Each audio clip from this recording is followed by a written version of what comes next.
And we can fulfill that journey at the same time that we are helping our loved one. Visit aarp.org/caregiving for a free military veterans guide to navigate your caregiving journey and better care for your loved one and yourself. Brought to you by AARP and the Ad Council. I lived alone in this apartment, and I'd had trouble with my landlord. Basically, he was a creep. He kept coming on to me, and I kept saying no. Then one night, I'm sitting on my couch watching TV. My door, of course, is locked. But then I hear, it's my landlord letting himself in. Hey, get out! You can't keep coming in. What's wrong? I hear your refrigerator needs fixing, and I figure while I'm here, maybe you can do something for me. Out! Get out! I'm offering you a good deal. Out! And I'm reporting you. All right. I'm leaving. Don't make a federal case of it. A federal case? Yes, sexual harassment in housing is against federal law. It's called the Fair Housing Act. If you are harassed, file a complaint with HUD. Go to hud.gov/fairhousing. That's hud.gov/fairhousing. And if you fear for your safety, call 911. Fair housing. The law is on your side. A message from the U.S. Department of Housing and Urban Development in partnership with the National Fair Housing Alliance. Imagine 1 out of 4 children in America is hungry right now. Now imagine helping. Since 1975, Hungerthon and Why Hunger have counted on you to help those in need. Go to hungerthon.org to find out how you can.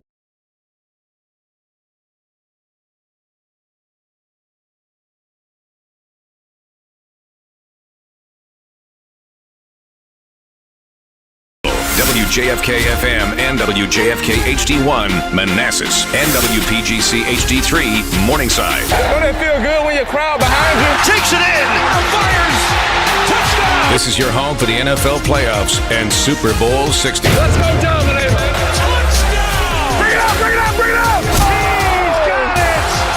Sports Radio 106.7, The Fan, an Odyssey sports station. It's the Sports Junkies. Let's talk it out. You can watch the show live or on demand. What are we watching for? As I said, we're not sure. On YouTube.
What's up, everybody? Happy Friday. Junkies back with you on 106.7 The Fan and the Team 980 here in the DMV. In Richmond, you can listen to us on 910 The Fan or 105.1 FM. And you can watch us on the Monumental Sports Network, celebrating 30 years of the Junks. Presented by Main Street Bank. Cheer local, bank local. Main Street Bank is a business-focused community bank proudly serving the DMV since 2004. Visit mstreetbank.com to learn how to put their team in your office. Main Street Bank, member FDIC, equal housing opportunity lender. We thank you for tuning in this Friday morning, February 6, 2025. I'm John Paul Flame, joined by Jason Bishop. Yeah. Johnny Cakes Orville's here. Hello, everybody. And the birthday boy, Eric Bickel. Oh, birthday. Number 5'6". Your immediate reaction was you shook your head. Yeah. It is what it is. It's depressing is what it is. Yeah. Not great. Not great. Man, Any plans today? Big birthday plans? He's going to New York. Going to New York. I'm meeting a buddy for lunch. My buddy Tom. Are you going to New York City? Yes. Yeah. I'm looking here. Wind chills tomorrow in the city, up to minus 30 degrees. Oh. Wow. It's going to be the coldest day of our lives tomorrow. Well, he's prepared with this big red jacket. I can't remember a day where we had wind chills at minus 20 to minus 30. I don't understand. So what is the basic temperature going to be? The basic temperature, well, New York's going to be 12. 12, and then just when the wind blows, it'll feel like it's 30. 50 to 60, 30. 50 to 60 mile per hour gusts. You're a scarf guy, though, right? I actually Make sure you have a scarf. I'm not a scarf guy. I'm not either. You don't like to keep your neck warm? You just don't like the look? My neck is plenty warm. I don't need You've that got all the accessory. hair there. Again, the only way I would ever use a scarf is in a poker room to cover up the neck pulse if I'm getting too nervous about a hand. I got you. I've never done that. Right. Yeah. No, So, I actually like scarves. Not a scarf guy. Haven't worn one in a while. Well, you're going to need about 6 of them. Yeah. The poker community basically gave up on the sunglasses bit, right? I mean, if you're playing for millions of dollars, you can wear sunglasses. But if you go to a random event like at MGM National Hall,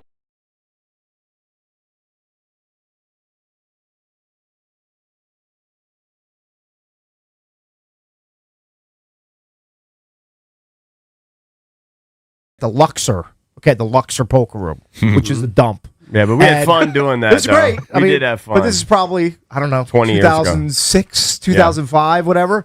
I was playing in a daily tournament at the Luxor, probably $60. $60 or $65 buy-in, and I had a pair of ZZ Top cheap sunglasses that I'm sure cost $7 at TJ Maxx. And I'm sitting there looking around, and half the people in there are wearing cheap sunglasses. I said, this is preposterous. This is idiotic.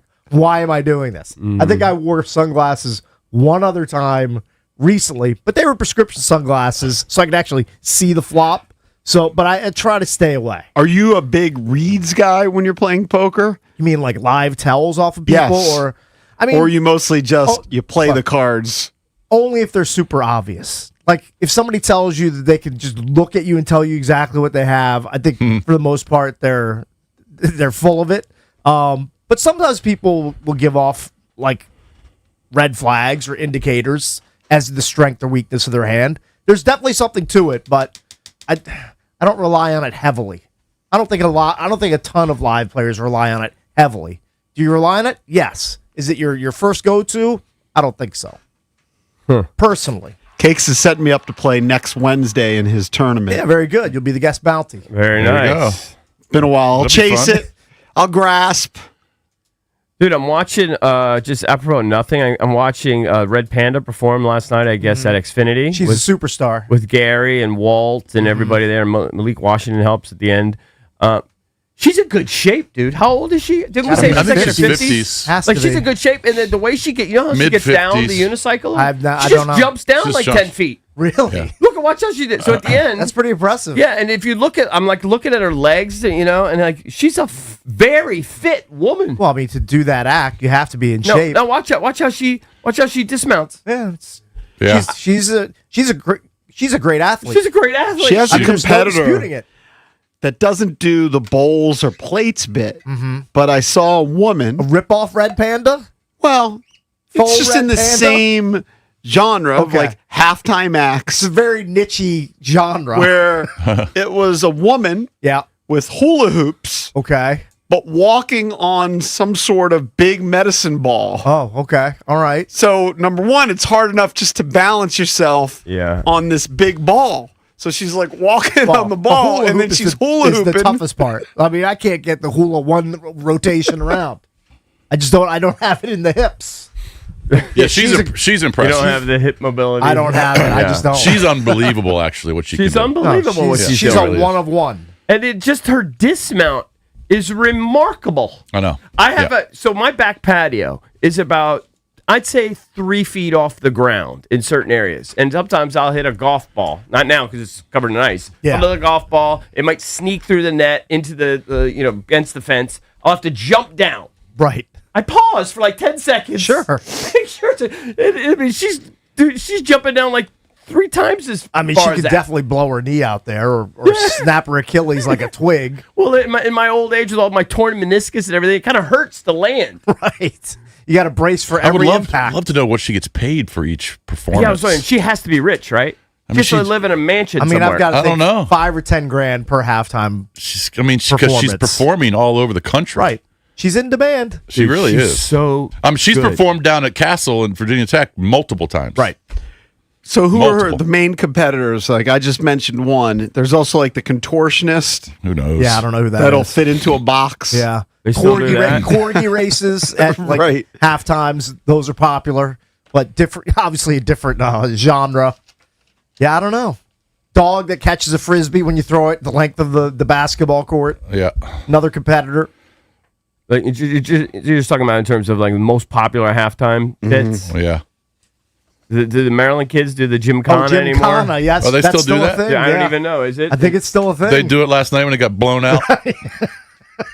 Man, it's just a tough year. It's a tough time to be a just Terp fan. it's a lost season. I mean, Well, of course. I tuned in for maybe 3 minutes of the game. I mean, Xfinity couldn't have looked more dead. Yeah. Dead. I was watching a That little is bit of it. early in the game, but it. I mean, she was by far the highlight of the game. Oh, I would imagine. By yes. far the highlight. I mean, the Terps lost by 20. Yeah. How could there be Yeah. any other highlight? Yeah, it's brutal. It's embarrassing what they're doing. They're desecrating Gary Williams' court.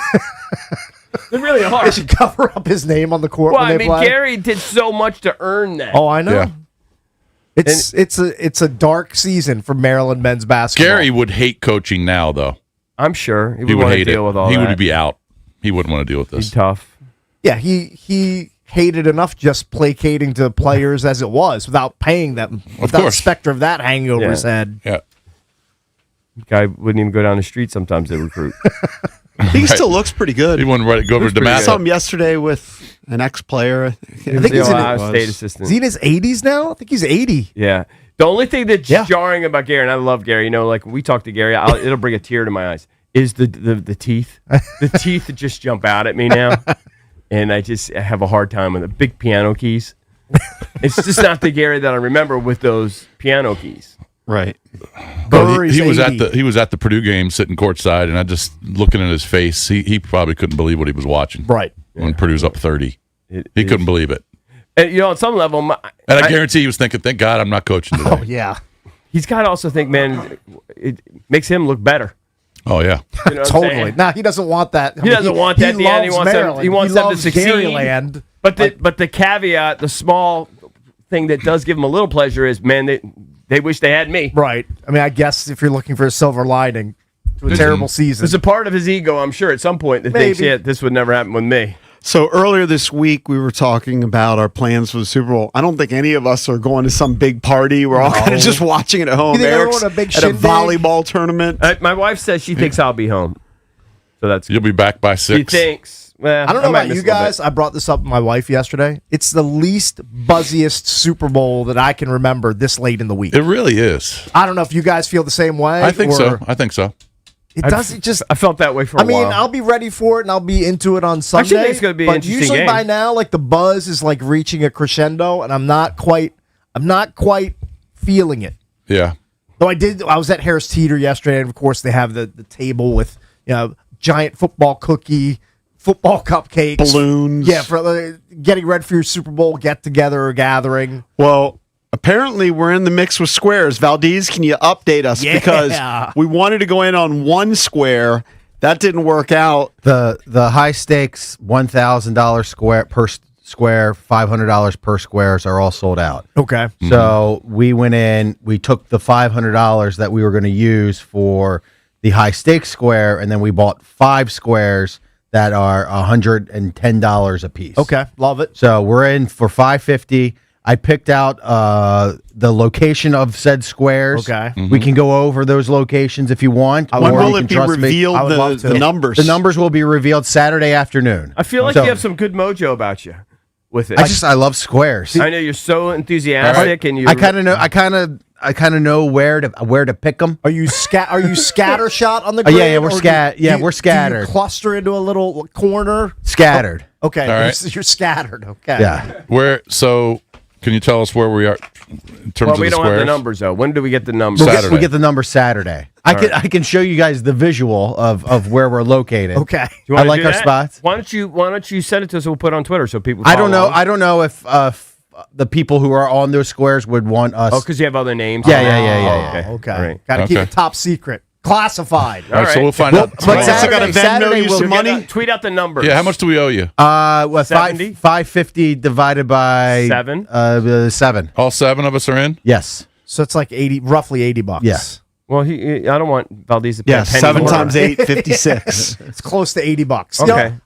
I'll give you 80. I'll give you a few extra bucks for being the king of the grid. I gotta tell my wife to put more in my Venmo. I got to omnib you. You don't have it linked to credit card? No. I got mine linked to my My Bizank. personal one doesn't. She has hers linked to the bank.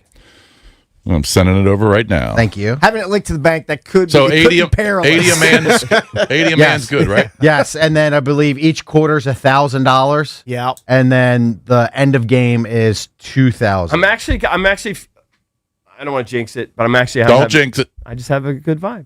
Yeah, you're feeling confident. I just have a good vibe. You got good birthday vibes. You know how you guys go in and you buy all these lottery tickets and everything, like literally 1 in a quadrillion chance. Right. This one I feel way better. My appetite for buying for the big jackpots, especially since one of them has gone up to $5 per ticket, has plummeted. They priced you out. They've kind of priced me out of the market unless the jackpot gets really swole. I was like it gets around $1 billion. I'll be there.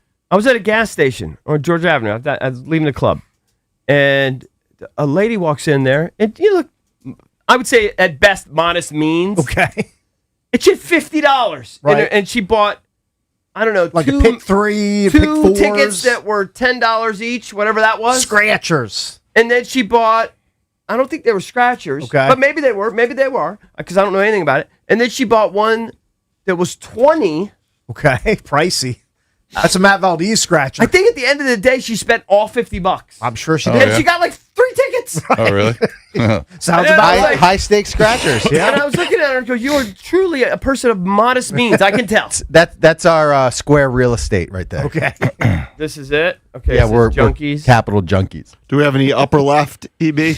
Oh, I hate the corners. I hate corners. I'm feeling upper left. You avoided corners. It looks like, so based on this picture, we're all kind of in the middle. Ish. Middle-ish. Yeah. All right. Because I can't really. You don't play four corners defense on the grid. You never want the corner. Okay. So is this person running this a friend or is it an acquaintance? It's an acquaintance. All right. All right. Saturday How much we owe? afternoon. $80. Are you All right, going to text us Saturday afternoon? Oh yeah. I'm gonna be. I'm gonna be on. Gotta know the I'm numbers. going to be waiting with bated breath. We'll tweet out once we get the numbers. Yeah, once we get you the can numbers. follow along with us. See, that excites me about the. Now I'm excited. But Cakes, you're right, because I'm guessing it's, well, this is probably the main reason, because of the quarterback matchup. I mean, the last, I don't know, 10 Super Bowls have had legitimate Hall of Fame type quarterback matchups. Sure. Besides Purdy. But, I mean, because Mahomes has been in it, you know. I don't know if Jalen Hurts is like okay, but he was an MVP. Hall of Fame level. He was against Mahomes. Right. Yeah. And then you had, Joe Burrow playing Stafford. Tom Brady was in it with the Tampa Bay Bucks.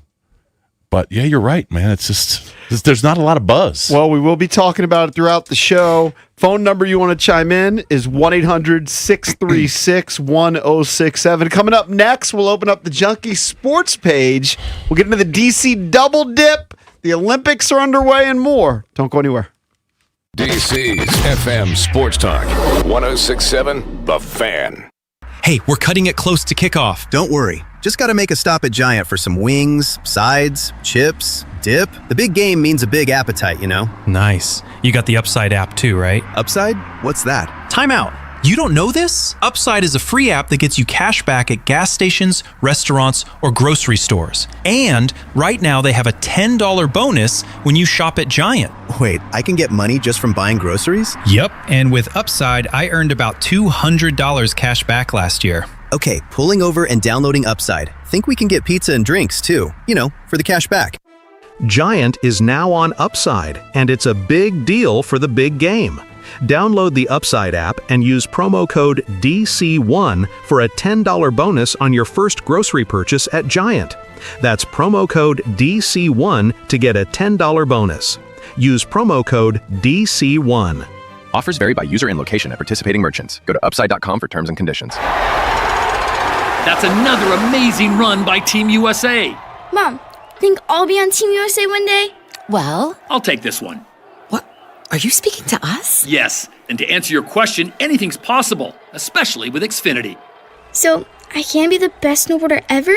Well, I can't guarantee that, but Xfinity can guarantee that your internet price won't change for 5 years. Okay. What if I practice every day? Then maybe you'll be snowboarding for Team USA at the next Olympic Winter Games. And Mom, you'll still be paying the same price for Wi-Fi. Ooh, really stuck the landing there. It's the Xfinity Gold Medal Celebration. Now through February 22nd, get our best price on gig Wi-Fi for 5 years guaranteed, just $50 a month. Plus, get Peacock Premium included for 2 years. That's a $10.99 value per month. Xfinity. Imagine that. Proud partner of Team USA. Restrictions apply. Requires paperless billing and auto pay with stored bank account. Taxes and fees extra. Actual speeds vary. Hey, it's B-Mitch here. Don't get caught in the cold with an outdated furnace or heat pump.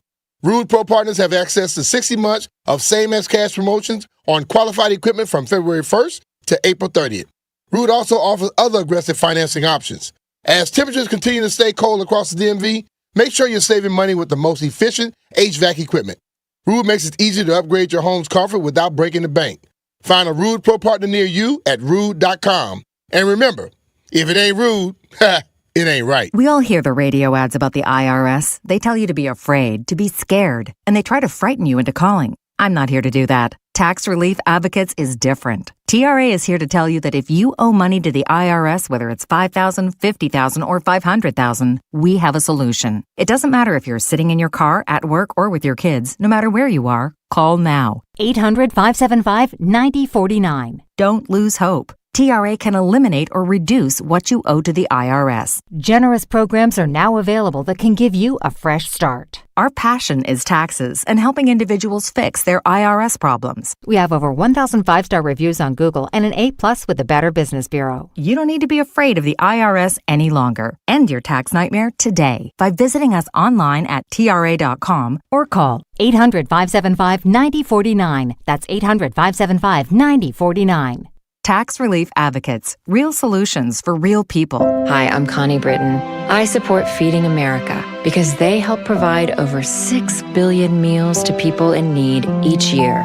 Learn more at feedingamerica.org. Feeding America. 200 food banks strong. Oh, how's that flu, babe? Did you take DayQuil Intense Flu yet? Nah, I got this. Ugh, okay, I don't got this. You stay on the couch, and I'll grab the DayQuil. Undo your flu symptoms with DayQuil Intense Flu. DayQuil Intense Flu provides powerful relief of your flu symptoms. I'm ready for that to-do list. Wow, you do got this. DayQuil Intense Flu. The daytime coughing, aching, fever, under your flu, medicine. Use as directed, keep out of reach of children. This year, flavor doesn't walk. It runs wild.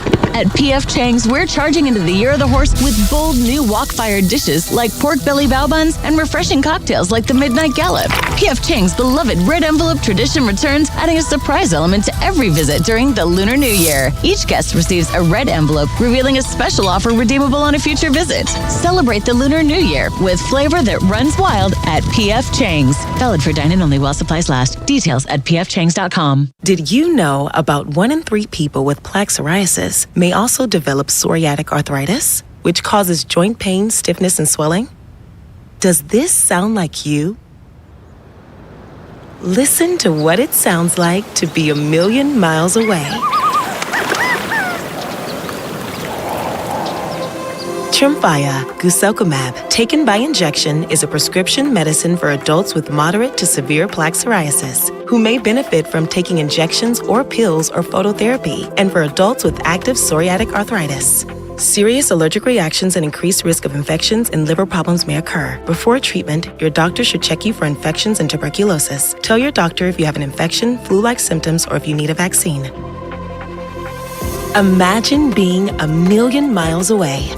Explore what's possible. Ask your doctor about Tremfya. Visit tremfya.com or call 1-800-526-7736. Clear and cold, temperature in the upper teens. Weather brought to you by Staples. From posters and presentations to labels and loyalty cards, Staples has all the print to boost your brand. Shop now in-store and online. Staples. That was easy. It's that time of year to get your spread ready for the big game. Listen to us, Grant and Danny, this Friday as we do our annual food draft ahead of the big game. Who's going to move up the board to get chicken wings?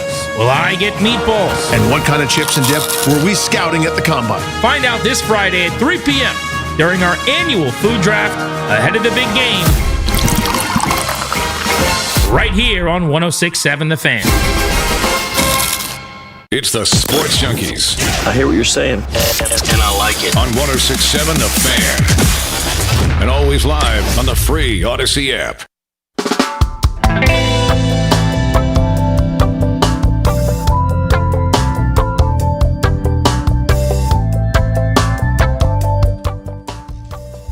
Welcome back. Junkies come to you live on 106.7 The Fan. Can't get onto my Venmo. Changed my password and everything, and then he keeps saying there's some You know sort of what? error. Just give him cash. I actually have cash. Yeah, give him some I think I cash. do have cash. I'm nice for cash. By the way, High roller. I just saw a link.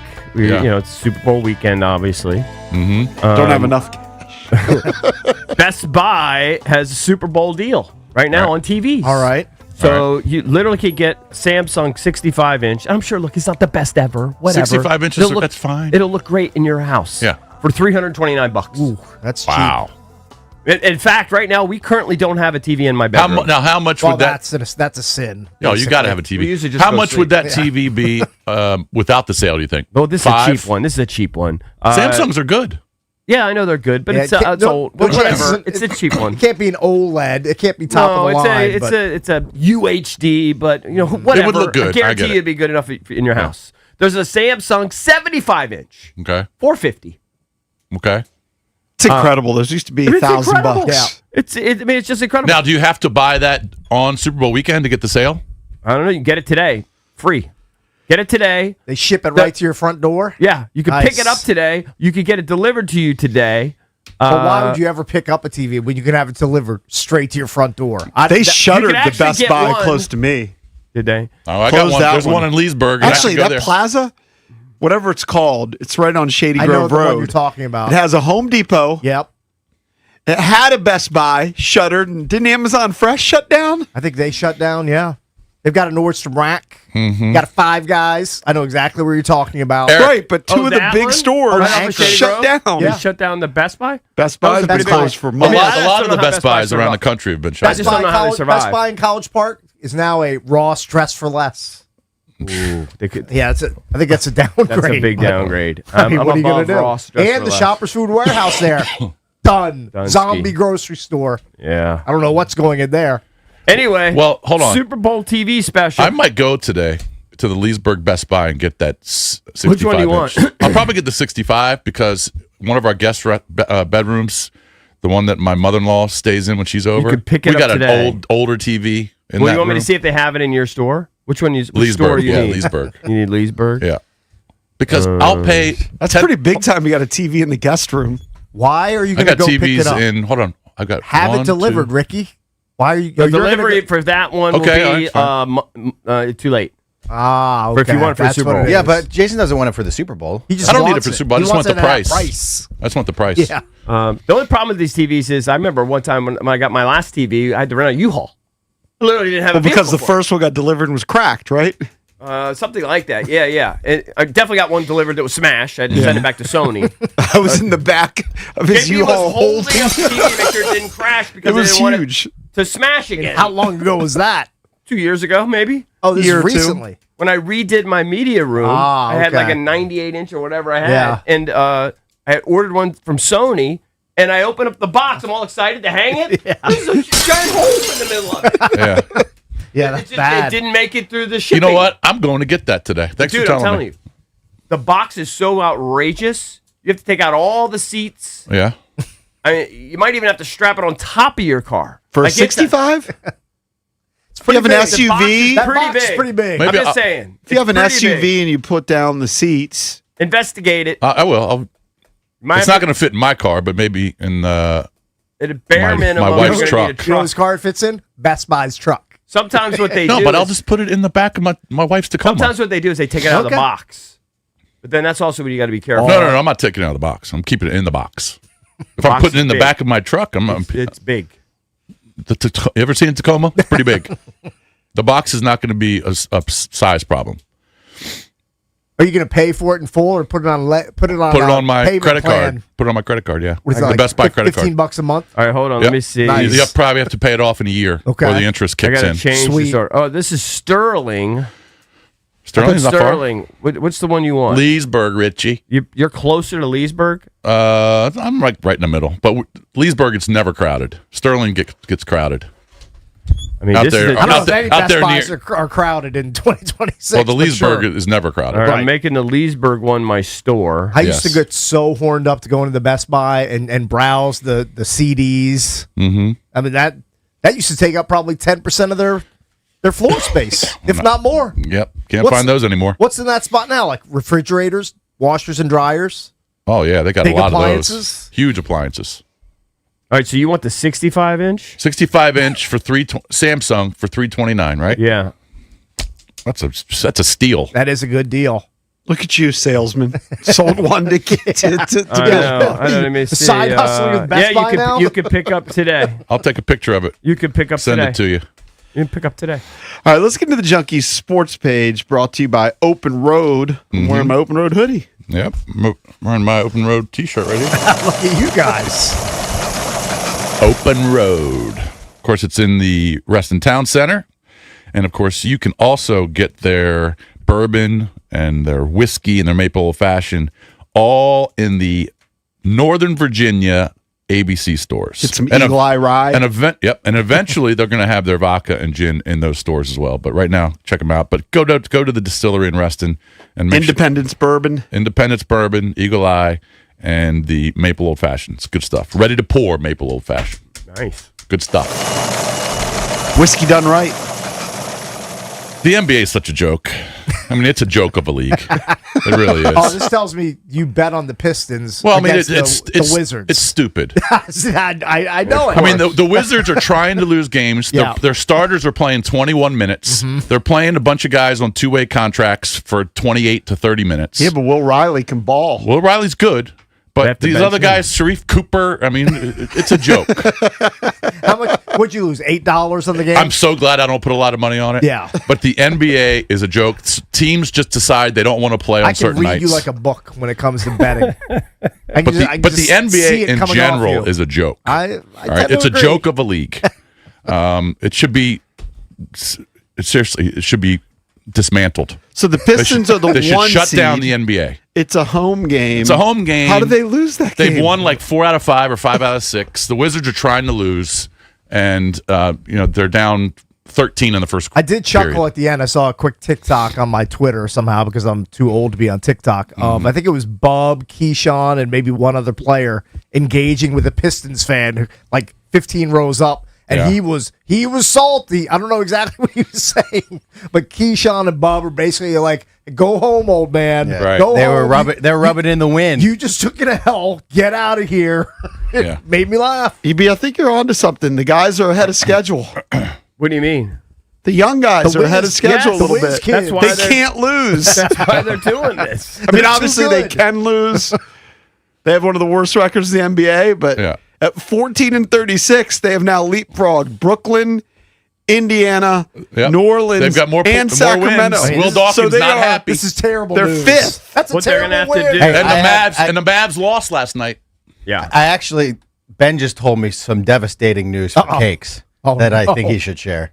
A Bilal Devastating update. for me personally. At the end of the game, Yeah, Bilal was out there with the bench guys, Yeah. that is not great. and he ended up making the flukish shot. He hit a bank 3. I mean, Yeah. it was a joke. Hey, Ben, and that actually sealed the game. Ben Yeah. called Bilal the tank commander. That's what it was last night, Yeah, he was out there with the great Scrabinis. nickname. because he was having a really rough night Yeah, offensively. leader of the tank. Yeah. Bilal. Ben, clarify something for me. So it's a top 8 protected pick, right? Correct. Is that before the lottery?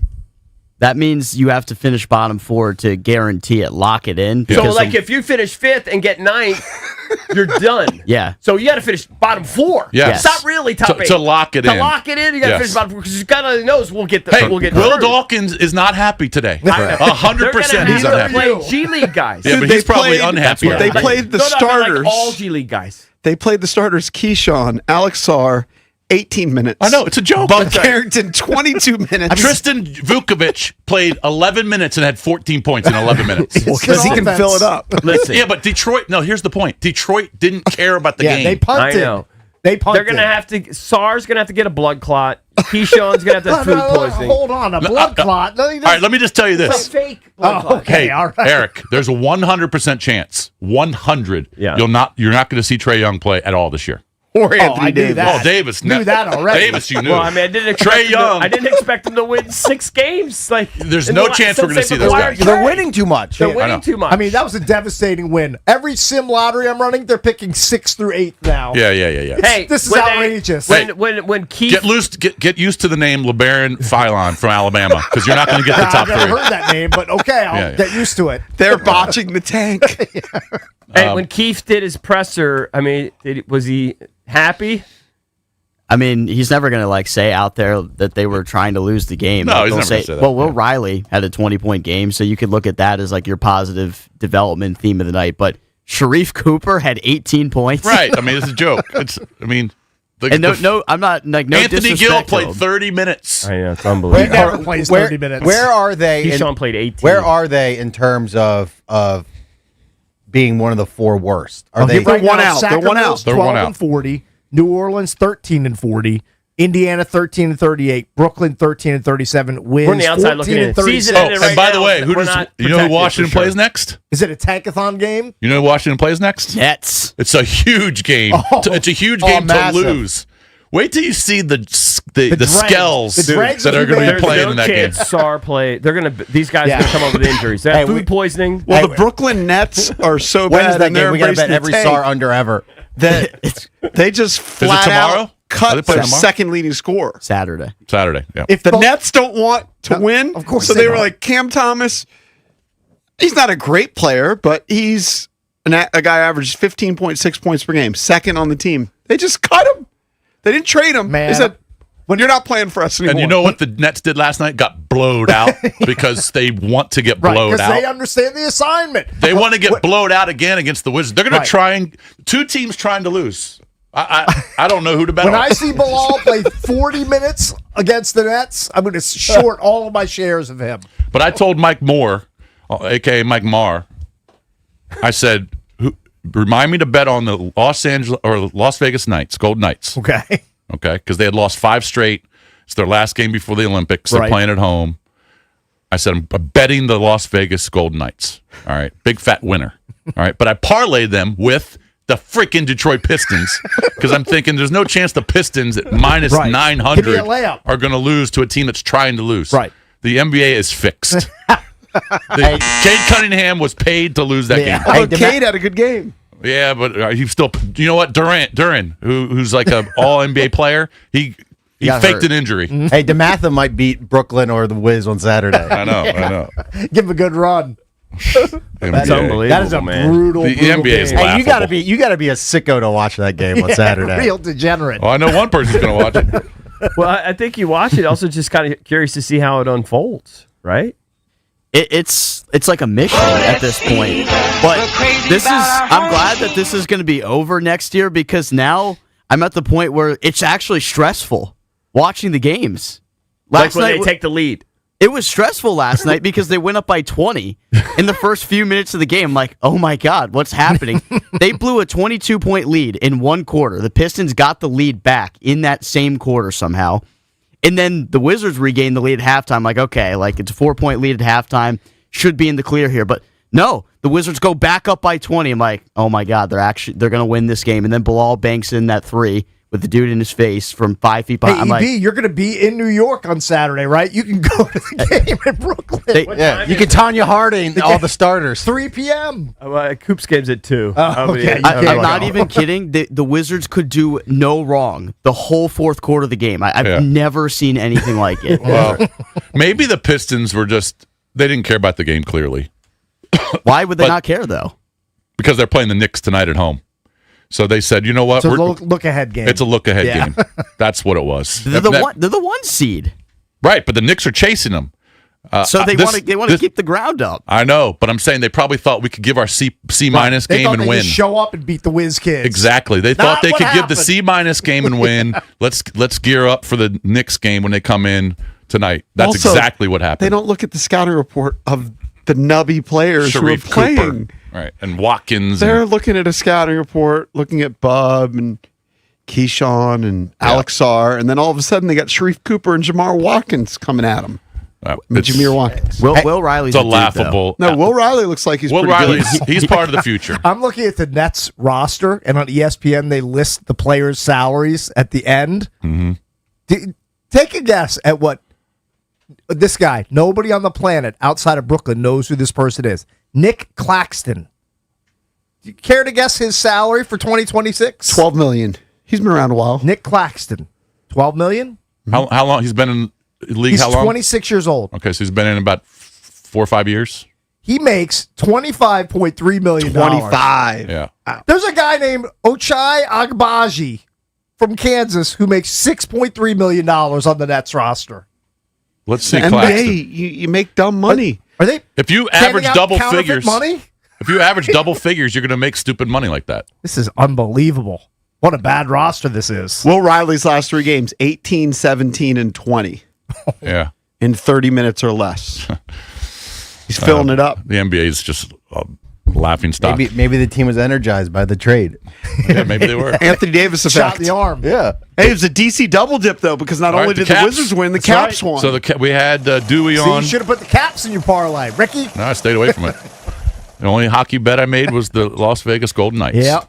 And the Caps did win, beat Nashville.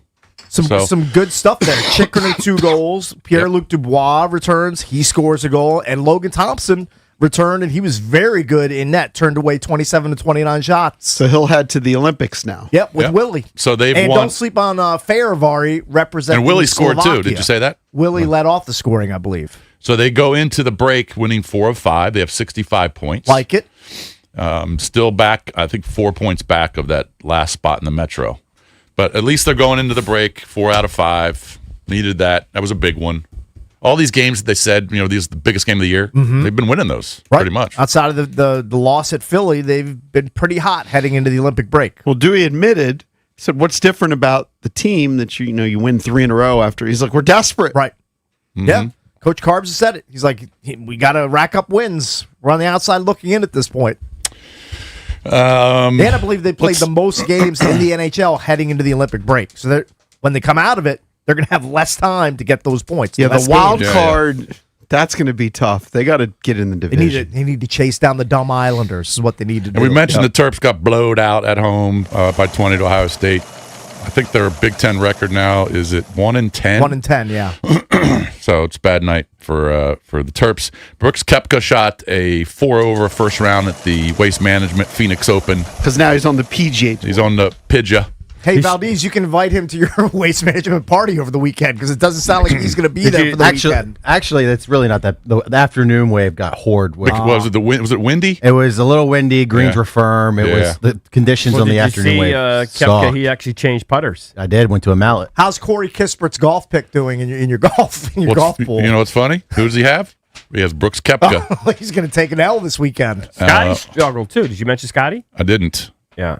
And he went out in the morning wave. Scotty, at one point, Scotty went like 3 holes in a row. It sounded like me. Bogey, double. He flubbed a chip like cakes. Dude, a lot of guys were Hold flubbing. on, You know like what? me. Victor, what about like EB? No, EB like me. struggles with a short game. Oh yeah, I'm terrible. Victor Hovland looked like me with his. I way. know. I saw, and then I saw Shoffley looked horrible too. I'll admit, I've chili dipped a chip Shoffley looked bad last week, 10 too. in my golf So career. Corey Kispert, who's in my golf pool, has you pick one American, one international. He's got Koepka and he's got Hideki. I hope don't he can know what afford the Hideki buy-in. did. That Corey Kispert. I think he can afford the $300. Hope he can scrape it together. The Valdez Waste Management Party is going to be By lit. the way, his buy-in is per diem for probably one day on the road in the NBA. Correct. Is he getting any minutes? I don't know. checked. If he's not wearing a Wizards uniform, I haven't seen him play. 25 minutes, 20 points last night. Wow, look at that. There you go. Good for Filling him. it up. Mike Bray loves him. Filling it up as the Hawks beat the Jazz 121 to 119. Yeah. So round one was suspended yesterday. Was that because of just darkness? I believe so. It was just they just didn't get it in. Okay. All right, got to take a break. If you want to chime in, phone number is 800-636-1067. We're the Junkies. Keep it here.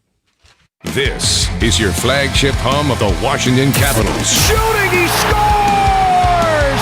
It's a power play goal! And DC Sports Talk all day.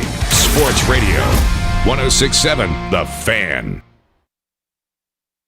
All right, guys, it's the final Football Friday, and as we've said all week, it's the last call for football. And FanDuel's giving you a daily profit boost every single day leading up to the big game. Today's 30% profit boost is for first quarter markets, alt passing yards, alt receiving yards, alt rushing yards. Will the Patriots establish a run early? Get Stevenson over his first quarter rushing total. Will the Seahawks feed JSN? Get them going. All you have to do is opt in each day and place an eligible bet to use for that day's profit boost. So whether you're locking in early lines, riding your favorite props, or taking one last swing before the final whistle, FanDuel's giving everyone something extra to cheer for during football's final week. Pick your game with FanDuel, the official sportsbook partner of Super Bowl 60. All you got to do, go to FanDuel.com/EB. That's FanDuel.com/EB. FanDuel Sportsbook is the official sportsbook of 106.7 The Fan. You must be 18 and over. Present in D.C. Opt-in required. Bonus issued as non-withdrawable profit boost tokens. Restrictions apply, including token expiration, max wager amount. See terms at sportsbook.fanduel.com. Gambling problem? Call, text 1-800-GAMBLER. Save 30% on chicken wings with Prime through February 10th at Whole Foods Market. Perfect for weeknight dinners or meal prepping. Made with high-quality, strict ingredient standards you can trust. Shop in-store or online. Terms apply. Hurry! It's your last chance to donate your car to Cars for Kids for 2025. Any car, running or not, can be picked up as soon as tomorrow. Act now for your maximum 2025 tax deduction and vacation voucher. Call 877-CARS-FOR-KIDS to donate. That's CARS with a K. Attention home builders. Are you searching for a reliable trim carpentry partner? Look no further than Ace Trim Carpentry. With over 20 years of unparalleled reputation, Ace Trim has been the trusted choice for many of the nation's leading residential production home builders. From start to finish, we offer a full spectrum of supply and install interior trim carpentry services with precision and expertise. At Ace Trim, we pride ourselves on ensuring cost effectiveness without compromising quality. Visit acetrim.com for more information. Ace Trim Carpentry, the home builder's trade partner. Hey, did you know Verizon Home Internet covers more homes with faster speeds across the country than any other provider? Now you can get award-winning Fios Internet for just $20 a month for 3 years. Switch today and enjoy savings you can count on.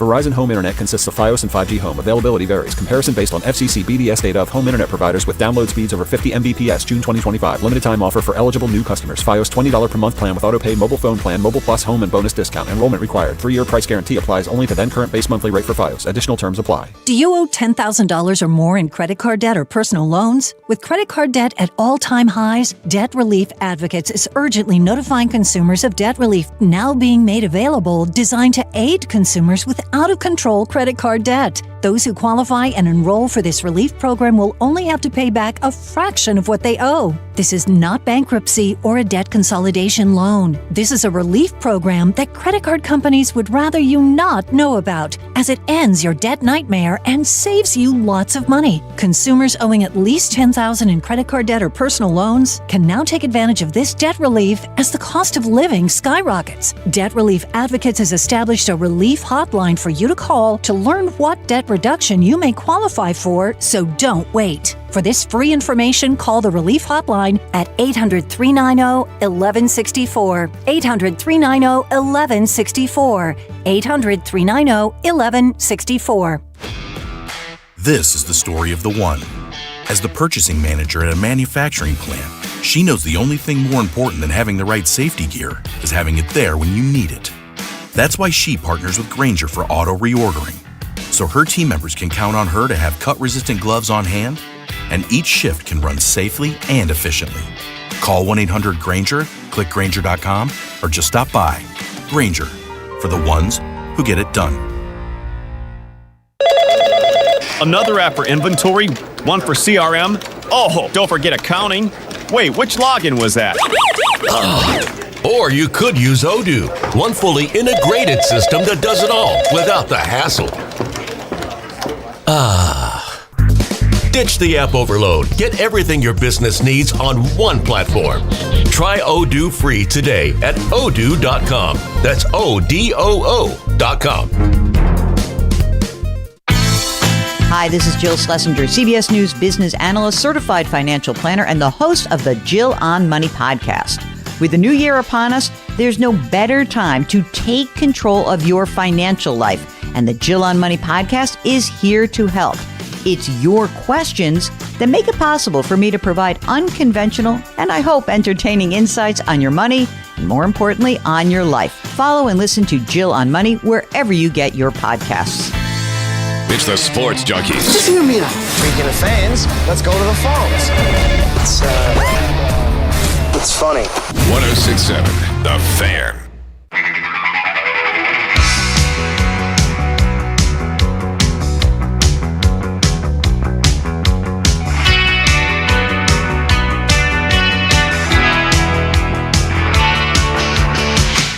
So today is EB's birthday, February 6th. Turns 56 years old. Can I say this, though? I thought of this. I did wake up at 2 in the morning with a rager. Nice. Oh, really? How about that, Kate? That guy that we were talking about last How week? about that? Did Not you do bad the for you. tap? No, but I just was like, I woke up and I was just processing, like, is it time to get up yet? Yeah. Processed it was my birthday, and then I processed there was something. So like, you're excited. Did you measure it with your fancy machine that shows you how many you have, the strength of them? And Oh, I didn't have a machine like that. I mean, you can get one. If I you didn't want. know that. Yeah, you can definitely buy it. It's like $250. Dude, But there's a machine that we talked about it. I think we talked about it last week. The dude who claims he's going to live forever. Yeah, Brian Brian Johnson has a Yeah. machine. You get a I didn't machine realize that that. Oh, yeah. measures that Yeah. to make Oh, I sure didn't know that. you're still silly. Oh yeah, no. I think I could tell it- it was solid. Okay. I think it's supposed to tell you how powerful Right. Hey, let me ask the you, rager is. Let me Right. ask you guys that have the I dogs. was proud of that. 56. Yeah, it's Pretty impressive, good on your yeah. birthday. You have one dog now. One dog, Because yes. for a period of time, you had two dogs. Jason has a dog. Now, Jason's not going to answer this. Do you feel weird taxing it in front of the dog? Do you tax it in front of the dog? Yeah, we just put her in her crate. When I used to do that, I didn't even do it when the dog was around. You were embarrassed? I mean, I just didn't. The answer is no. I don't feel weird. I mean, it's just The dumb dog. I it's agree. dog. The dog doesn't know what's I happening. agree. Would you feel weird doing it in front of a fish?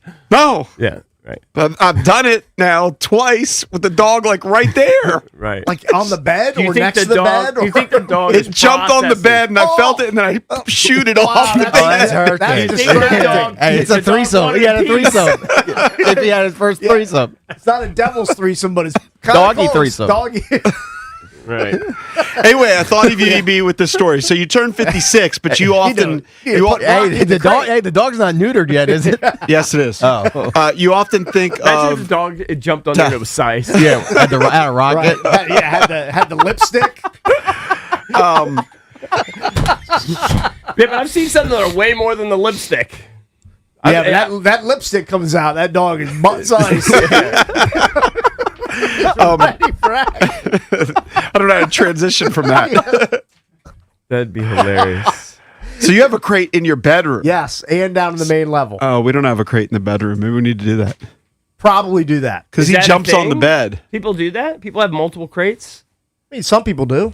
So why you do it in you have the crate there because you don't want the dog in the bed? Is that the idea? Or Well, it's just like if she gets riled up and, and you don't want to calm deal with down, it. just put her in a crate for a few minutes. Calms her down. Oh, it does. Yeah, it's like I'll tell you this. calming spot. Getting to learn the dog, and maybe we need to train it.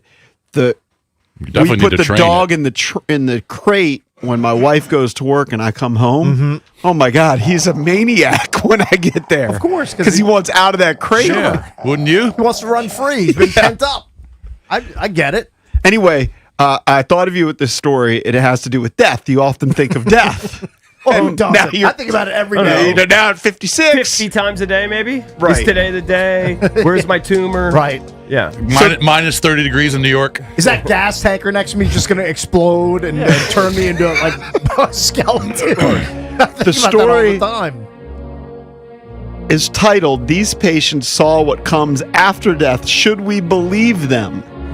And there's a woman from Midlothian, Virginia, and she's talking about how she was lifted into the ambulance, and she told herself, "I can't die this way," after emergency workers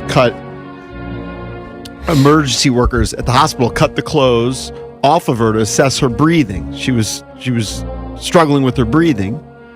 And then she claims that she was lifted out of her body and could see them doing the work. And we've heard these stories. Do you believe people that have these out-of-body experiences and say, she said she could see them doing chest compressions, and then there are all Looked like these an episode people, of The Pit. the stories, all Didn't these catch people up that with say it. they see the light and all these things in between, then they come back. Do you buy that?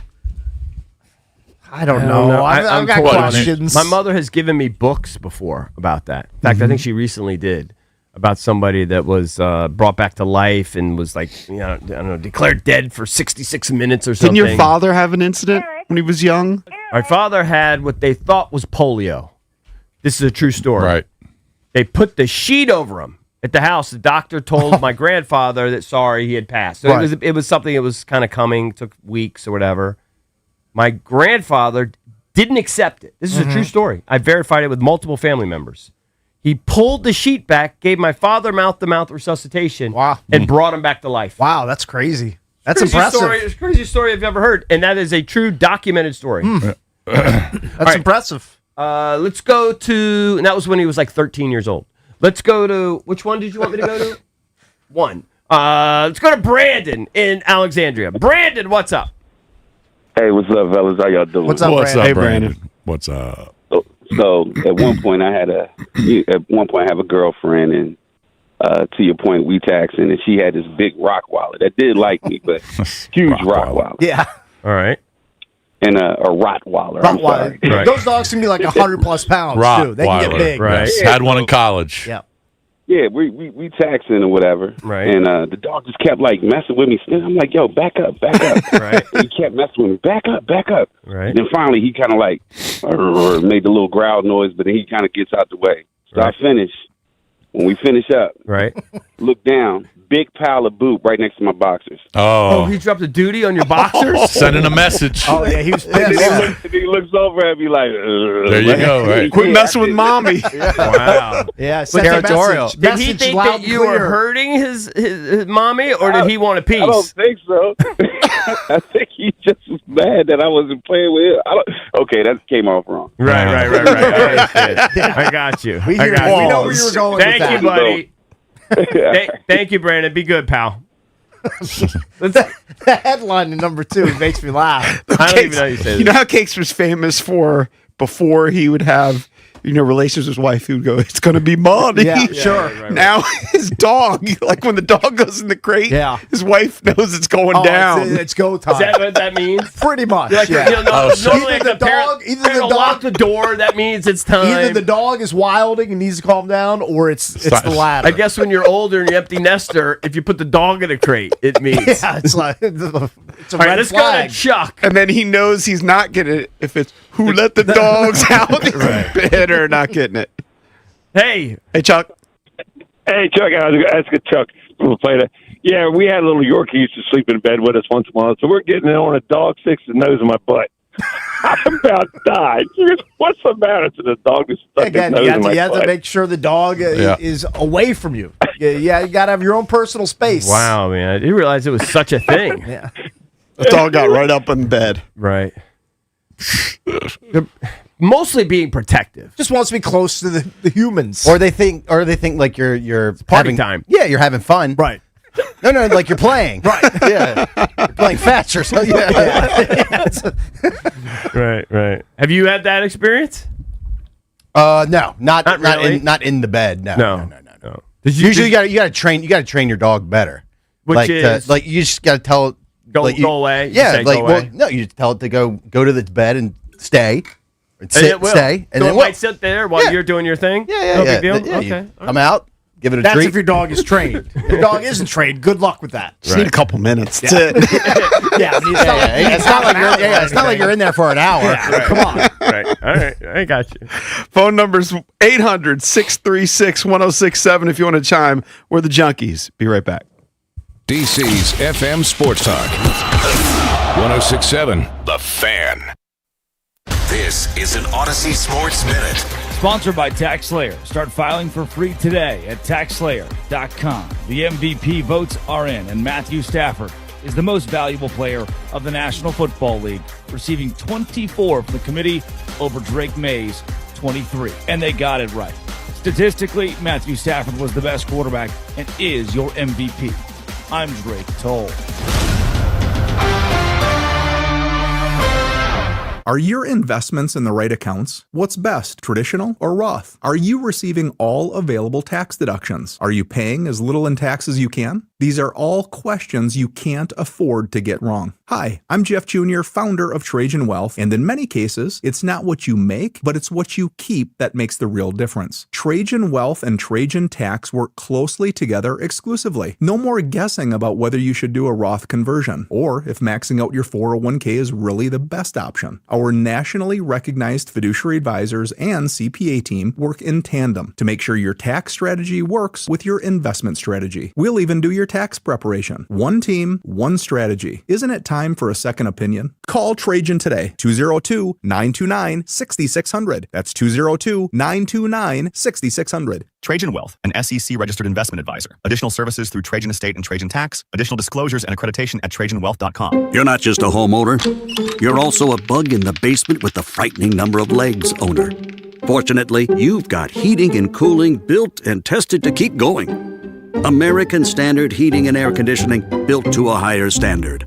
Visit MidAtlanticComfort.com and bring home a new American Standard heating and cooling unit, rated the highest in customer satisfaction year after year. Built to a higher standard, American Standard Heating and Cooling and MidAtlanticComfort.com. That's MidAtlanticComfort.com. Hey, we're cutting it close to kickoff. Don't worry. Just got to make a stop at Giant for some wings, sides, chips, dip. The big game means a big appetite, you know? Nice. You got the Upside app too, right? Upside? What's that? Time out. You don't know this? Upside is a free app that gets you cash back at gas stations, restaurants, or grocery stores. And right now they have a $10 bonus when you shop at Giant. Wait, I can get money just from buying groceries? Yep, and with Upside, I earned about $200 cash back last year. Okay, pulling over and downloading Upside. Think we can get pizza and drinks too, you know, for the cash back.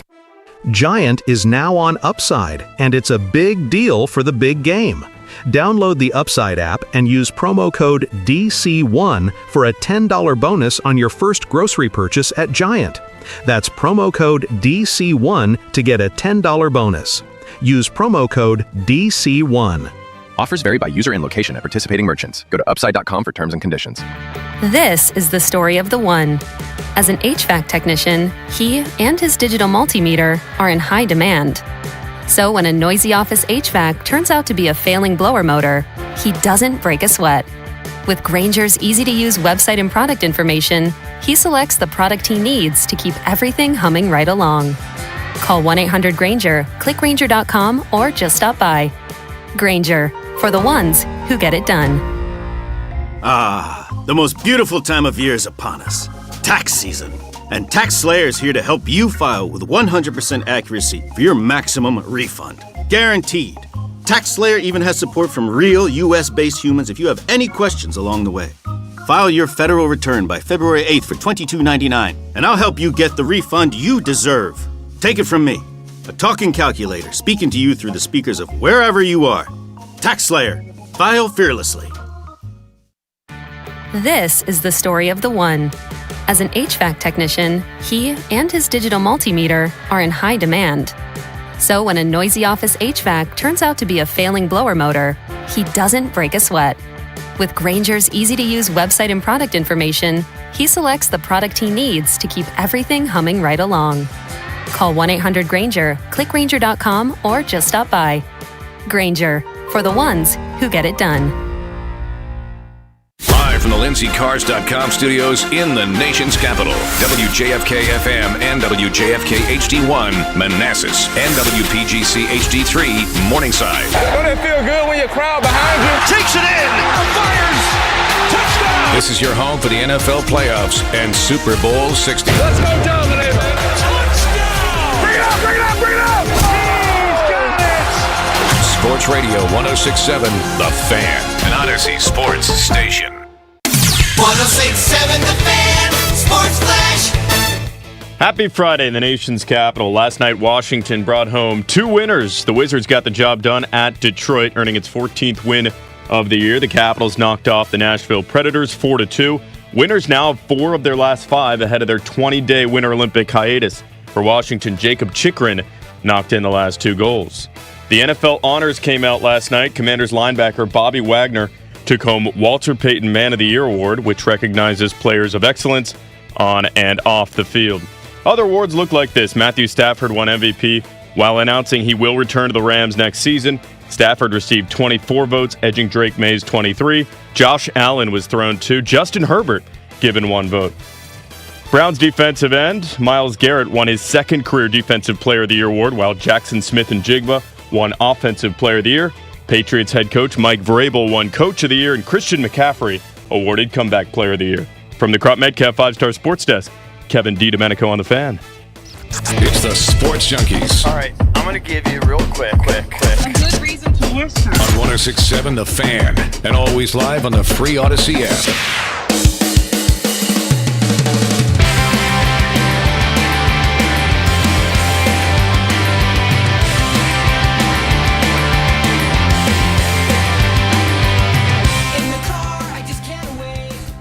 Welcome back. Chucky's coming to you live on 106.7 The Fan and the Team 980 here in the DMV. 910 The Fan, 105.1 FM in Richmond. You can watch us on the Monumental Sports Network as we celebrate 30 years of the Junkies, presented by Main Street Bank. Cheer local, bank local. Main Street Bank is a business-focused community bank proudly serving the DMV since 2004. Visit mstreetbank.com to learn how to put their team in your office. Main Street Bank, member FDIC, equal housing opportunity lender.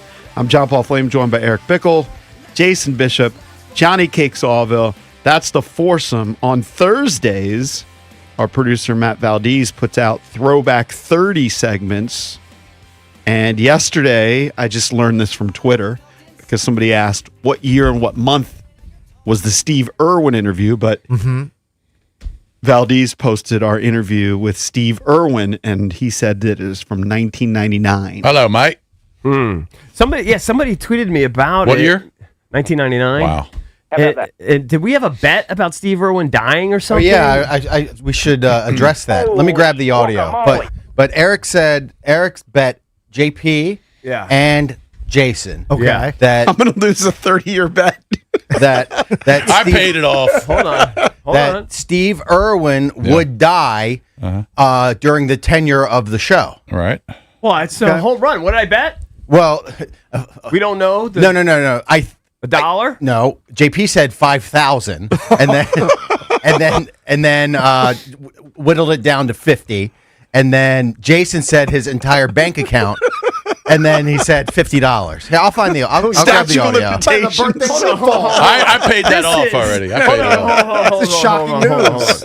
This is groundbreaking. This is. And by the way, we got to go to. You got to follow me to M&T today, and I'll give you all my money. You got Venmo. It's a showstopper. This is a showstopper. It is. That's literally what. All right, I need to hear it. All right, I was all happy. I won $2 from yesterday. I got to get fork over 50. It was one of the Twitter guys. I don't know if it was Blake Giffen or somebody. He said something when I go into work tomorrow about the Steve Irwin bet. And I didn't have any idea what he was talking about. How do we know? But now, did he die though? Now we're gonna have to look at when. We got to find out when he died. Had the show been canceled? Like, was it during the run of the show? 2006. What are you talking about? No, it's the run of this show. The run of our show. It wasn't his show. I don't know. I haven't heard the audio. I haven't either, but I'm guessing it was. So this was after after I remember having him on. Did we have him in studio? Just No, glad it was I a didn't get in phoner. this bet. We had It him was a on phoner. a phoner. We did like Cakes already played some of the sound effects. We played these sound effects for years. Guacamole. We had fun with Right, them. but how do we know it wasn't paid off Because at the I time? remember it's $50. Listen, I made It was a so huge- long ago. Dude, I remember. JP and I made an Andre Agassi bet. I bet he'd never win a Grand Slam. And he ended up winning, and I'd pay him $100. I remember. Because it's a I'll pay you significant 50. bet. I didn't pay him 50 for the crocodile. Are you sure? All right, let me hear it. Because probably if we had him in What a 1999, birthday, if Cakes. he died, great What a day. birthday. if he died 7 years after the on, interview, where's my wallet? the odds are we didn't remember that we made the bet. All right, can you zip it? Let's on. hear it. I want to hear the He's audio. trying to find it. He's trying to I find don't have it This just yet. This Just is give me 1 second. literally a I'm upset. showstopper. I'm upset. Hold on. 1999, we made this bet. What is this? This is a 27-year. Yeah. Yeah, because we make these and we're like, oh, we're just never going to come to fruition. We're never going to pay it off. And you only get I should hooked. almost give Valdez a finder's Dude. You fee. should. You had a horseshoe because you know we were supposed to play a different segment for Throwback 30 yesterday. I know. And he had Yeah. to pivot. I know. You got hooked. Best pivot ever, Valdez. I'm gonna have to tip Valdez. You're going to hook him. I'm not gonna tip him a lot. You think he's never going to be bitten? I think As far as I'm concerned, he's playing with fire. It's only any day now he's dead. any day now. With fire. Of course. It's obvious. I don't think JP You understands can that. put it in the bet book. I think He will not die. in the next year. How about Put it in the bet book. He'll die At some point during the lifetime of this show. Ooh. Oh my God! I'm Betting that, I'll bet my entire bankroll. Well, you think we're going to be fired next week. But let's just say if the show lasted 4 or 5 years. He's not dying in 4 or 5 years. Are you kidding me? He could die any day now. Every day on the internet. All right, I was right there. Every day, I'll I'm not make that taking bet. action Absolutely. on that. Every day on the internet, there's a new rumor that Steve Irwin's dead. Every day. Right, well, rumor. Right. I'll take the bet. I'll That's take the bet, fine. too. It's only a matter of time. I'll take the bet for $5 grand. Jeez. Please. I'm gonna drop that down to about 50. I'll take the bet for. I'll put 50 on it. $5 grand. Okay. So is it the life? It's only a matter of time, dude. So he'll be dead before we stop being the sports junkies. Right. But I mean, if we get fired next week, the bet is not valid. We got to be around for a couple years. Let's go to We didn't even know if we'd survive. All right, yeah. Boom. 50-50. All right, but I was right that he How didn't. about He lay wouldn't off die in the that next 4 or action? 5 years. Okay. Yeah. You just didn't have any faith in our career. Is that I did. local H in the background? It was close. What year did he die? 2006? 2006. He Yeah, died it like was 7. 6 years. 7 7 years. years. Yeah. I'm And he just died pointing out- exactly how I thought he'd die. He Playing with fire. We made your day. I can't believe he What wanted a to. birthday. If you were, You know what?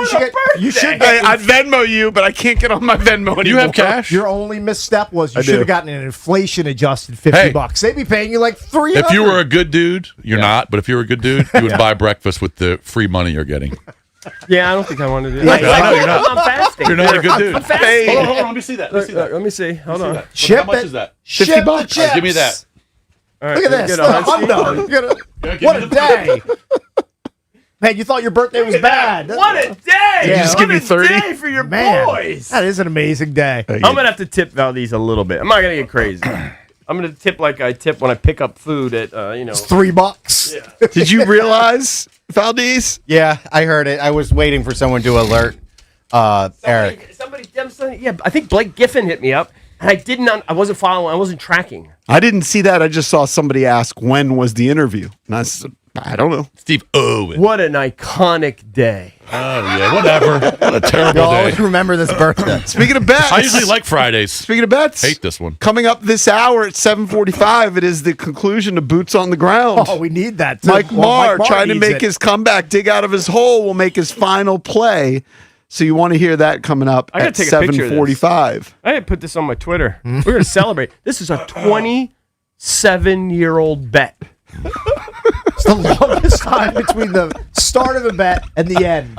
Maybe in world history. This is what a day for your boy. You know what? You should probably frame that. Not even spend No it. chance. Frame that $100 bill. Put it up in your. Yeah, it's put it up like in your office. yeah, it's like a restaurant or Yeah, a it's like a barber shop. Chinese Made restaurant. made your first dollar. Isn't that what Ricky Henderson did with his first contract? I don't know. I think when Yeah, he framed his first like $1 million check or something. dummy. Probably had to break glass later on. What a day. Congratulations. All right, real quick, we'll hit a couple things on the skins here. Bobby Wagner, big news. Commanders linebacker Bobby Wagner, congrats to him, was named the 2025 Walter Payton NFL Man of the Year. So that's not just like Washington's huge Man of honor. the Year. It's a huge honor. It's the leagues, right? Every team gets a Man of the Year, I guess, guy that they nominate or whatever. He won it. Big time. 10-time Pro Bowler, 6-time All-Pro. This is unbelievable. He's had 100 tackles every season he's ever played. Across 14 seasons. So we give him a hard time sometimes because, he can't do some of the things that he used to do, but he's an unbelievable person and for the league on and off the field. I think he just got his master's degree. Do you have the community work that he was doing? Yeah, so he created the Fast Five for Fania May. That was his mother, who passed away right before he was, I guess, drafted by Seattle due to stroke complications. It's a fund that helps stroke patients while also helping stroke education. I'm not sure if he has other. I'm sure he's done a million He's other done things. stuff for mental health. Use your good hand to dial 911. Right.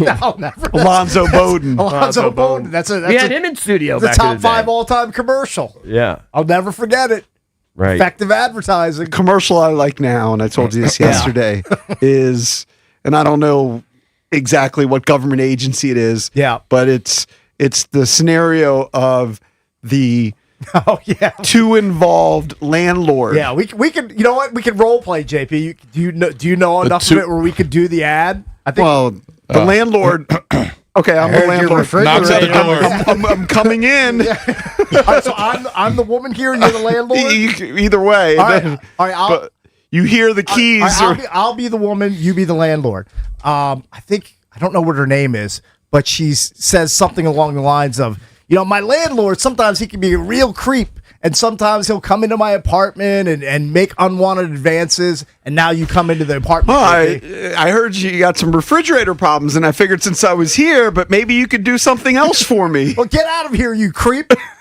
I don't want these unwanted sexual advances coming my way. Whoa, don't make a federal case out of this. A federal case? And then they come in with the guy with the authoritative voice saying, yes, a landlord preying on one of their tenants could be. You act like you wouldn't do that if you were a landlord. Sexual harassment, first of all, Fair Housing Act. I'm not into real estate, but maybe with Bitcoin crashing, I should get into real estate. Yeah, maybe you should. But yeah, I would not. I would hope I would not be a creepy landlord.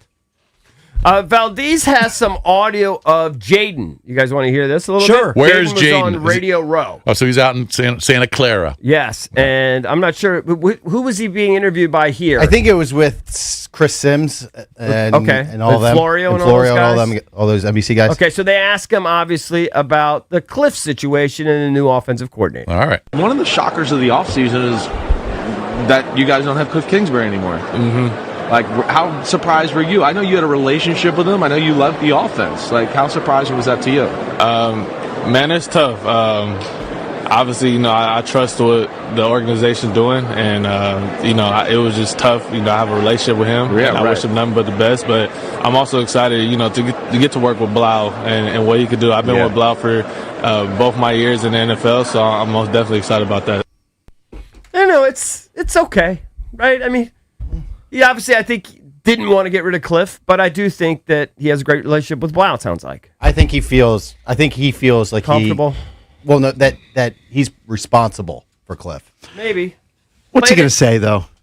You know what I mean? Play it again. What else is he going to say where's there? the part where you think he feels bad? One of the shockers of the offseason is that you guys don't have Cliff Kingsbury anymore. Mm-hmm. Like, how surprised were you? I know you had a relationship with him. I know you loved the offense. Like, how surprising was that to you?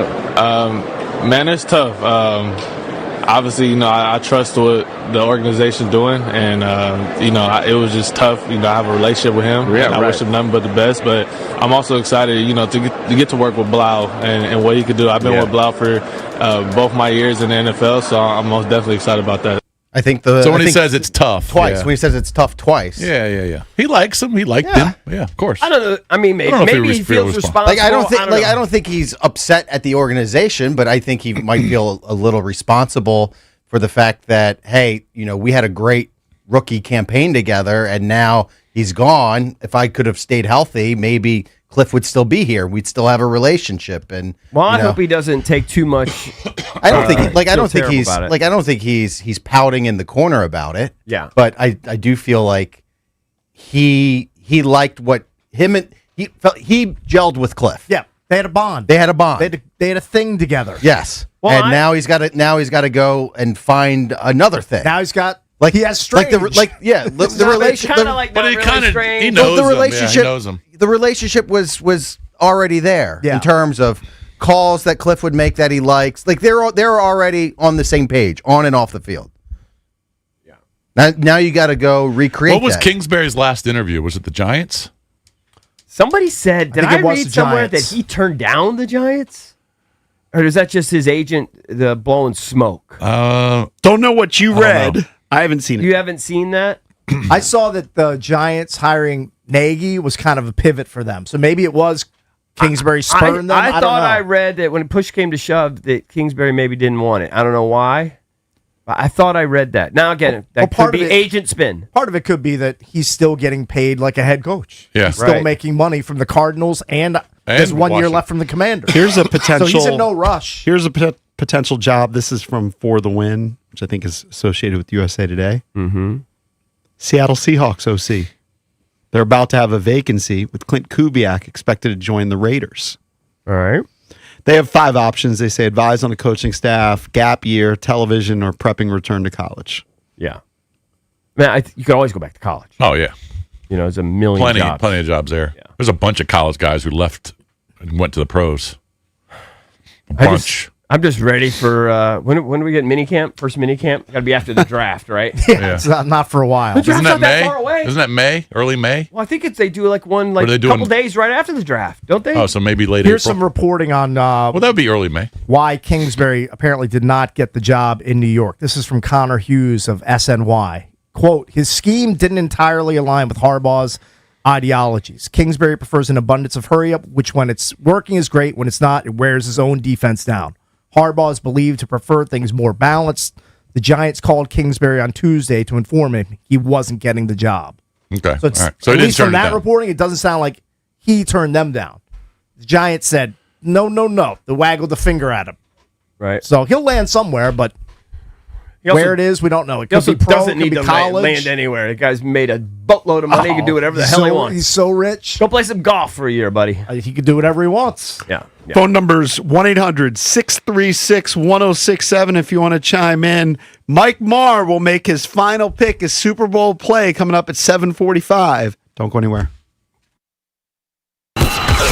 1067 The Fan. If you're frustrated the weight loss hasn't been sustainable, you're not alone. Many people are now turning to weight loss injections, but what often gets overlooked are the risks, side effects, and long-term trade-offs. These medications may suppress your appetite, but they don't repair your metabolism, and in many cases, weight returns once treatment ends. At DMV Weight Loss, we take a different approach, helping people with our metabolic reset through a guided program you can do virtually from anywhere. And the best part is, you can lose up to a pound per day. It starts with a free discovery call, just a conversation to understand what's holding your body back and see if it's the right fit. Go online to dmvweightloss.com to book your free discovery call. That's dmvweightloss.com. Hi, this is Kyle. This weight loss program has really been good to me. I've had problems with weight my whole life and finally found a program that works. It is so very easy to follow and has definitely changed my life. I've lost almost 100 pounds. The team at DMV Weight Loss has successfully helped thousands of people lose up to 1 pound per day. You can start the program from anywhere you live. Schedule your free discovery call today, 703-496-4680 or dmvweightloss.com. Results may vary. Imagine never having to worry about your home again. No surprise breakdowns, no stressful who do I call moments. Just the comfort of knowing it's all taken care of. That's what a Service Experts membership gives you. Our expert technicians handle everything from routine maintenance to worry-free repairs so your home runs exactly the way it should. No DIY disasters, no taking your chances on some guy with a 2-star review. Just year-round peace of mind. Stop worrying about home care and start enjoying your home again with membership starting at just $15 a month. Learn more at serviceexperts.com. We all hear the radio ads about the IRS. They tell you to be afraid, to be scared, and they try to frighten you into calling. I'm not here to do that. Tax Relief Advocates is different. TRA is here to tell you that if you owe money to the IRS, whether it's $5,000, $50,000, or $500,000, we have a solution. It doesn't matter if you're sitting in your car, at work, or with your kids. No matter where you are, call now. 800-575-9049. Don't lose hope. TRA can eliminate or reduce what you owe to the IRS. Generous programs are now available that can give you a fresh start. Our passion is taxes and helping individuals fix their IRS problems. We have over 1,000 5-star reviews on Google and an A+ with the Better Business Bureau. You don't need to be afraid of the IRS any longer. End your tax nightmare today by visiting us online at TRA.com or call 800-575-9049. That's 800-575-9049. Tax Relief Advocates. Real solutions for real people. Hey guys, EB here. If you're planning to sell your home, I've got many great reasons why you should call my friends, the Realtor Rockstars, Debbie, Sarah, and Reynolds and Power Room team with Keller Williams today. Debbie and Sarah net their sellers over $30,000 more on average. Plus, Debbie and Sarah sell their homes 3 times faster than the average agent. How do they do it? Well, Debbie and Sarah already have the buyers, people. Over 16,300 ready buyers in their exclusive database looking to buy right now. This is why many of Debbie and Sarah's homes are sold even before they hit the market, and how their sellers are more likely to receive multiple offers. Anyone can list a home, but not everyone can sell it right. Debbie and Sarah are so confident in their abilities to get the job done that if your home doesn't sell, they will buy it at a price agreeable to you, guaranteed in writing. So take it from me. Call right now, 844-654-SOLD. That's 844-654-SOLD, or visit DebbieAsTheBuyers.com. That's DebbieAsTheBuyers.com. I lived alone and was having problems with my landlord. He's a creep. One night I'm watching TV and I hear my landlord letting himself in. Hey, get out. You can't keep coming in. I'm just here to fix your fridge and spend some time together. Get out. I'm reporting you. Don't make a federal case of it. A federal case?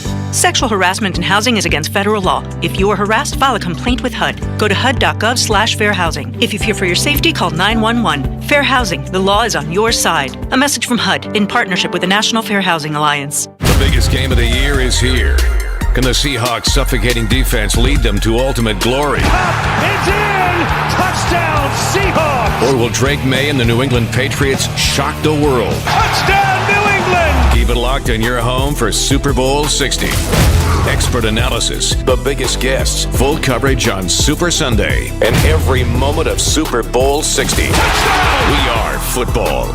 Sports Radio 106.7, The Fan. At Uline, they know going the extra mile takes hard work. For companies pushing to go further, Uline will go the distance with you. 24/7, they answer the phone to get you the shipping and industrial supplies you need. Business can move fast. Unexpected large orders, adverse weather, new safety guidelines, and changing economic trends. Uline works hard keeping 41,000 items ready to ship, minimizing detours on your way to the extra mile. Visit uline.com. DQ presents The Spicy Menu. For a limited time, try the new Flamethrower Chicken Strip Basket for $6.99 with spicy, bold strips that heat you up. Served with a side of famous DQ Soft Serve as a dip to cool you down. That's right, dip those spicy chicken strips right into Soft Serve, plus fries and toast, all for just $6.99. And add a new pineapple lemonade sparkler or cooler made with tahini. It's the limited time only Spicy Menu. Get it delivered in the DQ app. Happy, tastes good. Participation may vary. Let's go! You still got it, but your immune system weakens as you age, making it harder to fight flu, pneumococcal pneumonia, RSV, and COVID-19. Ask your doctor or pharmacist which vaccines you need. Sponsored by Pfizer. Staples has hundreds of great ways to boost your brand, like spectacular signs, brilliant brochures, eye-popping posters, mouth-watering menus, and more. Shop now through April 18th and save up to $125 on all your custom prints. Staples. That was easy.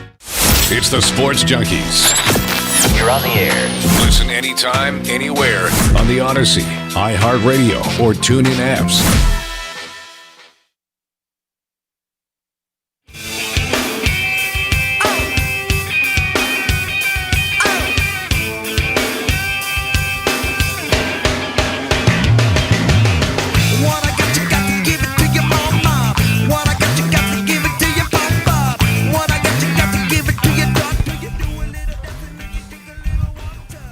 Welcome back. Junkies come to you live on 106.7 The Fan and the Team 980 here in the DMV. This Savannah Guthrie story and her mom going missing continues to go on. Yesterday, she spoke. The family, I think, spoke responding to the ransom note. Let's play some of the audio and then we can speculate as to what's going on because that's all we can do is speculate. I know a couple of you guys said you wish you could be a detective in another life. Yeah. I know. I don't ever want to be a detective. I would never figure anything out. I like solving crimes. I just don't think I'd ever solve a case. The Guthrie family has spoken on 2 separate occasions. I think Savannah spoke on maybe Wednesday, and we'll play she had that. her sister and her brother behind her. Yeah, and then her brother spoke yesterday, so we can play both. We'll play Savannah first. All right, first clip is Savannah responding to the ransom note. Our mom is our heart and our home. She is 84 years old. Her health, her heart is fragile. She lives in constant pain. She is without any medicine. She needs it to survive. She needs it not to suffer.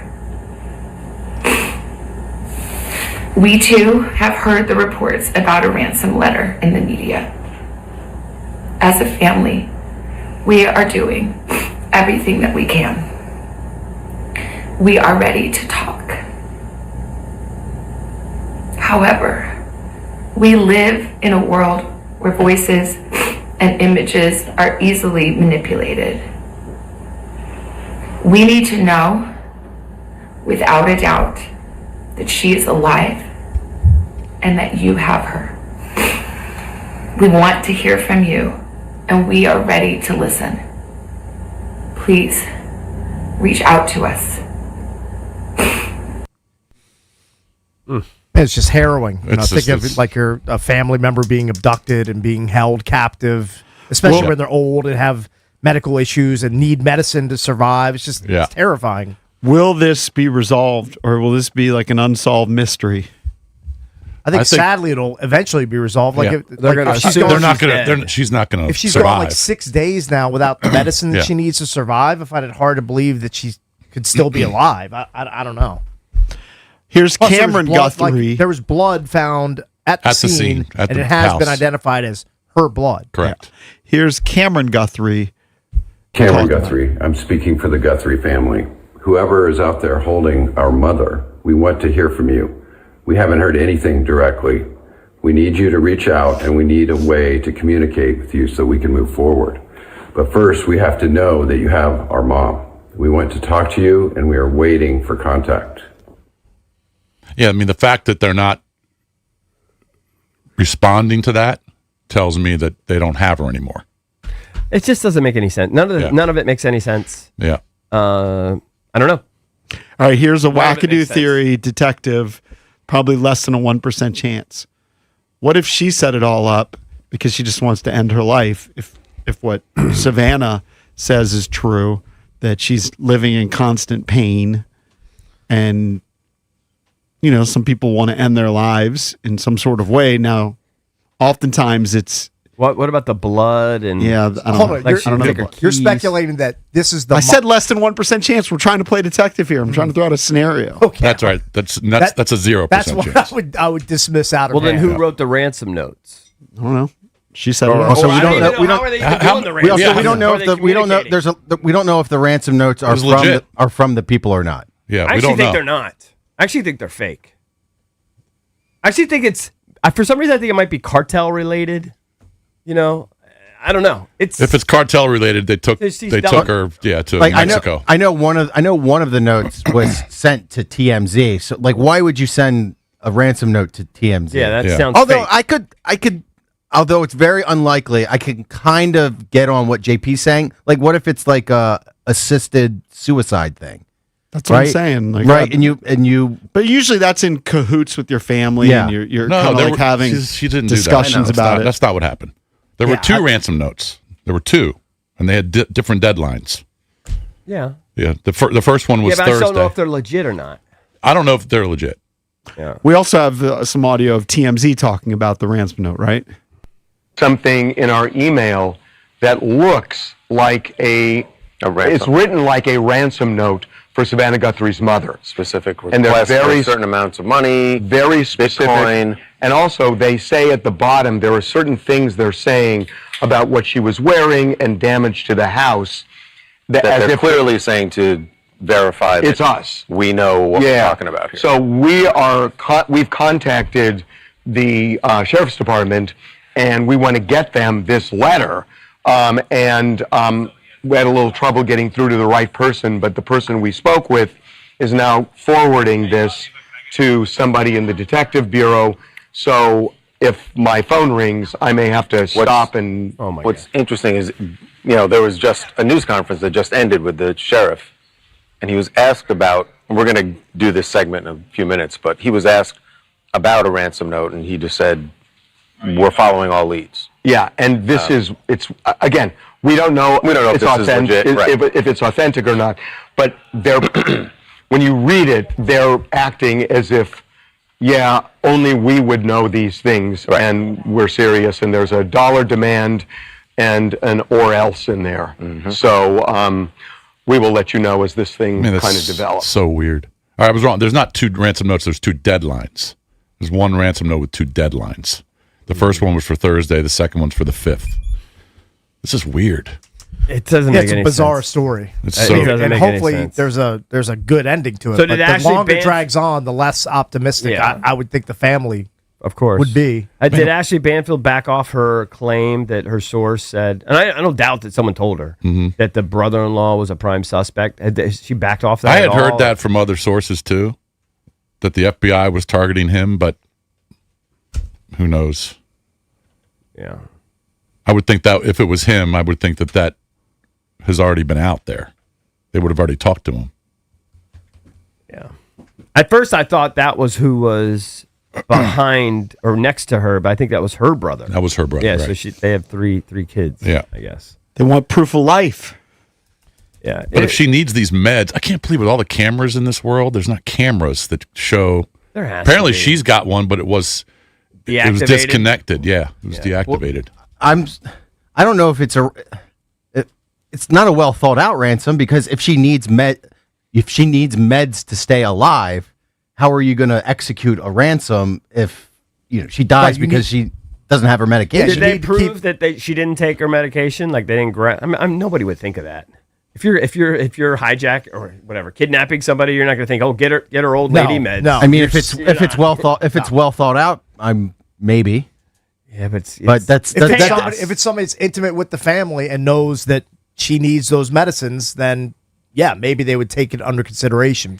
And this doesn't strike me as something that would be just a random abduction of this woman. Seems weird. I feel The like whole thing's whoever's done it Targeted. has some sort of connection to the family.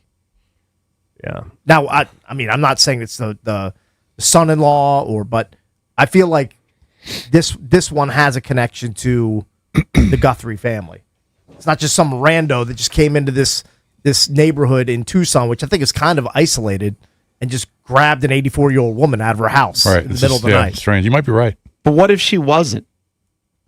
The only reason we believe she was kidnapped is because they say they're adamant that she didn't have dementia. Right. But what if she did and drifted off and wandered somewhere? Because she can't physically do that. Physically, she's limited. She can't just walk around. She has a cane. Yeah. I mean, one of the pictures I've Savannah seen with said she her- couldn't walk more than 50 yards. Right. Before being helped or having to sit down. She on a didn't just wheelchair. vanish on her own. She, somebody took her. It makes you seem like they're sending a. But again, the sending a FBI message or something. to The Savannah. FBI, since the feds are involved, they tell the public about 2% of what they know. They know a lot more. Yeah, for sure. That's why I'm saying the cameras. Of course, they're looking at the cameras. And there are cameras that got to be nearby. Got to be, right? Of course. Yeah, we just don't know what they're seeing or what they've already seen. Yeah. But yeah, it's crazy. But the longer it goes, the less likely I think you're gonna she's have a good cooked. outcome. I think she's cooked. Yeah, I don't think she's going to survive I mean, the this. stress of it could give her a heart attack. You know what I mean? Just the. She's been gone a week. Just the trauma that she's gone through, and I don't know what a sick person you have to be to kidnap an old Yeah, lady. I mean, you just have to be a soulless person. Soulless. Break into an old woman's house. and Demonic. just grab her out of her house and I stuff just her in the hope- back of your car. I just hope that, obviously we hope that she's alive, but chances are very slim. But they need to catch these SOBs. Absolutely. Right. And I guarantee you, Cameron Guthrie on that video, what he wanted to say is, if she's dead, I'm going to kill you. Right. I'm going to find you and I'm going to kill you. Yep. I believe he was a former law enforcement I guy? think he was law enforcement or maybe Okay. military. All right. So he means business.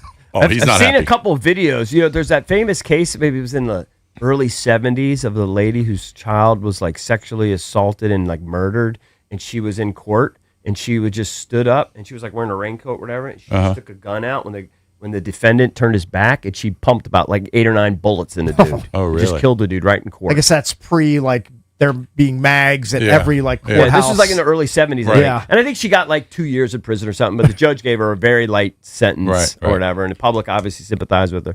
And then there was another instance I saw, I think it was with the Larry Nassar case, where one of the dads attacked Larry Nassar in court. Right. Oh, I think I saw that one. Yeah. Yeah. It was a big Nassar deal. was the guy that would Michigan State. He was like sexual assault doctor. guy. Yeah. You know what it kind of reminds me of? It reminds me of Cal Ripken's mom.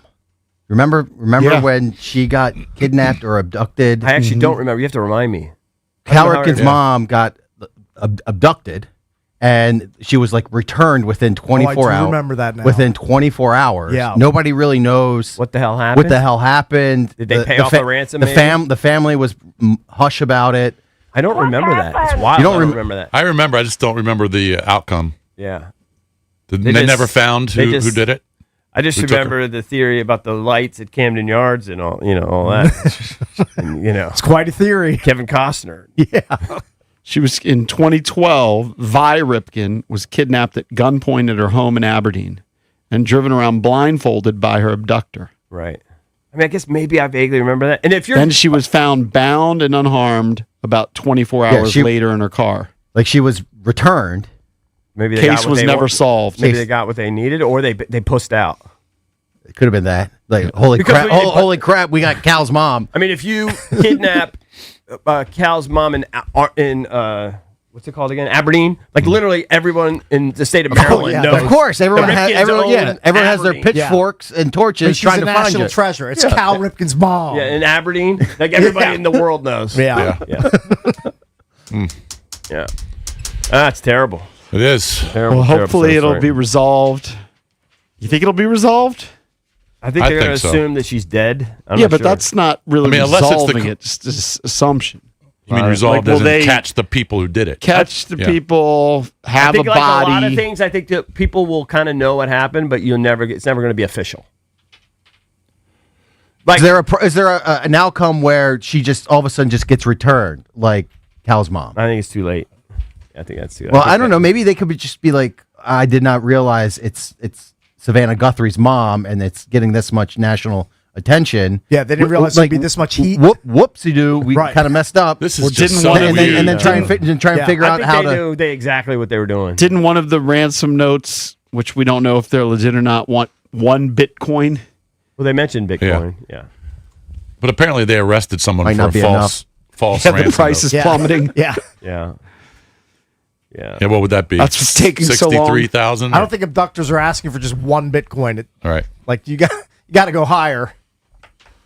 Yeah. I don't know. I don't think it's going to be resolved. Coming up next, it is our man Mike Marr's chance It's got to give us to his big become a fatty. legend. Black Diamond Mike has made a comeback. He's got a chance to get to even or better with his Super Bowl play. That's next here on the Junkies. This is your flagship home of the Washington Wizards. The Corvallis slam to And DC Sports Talk all day. Puts up the shot. Whoa! Scores at the buzzer. Sports Radio 106.7, The Fan. It's your boy Bish from the Junkies, and when I needed a new HVAC system, water heater, and a sump pump, I called Foley Mechanical. Dan Foley, the owner, came out himself, not some faceless company owned by private equity. He owns 100% of Foley Mechanical. He takes pride in every job. His crew, top notch. These guys know exactly what they're doing, especially with older homes and radiator heat. They crushed it at my house. They will for you. Foley Mechanical serves D.C., Maryland, and Virginia, and proudly installs Amana HVAC equipment. Call Dan Foley. He's the real deal. I really messed this one up. What's wrong? Valentine's Day. I procrastinated and now I'm stuck. It's easy. Dominion Jewelers. I thought they only had custom jewelry. Oh, they are amazing at custom design, but also have a gorgeous selection of bracelets, earrings, and unique handcrafted jewelry. The best part is the perfect gift is ready to wrap today. Handcrafted custom design jewelry. Dominion Jewelers. In the heart of Falls Church, we make it beautiful, you make it yours. By appointment only. Coach Wooten's Basketball Camp, the world's #1 teaching basketball camp since 1961. Your child will learn the game, play the game, have fun, and get an experience of a lifetime at Coach Wooten's Camp. Let your kid be a kid. Down the screen and go do what we do. Let's go shoot some hoops. Early registration discounts available. CoachWooten.com. Hey, we're cutting it close to kickoff. Don't worry. Just got to make a stop at Giant for some wings, sides, chips, dip. The big game means a big appetite, you know? Nice. You got the Upside app too, right? Upside? What's that? Time out. You don't know this? Upside is a free app that gets you cash back at gas stations, restaurants, or grocery stores. And right now they have a $10 bonus when you shop at Giant. Wait, I can get money just from buying groceries? Yep, and with Upside, I earned about $200 cash back last year. Okay, pulling over and downloading Upside. Think we can get pizza and drinks too, you know, for the cash back. Giant is now on Upside, and it's a big deal for the big game. Download the Upside app and use promo code DC1 for a $10 bonus on your first grocery purchase at Giant. That's promo code DC1 to get a $10 bonus. Use promo code DC1.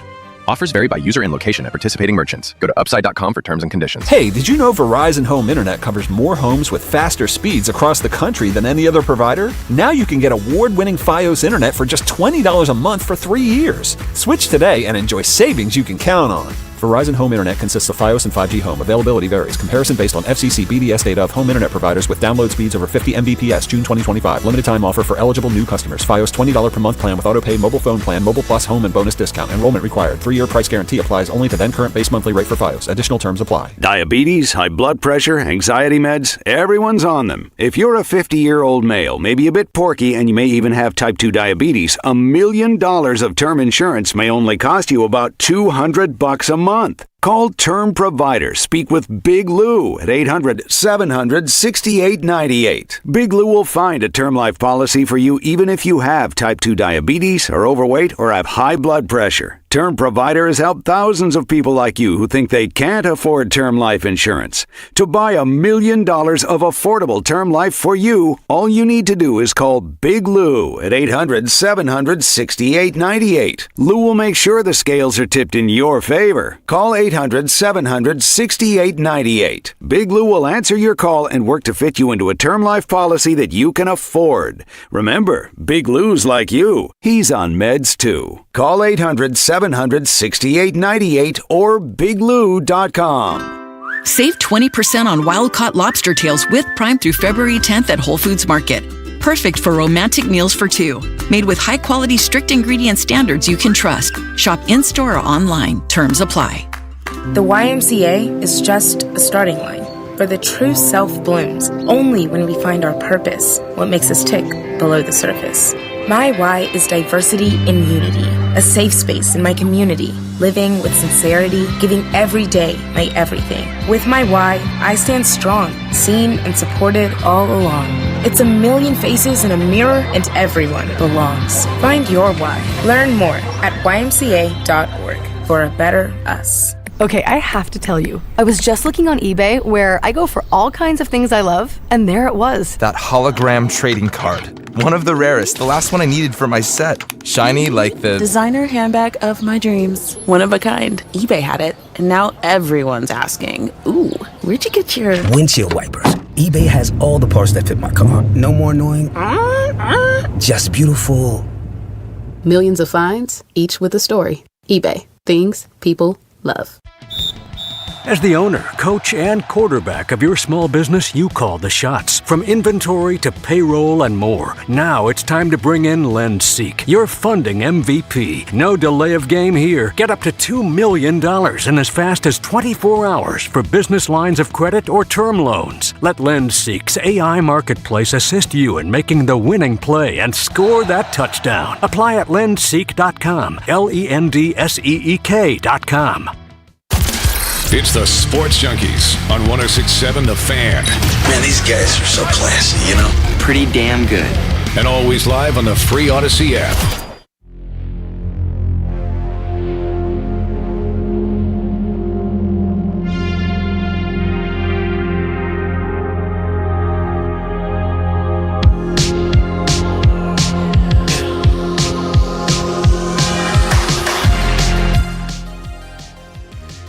Welcome back. Junkies come to you live on 106.7 The Fan and the Team 980. So when the regular season wrapped, Valdez, with the help of a listener, I believe, tracked all of our picks in our Junkies weekend parlay. Mm-hmm. And he found out the three worst. I was one of the worst. But Mike Marr. Who's the winner, by the way? Oh, you were the parlay king. That's right. Thank you. You don't even know when you win. They're running hot today. I've never seen anyone just so happy. The run good has just been your unbelievable. Run good is outrageous. Thank you. That was a season-long run good, just for the record. And plus, you got hooked with your $80 on your square. You thank somebody. I got to thank Michael. I'll just say Michael. He's sponsoring my Squares donation. Does he get a percentage? Are you kidding? No. Yeah, he's not expecting anything in return. That's my birthday. I wish my birthday was today. $10. I think it's mine too. Yeah, it's your birthday too. This is unbelievable. Yeah, I'm having a day. I can't even get on my Venmo, change password and everything. Doesn't work. I'm going to be in minus 30-degree weather tomorrow or whatever. Can I have a day today? Yeah, so are the rest of us. I think I'm going to be 10 degrees colder. Okay. Yeah. Yeah, but you're not. It's not like you're going an outdoor game. I'm not going to dig a ditch. You have to walk outside, though. I got to walk outside for like 3 blocks. You're not like directing traffic. I mean, seriously. I'm going to have to endure it. Anyway, we found out that Mike Marr was the worst. And he had a balance sheet of like minus $900, close to minus $1,000. And then he dug it deeper the next 2 weeks because we came up with this bet, wanted it to be belt to ass, but he refused. So it's boots on the ground. He'll have to either run or walk to work from where he lives in Arlington. You can remind us of the games that you picked. I think the Buffalo game came, Horgy, you went with the Jags, right? So I took Jaguars money line minus 108. So that loss. That was a nail biter right down to the wire, but ended up being a loser. Got bigger. I think all in all, after his balance at the end of the year was minus $1,477.93. Then I believe its height after the Bills game was $1,977.53. Yes, and then I took the Chicago Bears, which was a nail biter again. They lost in overtime. That put me to 2,400, negative 2,400. Okay, I forgot about the Bears. So he is in a hole. He specializes in close games. Yes, but it's on the wrong side. Yeah. But then Cooper Kupp saved the day in the NFC Championship. That was a big score, plus 290. And now my current total is negative $527.93. All right, so you got to make $528 got bucks a shot. up. Yes. He needed to get back to zero or better in order to avoid running or walking to work. If he's down $1, if he's down 1 penny. Yeah, if he's down 1 penny, he's got to do it. Close doesn't count. He's got to walk 8 miles. Got to be even or above. Or run. Hey, I'm disappointed in Mike because I've wanted his play for so long and he wouldn't give it to me. Okay. I've been begging. I've been begging him off air. Nobody knows. Nobody knows. Wow. Nobody knows my pick. I mean, I've kept this one in the holster, tight to the vest. You didn't tell any of your boys, any of your roomies? No one knows this play. Wow. Some might say you've kept it in the vault. Yeah, shout out Jim Volt, Stone, Jim Volt, Sweet, Mikey Volts. But there was a couple plays that I was workshopping this week that I did talk about to people, but this was the first play that crossed my radar on Monday, and it's just been locked in ever since. I haven't really wavered from it too much. I don't know if I'm rooting for him or against him. Because I'm actually rooting for. The comeback is just so spectacular. Yeah. You kind of want to see it, but the masochist in me wants to see him run to work in boots. It's a win-win. If he comes all the way back, it's a great story. If he loses, he has to run to work. Boots on the ground. It's going to be fun for us. Not going to be fun for him. It'll be fun for everybody else. Is this a game prop or a player prop? This is a player prop. Wow. So it can be faded if you're listening out there. Okay. Receiver, rusher, quarterback, defense. Why don't you just sit back and enjoy the show? Let's get that monumental camera over here on me. Drum roll for Mike. Did he do his line about where he already has the answers to the test? Did he do that line? We did that during the break. Yeah, I'm going downrange with this play. Hoorah! Shout out my Marines out there. You give me an extra week of preparation. I'm like Bill Belichick. I'm like Nick Saban. I got all the answers to the test. And I'm wearing black today because it's the funeral for this bit. I'm finally putting it to bed. I'm a Pupatella guy, but I'm wearing Litos right now. I never cut. You can find weird. I never cut. I'm sure you needed to say that. I'm sure you needed to say that, by the way. I never cut corners just like them. Give me 1 second. I got a prop to put on. Make sure that camera stays locked in on old Mikey over here. All right. Longest drum roll ever. One long and two short timpanis. All right, Mikey Vaughn. Oh, it's Black Diamond Mike. Oh, Black He's got Diamond his Mike. skis on. They call me Black Diamond Mike. They call me Playoff Mike, but on Sunday, y'all are going to be calling me Super Bowl Mike. I'm taking Stephon Diggs, 50 or more receiving yards. That's $500. I'm going big or going home to win 590. My total right now, negative 527. My new total will be $62. So I'll be crossing over that threshold. I like it. I think he might do it. I'm supporting local. He is hurt. So plus 118. Dude, I think he might do it. Plus 118 is the number. I got Dude, some I think he might get there. That line's been moving a whole lot this week too. That's also why I haven't told people, because I've seen it as I need a plus 108 or higher. Yeah. It's been as low as plus 100 and as great as plus 120. Right now it's plus 118.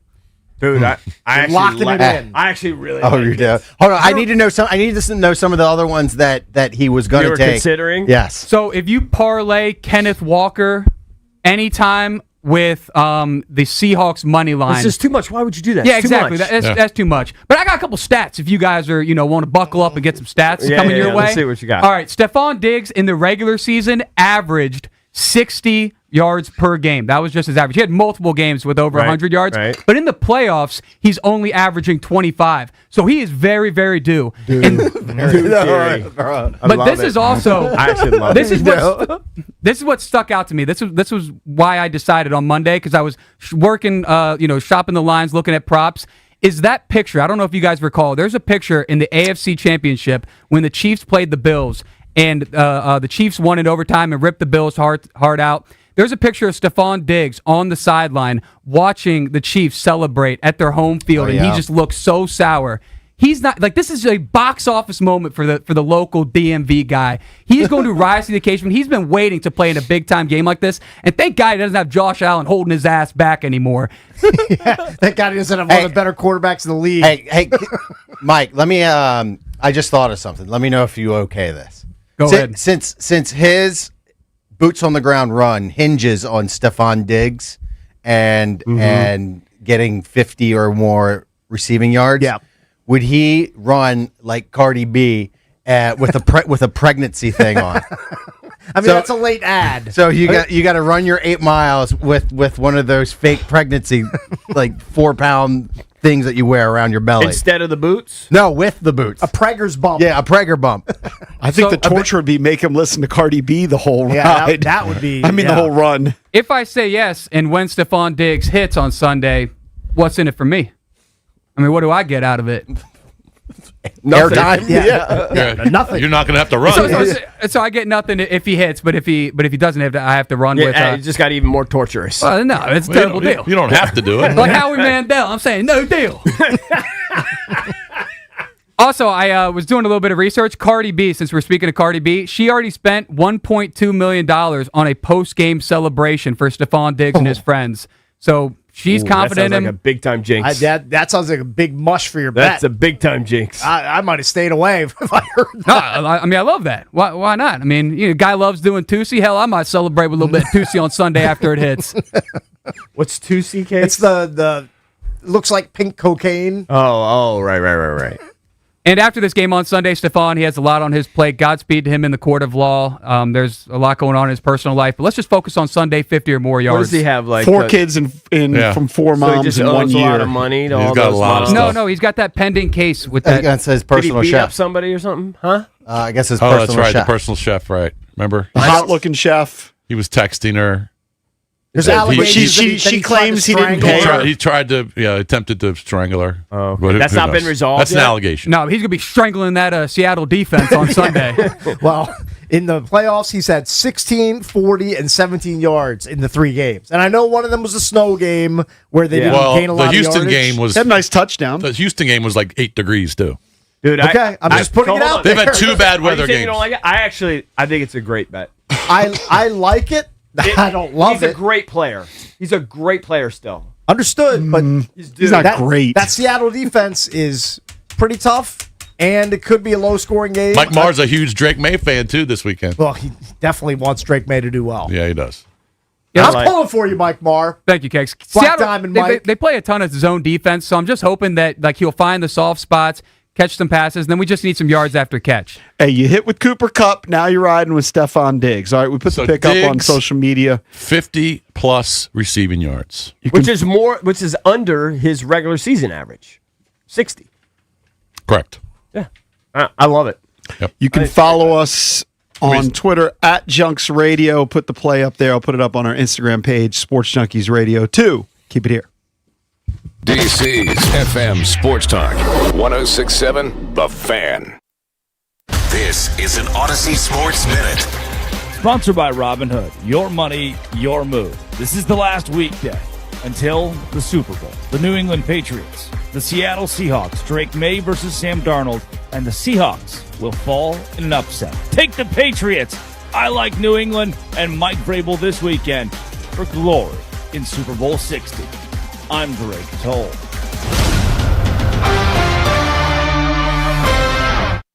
We've all seen it before, the underdog down at halftime, trailing, written off by the critics, but then something changes, a strategy, a spark, a comeback. Your finances can be the exact same way. Maybe you've made some mistakes. Maybe your investments aren't where you want them to be at this point, but it's not too late to turn it around. You need to start right now. Call Trajan Wealth. Here's the number, 202-929-6600. Trajan Wealth's fiduciary advisors are here to help you. TRAJAN Wealth.com. They'll analyze your portfolio, optimize your retirement strategy, and make sure your money is working for you, not against you. Make your financial comeback today. Call Trajan Wealth, 202-929-6600. That's 202-929-6600, or visit TRAJANWealth.com. That's TRAJANWealth.com, because winning in the fourth quarter starts with planning in the first. Advisory services through Trajan Wealth LLC, SEC registered investment advisor, paid advertisement, client. Additional disclosures at TrajanWealth.com. That's another amazing run by Team USA. Mom, think I'll be on Team USA one day? Well, I'll take this one. What? Are you speaking to us? Yes, and to answer your question, anything's possible, especially with Xfinity. So, I can be the best snowboarder ever? Well, I can't guarantee that, but Xfinity can guarantee that your internet price won't change for 5 years. Okay. What if I practice every day? Then maybe you'll be snowboarding for Team USA at the next Olympic Winter Games. And Mom, you'll still be paying the same price for Wi-Fi. Ooh, really stuck the landing there. It's the Xfinity Gold Medal Celebration. Now through February 22nd, get our best price on gig Wi-Fi for 5 years guaranteed, just $50 a month. Plus, get Peacock Premium included for 2 years. That's a $10.99 value per month. Xfinity. Imagine that. Proud partner of Team USA. Restrictions apply. Requires paperless billing and auto pay with stored bank account. Taxes and fees extra. Actual speeds vary. Kohl's gets it. Valentine's Day comes with expectations. Grand expectations, telepathic expectations, and heart-shaped everything expectations. Yes, even waffles. Kohl's has gifts that rise to the occasion, from romantic to playful, sparkly to sweet, or all of the above. Plus, get 15% off some of your finds. So go ahead, exceed those Valentine's Day expectations with Kohl's. Select styles, offer ends February 16th. Some exclusions apply. See store or kohls.com for details. Ready to crush it in real estate? Join the Fine Living Group with my friend John Leahy and get the leads, training, and proven system to scale fast. Dominate your market, guarantee your income, and take charge of your career now. Visit joinfineliving.com today. Hi, I'm Connie Britton. I support Feeding America because they help provide over 6 billion meals to people in need each year. Learn more at feedingamerica.org. Feeding America, 200 food banks strong. I checked Allstate first and saved hundreds on my car insurance. Really smart. Unfortunately, I didn't check if I took the gas hose out of my car's tank. Ooh, not smart.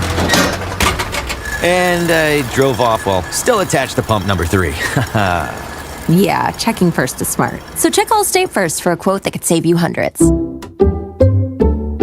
Potential savings vary, subject to terms, conditions, and availability. Allstate North American Insurance Company and affiliates, Northbrook, Illinois. What if your instincts could pay off?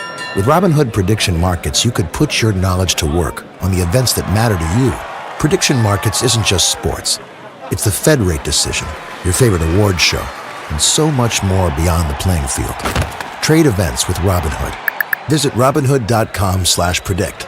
That's Robinhood.com/predict. Futures and cleared swaps trading involves significant risk and is not appropriate for everyone. Event contracts are offered by Robinhood Derivatives LLC, a registered futures commission merchant and swap firm.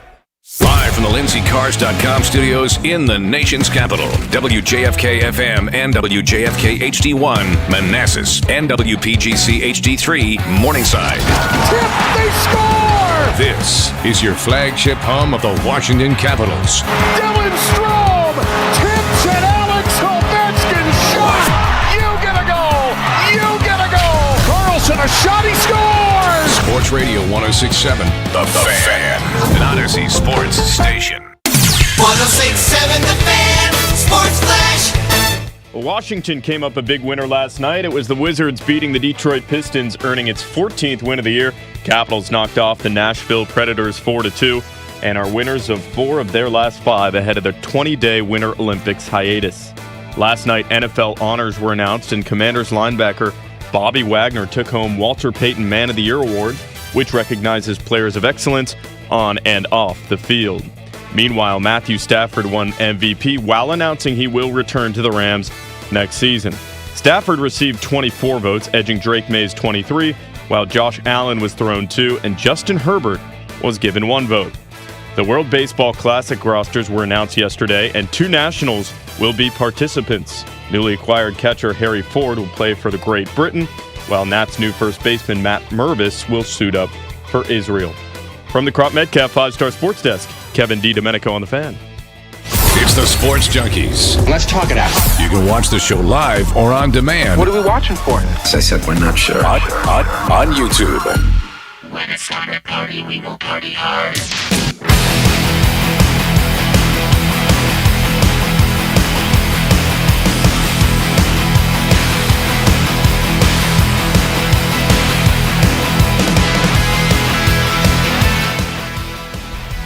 Welcome back. Junkies come to you live on 106.7 The Fan and the Team 980 here in the DMV, 910 The Fan, 105.1 FM in Richmond. You can watch us on the Monumental Sports Network as we celebrate 30 years of the Junkies in 2026, presented by Main Street Bank. Cheer local, bank local. Main Street Bank is a business-focused community bank proudly serving the DMV since 2004. Visit mstreetbank.com to learn how to put their team in your office. Main Street Bank, member FDIC, equal housing opportunity lender. It's Bish, Cakes, EB, and JP. That is the foursome. EB off to a great birthday. Yeah. Heck of a day. He found out that he won $100 from me and Jason Bishop from an old Steve Irwin bet. That's one that just which dates back to 1999. That shit came in. Right. So we each had to fork over $50. Thank God, because I was so confident. I said I would bet $5,000. Jason was so confident he said he'd bet his entire bank account. Yeah, I backed off that. I mean, it wasn't even a crazy thing to say. The guy's working with wild animals. Yeah, they're surrounded by crocodiles and deadly snakes. It was common sense. Of course, he's gonna die.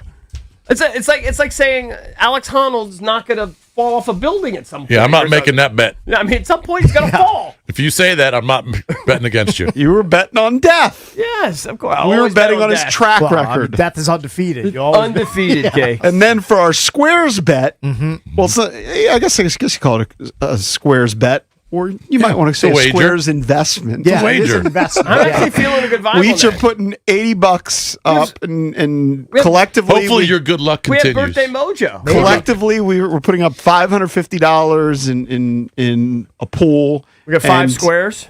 EB has a benefactor who hooked him for his birthday. I know. It's So ridiculous. nice. Gotta thank Michael. Hit me You're up on 180 Venmo. today. I know, dude. That's exactly. It's a great day. It's a great day. Great day. It's a great day. By the way, is the Olympics already started? Yes, Like, it what is started. going on? It started on Wednesday. It did? Yeah. Opening ceremonies Even though at they had noon. opening ceremonies. Curling started Wednesday. Because we're watching, I don't know, some sort of pairs skating Paired, or yeah. something. I don't know what the Yeah. hell's going on. Which is unbelievable, by the way. I don't get into figure skating, but the coordination and the strength that these skaters have they're Yeah, no, it's unbelievable. crazy. is absurd. Yeah, It is. I respect all of the it's- athletes. It's crazy. I mean, But- how these guys can Crazy toss these talent. girls up 15 feet and then catch them Yeah.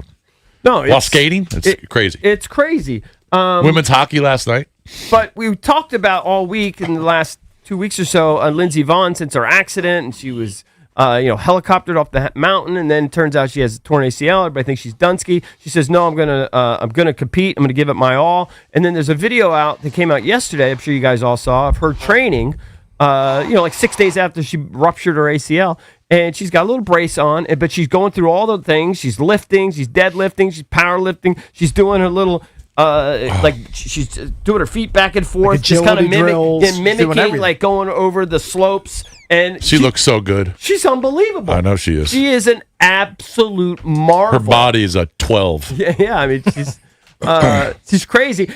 But I have to say, I am Team Lindsay in terms of these people are like, no, you should give it to somebody else. No, she earned the spot. She thinks she can still be competitive. She knows herself better than anybody in the world.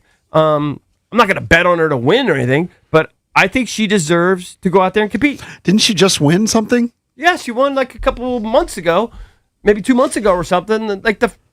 After having not competed in years. Yeah, I was reading, and At they like said 41 years old. She's incredible. I was reading that for football players, basketball players, they couldn't do what she's about to do, but they believe for what she's doing with the brace, she's not cutting side to side. Although Right. you do have to There are make slight some- there are turns. some turns. They think she can pull it off. She's already completed her training run after tearing the ACL. Right. Yeah. Remember, It's remarkable. she got hurt. They're showing the video of it. Yeah, this is a video of her training run. Yeah. Put that on Junks Radio. Can somebody put that on Junks Radio so our people can see it? I mean, look, She's unbelievable. I had a buddy who had 2 torn ACLs and used to play basketball. Now, he did not look great doing it, but I mean, you can do it. You're just not going to be great with that lateral You're not gonna motion. be at your highest level.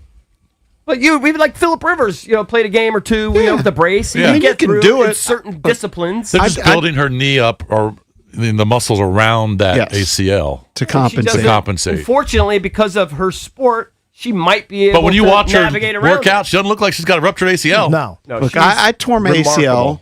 remarkable. I drove home. I went to work the next day. My son tore his ACL, walked home on his own power. It was pummeled, but he could still walk. Yes.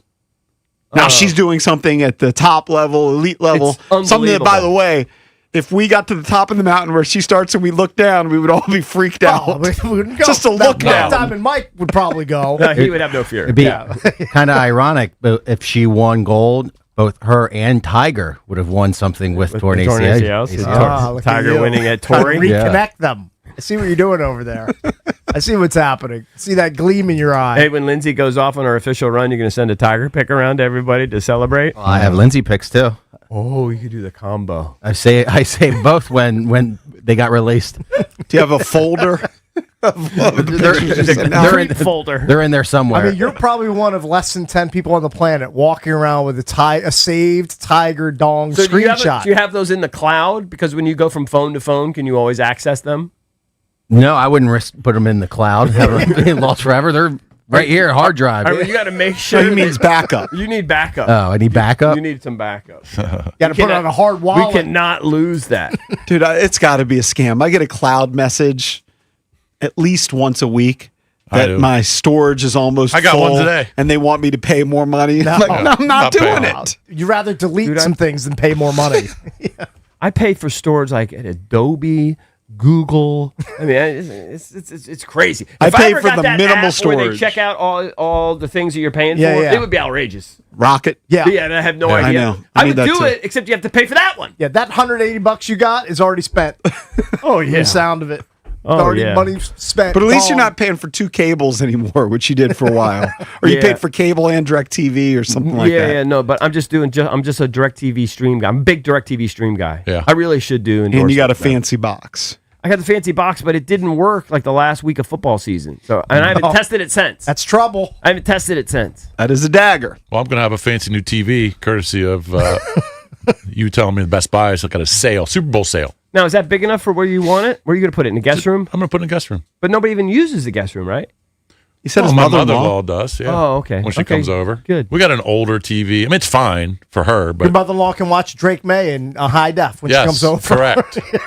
But it's $320. Yeah, it's nothing. free. Are you Basically free. Are you and Teresa going to have anything special? Are you going to order anything special? You going to order Pupatella? Oh, for Super Bowl Sunday. Yeah, yeah. I am going to Pupatella. You are- I went there yesterday, and I told the guy, my man Omar. Yeah, I said, I know are exactly you guys, what you're talking are you guys usually busy on Super Bowl Sunday? He goes, yeah, pretty much. I said, well, all right, I'm going to come That's in. a pizza place if they're busy on Super Bowl Sunday. Well, I didn't know. I mean, some places aren't. So I said, I'm coming in for meatballs and pizzas on Super Bowl Sunday. So, but you're going to take him home. Oh, I'm going to take them home, yeah, of course. Right. Here's Omar. So you didn't make your order yet. Did you actually give him your official order? Oh, no.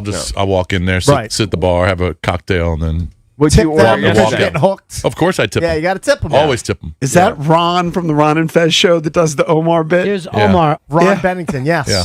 It's an What happened to him? He's still alive. Fez no longer. Fez not with us, sadly. Yeah, it is sad. Fez has been gone for a while. What was the name of his cat? Fuzz Watley. It's a Fuzz great Watley. cat name. This is the best cat name of all time. Radio Insider. Fuzz Watley. Right. Fez is probably dead for 8 or 10 years. So Vaughn did her training run this morning. It looks like she got Radio a lot of hits. Insider. And remember, the only reason why she How'd crashed she look? is I don't know. She had the 7th fastest time through the first 11 starters on her training run. All right, so That's a middle little slow. I'm sure she's not pushing it, to the Yeah, she brink. just wants to test her knee, make sure she could do it. Did I hear some hockey team got like 12 players got some sort of a virus? Did you hear that? I had not over heard there? this. I thought I heard that They this all got morning. the RIA. I got Is that something. right? So they I had to thought I was cancel the going to have the game. RIA this morning. Walking into work. Wow. it was- Why? And I don't usually get the wave like that. I don't know. Something rumbly in the So you had tumbling. did you make it to the bathroom in time? Yeah, I was fine. Were you thinking about- I'm not a baby. Of course, I made it to the bathroom. This is transition to the next topic. Were you thinking about Bitcoin? No, I don't think it was Bitcoin related. Here's what I'm doing. How often do you check Bitcoin Bitcoin price? in particular? Every Do you do day. it Every I day? actually Every check day. Bitcoin a lot. Every actually. single day. But It's an you've easy never check. sold, right? I have not. No. I've only accumulated more. Yeah. Right. He's fine. It's I'm a roller catching a coaster. fall. So you have a Nice. different, I'm different. Everybody's different. You have a different mindset in Yeah. that if you've never sold, right, it's not a day-to-day thing. You mean eventually maybe you'll sell. Yeah. But he still checks every day. Every day. I'm just not Because that he has way. a significant Like, amount if of I'm- money in it. I know, but if you're a long-term investor He is. and you're not looking to But it's a unique I investment. I like to stay informed it's a as to where the price is. super volatile piece. And if it loses 7 or 8%, I want to grab another little piece. I checked Yeah. my 401k. But it's down 45%. I know it's I down checked a lot. Since it's high. I but checked it's my done this many times It's before. volatile. I'm used to that. I checked my 401k recently, and I don't think I would have been. I know I wouldn't have been within 6 figures. Oh, Yeah, I don't That's know. a flex right there. I know what mine is. I don't know, not to the dollar, but I know. It's an inadvertent flex. I by think- I know Well, within I mean, it's 30 $1,000. years. Yeah. It's 30 years of building a Yeah. 401k. Hell yeah, it's good. Yeah. Check it. Although the wouldn't- market, yeah, I couldn't the get market mine had in. its second 2-day or biggest 2-day tumble since last April. The market itself also has been super, super volatile. Yeah.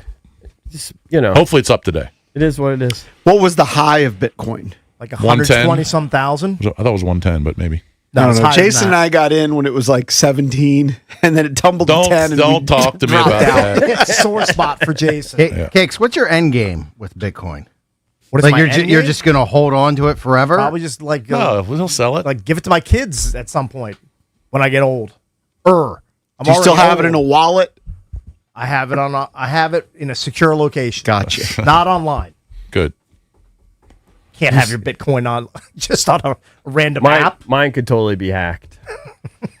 But I'm just so terrified of losing the pass keys and all that. I'm Yeah, it's a terrified thing. of You that. gotta- It's you gotta- definitely a thing. You got to have. You got to put it like in a security. safe or something, Yeah. and people got to understand. It's a I whole saw thing. something online about Odell Beckham Jr. that one year he wanted all of his salary to be in Bitcoin. Right. And people had been praising him because he was killing it. And now it's at the current Bitcoin price, it's below what he would have made, I guess. Right. It's volatile. I don't think this is the end of Bitcoin. It's been a lot of crazy stuff. You saw gold and silver plummeting. Like, there's a lot of crazy stuff going on out there right now. Like, there's a lot of market manipulation going on. Yep, I agree. Whatever. We'll see. We need a good day today, though. That would be nice heading into the weekend. Yep, it'd be I nice. just wanna- Futures Well, are I up. kind of understand the stocks. Like when the stocks go down and it's related to, job losses and things like that. I understand it. I don't really understand it when it comes to Bitcoin or gold and silver. Do you think this guy knows a lot about the blockchain? He doesn't. Okay, I can tell you that for a fact. I'm just praying for a good outcome. That's all. That's all I'm doing. But ultimately, if Valdez is right, and I kind of suspect it, it's never going to affect your life. It could go to, maybe if it went to like $1 million, you'd sell he's it. blessed. He's got plenty. He's got plenty. It's going to his children. Yeah, but there's I maybe. guarantee you there's crypto bros out there that are upset. Yeah, For sure. Where their livelihood is The Winklevoss, they're probably well, they're fine. I'm talking they're about like fine. the average Right. Joe that's probably over leveraged in Yeah. Bitcoin because they bought into the hype of it. Yeah, there'll be a couple guys jumping off buildings. No, I got mean, a friend a couple weeks ago who we all know, and he's like, I got big into crypto. He's like, I'm looking to retire in 5 years, and he's got like this whole plan to just hit it big with crypto. I saw one of these tax guys online say you could like sell your Bitcoin right now and then just buy it right back, and then you write off like for Cakes you could write off like $100,000 loss or something. Like, I don't know how exactly that works, if that's valid. Yeah, I don't know. I don't know this. But he claimed you could sell it right now and then buy it 2 seconds later, and now you just have by the same amount back. And then you have like $100,000 loss. I've seen some people on Twitter. Now, this is not Twitter's I don't know if not, that's valid or not, not a bunch of financial professionals that are basically saying, "Yeah, I'm gonna buy I'm gonna take a loan out and buy Bitcoin and pay like 5.5% or 6% on the loan, and when it's $500K or $1 million in 6 to 10 years, I just have to pay back $100K, and I'm sitting pretty." I'm like, that sounds like a terrible idea. You should not do that. Is today a good day to jump back onto Bitcoin? Depends where you think the bottom I mean, is. it's down 45% since last There's year. a lot of people Why, you literally tempted? thinking it's going to I zero. mean, I wouldn't buy one. I would buy a portion. Buy a piece. Yeah. Yeah, just buy a little bit. I am tempted. Get a little taste. Do you believe in it, or do you think I it's just do. some sort of fad? Hopefully, it's better than TLCP. I believe in the utility of it. I definitely believe in the utility of it. Somebody, though, I listened to who also believed in it, though, pointed out that if you remember when there was a hack a few years ago, there was like a hack, and remember like the whole country, like a bunch of websites went down, and they requested payment in Bitcoin. Right. If you remember, like the whole internet was down. Kinda remember that a couple something years like ago. that, yeah. And then like the government or something paid in Bitcoin, and then the story was they got their money back. Like Okay. they got the crypto back, and that was a huge red flag because it's supposed to be unhackable. Like that's not supposed to be a thing. So it's like the main principle that it's founded on potentially could be BS. Right. That it actually is hackable, and the government could get it back. Hopefully, from it doesn't you if they go to want zero. But this guy has experience with buying Yeah. a lot of a certain I will equity s- that goes to zero. I will say that investments go to zero. I will say Zero. this: my financial manager, and I've been with him for a long time. He's always said, "Stay away from it." Right. Even when it was rising. Yep. Mine said the opposite. What's the one? I have a Lonzo Ball. What do I have? You have an NFT? NFT, whatever happened with those. That has gone to zero. I call BS on that the whole time. Because to me, those are both kind of the same. A digital picture? If you have an NFT or you have a Bored Ape on your phone, it's worth nothing. I can tell you that with certainty. I don't know that I would have any idea how to get it. No, you don't have to worry about it because that is worthless. That I called shenanigans the moment it became a fad. The NFT stuff. If you have a non-fungible token, you are busto. That I can tell you with pretty much certainty. All right, got to take a break. A little bit later in the show, we'll get back into the Super Bowl. Don't go anywhere. We're the Junkies on The Fan. DC's FM Sports Talk. 106.7 The Fan. Hey, we're cutting it close to kickoff. Don't worry. Just got to make a stop at Giant for some wings, sides, chips, dip. The big game means a big appetite, you know? Nice. You got the Upside app too, right? Upside? What's that? Time out. You don't know this? Upside is a free app that gets you cash back at gas stations, restaurants, or grocery stores. And right now they have a $10 bonus when you shop at Giant. Wait, I can get money just from buying groceries? Yep, and with Upside, I earned about $200 cash back last year. Okay, pulling over and downloading Upside. Think we can get pizza and drinks too, for the cash back.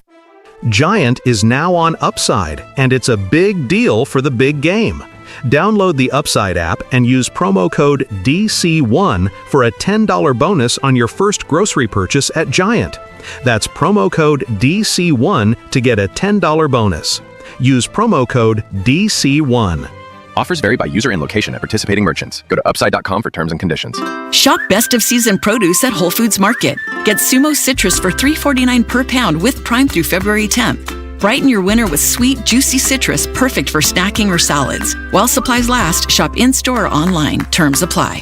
Oh, and that's a hard foul. Let's listen for the call on the floor. The taxpayer owes back taxes. Penalties and interest are assessed and wage garnishments to begin immediately. The IRS never misses that call. I wonder if they will challenge it. The call is under review. Priority Tax Relief has been called in for a review. Priority is the best in the business at negotiating your tax debt and has even eliminated the debt for some clients. Priority Tax Relief is saving their clients millions of dollars every month. After a careful review from Priority Tax Relief, the debt has been eliminated. No foul on the play. Whoa! That completely changes the game, folks. If you owe more than $5,000, call Priority Tax Relief, and in minutes they'll review your case for free with a direct line to the IRS to see if you qualify for life-changing relief. No more worrying about wage garnishments or frozen bank accounts. Call Priority Tax Relief today at 800-584-7531. That's 800-584-7531. We make your tax relief our priority. Call now. Priority Tax Relief. All right, guys, EB here. It's the final football Friday. And as we've said all week, it's the last call for football, and FanDuel's giving you a daily profit boost every single day leading up to the big game. Today's 30% profit boost is for first quarter markets, alt passing, receiving, and rushing yards. Will the Patriots get the run going early? Will they get Stevenson over his first quarter rushing total? Will the Seahawks feed JSN to get him going? All you have to do is opt in each day and place an eligible bet to use that day's profit boost. So whether you're locking in early lines, riding your favorite props, or taking one last swing before the final whistle, FanDuel's giving everyone something extra to cheer for during football's final week. Just visit FanDuel.com/EB. Play your game with FanDuel, the official sportsbook partner of Super Bowl 60. FanDuel Sportsbook is the official sportsbook of 106.7 The Fan. You must be 18 and over. Present in D.C. Opt-in required. Bonus issued as non-withdrawable profit boost tokens. Restrictions apply, including any token expiration and max wager amount. See terms at sportsbook.fanduel.com. Gambling problem? Call, text 1-800-GAMBLER.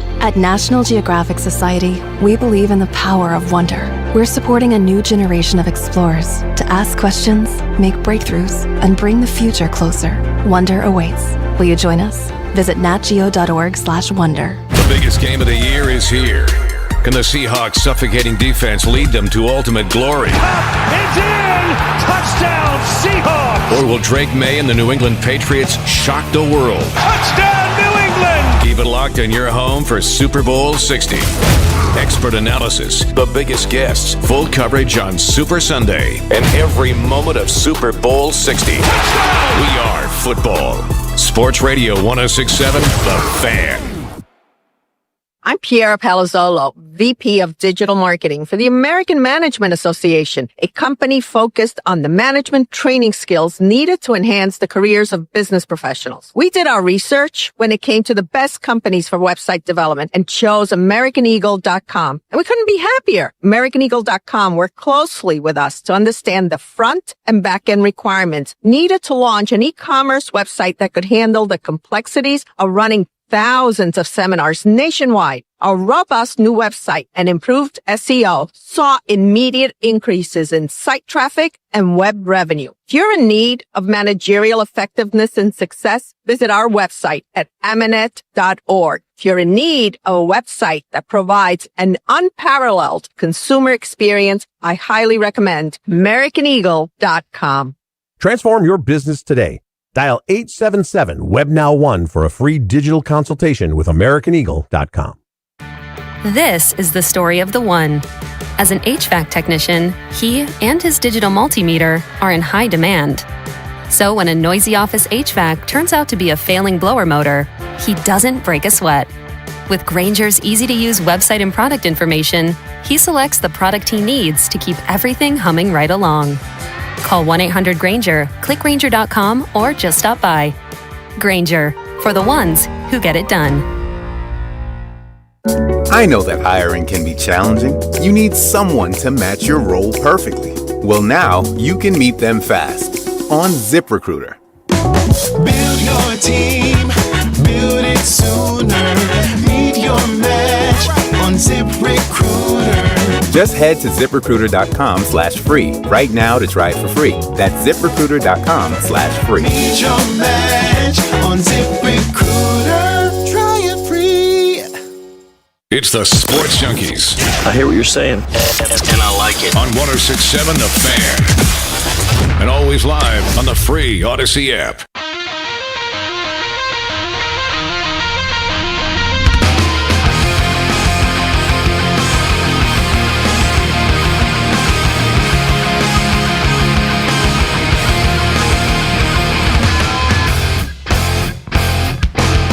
I was just thinking about this. We've been talking about EB's birthday. Yeah. And he's had a windfall today. Sure, it's been a good day. It's been a good day. Thank you. But besides like us acknowledging it on the air, like happy birthday. Yeah. Back in the day, since we were playing Throwback 30 from 1999, I remember like Jason's mom showed up one time on your birthday. Would she bring us a cake? She did. Mom definitely She brought- came one time with Nice. cake. And we used to do the hack bit and have like dancers. Let's just call them dancers. We did? Definitely a few times. Nuh-uh. I think maybe we did it for Jim McClure. We've Like, I don't know if grown we did up. it for We've evolved. Yeah, we us. did that. I think Like, maybe we'd be we like, defer it to someone. yeah, we'd be like, Yeah. oh, it's Jason Veazey's birthday. Let's get a dancer. Yeah, see, I can't get a dancer because I'm married, but you could get one. Right. And then have them come in studio Right. and do it. Well, EB, Right, it's for them. The news keeps getting better. If you Yeah. drive by the Amico in the O-Town, they're wishing you a happy birthday on the marquee. Are they really? They are. Where? The Amico in the O-Town. They did that Oh, with you, right? Oh, Yes. is that one? Yeah. Yes, our guy Can I get a Greg. picture? Will you send me a picture? Sure. Tell him to send me. I'll put it on my Twitter. Yeah, I feel we'll put it out there. that's a nice thing. Your day's just getting better. and If better. anybody wants to wish me a happy birthday on their Now, publicly. Now, full On those disclosure, marquee- at first I told him, I was like, if you're going to do it, you have to do a funny bit, like say it's his 98th birthday. And he actually put that up at first. And I Oh, said, did that's he? kind of mean. it was- He's like 98, he's 56. So I said, take that down. Actually, put his real. So he had that up for a at while. first. And I said, that's a little bit mean. Is It's it not- digital or is it one of those It's old school digital. that he's got to Yeah. put? No, it's not. Come on, it's digital, JP. I mean, how many Amicos are out there We're anymore? I don't see many of We're those. living in the year 2026. You think that there's a guy out there with that long rod that he's Is that putting what up they do? Individual letters? Yeah. No. It's an electric marquee. Dude, that's awesome. Electronic sign. I love that. Yeah, I I'll was forward it hoping to it you. was the Amico in Kensington, though, but no, I got nothing No. in Kensington. Oh, we You're don't gonna know that drive guy. by, bring the family I'm sure by. they wish Johnny Holiday happy birthday. Yeah, But Amico had been dead for a while, but they rebranded the BP now an Amico. Okay. Just, I was as surprised as the next guy. I got to be honest. I'm becoming to save a little cash. Yeah. They have the cheapest gas. Okay. Every time, a Liberty guy. Oh, really? Okay. Now they're not going to advertise. Their gas stations are nubs. Bottom of the barrel. They look like gas stations out of like 1979. Like they're always kind of run down. Yeah. They're their convenience store offerings are mediocre at best. Correct. It looks like an abandoned gas station, but if it's cheaper gas, Their gas who cares? sometimes is $1 cheaper than the one right across the street. Well, if it's $1 cheaper, then you're definitely Now the one across do the that. street is like outrageous. Right. I went to the Harris Teeter this morning. Yeah. And put $16.99 in. You're such a weirdo. But it was now you get cents off because if you keep shopping at You Harris get Teeter, gas points, yeah, it was $2.39 discount per gallon. That's pretty damn good. That is. It got knocked down to $2.39 a gallon. Yes, That's impressive. $2.39. You're doing work over there. And I believe a couple weeks ago it was like $2.19. Right. Because I got 40 cents off. Nice. You're killing it. So that's the only place I go to. You're killing it in the discount But gas why game. $16.99? I Because it was know butt we've cold. talked about it for years. Because that's Okay. what I do, but it was You're too butt cold. ass cold. I just wanted to Okay. get back in that. So you just in the cut By it the way, short. today I drove a gasoline-powered vehicle. I don't have to go through the whole shenanigans of running up and down the steps today. You got some steps in yesterday. Yeah, I got extra steps. Never hurts. So you had the NFL honors last night. Yes, and the awards were we handed talked out. earlier that Bobby Wagner won the Walter Payton Man of the Year. That's a huge honor. Christian McCaffrey won Comeback Player of the Year. I think Dak Prescott was maybe in the mix, but Christian McCaffrey won that. You had your Defensive Player of the Year went to Myles Garrett. I think that was expected. Offensive Player of the Year, maybe a little bit of a surprise, went to JSN. He had a bomb year, though. I know. I think you could have made an argument for Christian McCaffrey, who had, over 2,100 yards combined and a ton of touchdowns. Yeah. So it's kind of weird that they give an offensive player award and then they give an MVP who's an offensive player. Right. Yeah. But JSN had a bomb. But they don't include quarterbacks, right, in that offensive True, player of the true. year. At least in recent years, I don't think they do. So the question was, what was going to happen with the MVP? Mm-hmm. And it was, if not the closest, one of the closest. How could it be races No, ever? it was one vote away. It Yeah, was could it one be vote. Well, that was closer? one first place vote. Yeah. Okay. So the total was Yeah, like total votes, you can vote second, third, fourth, fifth. But Matthew Stafford holds off Drake May by the one first place vote. That was the difference. And Matthew Stafford wins his first MVP. And some people are upset. Now, Matthew Stafford had more total touchdowns. Drake May had the best completion percentage in the league, had the highest passer rating. You can look at other metrics that would have favored Drake May. And some people are upset about it, including Mina Kimes. Mina's salty. Here's Mina Kimes talking about the MVP voting. I'm a voter, and I voted for Drake May. And I'm right. And I'm going to explain to Dan Orlovsky why he's wrong, because we already know what he did. First of all, let's remind folks, this is a regular season award. We cast our votes after Week 18. Nothing that's happened since then should be applicable to that. Over the course of the regular season, for me, I look at two things, dominance and then value. From a dominance perspective, Drake May was better than Matthew Stafford in just about every meaningful statistic. QBR, EPA per dropback, success rate. He had the highest completion percentage in the NFL. He was first in all of those, despite having a high average depth of target. On top of that, he was a more efficient quarterback. He also brought an element with his rushing that you just don't get from Matthew Stafford, obviously. Opponent comes up a lot in the Patriots' schedule, for sure. But when you actually parse it down into offense and defense, the slate of defenses that the Patriots faced was not that different statistically from the Rams. In fact, in common opponents, Drake May was the better quarterback statistically. Then I look at value. Drake May during the regular season, I know we were watching this Patriots defense and they look great in the postseason. They were not great during the regular season. 23rd in DVOA. The run game, 21st. Meanwhile, Matthew Stafford, the Rams defense, top 5 in DVOA, best run game in football. Finally, I like the Patriots receivers. They ain't Puka Nacua. So when you look at who carried their team more, who did more with less from a value perspective, in addition to the statistical dominance, to me it is clearly Drake May. She makes some great points. She does make some valid points. Pretty much all of them are valid points. I still would have voted for Matt Stafford, just so you would have been bitter that I voted against Drake May. By the way, it was the second closest MVP race since 2003, because then that year McNair and Peyton tied for the award. There you go. So that's why it's the second tightest. But yeah, 366 points for Stafford, 361 for May. Are you relieved that Drake May didn't win it? Am I relieved? Yes. Of course, they both. I'll be honest. I'm happy he didn't win it. Just tell the truth. I have to be honest here. Tell the truth. It kind of made my day that Matt Stafford it's greater than Drake May. It's a big win for Jaden Stans if he doesn't win the MVP and he loses the Super Bowl. It's a good double dip. It'd be decent. It would be a decent day. It wouldn't ruin my weekend. I'm kind of coming into that side of the camp now. Just because Jason's so vociferous on the other side. But you know what? At least he's there. We got there. He's there. Well, because you still would have a shot to be the first of that class to win an MVP. He's the first. And the first to win a Super Bowl. Right, it's still it's still attainable. Right now, Drake May so far has one more win than Jaden of note. Yeah, right. But, and Jaden's run through the playoffs much more impressive than you Drake could make. You could definitely this make that year. argument that May. Drake May got that hurt. May was. But Drake May's in a Super Bowl. Understood. Yeah. That's a feather in his cap that Jaden And doesn't have. he played much tougher defenses than Jaden played last year. Not even close. Houston's number 1 in the league. Okay. You know how many quarterbacks We'll threw? argue- Hold we'll on. go round and round How on many this. quarterbacks in this year threw 3 touchdowns against Houston in one game? I'm going to guess 1. 1. Right. Yeah. Was his name One. Drake May? Right, with Schmake. Yes.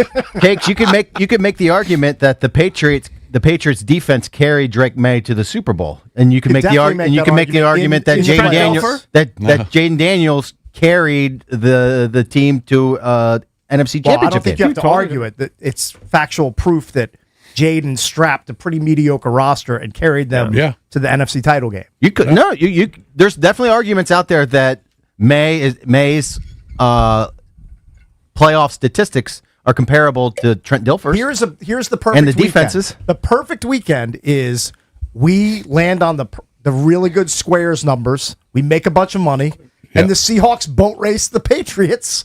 Everybody wins. A lot of people expect. Everybody wins. A lot of people expect. I haven't seen many people taking the Patriots right to win. Maybe to cover, but 5 straight underdogs have covered. I'm a big Sam Darnold guy this weekend. Look, Jaden Daniels. I know you are. Jaden Daniels had a passer rating of 98 with 5 touchdowns, only 1 pick. Right. In the playoffs. Drake May's passer rating 84, 4 touchdowns, 2 picks. Right. Yeah. And then just a ton of fumbles. Yeah, he's offensively. He's played in 2 horrible weather games. And he had factor that in. The truth is, he played against 3 top 5 defenses. He also had some signature moments. The pass to Butte. Yeah, it was a great pass. Pass to Diggs. I don't want to root against Drake May, but you're going to. I'm forced to root against Drake May. There are Forced. outside forces that make you root against him. I think you should root for Drake May because it just makes that quarterback class of last Oh, year I don't care or about the 2 whole years class. ago. It's already a good class. I care about Jaden. It puts him at another It's level. already a pretty good class. Because Jaden got to an NFC Championship in his rookie year, and Drake got to a Super Bowl in his second year. I'm just being and honest Caleb Williams again. is obviously very good too. I want Jaden to be a superstar. And Nix. I want all of those And Bo other Nix. guys to face plant.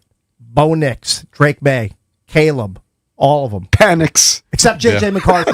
I root Right. for J.J. McCarthy for some weird reason. Yeah. All right, real quick, let's go to John calling from Richmond. I don't know if it's Richmond John, but I just think it's John. No, Hey. no, not Richmond John. John, what's up, buddy?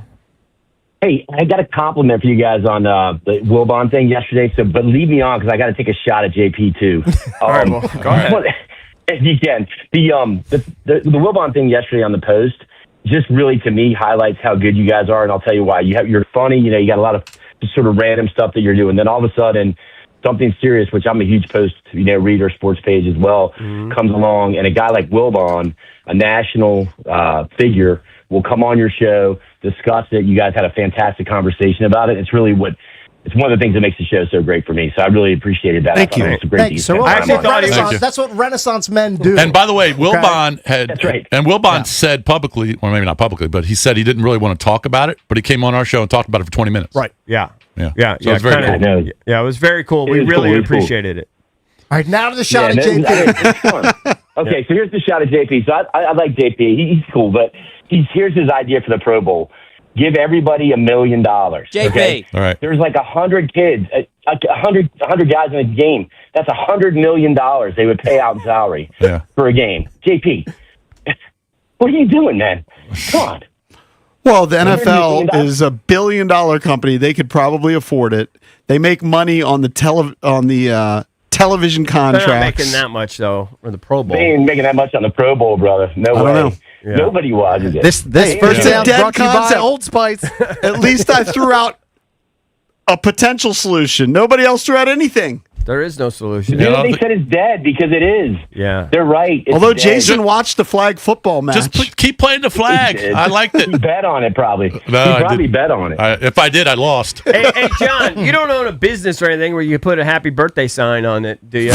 You've already got one. Now you're getting greedy. This is outrageous. Can I get one in Richmond? You want one up and down the Eastern Seaboard? Why not? I'm just asking. That's all. All right. I mean, you're going to New York. See if they'll put it in Times Square. You know, Times Square. That would be so silly. Aim high, baby. I think I'm way closer. Where I'm going to be, way closer to. God damn it! Where's Columbia? Is right next door to. You guys don't know. I don't know. Harlem. Okay. Oh, Harlem. Different spot in New York. Yeah. By the way, Times Square, massively overrated. I never need to go there ever again. I probably Look, won't ever my again. idea of $1 million per player, I don't need to pay, maybe it would be based on how much they're making. Because I don't need to pay some of the guys that are only making $1 million $1 million. Some of the Pro Bowlers don't make that much money. I don't know what they pay those guys to play in the flag football game. $50,000? I have no idea. But it's dead. They probably will kill it off, or they'll just keep playing flag football and dodgeball and goofy contests. They don't need to do any of that stuff. Just name a team and then have a dinner. Well, they named a team with Shedeur Sanders on it. Yeah. Well, no. They named a team. Shedeur Sanders. No, he was only replacing someone. Okay. The stupid. That's the only reason Shedeur was there. No, but I'm pretty sure. Those guys are called Pro Bowlers. Joe Flacco made his first Pro Bowl. It's because Drake May and Josh Allen, those guys don't want to show up. But if they eliminate the flag football, you don't have the Shedeur Sanders Pro Bowlers. Dude, yeah. Those guys can make, hit an incentive because they made a Pro Bowl. If you keep playing Pro Bowl dodgeball, you're going to have Tyler Huntley's and Shedeur Sanders. You got to get rid of it. It's got to be done. Joe Flacco made his first Pro Bowl. Yeah, you got it. Nobody cares. Yeah. Cakes. Nobody cares about the Pro Bowl. I've been over the Pro Bowl for a decade plus. Coming up next, we'll do the Junkies Blitz here on The Fan. From free agency to the NFL draft, this is your station for every move of the Commanders' offseason. The story is... Now let's just focus on the defense. You were right. We are football. Are we good to go? Sports Radio. 106.7 The Fan.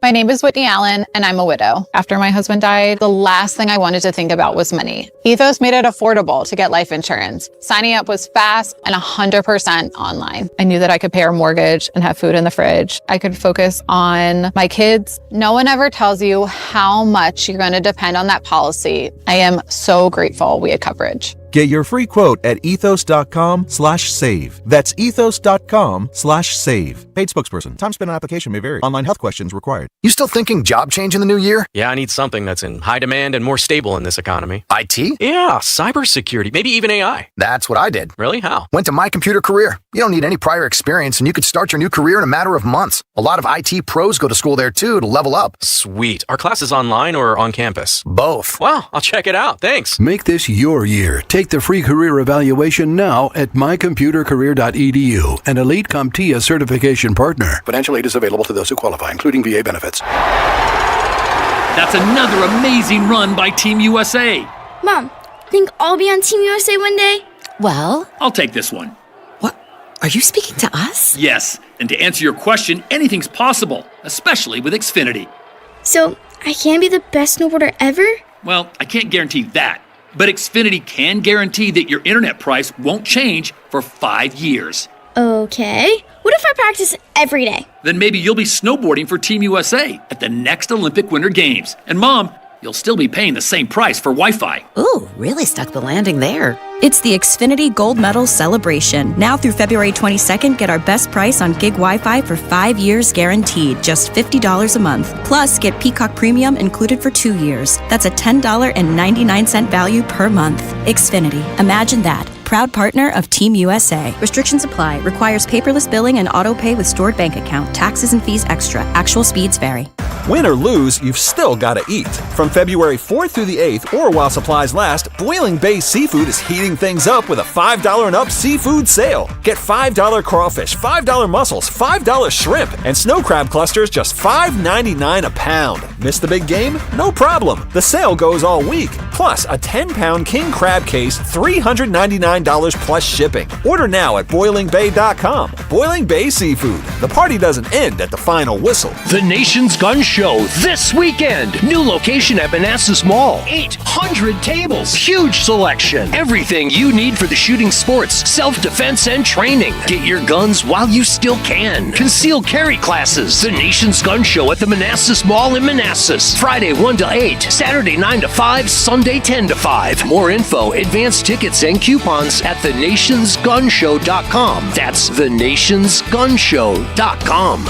It's your boy Bish from the Junkies, and when I needed a new HVAC system, water heater, and a sump pump, I called Foley Mechanical. Dan Foley, the owner, came out himself, not some faceless company owned by private equity. He owns 100% of Foley Mechanical. He takes pride in every job. His crew, top notch. These guys know exactly what they're doing, especially with older homes and radiator heat. They crushed it at my house. They will for you. Foley Mechanical serves D.C., Maryland, and Virginia, and proudly installs Amana HVAC equipment. Call Dan Foley. He's the real deal. You know how it feels when a same-game parlay actually hits? Yeah, me neither. But my guys at BMW Fairfax, they're on a heater. They pulled off a deal with all 15 of their stores nationwide, and now they're loaded with new BMW X3s and X5s. We're talking rates as low as 0.9% APR on the X3 or 2.99% on the X5, all priced to move. For the ultimate buying experience on your ultimate driving machine, hit up my girl Miriam at BMW Fairfax and tell her EB sent you. Check them out at BMWFairfax.com. You've got a big day, so you use Unstoppable scent boosters to give your laundry non-stop freshness. So no matter how long the day goes, you can't stop this power, this walk, this pose, this strut, this look, this talk. Your clothes will be so fresh you can confidently strut into that end of the day meeting like a boss, boss, boss, boss, boss, boss, bosses. Let's talk business in my office. Add new Unstoppables beads to your wash for 24-hour non-stop freshness so you can smell unstoppable. Are you 50 or older? This news is for you. The CDC recommends you get vaccinated against pneumococcal pneumonia. Even if you're healthy, your age puts you at risk. People 50 or older are over 6 times more likely to be hospitalized with pneumococcal pneumonia compared to adults 18 to 49. Just one shot can help protect you. Learn more and schedule at vaxassist.com. That's VAXassist.com. Sponsored by Pfizer. It's the Sports Junkies. Just hear me out. Speaking of fans, let's go to the phones. It's funny. 106.7 The Fan.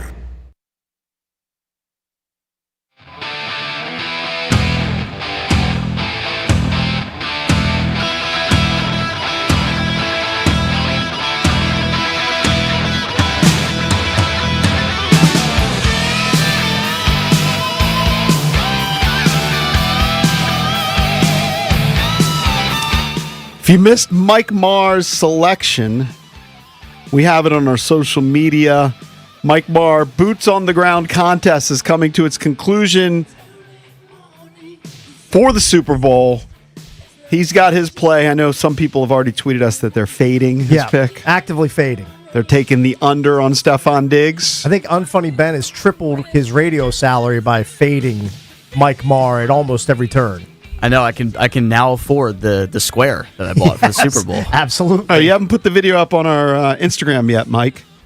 By the Make way, sure you do that. Cakes, I see. Thank you for the happy birthday, EB, on the. It's a digital. Yeah, it's a digital marquee. We were discussing we just talked No, about but that. I didn't realize it was digital. Yeah. I know you said you changed it. Electric or electronic. All right, I know you changed it. Didn't you hear him say they don't use the big long arm? Didn't Were hear you that not part. here Yeah. for the last segment? No, I didn't hear that part because I was probably just absorbing the Your fact. name's up in lights, EB. Okay. All right, Someone thank get him you. a hearing aid. No, I just wasn't thinking about that part. I was just focusing on the other part. Yeah. Sorry. The whole thing. Do you remember the name of the gas station? Amico. Okay. Get him one of you those got that. Boone No, I didn't- Jones penny stock. Okay, hearing whatever. aids. Everybody does the same thing. I don't embarrass you guys quite often as you embarrass me, but that's okay. That's fine. I appreciate it. Hey, you get grace today. It's your birthday. All right, you. time for the Junkies Blitz. Brought to you by Offenbachers. Football on my season's Twitter. here, and cooler nights are calling. Score big with a hot tub and fire pit, warmth, comfort, and the perfect game day vibe. Let Offenbachers help you upgrade your backyard today. And don't forget, Offenbachers now carries indoor and outdoor saunas. EB, of course, has one from Offenbachers right underneath his deck. Yeah, it's silly. I got. It's just. I don't know how to explain it. I put pictures of it before. Maybe I'll put some more pictures of it on Twitter. You should get one. So the Super Bowl is on Sunday. Kickoff 6:30. New England against Seattle. New England 17 wins on the year. Seattle just 16, both with only 3 losses. Figured we'd get into some of the matchups and some of the things that jump out. Cakes is probably going to be upset about this because this is Drake May related. It's fine. I can function with all the Drake May hype. Drake May is, and this is because I want to ask you a trivia question. Mm-hmm. Drake May is the 4th quarterback in the history of the NFL to win his first 3 playoff starts. Okay. Tom Brady is 1. Yes. Joe Burrow is 2. I will give you a $2 bill if you can name the other guy who won his first 3 NFL starts. Do I get a hint? Is it a rando? Yes. Oh, it's a rando. Just a random guy. I mean, you probably wouldn't bet that he has 3 playoff wins. Hold on. I'm just gonna guess because you're giving hints about a guy that's just. It's a rando. Hold on. What's the question? One more time. I think I know an answer, but I don't know if I know the question. So again, I'm repeating. 4 quarterbacks have won their first 3 playoff games. Oh, playoff games. Okay, I'm very confident. Tom Brady's 1. Yeah. Joe Burrow's another. There's another guy who I've said is a random. Former Redskin. Mark Sanchez. Nope. Okay, I got one. I think I have one. David Woodley. Nope. Okay, not David Woodley. Not Jason, Sanchez. Didn't he take the Dolphins to the Super Bowl? This you just team, said rando? Yes, pretty rando. I thought I nailed it. I mean, I think he played with another team too, but he was known for playing for this NFC team. I mean, that's a hint. You just gave him a hint that we didn't get. He was known for playing for this NFC team that made the Super Bowl. Kurt Warner? That has never won a Super Bowl. No, because he said it's a rando. Oh, so they didn't win the Super Bowl. They did not. Oh. Donovan McNabb. No, because he said it's a rando quarterback. Yeah, he's not a rando. Not around these parts. I have no idea. He has something in common with the current Commanders quarterback. Jaden What, he went to Daniels, LSU? LSU guy. I said something in common. I Something didn't say in LSU. common. Could be the initials. How random? JD. What's the second letter? John Daly. What's the second letter of the first initial? A. J-A. And his second name starts with the D. Hold on. Jack Daniels. Hold on. What's the third letter of the first word? Jake Delhomme. Jake Delhomme. Jake Delhomme. You know what? I'll give you $2. I'm feeling giving. Nobody was ever going to It get was after that. a million clues. Jake Delhomme. Jake Delhomme. Jake Delhomme won first 3 playoff games. I believe, Junkie's history lesson, we did a Super Bowl party when Jake Delhomme was in the Super Bowl against the Patriots, and it was the Hard Rock in D.C., and the speaker caught on fire, and one of our guys we almost died. Had to rush it out of the venue. Sales guy took the flaming speaker. Yeah, he's a manly man. And he threw it out onto the street. Yeah, he ran out of the club. We were probably running in circles, not knowing what to do. Yeah, we were in a panic. Yeah. Wait a Did second. Jimmy's Chicken Shack perform that night Yes. too? They may have. Yes. I might be conflating Hard Rock It was visits. also this. I think this band was performing when it happened. Story of the Year was also on the bill. They were? Yes. Oh. And they had a silly from back in the day. I think it's called Until the Day I Die. Let's play that. Play it. You know what? That's a I smash from our think HFS days. Jimmy's Chicken Shack was a separate one. I remember going with you and like Horsey and like our wives, whatever, for New Year's Eve. Oh, also, I wore a Patriots jersey there that I bought at TJ Maxx for some reason. I don't know why, but I did. Jason, do you want Bring it another? back. Do you want another Drake May flex for you? Of course he does. You're asking if he wants more. Sure. He Drake is the May first- This is propaganda? literotica to him. He is the first quarterback to win 3 games in the playoffs against top 5 defenses. Yeah, I already mentioned that. Chargers, Texans, Broncos. And if he beats the Seahawks, I don't know if the Seahawks are top. They got to be top 10. They're pretty high. You know what's interesting about this matchup? So the Seahawks are the favorite by 4.5 points. Yep. And I agree with you, Jason. Seems like everybody is picking Seattle to win this game. I talked to a buddy yesterday. He goes, I'm going to alt-line Seattle to 9.5. Really? That seems a little bit dicey. I said, Sam Darnold led the league in turnovers. I don't know if I would do that. From the quarterback position. Yeah, and the Patriots had the better offense. Yeah, they had the number 3 offense in the league. Seattle's number 7. I think it's going to be tighter than And people think. defensively, the Seahawks get all the flowers. They're number 6. The Patriots are number 8.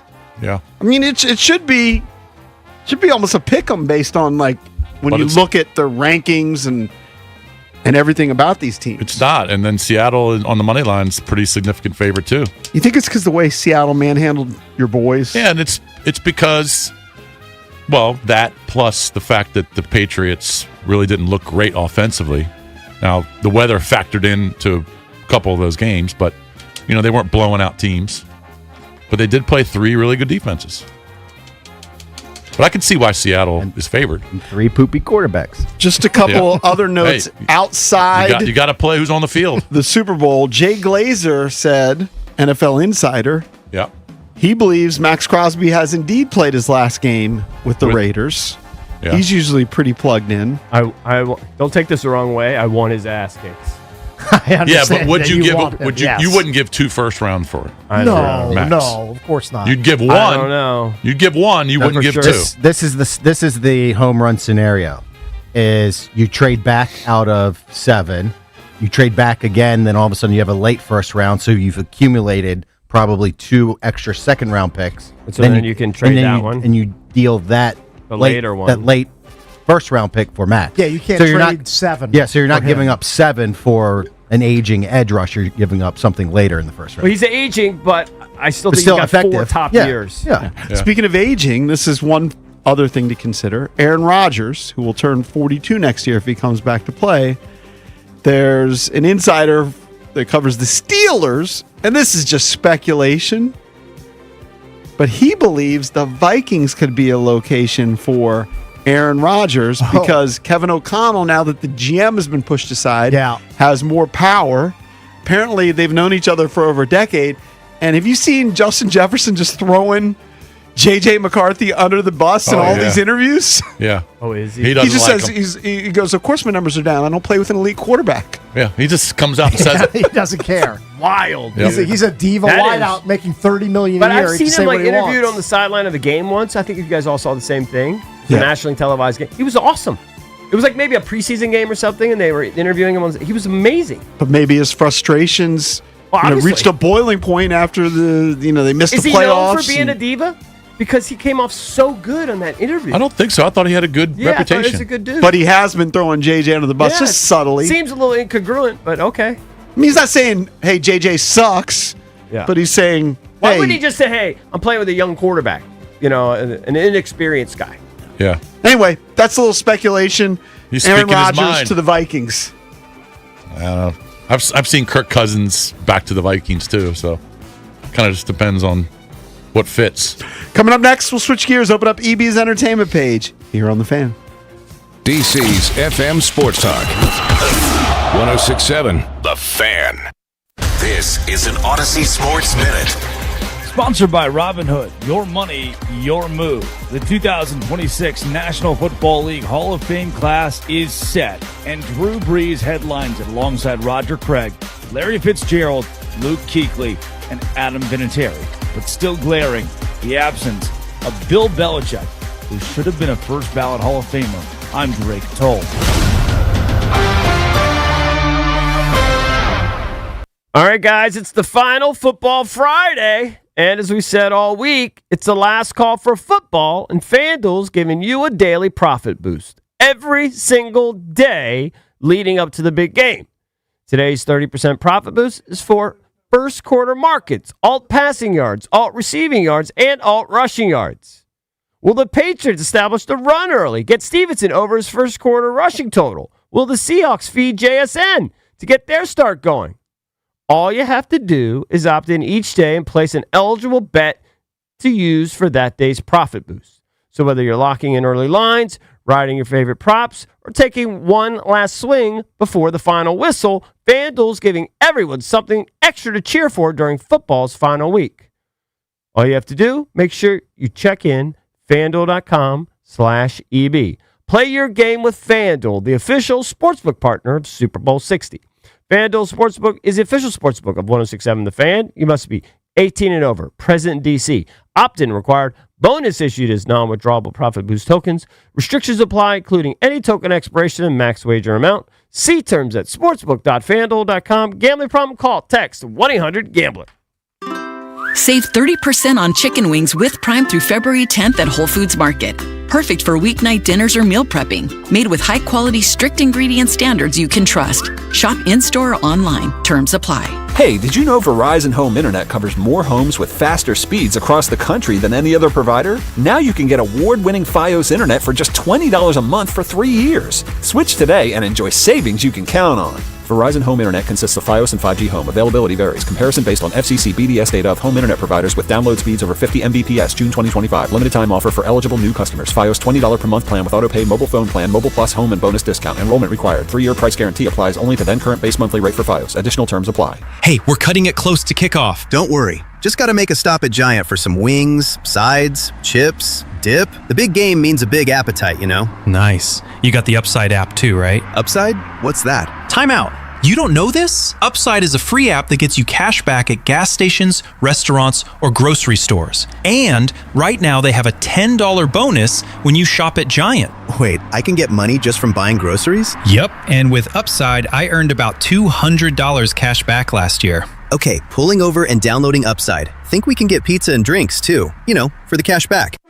Giant is now on Upside, and it's a big deal for the big game. Download the Upside app and use promo code DC1 for a $10 bonus on your first grocery purchase at Giant. That's promo code DC1 to get a $10 bonus. Use promo code DC1. Offers vary by user and location at participating merchants. Go to upside.com for terms and conditions. Hi, it's Scotty from Scotty's Handcrafted Vodka. Urban legend says, if you make 3 cocktails with my vodka, I will magically appear and drink them. Try it out. Scotty's Handcrafted Vodka. Maryland made, super smooth, and loved throughout the DMV. What if your instincts could pay off? With Robinhood Prediction Markets, you can put your sports IQ to work on the games you know best. It's not you against the house. It's you participating in a live market. Buy or sell your predictions all game long. Trade every play with Robinhood.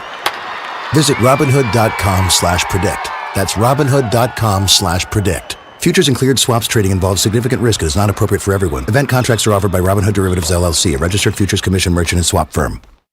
In a world in need of a hero, one man rises to the challenge in style. He is... Just driving the kids to soccer practice.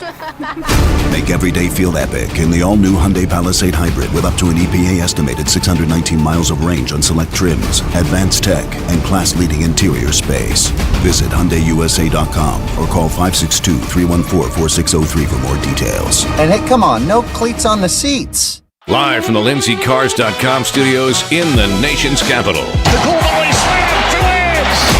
WJFK-FM and WJFK HD1 Manassas and WPGC HD3 Morningside. This is your flagship home of the Washington Wizards. Carrington drives, left elbow, flips up the shot. Whoa! Scores at the buzzer. Goal, baby! The Wizards' biggest lead of the night. Sports Radio 106.7 The Fan. An Odyssey Sports Station. 106.7 The Fan. Sports Flash. Last night, the Wizards won their 4th game in the last 6, 126-117, a victory over the Detroit Pistons. Will Riley came off the bench and dropped a season-high 20 points. Capitals were another winner at home, courtesy of Jacob Chikrin's 2 goals. Washington knocked off the Nashville Predators 4-2. They're streaking now, winners of 4 of their last 5, but will now take 20 days off as the Winter Olympics begin today. Last night, the NFL honors were announced, and Commanders linebacker Bobby Wagner took home Walter Payton Man of the Year Award, which recognizes excellence on and off the field. Meanwhile, Matthew Stafford won MVP while announcing he will return to the Rams next season. Stafford received 24 votes, edging Drake May's 23, while Josh Allen was thrown 2. Justin Herbert was also given a vote. This was the closest MVP race since 2003, when Peyton Manning won the award over Steve McNair. From the Crop Metcalf 5-Star Sports Desk, Kevin D. Domenico on the Fan.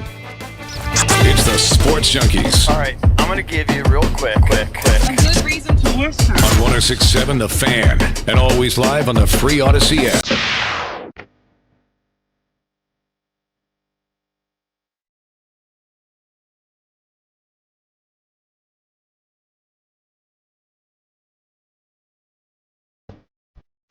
Coming up at 9:45 on the show today, Adam Epstein's going to join us. AWOD. Of course, you can listen to him on 910 How The does he Fan get to in go to the Super Richmond. Bowl and we don't? He's out at Radio Row. Saw one of his clips yesterday. Well, I don't. I'd love to go back to the Super Bowl. He threw a wing to Lad McConkey during the clip that I saw. Yeah. Also at Of course, Lad caught 9:45. Yeah. So appointment listing at 9:45. Give you a chance to win 2 tickets to go see Kid Cudi. I'm always scared to say the name now. Kid Cudi. I got it now. Cud. I called him Cudi. A cow chooses Cud. You were thinking of Cudi. Cooties? I don't know. It was Cudi. Yeah. Cudi. Yeah, Kid Cudi. I would have initially said cutie, probably, but I know it's Cudi. Like if it was RUDI, I'd probably go Rudy. Or Ruddy. Right. I know a rude. By the way, on a side note, I was So in the do I. I was in the bathroom with Valdez, and we were listening. You were? Well, we were Not right next to each other? Yeah, we were at the Urals. What's going on? and Crossing streams. I was listening. I guess they're playing PGC Yeah. during while we're in the Right. bathroom Playing Essence. And I don't know what they were playing. I It said was a bit. I It was said Guy Lambert. I said this song's terrible. Oh, it was your And song. Valdez goes, that song won a Grammy. And I said, well, it just shows that I'm out of touch with What song was modern it? music. I don't know. The Doechii song. Doechii. I don't know. Literally No just Chi. won a Grammy like 2 days ago or whatever. Or last year. I don't know. Sure, it's not Dutchy. No, because I don't know. I don't know who it is or what the song was. I Anyway, couldn't be more out of touch. 9:45, your chance to win the Kid Cudi tickets. Also, Adam Epstein will join us calling in from the Super Bowl.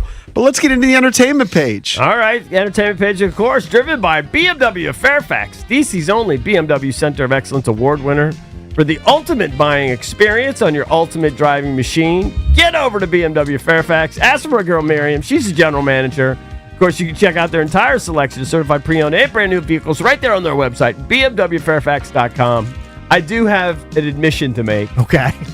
You want a drum roll? No. My X5's unbelievable. I mean, it's great. I've had a ton of miles on it. They keep telling me, don't worry about it. Just, lease isn't up yet. Just don't worry about it.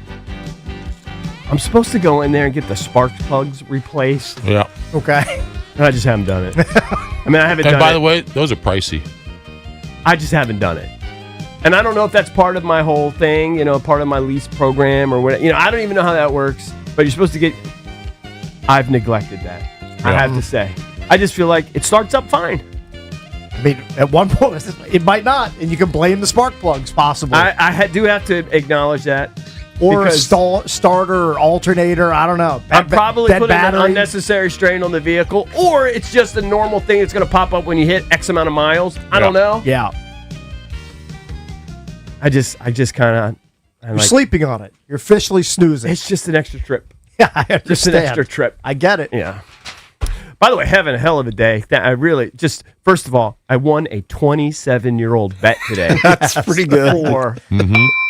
For $100 total. Okay? Do we have any other bets currently in the bet book that could go 27 years, Valdez? Can you check? I'm going to have to put in there. What kind of king am I? What kind of king am I on that one, Kate? I got to add to my title. Yeah, I don't know. Old bets king. I'm the bet book king. Yeah. I mean, I just won a 27-year-old bet that we forgot about. And it was for big money. For $100. It wasn't for $2 or $3. I got paid $50 a piece. Jason and JP, and they didn't try to change the rules Right. or finagle their way out of it. They were man mad. of integrity. They had to own it. I do think there could have been a statute of limitations, except we said for the life of the show. For the life of the show. Will you play the audio one more time for people just getting their cars? This is an iconic moment in the show's history. Okay? And play Local H next segment as the intro. I mean, Local H is what so a good. day.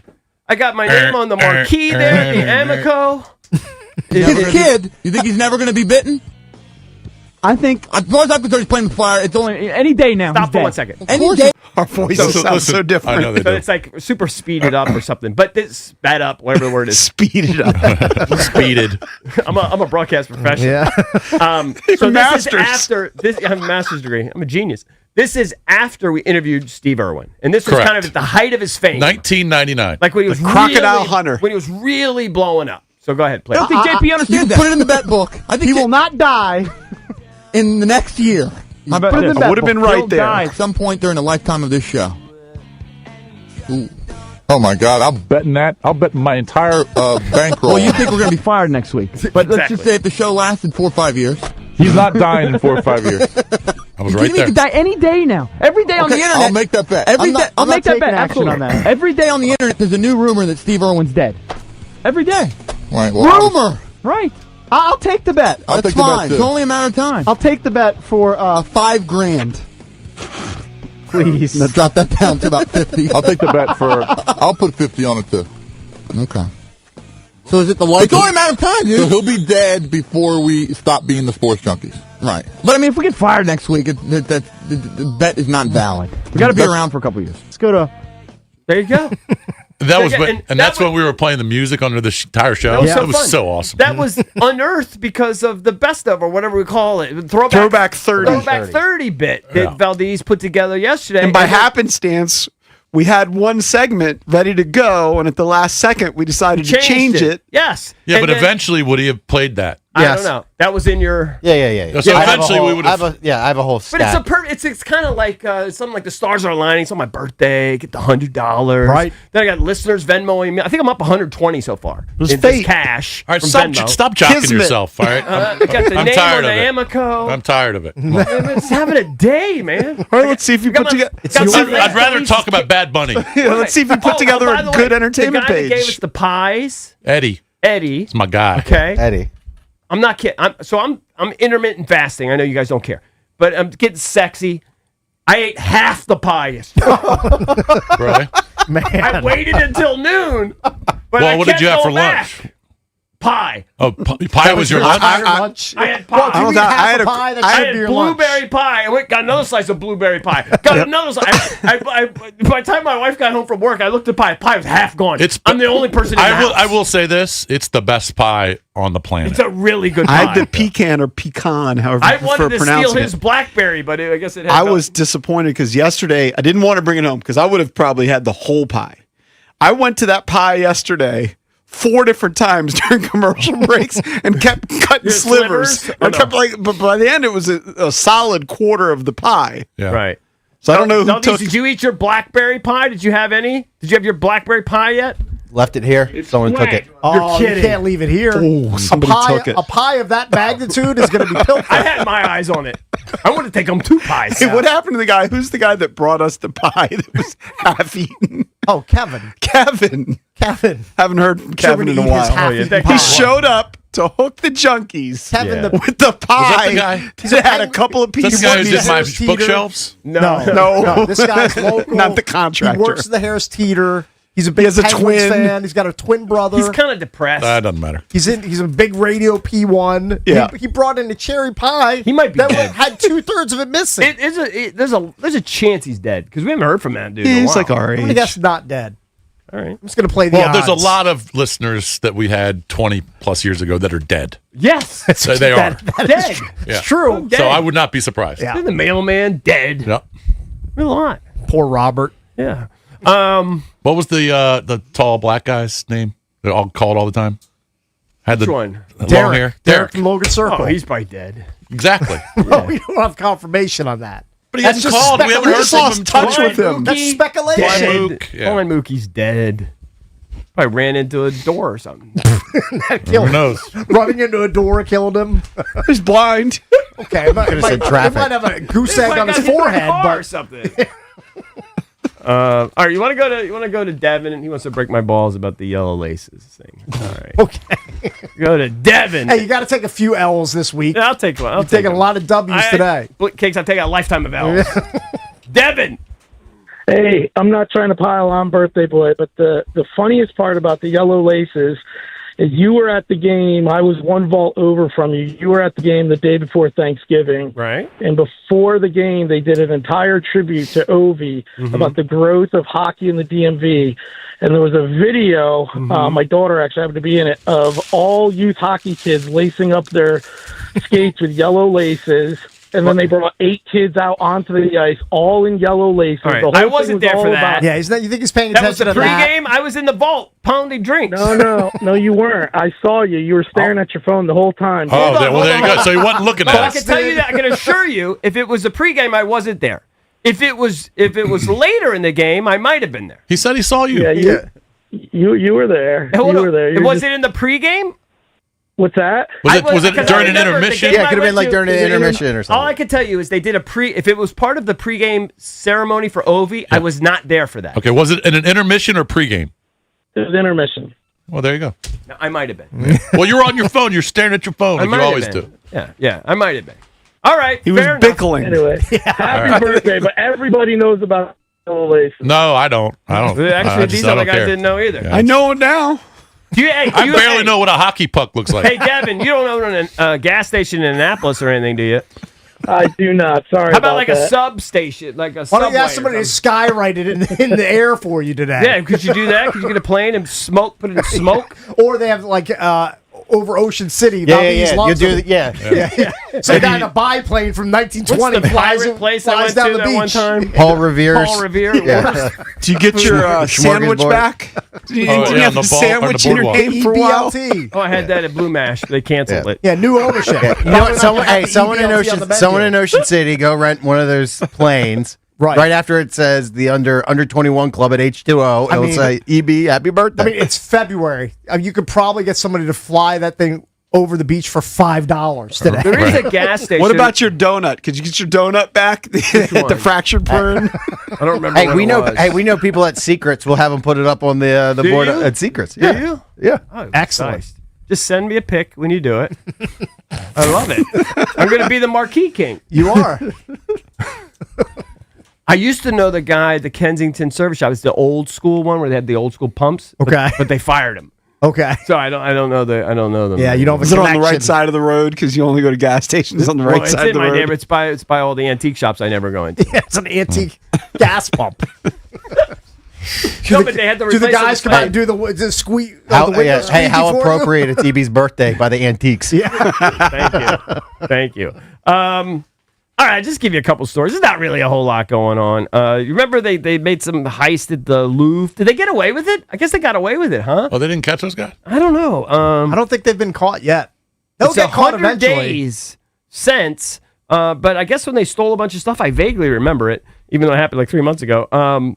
They dropped, I guess, one of the crowns, and Crown. they're saying Did your dentist pick it up?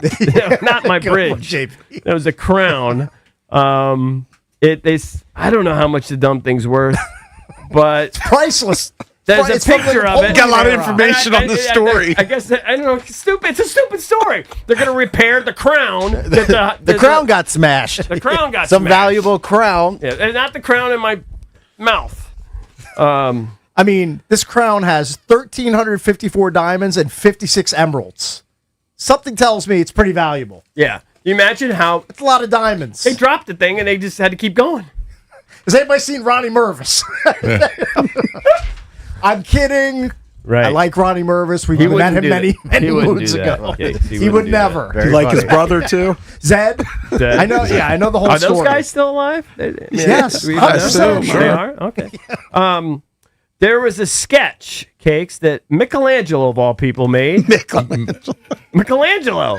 What do you call him? Does he Michelangelo? have a silly beard? I mean, if I'm gonna get killed, You were thinking of Phil if I'm gonna Mickelson. get killed for Kid Cudi, All right, Phil Michel- Michelangelo. Michelangelo. he's got a little It bit says- more It of a. looks like Michelob. It's It Michelangelo. looks just like Michelob Light. You are correct, but right. it's All right, Michelangelo. English is the worst language. Yes. All right, Michelangelo.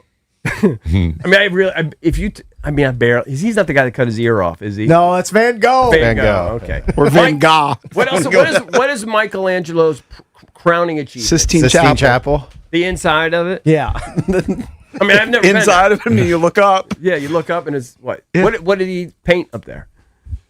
Religious figures? Yeah. You don't know either. Well, I don't know exactly, but I know it's religious. Jesus or something? No, or? with the touching fingers. Yeah. Oh, They're doing this like the Wonder Twins back in the day. Michelangelo painted the fingers. He also did. Can you tell we haven't traveled extensively?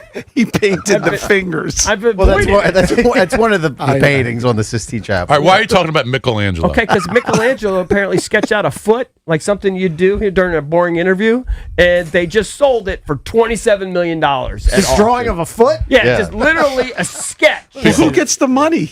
He doesn't have an estate. Yes. He must have an estate. Rex Ryan bought it. Yeah. People are so stupid. Can't believe it's $27 million. I like the Rex Ryan joke. Well, maybe somebody bought the thing at a farmer's market or something, and then they sold. I don't know. Can you believe this luck box? The sketch of the sockless foot made with red chalk was discovered by a seller from Northern California who inherited it from his grandmother in 2002. Can you imagine your grandmother just hands you a priceless piece of art? I probably would have tossed it out. Yeah, picture of a foot? Yeah, JP would have said, this is garbage. Oh, yeah. One foot in, 1 foot out. Yeah. Would you have kept that? I need a new painting of a foot by somebody not nearly as established as Michelangelo. That would have gone straight to the bin. Straight to the trash. It's like that show. I think it's on Netflix. Have you guys watched it where the guy with all the memorabilia? No. There's like 5 or you know what I'm talking about? There's like 5 or 6 episodes, and he Antiques Roadshow? No, it's on Netflix. It's just this guy that's like he pays the most for Honus Wagner cards or whatever. And he went to his family. Darren Ravel. And it's the same realm. Okay.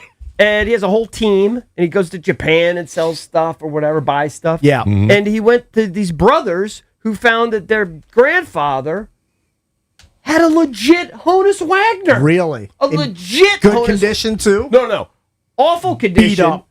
But sold for? I think they say it's worth over, it's in the millions. Really? And here's the condition. A 1.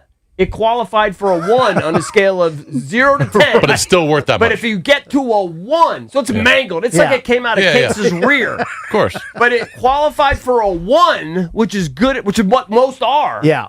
And it's worth millions. Sick. By the way, if I walked by that sketch in Home Goods, I'd go, man. Right. Keep going. Right. Meanwhile, it's worth $28 million. Michelangelo wasn't that good. Yeah, he wasn't that silly, turns out. Yeah, it turns out. That's it. I don't know. I thought Jessica Biel and Justin Timberlake were getting divorced. Is that not true? I guess the marriage is hanging on by a thread. Is that the idea? You're the insider giving us the story. You should be telling us. They're having a marriage intervention. What does that mean? That means it's Splitsville is probably imminent. Does that mean like a real intervention? Like you sit down and you have all your family members and they're that kind of thing, or are they having counseling? That's what Radar Online is reporting. Yeah, I mean, yeah, of course. I mean, Justin's a pain in the ass. Of course, she's got to move on from him. EB. I blame him. Michelangelo, also known for one of his sculptures. He was a sculptor too? David. Yeah, David. Wasn't holding. Clank David? He wasn't holding. Well, neither's Justin Timberlake, allegedly. It might have been Remember a cold day. It's probably like it's going to be today. Yeah, like minus 20 wind chill or whatever. Yeah. Get that guy some heat. All right, got to take a break. I feel like that's blasphemous. We're the Junkies on The Fan. 106.7 The Fan. That's another amazing run by Team USA. Mom, think I'll be on Team USA one day? Well, I'll take this one. What? Are you speaking to us? Yes, and to answer your question, anything's possible, especially with Xfinity. So, I can be the best snowboarder ever?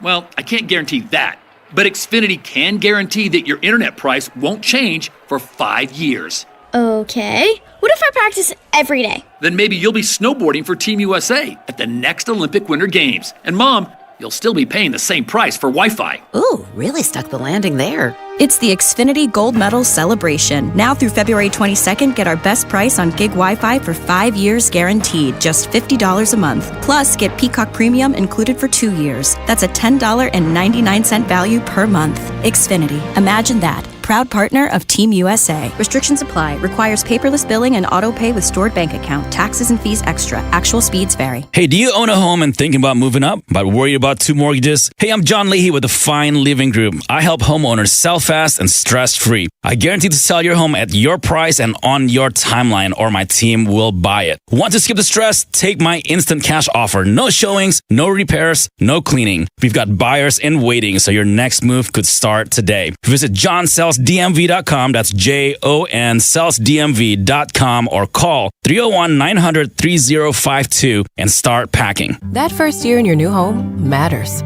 With preferred pricing, Redfin and Rocket Mortgage make the path to your next home easier. When you buy with a Redfin agent and finance through Rocket Mortgage, you can lower your interest rate by 1% for 1 year, or choose up to $6,000 in closing credits.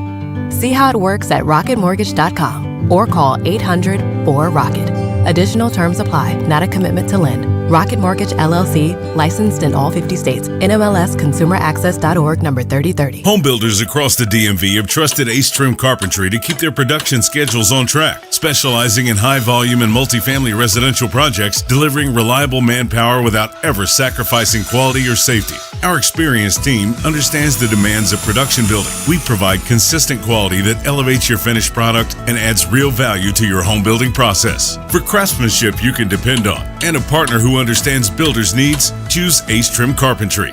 Ace Trim, the home builder's trade partner. Do you owe $10,000 or more to the IRS like Mark? I've been doing home remodeling for 30 plus years, but the economy crashed. I wound up losing my home, losing my job, and on top of that, owing the IRS a ton of money.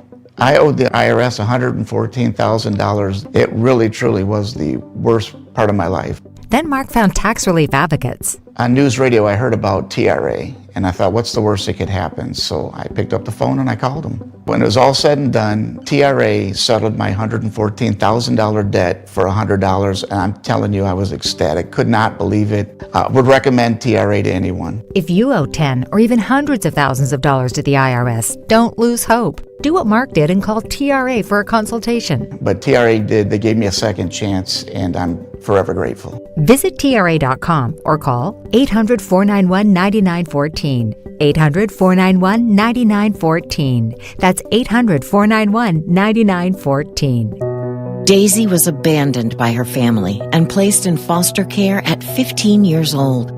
Her life was full of uncertainty. She thought she'd never have a permanent place to call home.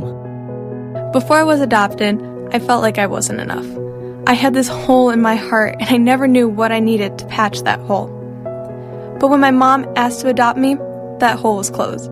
It feels so normal now to say that I'm a part of this family. I am surrounded by love. I feel safe. And that hole inside of me is gone. I am whole. I'm finally enough just as I am. The Dave Thomas Foundation for Adoption is changing the lives of teenagers at risk of aging out of foster care. Like Daisy, every child deserves a permanent, loving home. You can help. Learn more at davethomasfoundation.org. Next on The Fan, it's B. Mitch and Finley.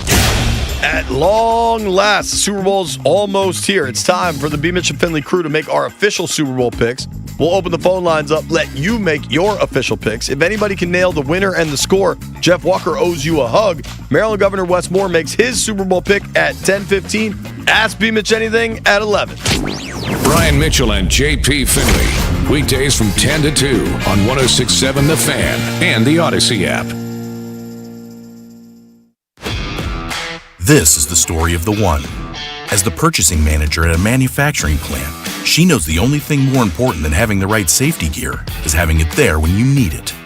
That's why she partners with Grainger for auto reordering, so her team members can count on her to have cut-resistant gloves on hand, and each shift can run safely and efficiently.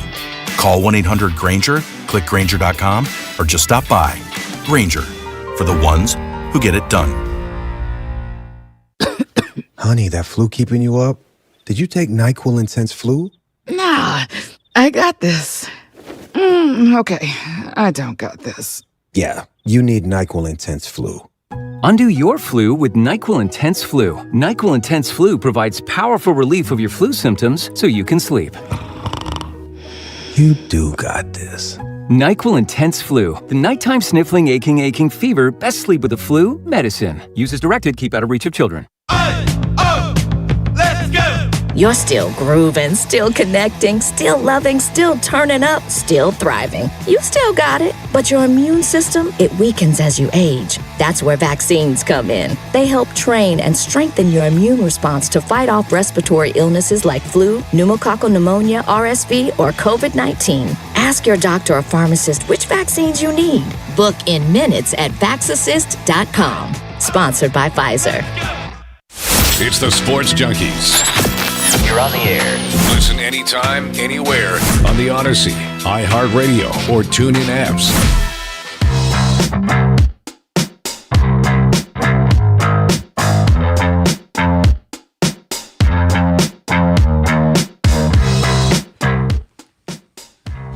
Put up the Junkies poll of the day, sponsored by Surfside. Use the code JUNKS, JUNKS, at store.statesidevodka.com.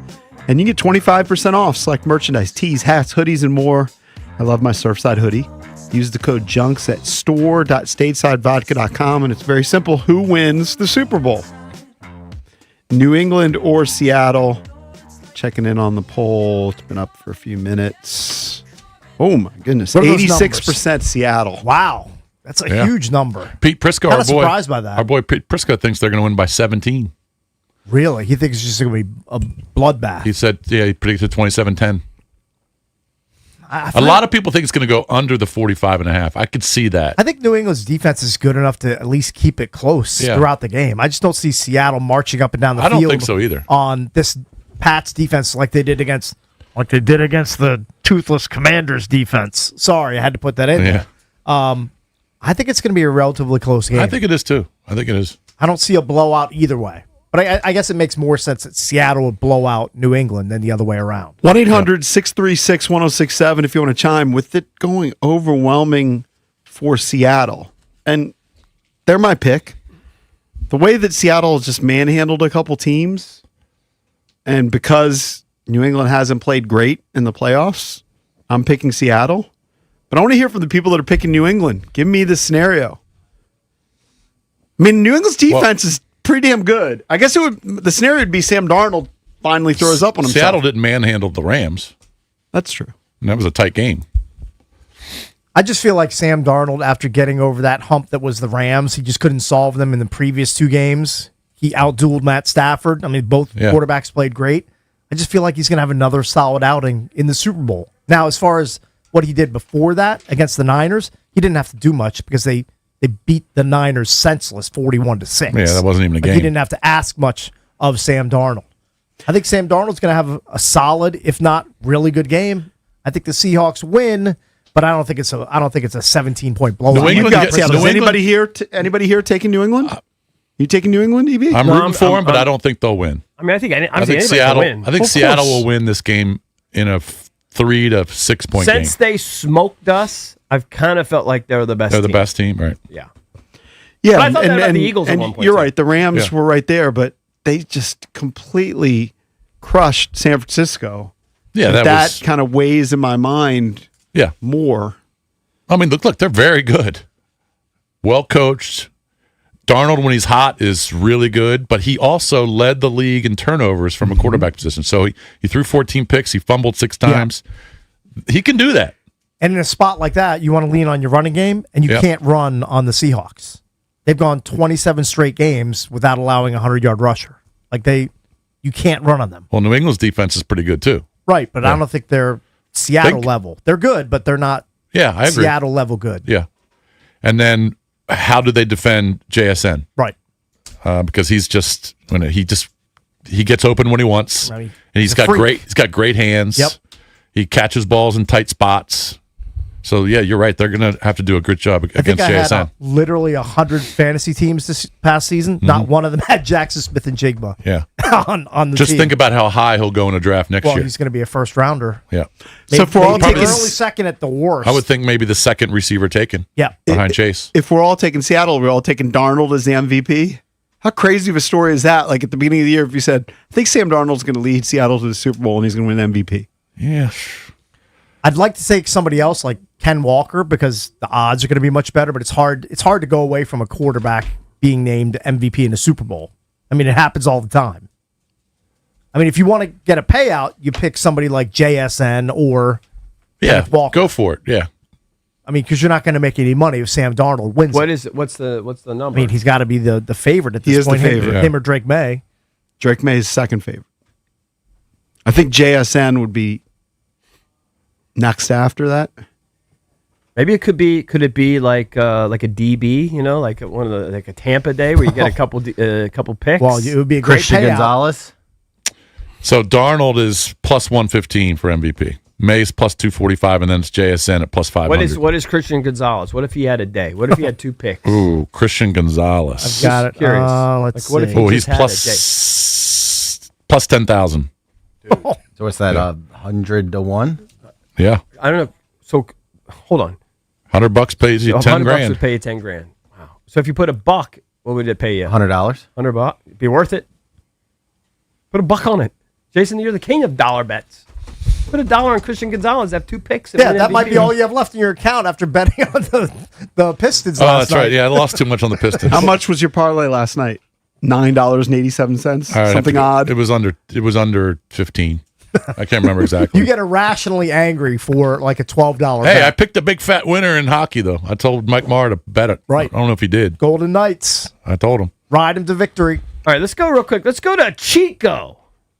Baltimore. Chico, what's up? Hey, how you guys? I can see you guys right now. Chico, Hey, Chico. What's up, buddy? How you know about them not having a just at the halftime? Bad Bunny should not do it alone. And you think there'll be a power outage?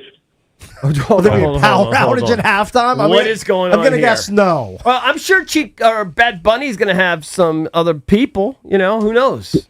Yeah, well, but they didn't say about other people. Oh, Doing no, it's going to be a surprise. Who you think it's going to be? You think it's going to be Bieber? I don't know. How would we know? J Balvin. You think we have a I pipeline have to no Bad idea. Bunny? JP, you've been to a Bad Bunny show. Who does he perform with? Does he have like? All J Balvin. right. I'm not. I mean, I've been to a show. I don't even know what he does. Does he do like hip hop? Reggaeton.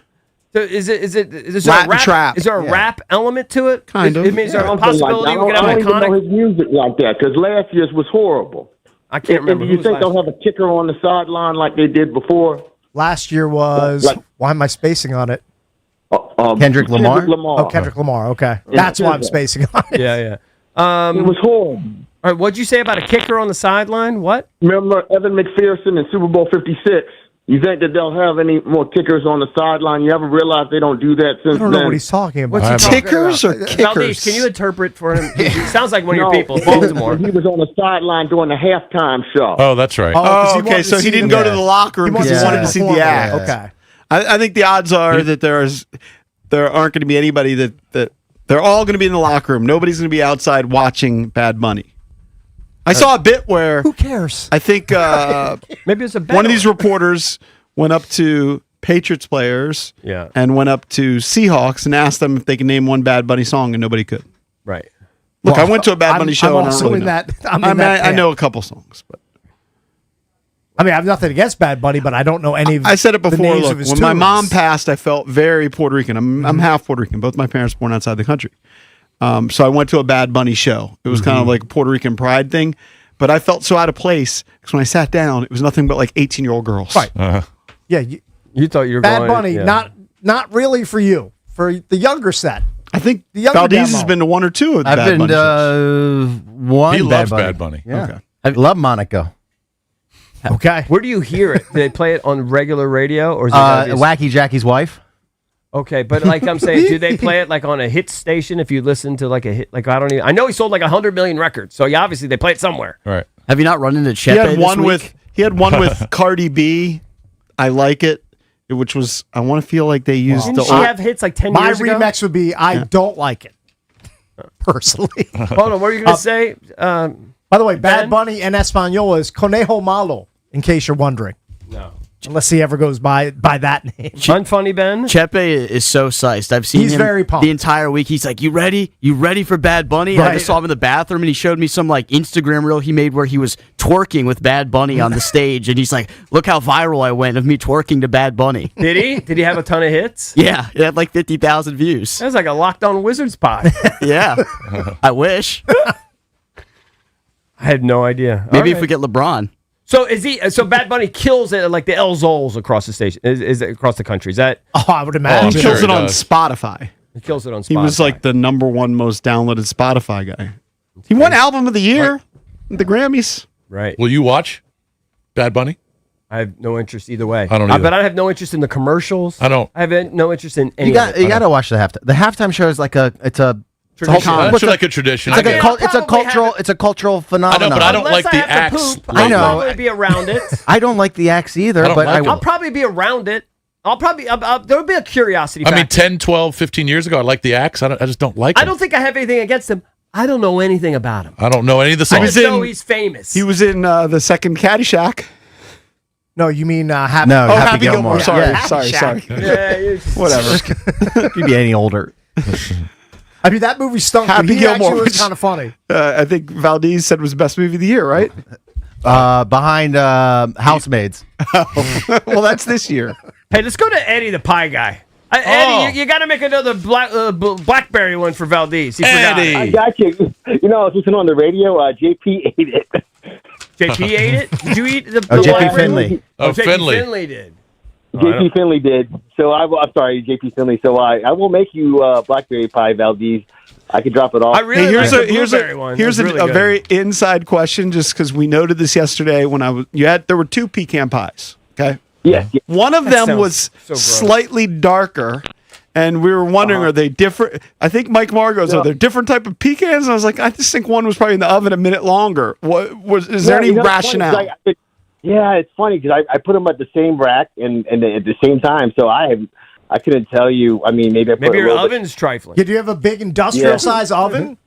No, I use a regular oven. Eddie, you know what you need? Oh, you're just Eddie, baking these at home? Eddie, did you hear us talking about is it Ike? What's the name of that pizza joint we were talking about yesterday that went viral with the girl in the hot Oh, pants? Kaya and Kai Ina and yeah. Kaya or something. You need to do that with your pies, I have dude. to admit, I follow them. Right, He of needs to course. show us his butt. No, get your wife or somebody. Get your girlfriend. I don't know. You got a young daughter. I know. Get somebody. Oh, jeez. Boys. Okay, Epstein. I'm just saying.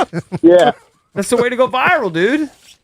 Yeah, I should. But I mean, this is my dream job to have one of these pie shops one of these days. You need to hire a hot chick. What is your All right.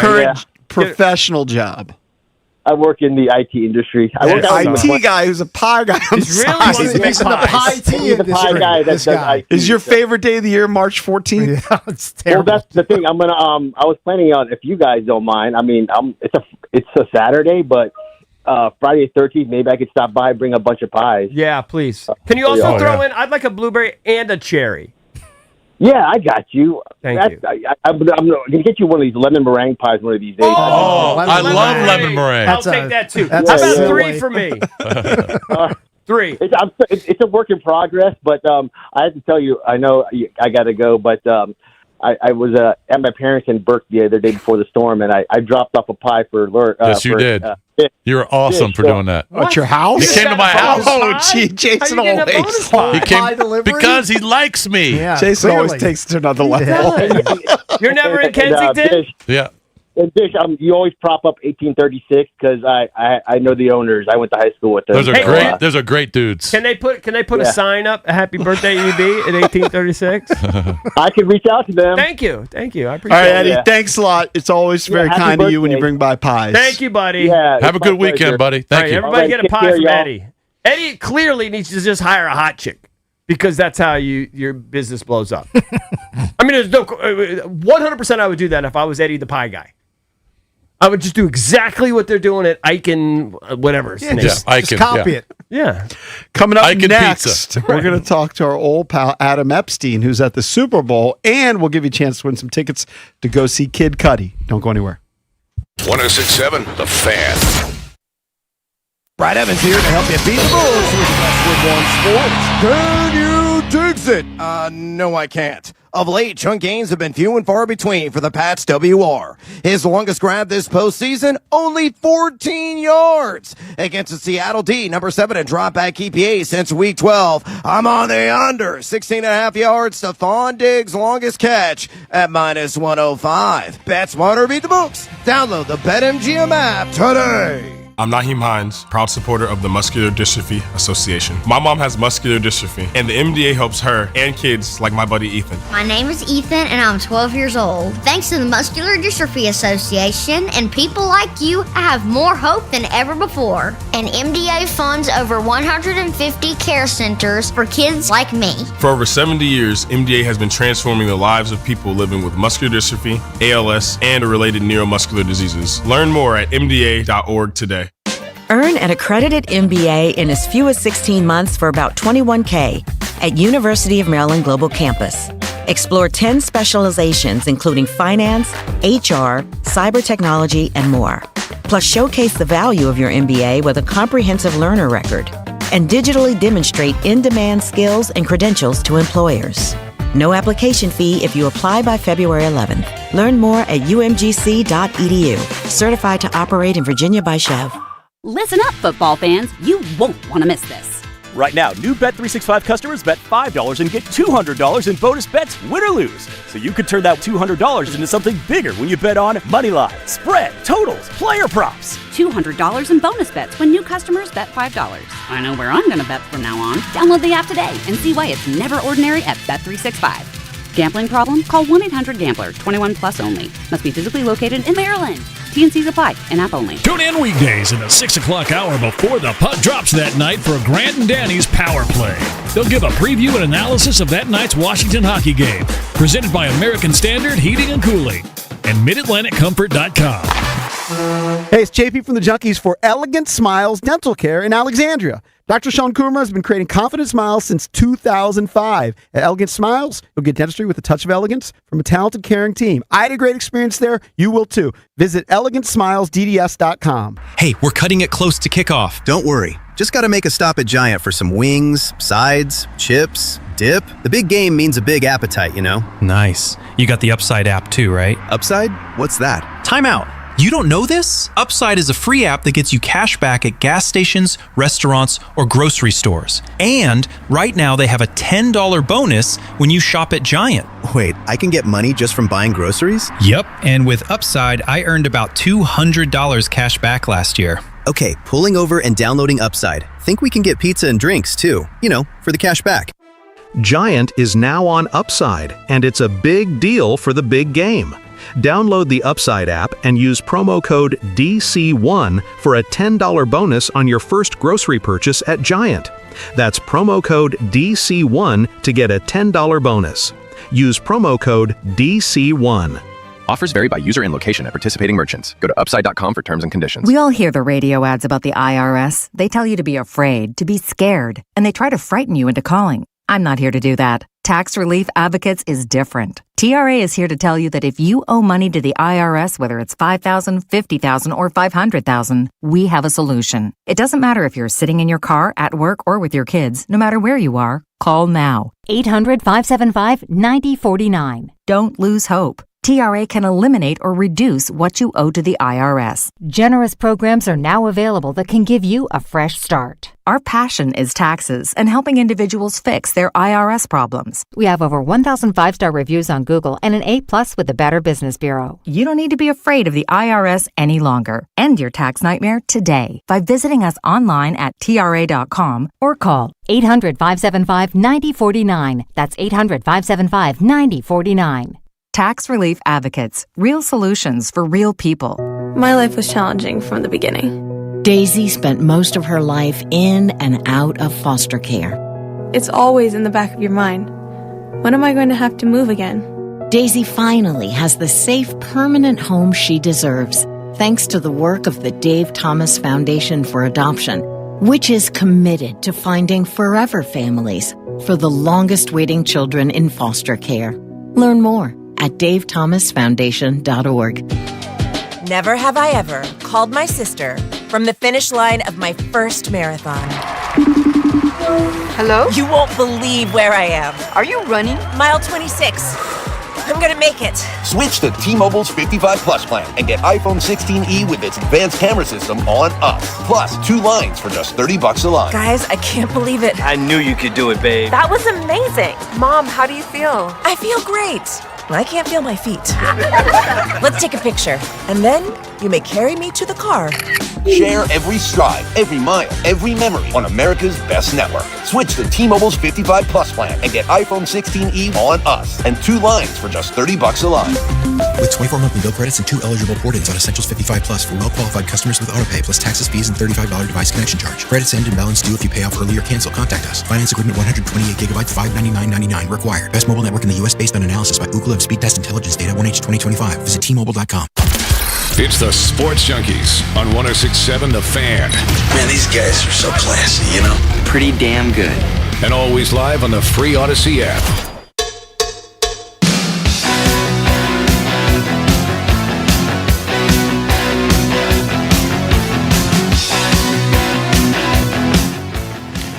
Right now, caller number 10 at 1-800-636-1067 will hook you up with 2 tickets to go see Kid Cudi, the Rebel Rangers tour with special guests MIA, Big Boy, and A-Track.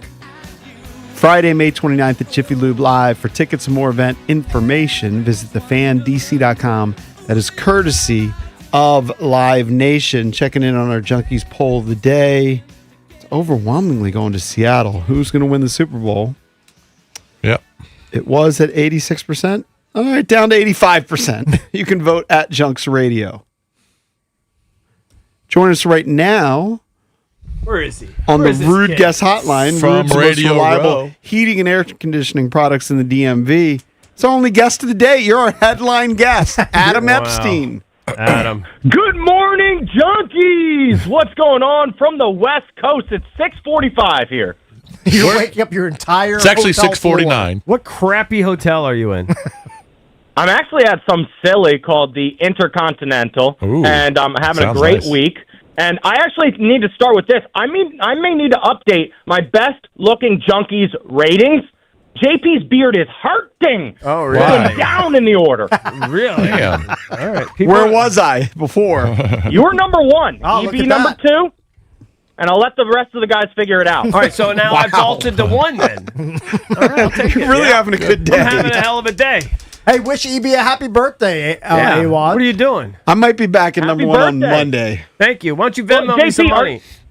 Are you growing out the goatee because you're trying to get buns from your dog? That's a Valdez thing. That's a he Valdez. told I know him. that. That's a Valdez thing. Yeah, 'cause he didn't Jay know we wasn't were talking listening. about That's that. a Valdez. Busted. Sniffed it out. What are you doing, I see what Adam? you did there. Sniffed it out. Who'd you talk to yesterday? Oh my goodness, I had such a great week. Yesterday, we sat down with Fred Smoot. I sat down with Lad McConkey and Keenan Allen. I saw you talked throw with the Brian wing Baldinger. You to threw a McConkey. wing to And he McConkey? caught it. Big surprise, Hey, right? This is 2 years in a row now, the famous AWOD wing toss at Bounty. I grab the wing, I get them messy, and then I give them Bounty. I'm basically handing Bounty a perfect commercial. Pretty much. Hey, do you want to hear Smoot complimenting AWOD? Yeah. Sure. Yeah. I mean, this is Really? Oh yeah. Does Smoot know who Adam is? It's a little bit of a hook towards us, though, I think. Oh, okay. Let me hear this. Guest for the Richmond Commander live from Radio Row. It's Fred Smoot. Hey, Wad, you have outdone yourself. I remember when you were just starting out in this business. Now look at you, big baller, out here on Radio Row, holding your own against the world's greatest media. Congratulations, brother. Man, thank you. Save that audio, because that just made me... Wow, look at that. The mouth of the South, Fred Smoot. Pretty cool, dude. Gotta love it. That's pretty cool. I think West Coast AWOD might be the best Coast AWOD. Oh, really? Are you feeling it? You like it out there? Oh, yeah. And I really am the opening night champ where everybody gets together. And it's probably because of my time as a producer on your show. I can identify the good bits. I kissed Guillermo. I saw him dancing with people. He grabbed me. Who's Guillermo? Brought me Jimmy in for a Kimmel spin. show. That might end Okay. up on the Jimmy Kimmel show. I had my 20-second chat with Adam Schefter, and he gave me the worst answer ever about David Blau. I made a whole Really? segment out of that because that is the answer that everybody needed to hear. What was his He's a answer? nobody. What was his answer? His answer was, well, they like him a lot, and they made the hire really quick. So obviously they like him. Oh, okay. Wow. He had Sounds like our interest. show. Yeah. He had no interest in talking to you. Hey, but you got him. Back in the day when we were first starting out, even if we had somebody on for 10 seconds on the It pro, counted, right? I would write it down on the guest list and send it to the guy from the Washington Post, grasping that would get attention. Right. Do the Junkies know who was the biggest star at Radio Row yesterday? Probably 100 cameras followed around this person, non-NFL player. I don't know. Is it like a real star or is it like a goof? Actor? Non-NFL player followed by... Actor? Musician? Singer? What? YouTube influencer? I don't even know how to describe him except for Daredevil. A daredevil. Oh, Johnny Knoxville? No. Alex Honnold? Speed. The guy, Speed guy. Oh, he's so nubs. No, I'm talking about Steve Irwin's son, Robert Irwin. Ah. Oh, really? Another Irwin connection. We're talking about Irwin Tell again. him I won $100 off his dead dad. That's insensitive. I did. Who has been the hottest, most attractive female you've seen? Because usually they have, some Sports Illustrated swimsuit models or Victoria's Secret models walking around. Get Chrissy Teigen one year. I mean, last year I spoke with the hottest woman on the planet, Veronica Rajak. She hasn't made an appearance. It hasn't been, the sexy glamour star this year. Doug Flutie was getting a lot of attention. He looks terrible. I saw him, by the way. He looks terrible. What's he Why doing? does he look so bad? He just get aging. It happens to all of us. Isn't he hawking those testosterone pills? Yes. Eugenics? I'm not sure if he's taking it. He's actively trying to stay young, and I guess it's not working. Yeah. Yeah, but I had a viral moment with Morgan Moses and Travion Henderson. I got to interview Coach McDonald about playing like a Seahawk. I talked to Coach Kubiak, who's absolutely going to the Raiders after this, and he told me, his biggest life lesson was that his wife and his family would move with him everywhere he goes. And in fact, I actually broke the Wizards trade to an NFL player. Of course they're going to go. I broke the Washington Wizards trade to a famous NFL player. I would love to give you guys $2 if you can name who it was. Wow. Well, how are We we going got 8 seconds, so I don't Just think tell We got to us, get dummy. out of here. Who was it? He wore orange and purple. You hit him with a golf ball. T. Higgins. Okay. Hey, be safe, buddy. Be safe. Hey, Safe congrats. travels Keep back thriving, home. all right? Or Good don't be job. safe. We don't care. All right, we got to get out of here. B. Mitch and Finley up next here on The Fan. This is an Odyssey Sports Minute. Sponsored by AutoZone. Get in the zone, AutoZone. Who dat, baby? Drew Brees is officially a Hall of Famer. The former New Orleans Saints quarterback retired after the 2020 season as a 13-time Pro Bowl selection, also leading the league in passing yards 7 times. This is more than deserved for the QB who transformed the Saints organization. The Hall of Fame got this one right. I'm Maddie Bates.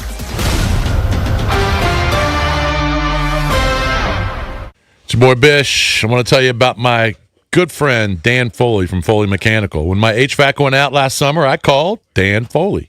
He didn't just send his crew, he showed up himself. That's because he owns 100% of the company, no franchise, no giant corporation, no private equity.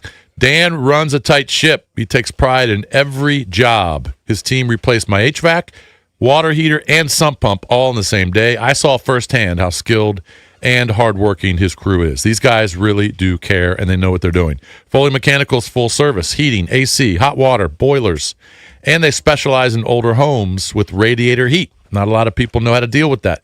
Dan does. They serve D.C., Maryland, and Virginia. They proudly install Amana HVAC equipment. So if you want quality service from a company you can trust, call Foley Mechanical. Ask for Dan. Tell him Bish sent you. And Doug. What a horrible call. Hey, ref, open your eyes. Ref, you're really not going to call that? Come on. Hey, ref, why don't you customize your car insurance with Liberty Mutual and save money? I don't think you get what we're doing. Sure I do. We're all just giving him advice. You guys on sports, me on saving money. Nope, that's not it. Only pay for what you need at libertymutual.com. Liberty, liberty, liberty, liberty. When the new year hits, every business could use a little something to stay ahead. A lift, a jump start, an edge, or perhaps a boost. Like the all-new 5-year business boost from Comcast Business. It's the certainty of a price lock for 5 years on qualifying internet bundles.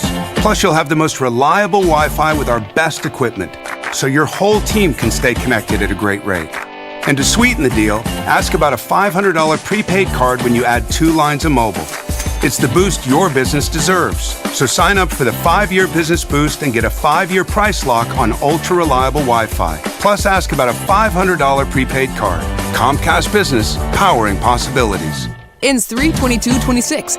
New customers only. 1-year contract required for guaranteed rate. 5-year pricing applies to monthly service charge excluding taxes and fees. Best Wi-Fi based on Open Signal Awards USA Fixed Broadband Experience Report, May 2025. Hey guys, it's Grant Paulson for Virginia's American Revolution 250th Commission and Dad to 4 Presidents. America didn't just happen. It was made right here in Virginia. This year, the Virginia American Revolution 250 Commission, known as VA 250, invites you to experience 250 years since the birth of our nation in the places where it all began. From Jamestown and Williamsburg to Yorktown, Northern Virginia, and communities across the Commonwealth. VA 250 is bringing history to life with events, exhibits, and family-friendly experiences happening all year long. The Paulsons will be taking part. Walk the same ground as the founders. Hear stories of courage, sacrifice, and independence, and share them with your family. Whether you love history or you're just looking for something meaningful to do together, this is your invitation to explore the people and places that shaped America. The celebration is happening now across Virginia. Come experience the birthplace of our country, America made in Virginia. Plan your visit today at va250.org. That's va250.org. Hey, did you know Verizon Home Internet covers more homes with faster speeds across the country than any other provider? Now you can get award-winning Fios Internet for just $20 a month for 3 years. Switch today and enjoy savings you can count on.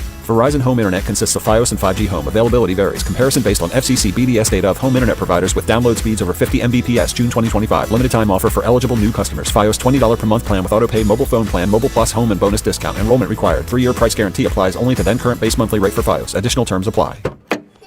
As you go about your daily life, look closer. Every year across America, a staggering 4.2 million youth are homeless or trafficked. Covenant House is the national leader providing safe housing for youth, 50 years strong. Every youth who walks into Covenant House gets clean clothes, hot meals, medical care, and a safe place to sleep. So, look closer at Covenant House and help us fight youth homelessness. To help or get help, go to covenanthouse.org. Get in the zone, AutoZone. Charlie's battery is struggling to start. Not ideal before the tailgate, so he goes to AutoZone, Welcome to AutoZone. where a friendly AutoZoner tests his battery for free. Looks like he needs a new one, so he gets a Duralast battery. Have fun and stay warm. And he makes it to the tailgate early enough to get his favorite spot. Free battery testing and charging. No hassles, just help. Get in the zone, AutoZone. Restrictions apply. This new year, get started on your next success with University of Maryland Global Campus. Apply now and save with no application fee. Classes start February 11th. An accredited state university, UMGC offers online and hybrid classes while giving you a head start on 2026. Earn up to 90 credits toward a bachelor's for prior learning and experience, or transfer up to 12 credits toward a master's. Learn more at umgc.edu.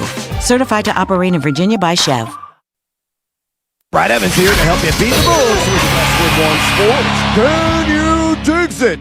No, I can't. Of late, chunk gains have been few and far between for the Pats WR. His longest grab this postseason, only 14 yards. Against the Seattle D, number 7 in dropback EPA since week 12. I'm on the under. 16.5 yards. Stephon Diggs' longest catch at minus 105. Bet smarter, beat the books. Download the BetMGM app today. WJFK FM and HD1 Manassas and WPGC HD2 Morningside. Sports Radio 106.7 The Fan, an Odyssey Sports station. 106.7 The Fan, Sports Flash. The Capitals keep on rolling in crucial games over the last few weeks. Last night, no different with a 4-2 win over the Nashville Predators. They'll now take a 20-day break as the Olympics begin today. On the road in Detroit, the Wizards won their 4th game in the last 6, a 126-117 victory over the Detroit Pistons last night. Will Riley came off the bench, dropped a season-high 20 points. In baseball, the World Baseball Classic rosters were announced yesterday. 2 Nationals will be participants. Newly acquired catcher Harry Ford will play for Great Britain, while the Nats' new first baseman Matt Mervis will suit up for Israel. In the NFL, regular season honors were announced last night, And the Commanders linebacker Bobby Wagner took home the Walter Payton Man of the Year award, which recognizes excellence on and off the field. Meanwhile, Matthew Stafford won MVP while announcing he will return to the Rams next season. Stafford edged Drake May by 1 vote, making it the closest MVP race since 2003, when Peyton Manning won the award over Steve McNair. From the Crop Metcalf 5-Star Sports Desk, Kevin DiDomenico on the Fan. It's B. Mitch and Finley. What do you think he'll say? Let's find out. Hello, operator. You can watch the show live or on demand on YouTube.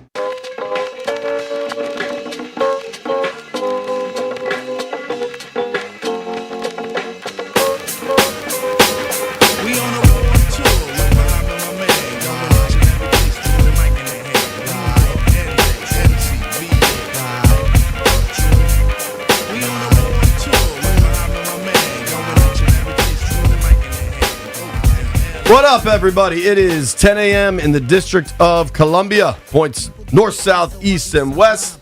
Good morning, Brian. How do you do? I'm good, brother. What's happening with you? Not much. You're listening to B. Mitch and Finley. You're hanging with us on the YouTube stream. My guy Doc in Olney is checking us out on the YouTube stream. What up, Doc? The folks on Monumental Sports Network. Appreciate y'all.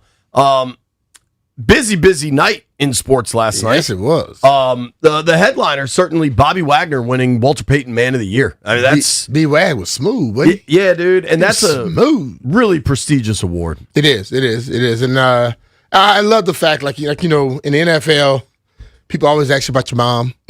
And he had to put a little spotlight on his dad. I think, I don't know where that ever came from, where people just, nobody asks a person about their dad. It's always about the mom. And he's wanted to make sure he understood that, look, dad has been here too now. Yeah. You know, but I guess when it's a son, you ask about the mom. When it's a daughter, you ask about the dad.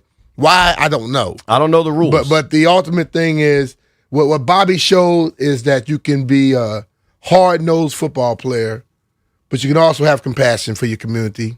You know, you can have a soft spot. And you don't have to be a maniac just to be a football player. Totally. Which most guys are not. But society likes to act like every guy is just a maniac out there. Yeah, I want to get all the way into all the different NFL honors last night. Vrabel, there's all sorts of stuff we learned last night, both about the Hall of Fame, about who won the awards. Our schedule's going to be a little interesting this morning because we have the Maryland Governor, Wes Moore, joining us at 10:15, giving us his Super Bowl pick. It's our last show before the Super Bowl. It's going to be fun. We had MVP was decided last night. All of the awards got decided last night. I think they pretty much all landed where they should. But I had a quick, funny story for you, Brian. What you got? So we did the show here yesterday. When we left, said goodbye for the afternoon, I went over to, first I went to Monumental, did a podcast with Mitch Tischler, and then I went to the Caps game where I was there for NBC4. Mm-hmm. NBC is obviously, you know, the network of the Olympics. No surprise there. The Olympics are off and running. Lindsey Vonn, incredibly, is skiing on one leg. Athletes are different, dog. Totally. People are curling their ass off. Like Olympics are happening, right? And as part of the Olympics, and much thanks to the Caps PR department, the Washington Capitals have 3 players headed to the Olympics. Logan Thompson, who had an outrageous save last night, if you watch that game. A good Caps win last night. The right way to go into the break last night. Logan Thompson's an Olympian for Team Canada. Martin Fehervary's an Olympian for the Slovakian national team. And obviously Tom Wilson, probably the headliner, right? And Caps PR was very gracious to set us up with an interview with Willie. And we had kind of been told where to be and at what time. And it was very cool of them, but a little surprising. They were bringing... You've seen where I do the live shots from like section 116? Mm-hmm. Yeah. Kind of above the goal right there. And they said Willie was going to come to us. And Kerwin and I are like, wow, that's great. Like, we kind of thought we'd have to go find Willie and it'd be like a more casual looking interview, just camera on a shoulder. You know what I mean? Yeah. But Willie coming to us means we could set up chairs and lighting and microphones and everything, right? I learned, like, we all know what Tom Wilson is as a hockey player. Yeah. He's tough. You don't want Willie skating downhill at you. You know what I mean? Yeah. Well, I think the interview might have been a bit of a surprise for Tom Wilson last night. Really? And I saw in his eye, he's like, all right, boys, let's go. And I was like, yep, let's go. This was not a mic check situation. It was, Kerwin, you rolling? Yep, I'm rolling. And we were going. It was, I've been in a lot of NFL locker rooms after wins, after losses. Like, I've seen guys in emotional states a lot. But I saw probably 0.1% of the look in Willie's eye when he wants something to happen, Brian. Mm-hmm. Whatever that thing is, I am not messing with that dude ever. I mean, he was like, you guys ready? We were like, absolutely. Yeah, let's go. We're going to get this done right away, sir. Mm-hmm. But it was just fun to be down there. And I almost, obviously he's done a bunch of interviews about the Olympics at this point. Mm-hmm. But he was telling me that his wife and their 1.5-year-old son are going to come to Italy for the games, and they're traveling with, I think, his parents, maybe her parents too, but there's a good contingent of them traveling over. And he's saying, like, yeah, I just hope my boy will sleep on the plane. We'll see how that goes. 1.5 years old, you're 18 months old. We'll see what happens. Do what you want to do. Yeah. I told you about my flight back from L.A. when I had a Commanders player's wife and baby behind me. That baby wasn't sleeping. Yeah. But I've been on planes when I had my kids. I've been on planes with other people's kids. If you have children, you should not ever get annoyed about somebody's kid. Totally. Because, kids don't have control over stuff.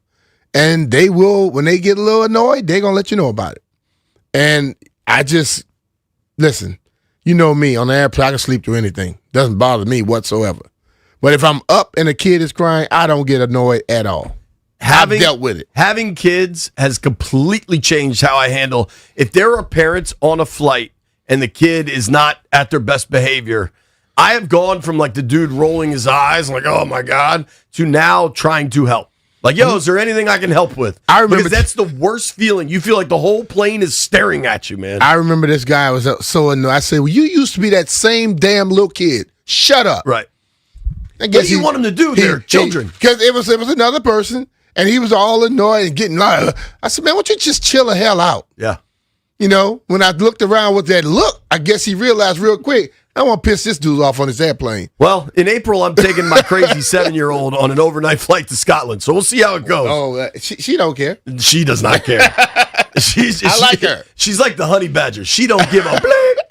But B, I almost got Willie. It was just a total, really strong interview. He was great. And I said to him, have you thought about what it's going to mean to you when you're wearing a Team Canada sweater and you look up in the stands and see your 1.5-year-old son? And he paused for a second. He's like, yeah, I hadn't really thought about that, man. And it was a very real emotional moment for a dude that's an absolute killer on the ice. And I'm really excited to watch, obviously Olympic hockey, and I'll be rooting for the Americans undoubtedly, but I'll be rooting for Willie and LT too. Oh, yeah. It's going to be fun. All right, quick break here. Maryland Governor Wes Moore joins us when we return. It's B. Mitchell Finley.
roll up to regulators. His name, Maryland Governor Mr. Wes Moore. Hello, Gov. How do you do? What's going on, guys? Happy Super Bowl week. What's happening? Yeah, man. Are you headed out there? Nah. I'm gonna be hunkered down here. We got too much to get done here, and listen, if any of our guys were in there, of course I'll be there. But on this one, I got no problem watching on TV. I'm with you on Dude, that. I mean, B. Mitch and I, this is the first one we haven't gone to in quite some time outside of the COVID year. And I don't know. Part of me's missing it, but part of me isn't really. The only thing, were you a big Bo Jackson fan growing up? I was. Bo knows, man. Bo knows. That was my only FOMO was we would have had a Bo Jackson interview had we been there. That's the only thing that I really wish I was there for. That actually, you know what? That alone might have been worth it, though. Oh yeah. Real talk. There was nothing like him, and people who did not experience it didn't quite fully understand. And and again, people talk about Deion Sanders, and shout out to Deion. But even with Deion, you never saw something. Jackson was a phenomenon at running back, and then also turned around and was a ridiculous both offensive and defensive player in baseball. Yeah. I mean, Bo just His took arm it to strength. a whole nother level. Yeah, So some people understand that. I think he's the only person that played in the All-Star game and the Pro Bowl. That's crazy. In the Pro Bowl. Yeah, That's yeah. crazy. In the Pro Bowl. Right. He didn't just make the league. When you look at Bo looks like he's superhuman out this world. But he told a story. I was looking at it. He was doing an interview, and he told a story. He said, "What was your welcome to the NFL I posted moment?" that on Instagram. It was crazy. And he said he got hit, and he got up. He said, "Get to the sideline. Get to the sideline."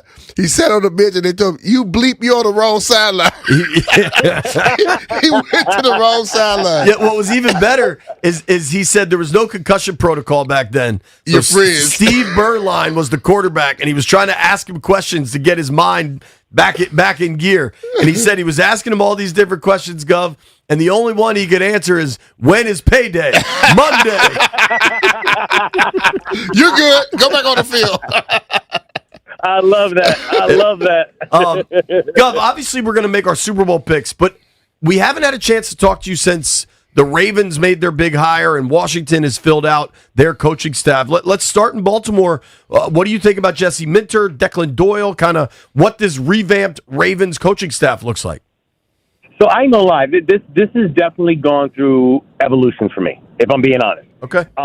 When they first announced Minter, my honest first reaction was almost like just deflated, because there were certain people who I had high on my list who I was like, oh man, we could go after, and then you get Jesse Minter, and I was not as familiar with him or his game.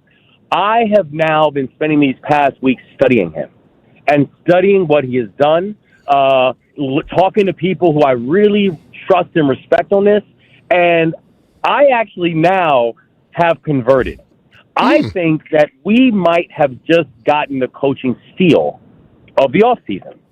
And again, I did not believe that when I first heard it. But I said from Jump Street, we need to go with a defensive coach. All this stuff about, we need to get someone to coach Lamar. No, you need to hire someone who knows how to work with a unique talent like Lamar.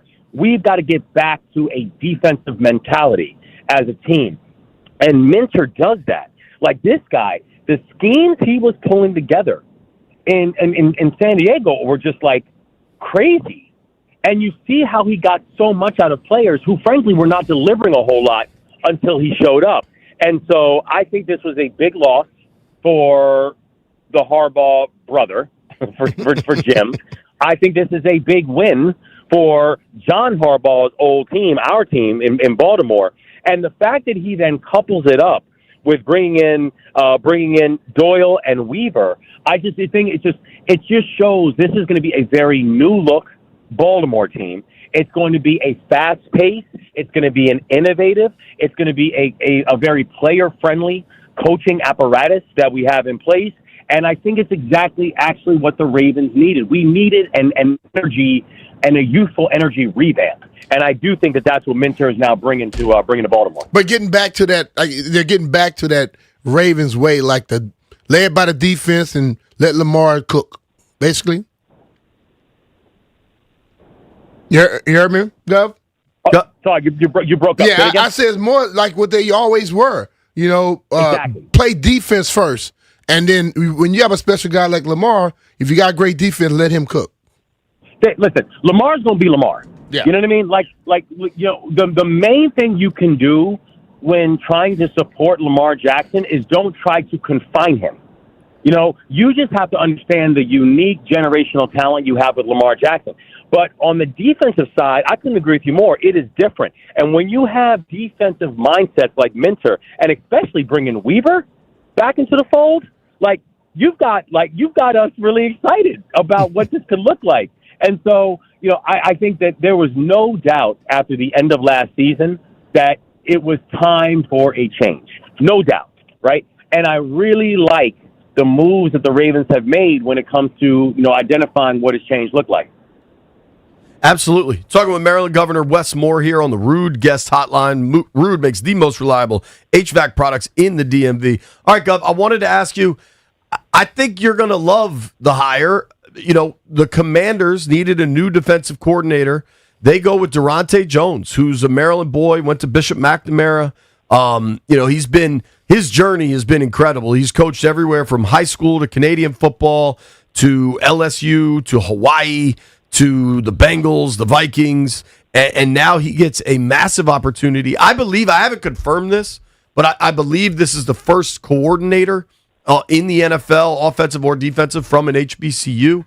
What do you think of the Durante Jones hire? And it's a Maryland boy. I listen. I love the hometown promotion. I love his story, and I'm looking forward to seeing what he could do. That being said, there is no doubt these were some risky hires for Quinn, because when you are hiring two people who have never led the team at a coordinator position, that is definitely an interesting and risky call. Now, one thing I've always loved about Dan Quinn is that he's a risk taker. You know what I mean? And I like coaches that are risk takers. I like coaches that push the envelope. But there is no doubt that there's a bunch of directions that Quinn could have gone in on this. He could have gone with the more seasoned. He could have gone with the former head coach who we're now going to make a defensive coordinator or whatever, you know. Yeah. But he didn't. He went with new blood, new talent, and people that he could help mold. So, again, risky move, particularly after the season that the Commanders had. But, you know, listen, I think fortune favors the bold, and I like risk, and I like risk takers. Yeah, I think it's going to be a really interesting offseason for Washington. And for me, and Brian and I have talked about this at length, you got to get players. Mm-hmm. You know what I mean? Yep. You got to spend some money and get an influx of talent, I think is by far what's most important. And honestly, if you look at how the Patriots built themselves into a Super Bowl team, you can talk about the route they had to get there. Whatever, they're there now. They had a young quarterback. They got aggressive in free agency, changed their coaching staff around, and things all fell into place for them. Why don't we get to the big game, Governor? We got Seattle is, you know, a relatively small favorite over New England. Sam Darnold's playing out of his mind. What do you like in this game and why? So I'll get to that, but I want to touch on what you just said, and I think you're right that there is an interesting model in the Patriots that it is worth paying attention with the Commanders, right? Because you're right, Vrabel, he did not come in and just load up with all these, you know, Hall of Famers as coordinators. Mm-hmm. Like, he wanted to be a risk taker, and it paid off for him. And you're right, they had to go invest in talent. I do think it's something the Commanders need to think about, because there has been a habit, maybe some in recent history, but definitely in history of the Commanders, where the Commanders overpay for old talent. That can't be the answer in today's NFL. And it wasn't the answer for the Patriots that literally brought them from 3 wins, 4 wins to now in the Super Bowl. And I don't think it's going to be the answer for the Commanders.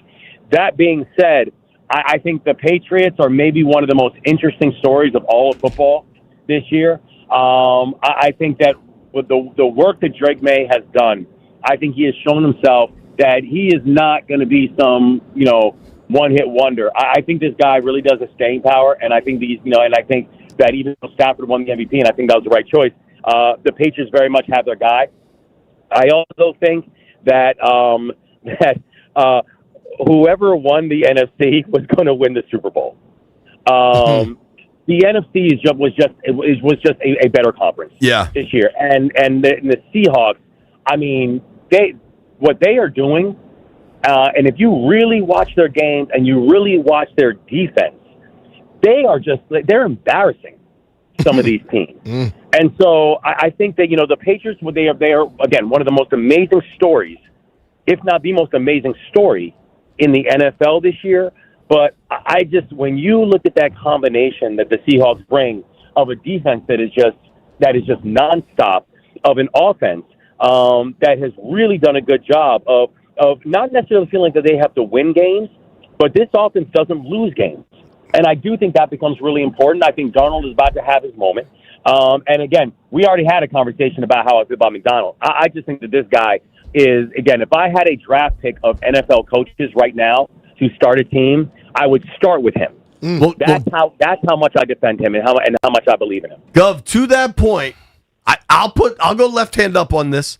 When it was the NFC title game and we had you on and you were saying you would take McDonald over McVay, I said, I'm not so sure about that one. I love McDonald. And listen, for the longevity of the league and our discussions, I'm still taking McVay, but you might be onto something, sir. The man's good. He's good. You got players. You were certainly right about the NFC title game. Yes, but he is a special coach. And again, part of it is, and I know I'm biased, but we saw him up close. We saw what he did with the Ravens defense. We saw, and you saw what happened to the Ravens defense after he left. Yeah, it wasn't like we got talent-wise we fell off.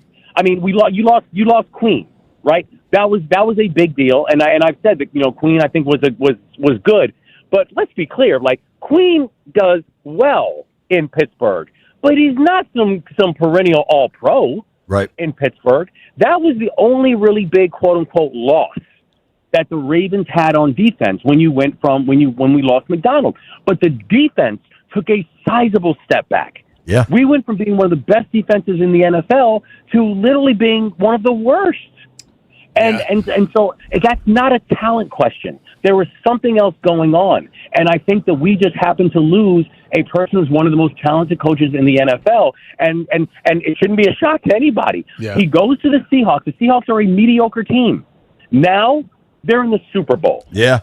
So there's something special about this guy that I think we know that the whole league is finally starting to pay attention to. When you listen to the team talk, offense, defense, and special team guys, he's a communicator. Totally. And I think that's where a lot of coaches lose out. They can be tough ass. They can do what they want. If you can't communicate your message and your ideas of what you're trying to get going, you're wasting time. All right, Governor. There you go. Speaking of communicators, you are certainly one of them. I know your time is valuable, so we're going to get to the pick. I want to run through some numbers, though, because these are crazy. You wwent 47-35 for the regular season. That's plus 12 units. That is cash, baby. Yeah. In the playoffs, to date, 10-2 picking games. He killed it. I mean, 10-2 in the playoffs picking games. I mean, that's steak dinner money. That's like we'll get the lobster tails too money. Wagyu. Yeah. That's right. That's right. Super Bowl is here. It's your pick, sir. So the Seahawks are going to win this game, and I really do believe that this one won't actually be that close either. So I'm going with the Seahawks and give me 10 points on it. Wow. All right. You think this is a one-sided affair? I do. I listen, and I think that the Patriots are a hard team. I think they play tough football. I think Vrabel is like, and again, I think he really is a very, very good coach who has produced a lot from this team. And obviously, I'm always going root for our Maryland boys. Shout out Diggs, shout out Stephon Diggs, and I'm proud that we got some Terps in the Super Bowl. But I just do not see this one being that close. So yeah, I'm going Seahawks 10. All right, Governor, we appreciate your time. Last thing, you only get one food for the Super Bowl. What is it? Oh, only one? Yep, only one. If I only got one, I'm going crab cakes. Ooh, I like it. I'm going crab cakes. I got to go I know wings everyone's for gonna the Super Bowl. Say chicken wings and all that. Nah, man. We Marylanders. We going crab cakes. I love it. You know me, I get steak and lobster. That's not one thing. Governor, give me lobster. Give me steak. Whatever one you want to give me. Gov, That's B. right. Mitch and I will be the wagyu with the foghorn on top. now you're talking. Gov, B and I will save you a seat at MGM National Harbor for the game if you want to join us. Oh, I love it. I might pop through, man. All I right. might pop through. You I might let us pop know. through. Thank All you right, for the time, Take care, sir. man. Hey, appreciate y'all. Thanks, guys. All right, that is Maryland Governor Wes Moore, 10-2 in the playoffs is bananas. Yeah, he killed us. And he's taking Seattle. Had a great year, 47-35, making picks. He's been over 500, I think, for 3 straight years we've been doing this. Yeah. The Gov knows ball. Knows his stuff. That much is for sure. Here's what I think we're going to do. We got plenty of news coming here. Obviously, Super Bowl weekend, and we want to be sure we're on top of everything here. Why don't we go to break right here, Landy, and we'll come back and figure everything out. You are listening to B. Mitch and Finley. It is Super Bowl Friday. Everybody's getting ready for the big game. Nobody go anywhere.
News here in Washington, former quarterback Sonny Jurgensen, a 4-time All-Pro, NFL champion, and member of the Pro Football Hall of Fame, a legend in Washington, has passed away.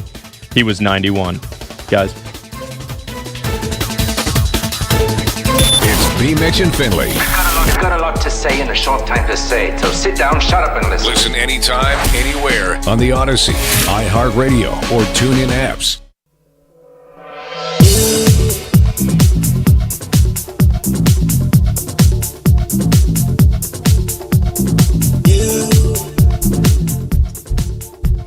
Sad news for Washington fans. Yes. Sonny Jurgensen passing away. Obviously, a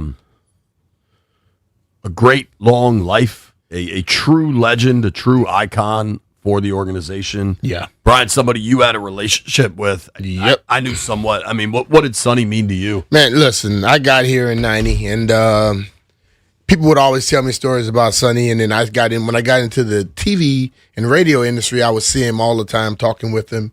Him and Sam Huff, those two guys, I think, were a staple.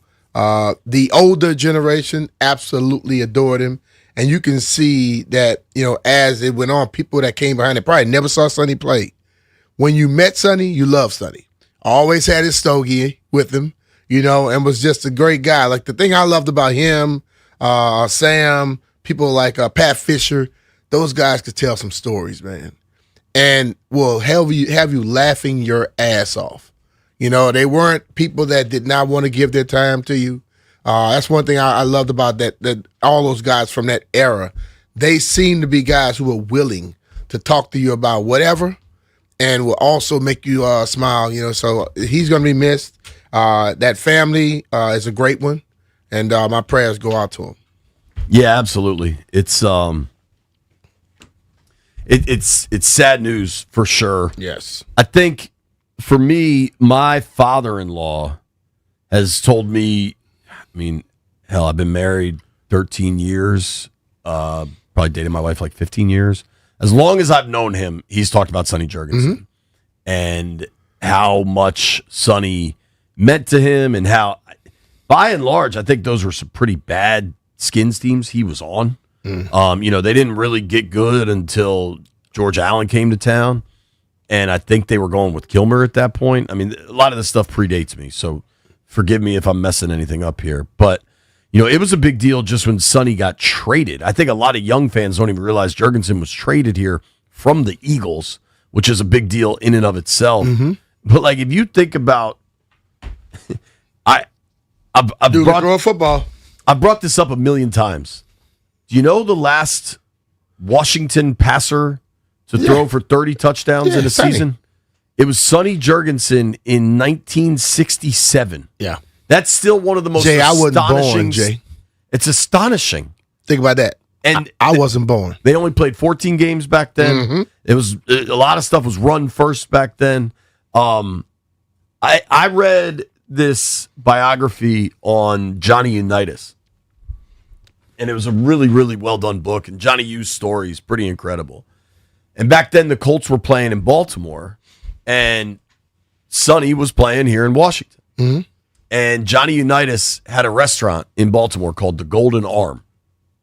And there's a story in the book about Sonny rolled up there for dinner one night. Everybody's having a great time. Johnny Unitas comes over to the table just to check on Sonny and the crew he's with. And they're like, "Oh, everything's great. Everything's great. Love the steak. Love the lobster. The drinks are fantastic." And he's like, "All right, great. You guys have a nice night." And Sonny grabs Johnny U by the arm. He says, "Johnny, I really got to thank you." He's like, "For what, Sonny?" And he said, "For naming your restaurant after me." See, that is Sonny. Right. I knew where you were going with this story. As soon as you said a Golden Arm, I'll say something about like, "Thank you for naming the restaurant after me." That's just how he was, man. He was rather very cool dude. Doc is always coming. Hope Doc coming here today because Doc can get you even more stories. Believe me. Doc probably picked up that stogie all the time from Sonny. What were they? SJ9s, right? SJ9. Think about what a G you are to have your own cigar. SJ9. Ever since I saw the SJ9, I've been chasing that. That's cool. Yeah. The BM30. Sonny's a Hall of Famer, Yes, obviously, yes. 5-time Pro Bowler. I believe he won an NFL championship with the Eagles in the 60s. I could be wrong on that. Maybe White Brian can look that up for me. I got to know Sonny later in his life, certainly well after his playing career was over, and he just couldn't have been cooler, nicer, down to earth. And I remember, I don't know what Christmas this was. This was when he was still calling games, but he had stopped traveling. So it was only home games. And like I said, my father-in-law absolutely loved him.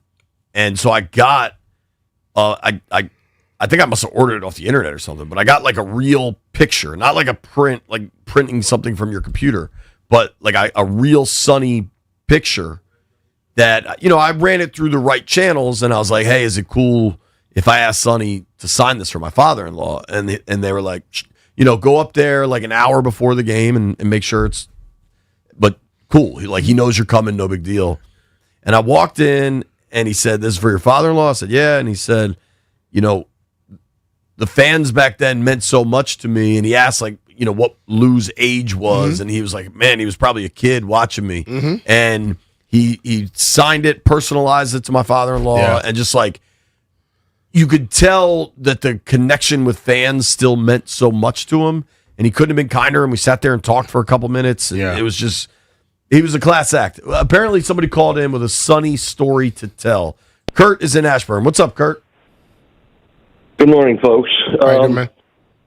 Years ago, when I had this Redskins sideline show with Glenn Brennan and Sonny, my best buddy and I were sitting in the stands. If you remember, there were 3 sets of stands set up like around a court with the chairs in the front where Glenn and Sonny sat. And he's standing next to us waiting to go out. And we're both kind of, wow, that's Sonny right here. And we didn't have the temerity to talk to him, but he said, hey, guys, how'd you like that last game? Philly and Washington. I said it would be a low-scoring game, and it was 37-35. I said, yeah, Sonny, it was just like in the days when you were here. He said, except the Redskins won this one. That's great, Kurt. Thank you for the call, man. Take care, dude. I think for folks of a certain age, Sonny Jurgensen is. I'm going to turn that off, but thank you. The numbers are astonishing. 11 years in D.C., almost 23,000 passing yards, 179 touchdowns. And guys, this was in the 60s. Like, that's not how football was played back then. So the 72, forgive me for not knowing this, the 72 Skins went to the Super Bowl and lost to the Dolphins. But it was George Allen. That team was loaded. Sonny went 4-0 that year as the starter. Did he start and get hurt, and that's when Kilmer got in? Right, I don't know. I can tell you that. I never thought I'm pulling up 1972 game logs right now. Do they have them? It's kind of funny you asked that. I tried to pull up the 1972 game log. It says server error with page requested, but we apologize. There was an error in creating this page. Maybe there's a lot of people trying to pull up the 1972. Probably today at this point, right now after hearing the news. I'm gonna try one more time. But if he was 4-0, again, I don't know, and I know the Sonny and Billy thing was like a big. It was a big thing for the people, but those two dudes were still tight. Right. Because I played in a golf tournament over here. I think one of the guys was a trainer here, and he had this tournament I played in, and Bishop playing in a good bit too at Westfield, and both of those guys would show up. That's cool. I think that they still were talking trash to each other, laughing their asses off, tying them on, having a great time. All right, so Sonny was the starter in 72, started 4-0, and then hurt his Achilles, tore his Achilles against the Giants, which is how Kilmer got in. Okay. There you go. All right, we're all learning something. People are calling in with Sonny stories. We haven't even given out the phone number. Eric is in they know Woodbridge. the number, dog. What's up, they Eric? listen. Hey, good morning, B-Miss. Good morning, Jay. What's up, bro? How you doing, bud? So I'm in there. It's kind of sad news. Like I said, I'm 46. I never watched Sonny play, but growing up, my father and all of his friends, they would always say, oh, Sonny Jurgensen, man, he was this and that. And they said he could throw the ball with a perfect spiral 40 yards behind his back. Yeah. Didn't believe him, and then I saw it. And, I don't think I've ever seen another quarterback be able to do that. And hit people in stride with it.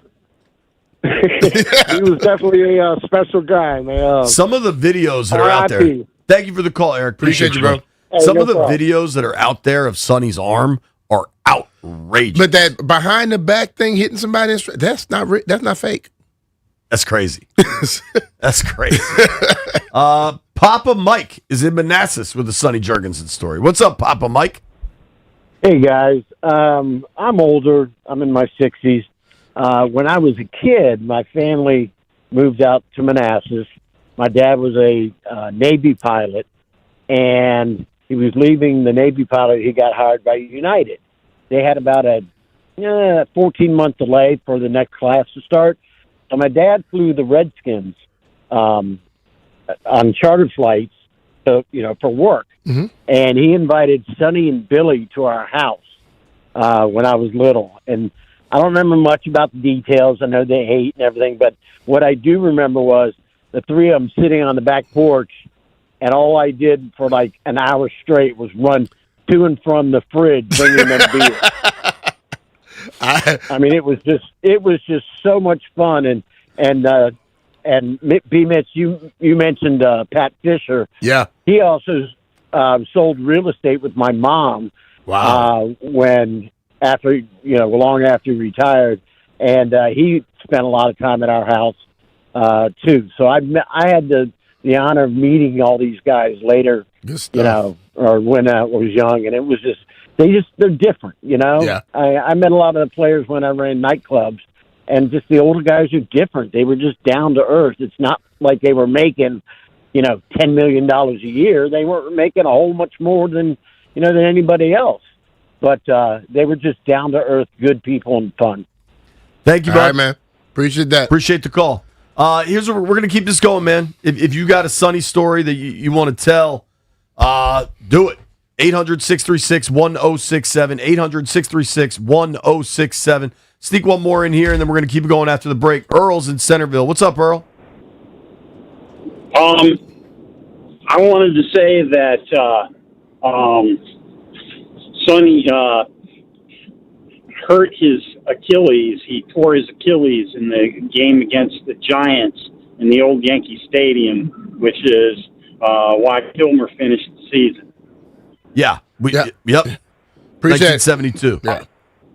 Yeah, but my story is when I was about, fifth grade. I'm 64. When I was about in fifth grade, my dad got me a book called Star Quarterbacks of the NFL. And one of the chapters was on Sonny. My brother, who was younger and not much out of the reading stage of run, spot, run, just looked at the pictures, but he managed to get Sonny's phone number somehow. Wow. And he called Sonny at his home in Wilmington, North Carolina. And Sonny talked to him. Wow. That's awesome. Good So, stuff, man. so when they say he was a down-to-earth guy, believe him. All right. Thanks for the call. Appreciate you, Earl. Those were the days when Thank you. just look for a name, you could find it. Wasn't no such thing as private. Right. Here's what we're going to do. Obviously, Sonny Jurgensen's passing impacts generations of Washington fans because you saw him play.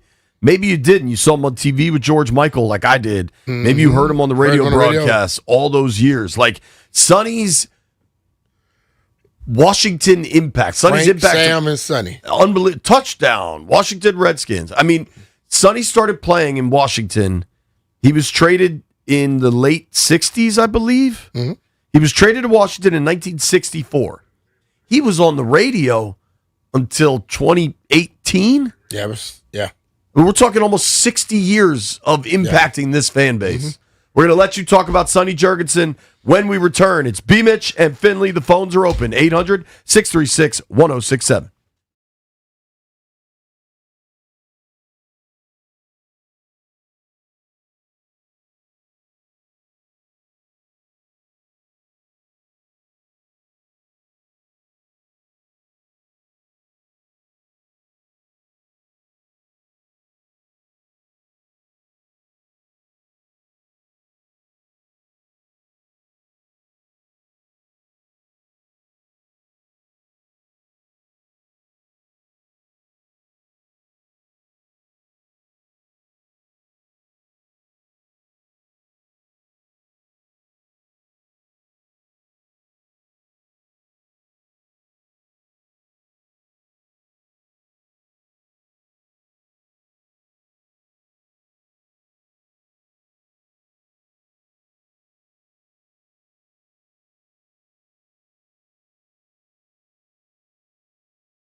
father and grandfather, Sonny Jurgensen.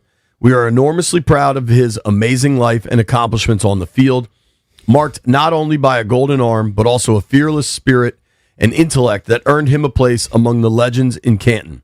But to those of us who knew him beyond the stadium lights, he was the steady, humorous, and deeply loving heart of our family. He lived with deep appreciation for the teammates, colleagues, and friends he met along the way.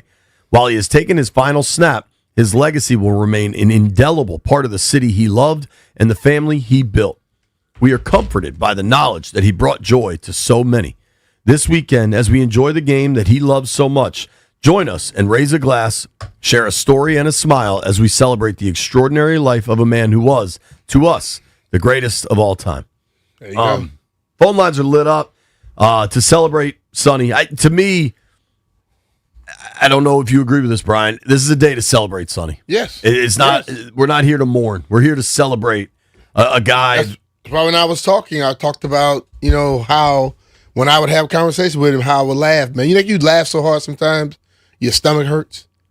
That's how I was when I was with him, and having the chance to just, be around. What I grew up, I was always a dude I was around my uncles, my aunts. I wasn't around the older people. When I got up here, every chance I got, I was around Sonny and Sam to talk to him. I did some TV stuff with Frank, and when I knew he was doing the show with him, I always had to find a way to just talk to him and listen to those stories, man. They were inviting. They were cool as hell. And that says a lot when you start thinking about how people are today, standoffish. They were never that way.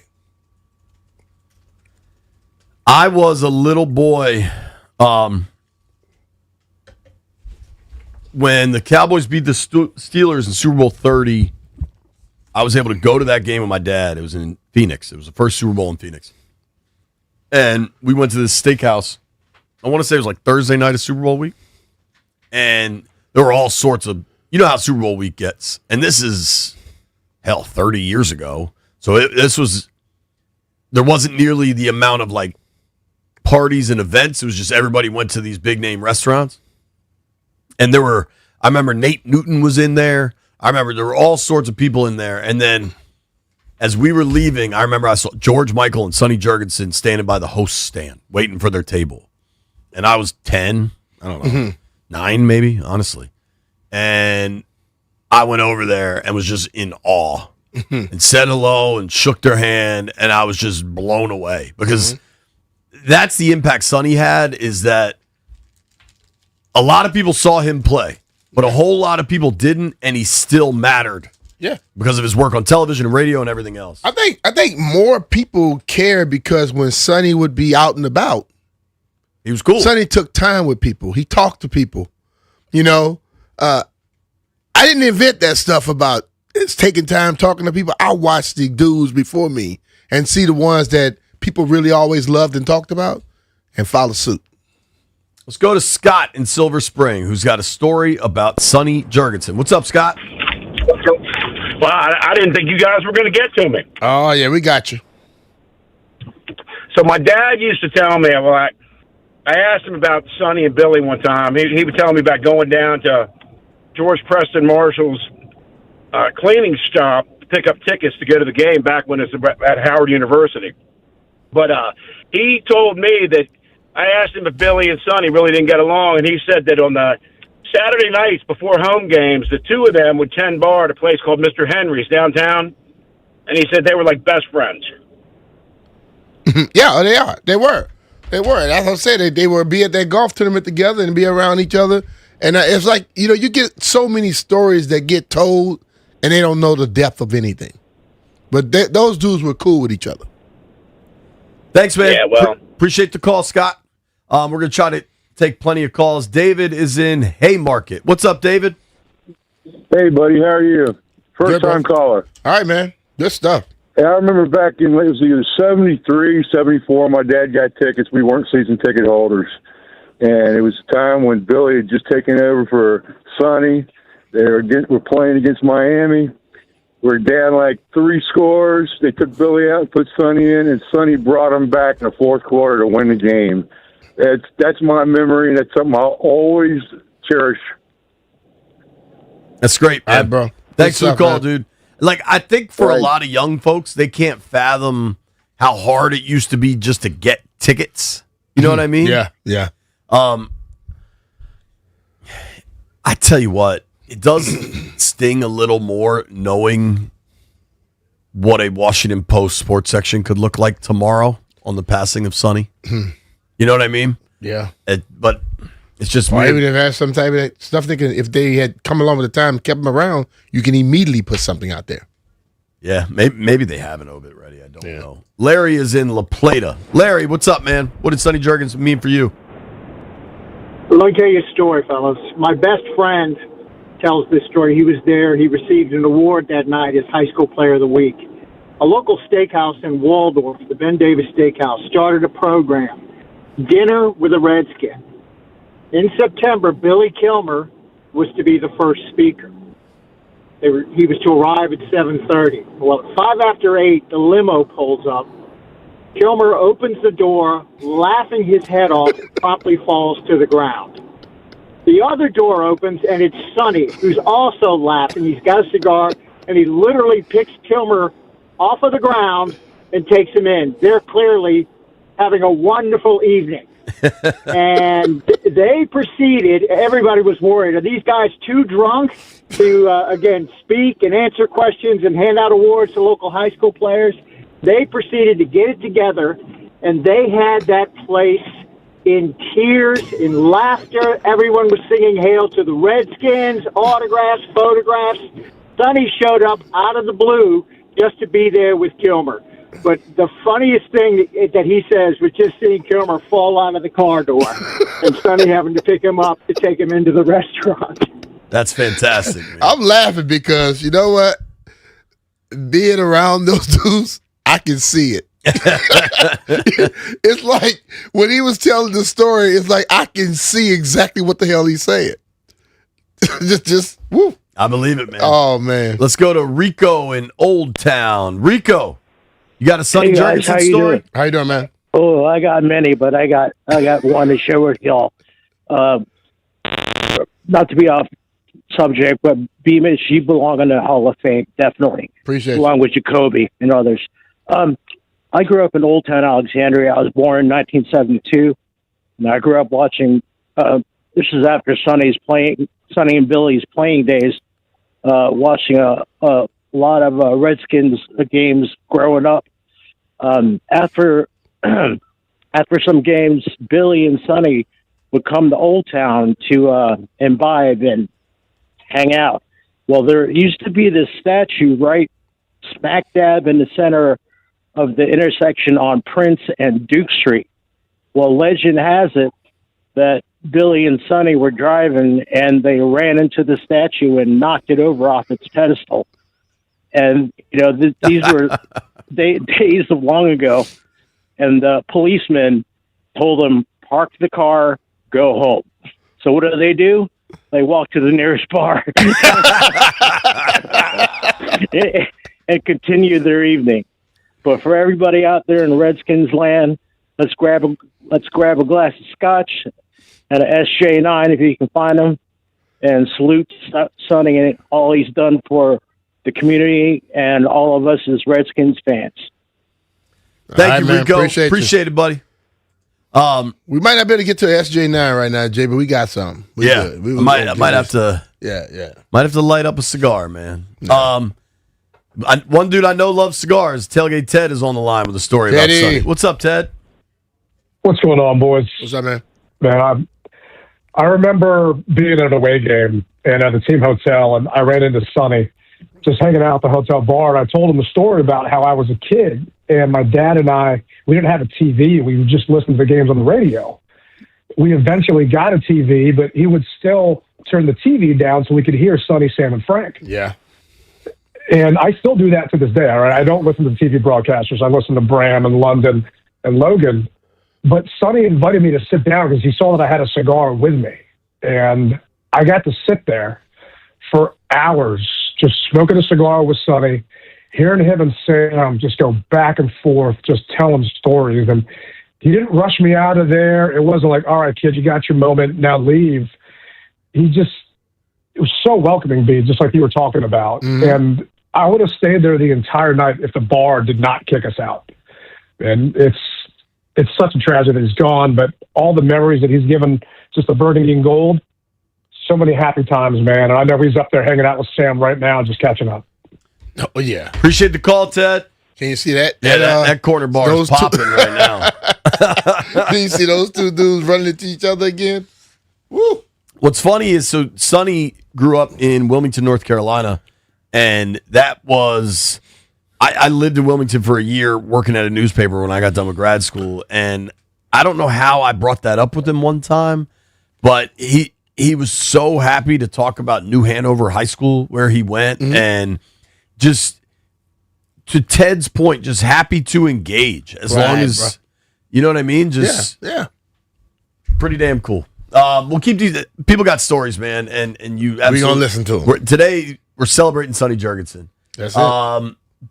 Bo is in Fredericksburg. What's up, Bo? Hey, fellas, thanks for letting me call. So I moved up to D.C. 5 years ago, but I grew up a Redskin fan, huge Redskin fan, because my mother and father and my family lived up here before I was born and worked at NIH and things of that nature. And so when I got up here, I heard Sonny on the broadcast. And, you know, you could tell he was older, but what I loved was when he spoke, it meant something. Like, he was giving great play-by-play to the very end of his career as a broadcaster. And that struck me because my mom told me a lot about Sonny. So I called my mom up and I said, you know, Sonny's like, my mom's 84. Like, Sonny's like 83 or 84, 85, something like that. And he's making great calls on the radio. And my mom said, well, that's great. He was always awesome. And her story about him was when she loved him so much, she was going to a Halloween party.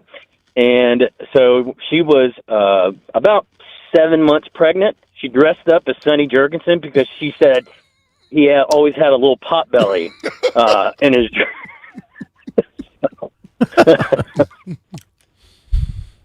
Can you imagine? Thank you, Bo. Great call, man. Yeah, that's funny. Appreciate you, dude. We're gonna keep it going, man. We're gonna keep it going. Celebrating the tremendous life of Sonny Jurgensen, the tremendous impact he had to this city.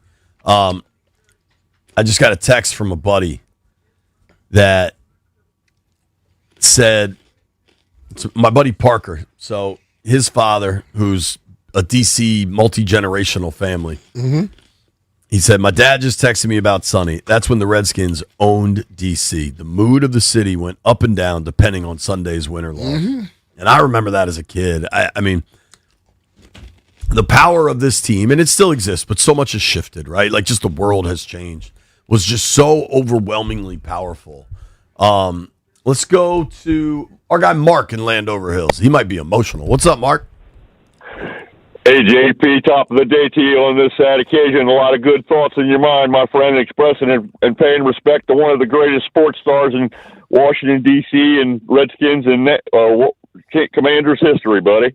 And you're doing a good job. But I was telling Chris, man, that Sonny has something in common with you and Chris because he's very much like the gentleman that you work with every day, where Brian is always respected so much because he's such a good man. Everybody would tell you that Sonny was the same way. So you can tell by Brian going and seeking Sonny, he has become kind of Sonny for all us, and he's a very good replacement. But my story would be that my mom and dad were lucky. With my dad's job, he would go to banquets a lot and the welcome home luncheon.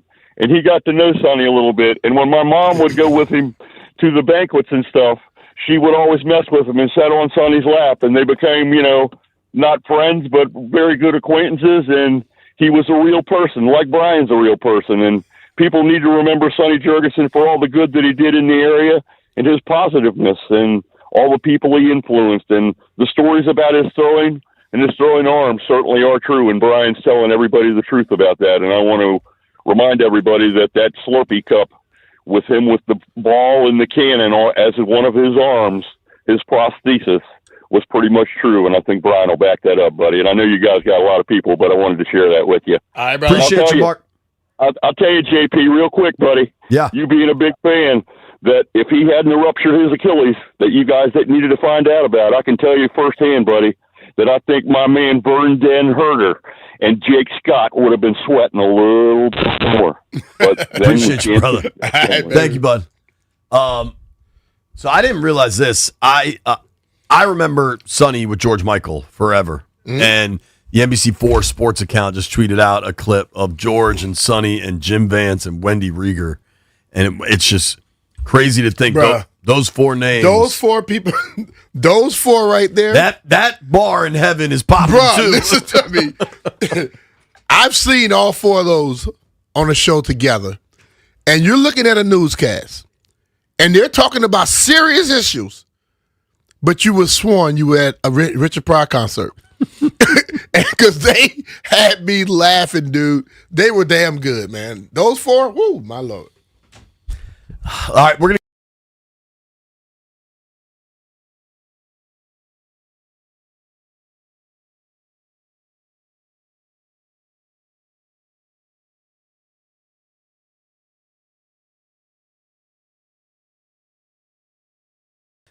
Sonny Jurgensen. It's just an incredible life. A celebration of Sonny Jurgensen. It is Super Bowl weekend, so we'll get back to our Super Bowl get plans. back to it. Also, still got to talk about this Anthony Davis trade, which is just crazy. I'm going to take one more call here. Everybody that's on hold, stay there. We'll come back to the phones. This is Henry in Northwest. What's Henry, up, man? what's up, dude? Hey, fellas, how you doing? Good, man. How you doing? Hey, my favorite moment when I first met Sonny Jurgensen was at Channel 9 News, and he was on the elevator with Frank Herzog, and they was just laughing and carrying on, and he was so nice. Me and my good friend was with me named Aubrey Hearn. We was visiting Channel 9 News, and he shook our hand, signed our little football, and he was just a very nice person and everything. I had a good time just meeting him for that first time. Love that, man. Thank you, Henry. All right, bro. I'm going to get my man Danny in real quick. Danny, you got a Sonny story? Yeah, JP, nice last night. Nice Caps game. Nice win last night. Yeah, for sure. Oh, my God. Sonny, I could go on with Sonny. I met Sonny at Sam's Hall of Fame ceremony at the old Marriott headquarters in Bethesda. When Sam was enshrined into the Hall of Fame, they had a ceremony. And RFK, walking around, I got a chance to walk around the locker rooms, and there was nothing better to see Sonny smoking that cigar after every win. And, it's sad. I remember him getting hurt in old Yankee Stadium in 1971 before they went to the Super Bowl against the Giants that put Billy Kilmer in the game against the Dolphins in Super Bowl VII. Wow. Thanks for the call, Danny. It was good to see you last night, bud. All right, take care. Bye-bye. Take care. All right, phone lines will be open. We're celebrating the life of Sonny Jurgensen, the man with the golden arm, an absolute icon to multiple generations of Redskins, Commanders, football team, Washington, Burgundy, and Gold fans. Larry Michael next, Doc Walker at noon, celebrating Sonny. If you're home, if you're in a spot where you could light a cigar, do it right now. It's B. Mitch and Finley. B. Mitch and Finley are presented by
fight for ODC. The appropriate song to play today, for sure. Today we celebrate the life of Sonny Jurgensen, an absolute Redskins legend, an icon of the organization, somebody that made an impact for 60 years to fans, whether you saw him play, whether you saw him on television with George Michael, whether you listened to the radio broadcast with Frank Herzog or Larry Michael. Sonny Jurgensen made an impact on everybody that ever owned a burgundy and gold Longevity. T-shirt. To celebrate Sonny's life, we've got Larry Michael, former voice of the Redskins, joining us now on the Rude Guest Hotline. Rude's got the most reliable heating and air conditioning products in the DMV. Larry, you know, those of us that knew Sonny was 91 years old, I doubt this day comes as a shock, but what does it mean to you? How you doing, man? It's tough, man. It's tough. To lose a close friend and a hero at the same time, for me, it's really tough. And I guess I was probably one of the few people that knew this might be happening here today or in the coming days. And even though I had a little knowledge about what was happening with Sonny, I'm just devastated, man. I really am. It's just he's a one of a kind guy. You guys knew him, and totally. It would take all day to talk about how complex he was, and he was a good friend too. And that's what really hurts the most. Yeah. Definitely. What are obviously? I mean, you and Sonny worked together for a number of years broadcasting Redskins games. It was you and Sonny and Sam, and then later it became you and Sonny and Cooley. And Brian and I were laughing about it. Obviously, Sonny and Sam, as they kind of aged in the broadcasting booth, a lot of times you'd hear Sonny correcting Sam. Yeah. And those were some of the funniest back and forths just ever. What were some of those memories like for you? Oh, God. I mean, where do you want to begin? I came on board in 2004. Wow. And, of course, Frank was a legend. And those two guys, Sonny and Sam, God bless them, they totally took me under their wing. They told me, you're coming to dinner with us, you're going to breakfast with us, you're going to lunch with us. And so we just became very, very close just by time spent together. And they would needle each other, but there was a brotherly respect there, too. They were like brothers, which to hang around with those guys is one of the great blessings of my life, to be honest with you. I'm getting to know you guys, too. I mean, you meet people in your job that, you know, that stick with you forever. And I'm going to miss him, man. I'm going to miss him a lot. There was so much. I can recall one year. I mean, I don't want to go into all these rabbit holes. There was a fight in Chicago. I've told the story before. And we were doing the games at Soldier Field, and Sam got into it with the guy in the back row, and beers were thrown and punches were thrown. And you know, Sam, adrenaline dump. This was at halftime. He couldn't answer the bell for the third quarter. He was so tired. And Sonny was a lover, not a fighter. Okay, if you know what I mean. He was in the corner of this is during a game. Yes, this is during the game. I don't know if you remember the name Cameron Gray. He was our producer at JFK at the time. Okay, and he grabbed Sam by the waist, and you know, in the third quarter, the police came and asked us if we wanted to press charges on these guys. And we said no. And then, you know, a couple of years later, Sonny and I noticed that Chicago is on the schedule.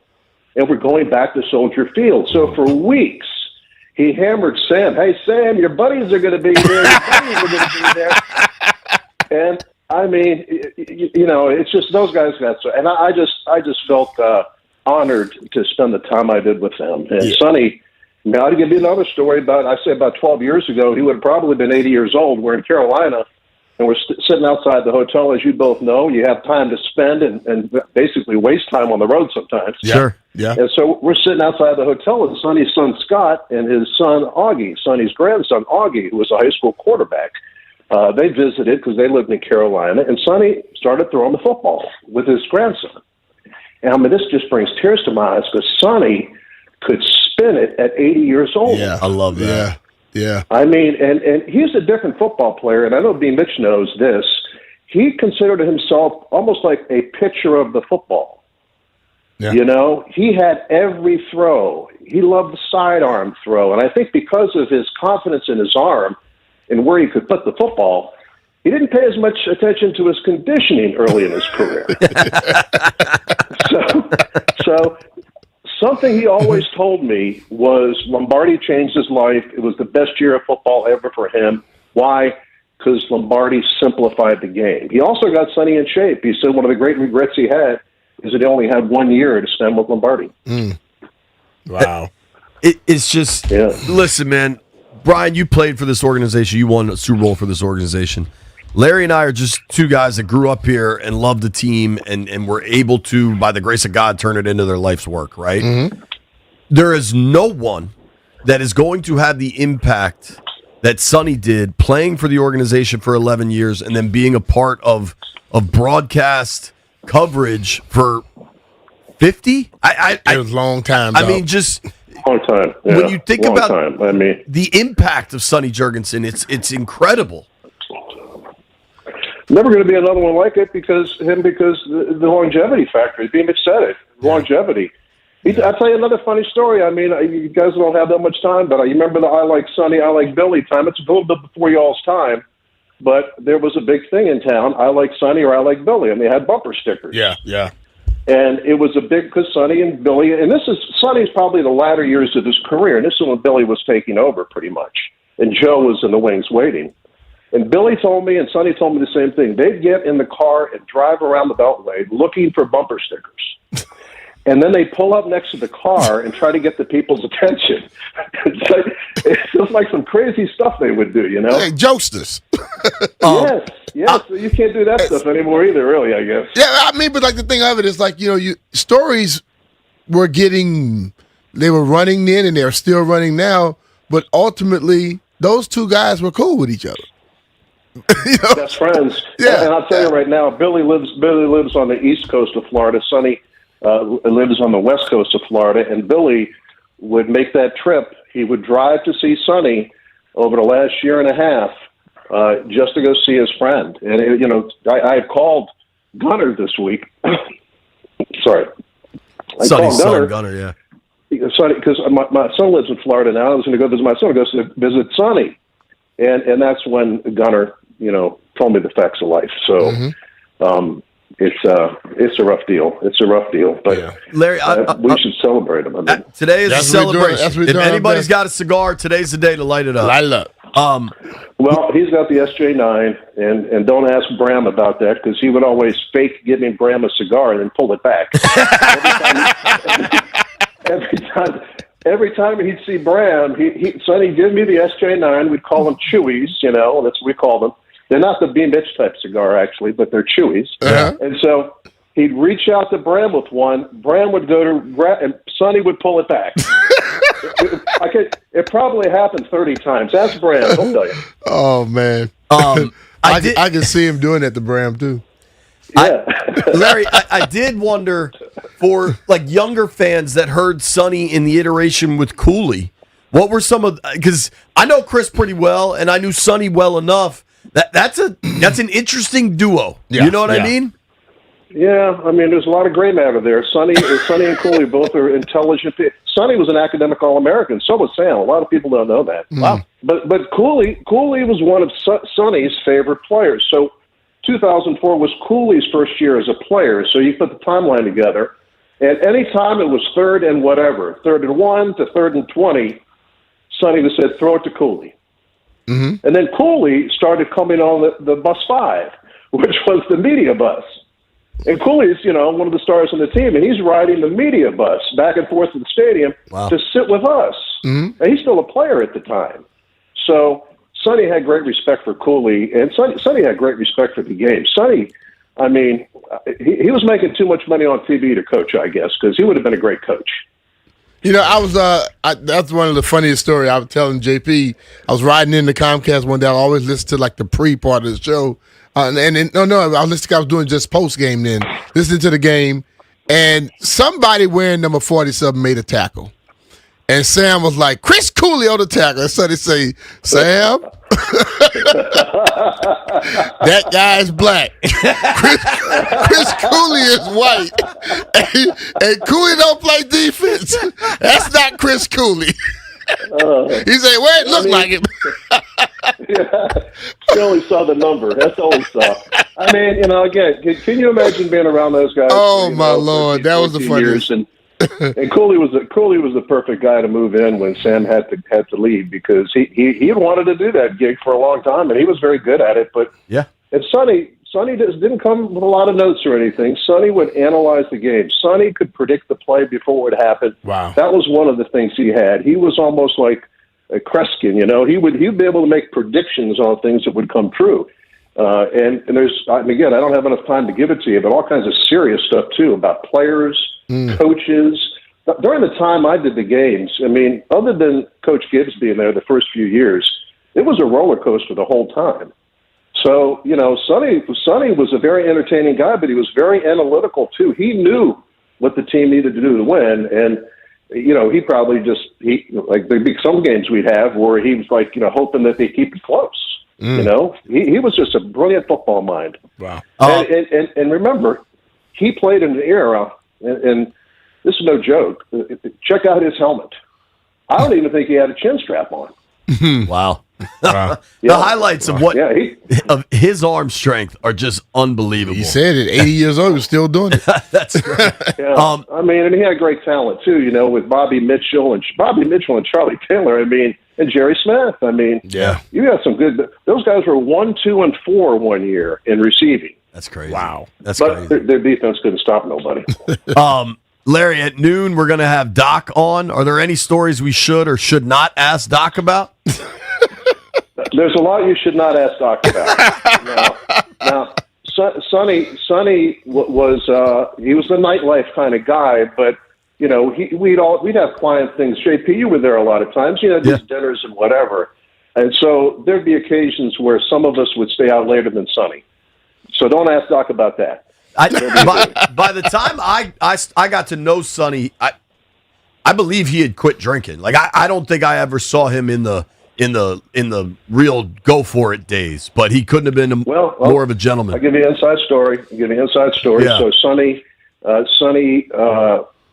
pretty much considered himself an alcoholic, and he quit drinking, and he did not drink for 25 years. Yeah. Wow. Okay. That's when I knew him. And then during our tenure, the last few years he was in the booth, he would kind of dip his spoon in a glass of wine. If I was having, he'd dip his spoon in my wine. I love it. And then, you know, his wife, Margot, who's a saint, just a tremendous person, you know, it's okay to have a glass of wine. So Sonny, in the last couple of years we worked together, we'd have some marvelous dinners because he would just open up, and he had so many stories. I tell you, one story in particular freaked me out, and I can't imagine, you know, there's nothing that's worse than this idea, but when he was with Philadelphia, he was backing up Norm Van Brocklin. And Van Brocklin was hurt one game, so Sonny had to play, and the backup wasn't very good. So Sonny had to play. So Sonny hurt his shoulder. And on the sideline, they pulled out a hypodermic needle and gave him a painkiller in his shoulder, through his shirt, through his pads, right through his uniform.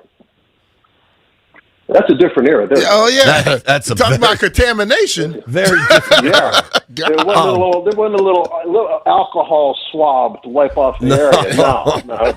Larry, we could do this for hours, man, but you know the deal. We do have to go to break. I appreciate you making time for us on short notice, man, and I hope you enjoy a cigar and a cocktail today and celebrate Sonny. I will, and I appreciate you guys having me on. I've been kind of bummed out. It makes me feel better just to talk about my friend, and so I thank you for the opportunity. All right, brother. All right, Larry. Take care, brother. Man. All right, man. In the immortal words of Fred Smoot, Larry Michael, no S. Celebrating Sonny Jurgensen today. Doc Walker will join us at noon. If you're on hold, stay there. We're going to get to all the calls, and then eventually we will get to the Super Bowl. In most of America, today's all about the Super Bowl. In D.C., it's about Sonny. Beat Mitch and Philly.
in a happy home. Day to celebrate a legend. Sonny Jurgensen has passed away.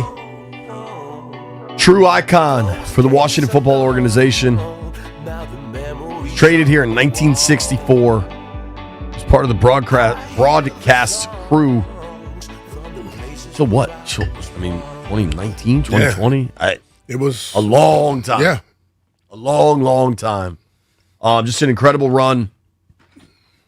Impacted. I know he was on it when I got here. I left from here, came back here, started doing radio, and he was still on.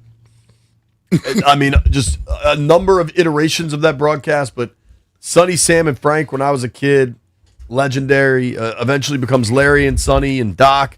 Larry and Sonny and Cooley and Doc. Doc Walker's going to join us in about 10 minutes. Just really cool stuff. Let's hit these phones. A lot of folks have been on hold a long time. Mike is in Ocean City. What's up, Mike? Hey, how you doing? Doing good, man. How about you? Fine, thanks. Very sad day. I was a Redskin fan since I was 5 years old, probably. My whole neighborhood were big Redskin fans. But a story with Sonny, it's 2 years after he was retired. I was working for a pool company, and we actually put a pool in his backyard. And during lunch break, we would play football. That's so cool. Yeah, it was really good. Everybody's saying, you know, how nice he is, and that's exactly true. And I will say, I didn't drop one single pass, but he did bruise my arms up pretty good. At what age was that? You were trying to hold on to it, huh? Yeah. I was 20, I guess. 19 or 20. I love it, Mike. Thanks, dude. Great call. That's good stuff, man. That is one thing. Yo, I didn't drop anything, but I sure was bruised regular up. fans do not realize when you try to play catch with pro football players, they let it fly. Even you now. It's a different ball game, man. I just flick it to y'all every once in a while. Jim is in St. Augustine. Jim, what's up, dude? Hey, man, how you guys today? Doing good, man. How you doing? Definitely. Yeah, I'm all right. Down here for a month checking it out, but grew up in D.C., still live there. When I was probably in 5th or 6th grade, my mom played in a band, and they were hired to play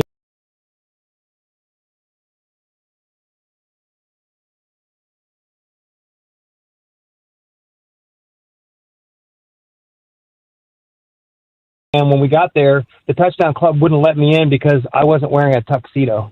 Wow. And Sonny Jurgensen found out about it and stood up and said, either you let this young man in or I'm leaving.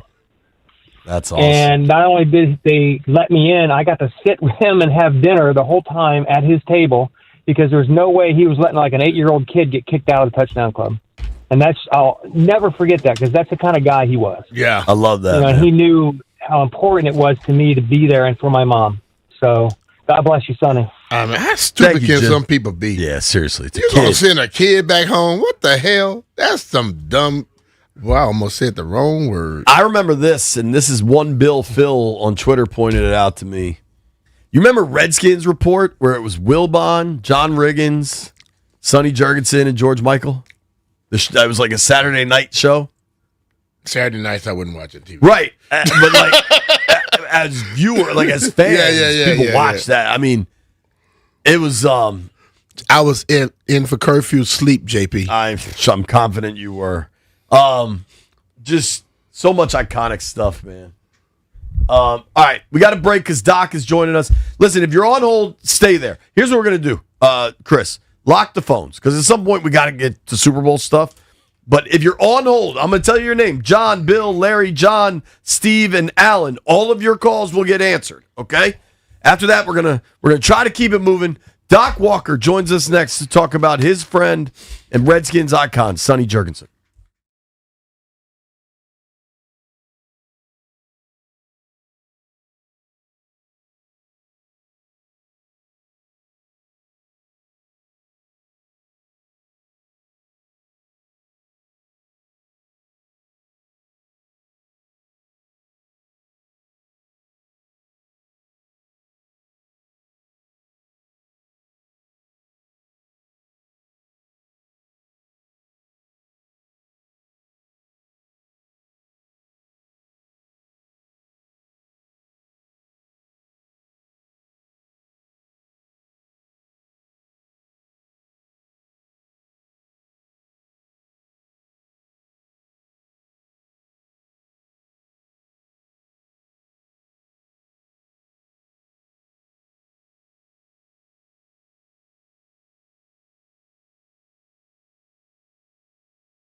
You lose the Washington Post sports section, and then a few days later, you lose an absolute legend. But while we're angry and sad about the loss of the Post sports section, we're celebrating Sonny Jurgensen. That's the life he lived and the response he deserves.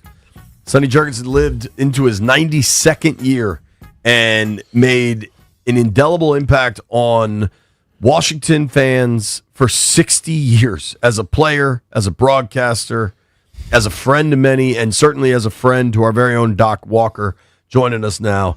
Doc, how are you, sir? I honestly, this might be a tough day, so I appreciate you making time for us.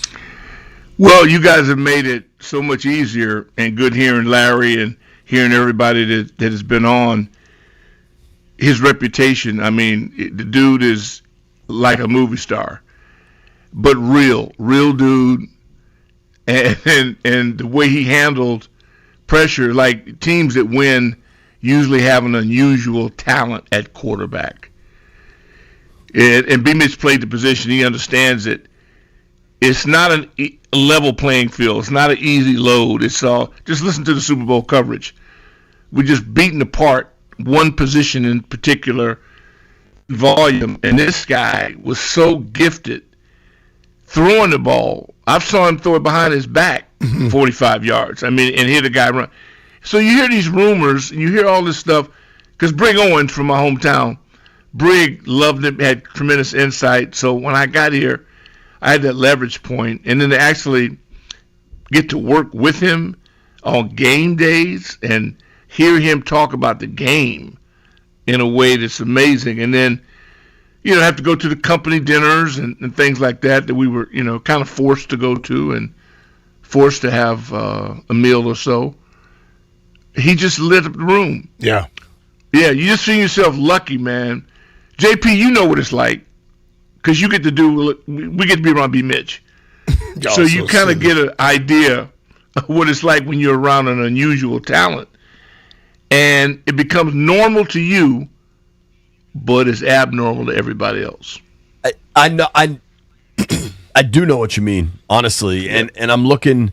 Sonny was on the call of these games. It looks like from 81 until 2018. Wow. I mean, that run. So Doc, what was it like when you first met Sonny coming to Washington? Or maybe you met him prior to that. I don't know. Well, because of Brig, all entries or intros are as powerful as the person introducing you. So it's like being in a frat. Once you're a made man, you get introduced by somebody who's a made man. It takes away that fear or apprehension from the person. So we were always cool, and being able to, we love the cigars and the his storytelling, and guys from that era, great storyteller, and you believe everything he says because he had no reason to lie. Mm-hmm. It sounds like lies when you hear it from other people, but he actually did it. This dude, he was so amazing, and to me, humbled in that, because he wasn't all about me. He wasn't a me guy. He was a team guy who just happened to have an unbelievable skill to thread needles. And the dude he wasn't running. He wasn't doing the J85. But I tell you what, he was putting that thing through a keyhole. Yeah. Hey, Doc, I was sitting there talking about, listening to him and Sam do radio. Oh my God! Some of the best times I ever listened to, because two guys that were legends, but they were banter back and forth throughout the thing, but it was never any kind of stuff that had any malice. No, and they were buddies, but it was offense and defense. So that was the rivalry. Offense, defense. And to be down on that sidelines, man, and hearing them guys get into it, you can't be luckier, man, than I was to be able to hear this. Be at meals with these guys, and you're like a freshman or you're a pledge around these guys because they lap you, in age. But you just happy they allow you in the room. And if you get to come in, to shut the what up and listen. So you become the sponge. Mm-hmm. And I was privy to some things that I'll never tell unless it's $1 million more involved in it. But JP got it.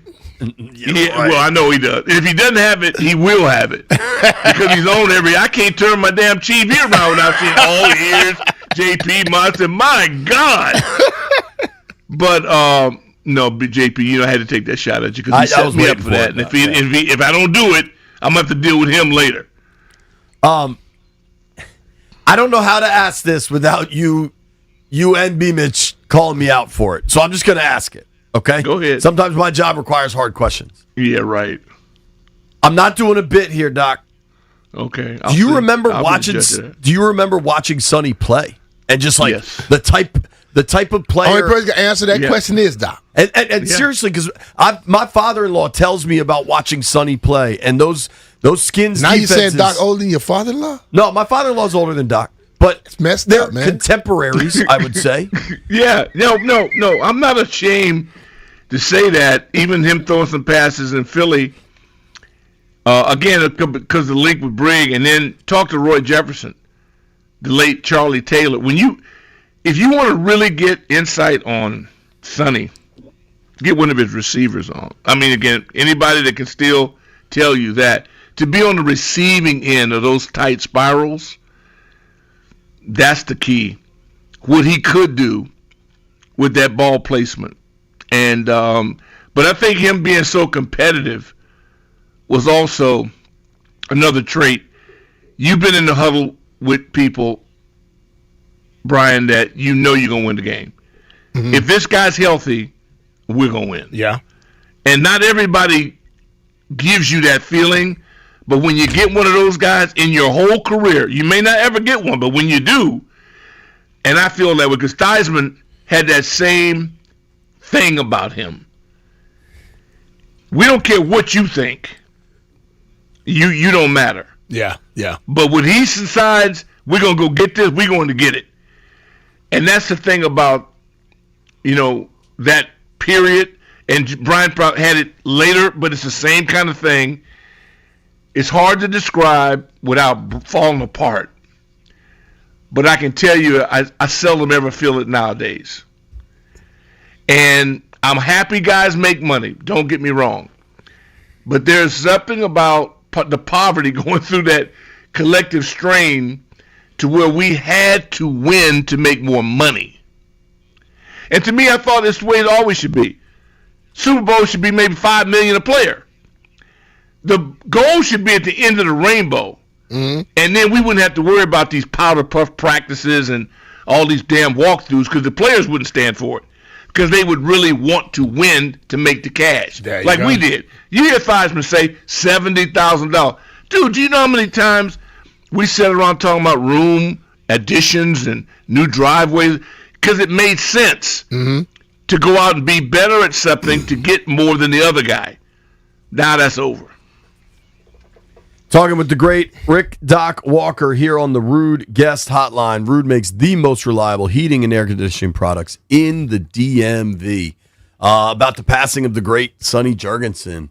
Doc, what is so remarkable, and it's a lot like you, honestly, where there are a ton of Washington fans that remember you playing, but then there are fans that didn't get to see you play but still understand they still love you, dog. Your impact to the organization. What is it like to kind of be in that role where you eventually turn into like this ambassador of the burgundy and gold, and how did Sonny handle that role? Like a king. I mean, it was like pure royalty. And don't forget to have the master showman George Michael also being available for it, and the powerhouse shows that were produced. I mean, Redskin Sidelines to me is still something that was special. And but this area now, when we explain, I hear Brian doing it because he has a different vantage point on it. Is that people don't realize how crazy it used to be around here. They really don't. You think you don't have a clue about the way these fans operated. Yeah. The way this area embraced us. When I say us, people that were from outside. And I hope these kids get a chance to get some of that. Yeah. I really do. I mean, they got the cash. I ain't mad. But you haven't been embraced by this group of lunatics that we were. These people, Brown, you come in from the West Coast trip, man, you get to the airport at 6 a.m., 5 a.m., packed. And them streets are packed with people out there waiting on you, caravanning all the way in from the airport. Come on, man. I mean, this is the thing where, and that's my pain now, is that we're splintered. Yeah. You know, we don't have it all. We're not a force of one. It's just fragmented. So hopefully now this thing with 9, you'll hear from a lot of people that you don't hear from anymore. And maybe this will be a pivot point where everybody can kind of say, okay, you know what? Let's do this for Sonny. Let's tear the roof off a stadium. Let's be the loudest ever again for old number 9. I think, Doc, like the thing about it, back when you would say the fans and the team were connected, it wasn't just a talk about thing. It was an actual thing. And you think about with Sonny, and we hear people calling in saying how they go to a spot, he was there. You know, the kid said that his mom took him to a thing as a little kid. They wouldn't let him in because he didn't have on a tuxedo. Sonny said, well, if you don't let him in, I'm out. You know, today, there's a lot of people that go out in the public if they're going to get paid for it. But just that a connect is not like it used to be. And I think that's why Sonny and people like yourself, people that didn't even know you, didn't ever see you play, they know who you are because you're out and about. Well, Larry Brown, I give Larry a lot of credit for it, and definitely love him. And you know, now because you and Tana and the great job you get to do, but you're there. And you're with the fans. You're fan level. You're not somewhere up in a luxury box. You're on the ground. See, and when you're on the ground and you get that stadium and ears knows it, you're there 3 hours, 4 hours before. You're with the ground crew. Yeah. Those are my people. Those are the people that I miss most are the people boots on the ground. And they hardly ever get recognition. But Sonny knew it because all the players come so early. And the fact that Sonny could have been the biggest you-know-what in the world, and he was nowhere near that. Yes. He was approachable. You might have been shaking out of your boots doing a show with him, but he embraced you because if he didn't want you there, brother, you wouldn't have been there. And so, you know, power's like that. I love to see people that don't exercise power, don't need to throw their power around. They don't have to flaunt it. Only the weak ones do that. This dude was a warrior, and he played quarterback. Yeah. And that in itself tells you a whole lot about the people that we've had here. And hopefully this will end up being a positive point that we'll pivot from this and not be negative, but we'll come back together, get more of the fan base back on one page.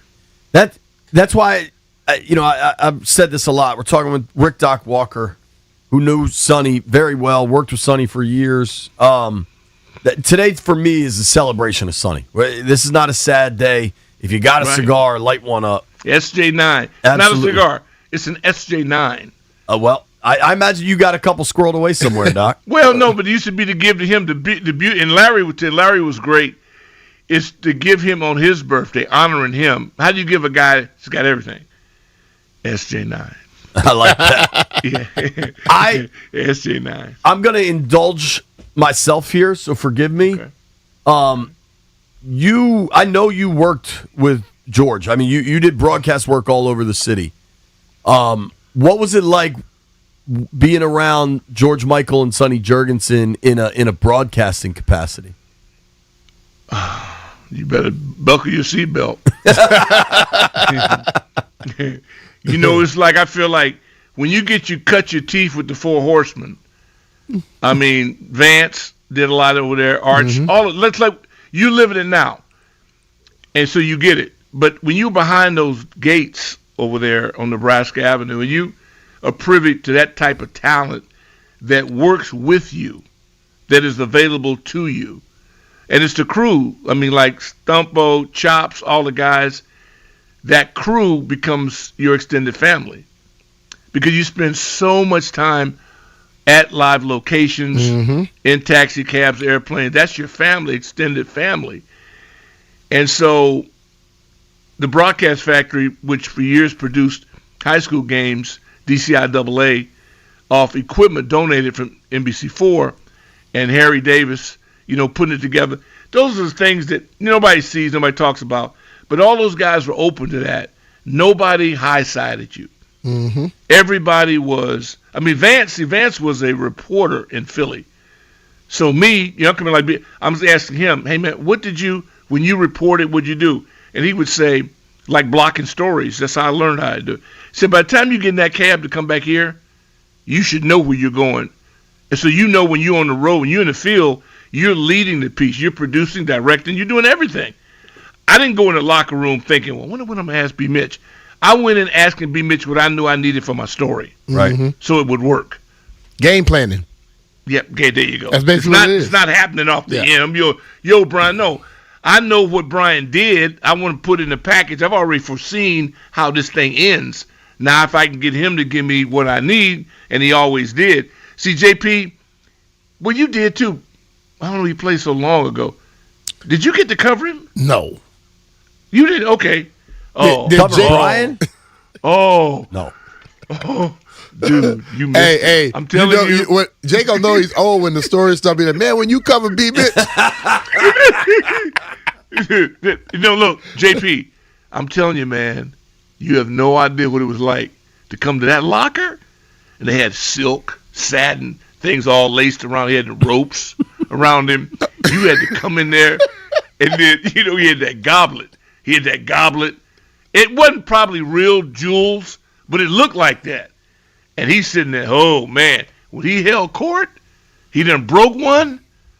Dude, unbelievable. So, sorry, JP, but I think I had it more fun than you do. Because Doc, I had him. You certainly I had did. him. And I had the heyday. You are crazy, dog. That's Hey, what you are. thank you for making time for us, man. Seriously. Thanks for asking. All right, Thank brother. you. I appreciate it. Take care, Jock. The legend. Landfill for life. All right, good deal. Rick Doc Walker. I mean, the That's stories. crazy, man. The amount of cigars, sitting outdoors, relaxing. Yeah. Doc, Sonny. Stories. Oh. Stories. I would have loved just to be a fly on the wall. You know me, I don't smoke a ton of cigars, but I'm smoking one tonight. All right. I looked this up. So they retired Sonny's jersey in 2002.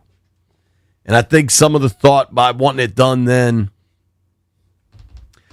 you wanted to be sure Sonny could see it. Mm-hmm. And he was up in the box. I worked the game. And I remember they gave out to everybody in the crowd these number 9 patches. And forgive me to my professors at Georgetown. Generally, as a journalist, if there's a giveaway or something, you don't take it. I never take it. Sometimes I'll take it to give to somebody else, but I don't take it. And for that one, I did, and I kept it. And I know exactly where it is. It's a perfect little circle patch, and I have it in the cup holder of my car. Mm-hmm. And my little girl, I mean, this must have been just before Christmas, because so it's a 9, but the way she was looking at 6. it was a 6. Yeah. And she's like, Daddy, what's 6? And I was like, oh, it's actually a 9. That's, this guy, Sonny Jurgensen. And she's like, who's Sonny Jurgensen? She can't say all that. And I tried to explain it as best I could, and I never saw him play, but I got to know him late in his life and understood him as a broadcaster. And when I was a kid, seemingly everybody in town, I mean, I've talked at length about growing up in bars, right? I remember bars, not just people's houses.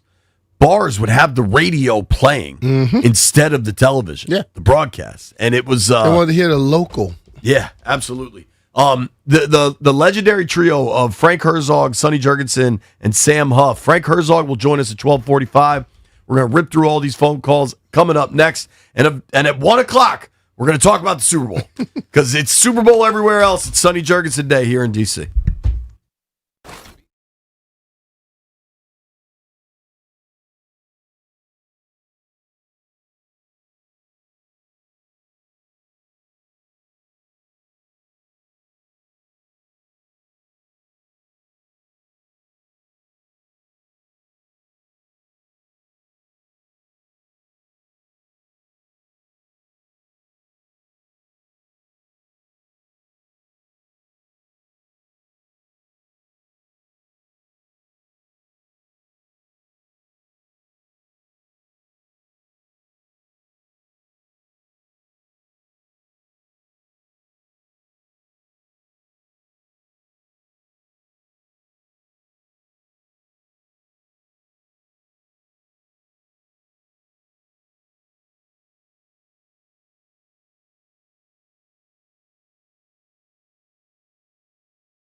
I saw it.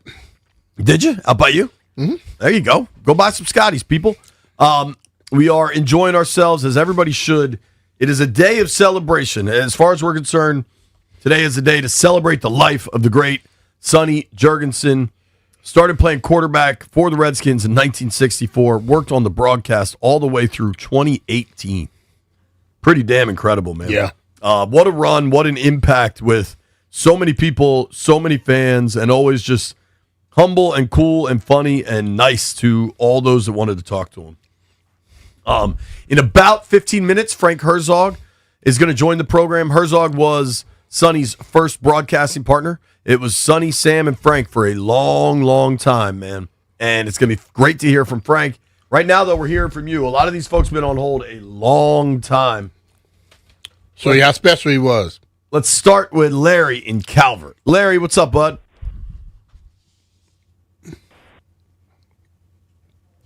Larry, you there, dude? All right. Put Larry on hold because these people have been on hold so long, I don't want them to lose their shot. How about John in Southeast? John, you there? How you doing? How you doing, man? All right, I've been Mitch and Mr. Finley. How y'all doing? How you doing, man? What's up, bud? Couple of sunny moments, but one is I was walking in the mall and just happened to be shopping, having a good time, and three gentlemen walk into the mall right in front of me. It was Sonny Jurgensen, Billy Kilmer, and Lynn Halls. Oh, wow. They always used to be together all the time. Even when I used to go to the preseason games, I accidentally bumped into them with, they was in a van with Jay Scott, Sonny Jurgensen, Billy Kilmer, and Lynn Halls. And having fun, drinking beers, they chatting. They accepted me. I was a kid. I mean, not a kid, but, they accepted me. They're very friendly. I talked about sports and statistics with them, and I really enjoyed myself. And my moment with Sonny, he appeared to be a very nice guy, very professional, and I also saw him throw the ball behind his back 40 yards also in a preseason warm-up game. So my experience is very good with Sonny and the whole Redskin organization. And just one thing, can we do away with those white pants and keep the gold pants? Another day, John. Another day. Take care, bud. Steve is in D.C. What's up, Steve? Hey, guys. It's a great day to remember Sonny. I've got a couple of different memories, but anyway, I'm 67, and Sonny was my childhood quarterback. So, I was my hero. And back even before it was on TV, it was on the radio. I used to even listen to Steve Gilmartin with my transistor radio, listening to the games. And when I got to be about 18, I was driving. I was in college up at Howard. And I decided I was going to go up with some friends to Carlisle to see the training camp. So I go into Irving Sports Store. I don't know if you remember Irving's, but Irving's is one of the original sports stores in the area over on Blainsburg Road. And I go in to buy a jersey, and I look up on the shelf, and I saw the classic Duke football on the shelf. They still had some. That was the football before the present-day football. So I bought one of those and get up to Carlisle. And I'm going to get, Redskin autographs on the Duke football. And I smell a cigar. And I turned around and looked, and it was Sonny. He had a cigar about as long as my forearm. and I asked him, Mr. Jurgensen, can you sign my autograph on my football? And he looked at it. He said, damn, that's a Duke. And I said, yes, sir. And he signed it. And then he handed it to somebody, and I didn't know who he handed it to. And it was Sam. And I got both the autographs. So I kept that on my shelf. Years later, I married. My first wife was from India. Had the ball on the shelf in my den. And come home one day, and I see my son playing around with this old scuffed-up ball. And he had been in the backyard with mud and snow with it. And I was screaming my head off. She had no clue. And the second story is back in the Jack Pardee days, Sonny and Jack would do a Sunday morning talk show on Channel 9, and they would do the taping on Friday night. And I won 4 tickets from Ken Beatrice and went to the taping. So we were there, and they had audience questions and stuff. And after that, we went over to the Dancing Crab to get some seafood. Old school. Love it. Steve, we got a bunch of folks. I'm going to try to keep it moving, okay. man. I appreciate the time, man. Thank you. Dancing Crab. I've been to the Dancing Crab. Dancing Crab was a scene, man. Mm-hmm. I just had to look this up. Do you remember the Stadium store in Wheaton? On Veers Mill Road right there? I mean, it's crazy. I'm thinking back when I was a kid, man. All right, John is in Fredericksburg with a sunny story. What's up, John? Hey, guys. How you doing, man? It's a sad but also a great day. Oh, yeah. Okay, so we always used to listen to Sam, Sonny, and Frank. And back then it wasn't delayed, so it wasn't if you watch it now, it's a couple second delay, and that can kind of throw you off. But we work in radio, you need that delay, dog. Yeah, well, I understand. But since you're going to have Frank on this, I need you to ask him a very important question, because Sam, Sonny, and Frank would always talk about Aunt Martha's tomato soup that they'd be consuming. Well, me and my buddies were sure it had to be a Bloody Mary thing. All right? We'll ask them. But they would always pump up this Aunt Martha's tomato soup, and we never knew for sure, but, You had a good idea. It probably became not as acceptable later on in their radio careers. Yeah. But if you could ask Frank about the Aunt Martha's tomato soup, and he could confirm or deny that, that would make me so happy to finally know the answer to that. We will do our best, John. Yep, Thanks we for the got call, it. dude. Let's go to Bill in Fredericksburg. Bill, what up? Hey, how you guys doing up there? Doing good, man. Yeah, Sonny came into a sporting goods store that I worked at in Fredericksburg. I had gone next door to the Tobacco Bar and Deli, and sure enough, Sonny was in there picking out some cigars. Well, I asked him as I walked by and said, hey, I know who you are, and you're the best quarterback ever. Would you come next door? Because these folks next door won't believe me at all. And sure enough, 15 minutes later, he came on over there, introduced himself to the other folks that was working with me, and it was a fantastic day in my life. Oh, yeah. I love that, man. Thanks for the story, bud. Take care. Sound like you, JP. People get you to go other places. Let's go to Alan in Lorton. Alan, you got a sunny story for us? Yeah, first of all, I do, real quick. But first of all, I got to correct you on something, JP. You gave George Allen credit. You were saying that the team got good behind him. But really, Vince Lombardi was the guy that got the Redskins good. He had that 7-5 record, and you could see the poise and pride and discipline just watching the team play once he was in control. So, the Packers had been a gold standard, and Vince brought that gold standard, and you can see it yourself, the eye test. All right, brother. I appreciate it. Now, okay. Did you have a Sonny story? Oh, yeah, Sonny. You could tell that Sonny was well respected by other teams. I was at the stadium during a preseason game with the Pittsburgh Steelers, and Sonny would go back to pass, and the whole Steeler sideline would pop up and look down the field like they were looking for something. They knew Sonny was special, and each and every time he went back, it was amazing to watch. They would jump up and look down that field. Love that, man. Thank you, brother. We gotta get to Frank here. Last one. Larry was on hold a long time. Larry, you there, bro? I'm here. I'm here. All right, man. Hit me with the Sonny story. Yeah, well, what I want to say is I just think it's important that people who became fans after Sonny understand that it's Sonny who made the Redskins what they mean to Washington. Before Sonny came here, the Redskins were terrible. They won maybe 1 or 2 games a year, no offense, no defense. But then when Sonny came here, the Redskins became a must-see event. The team still wasn't winning, but Sonny was so exciting, throwing to Jerry Smith, Charlie Taylor and Bobby Mitchell, and he's responsible for the Redskins being what they are in Washington. I just think it's important that everybody understands that. That's great, man. All right, cool. Appreciate the call, Larry. Thanks very much. All right, when we come back, Frank Herzog, Sonny's longtime radio broadcast partner, will join the program. Touchdown, Washington Redskins. I'm going to ask him for one of those. All right, nobody go anywhere.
1067 The Fan. Very, very excited to get to the Rude Guest Hotline. Rude makes the most reliable heating and air conditioning products in the DMV. And welcome on Mr. Frank Herzog, my buddy, to the program. Frank, how are you, sir? Good. B. Mitch, how you doing? I am great, Frank. What's going on, man? Let me tell you something before I forget it. The Redskins played the body bag game against the Philadelphia Eagles in Philadelphia.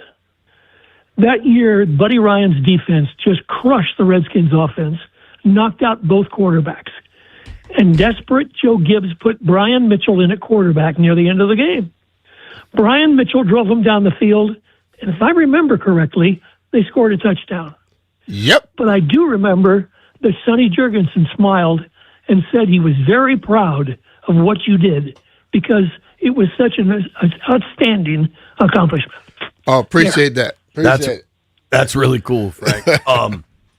Frank, you were the soundtrack to my youth, man. I remember so many games being in the car with my parents and listening to you, Sonny and Sam on the call. Obviously, the greatest era of football this organization has ever known was with that trio calling every game.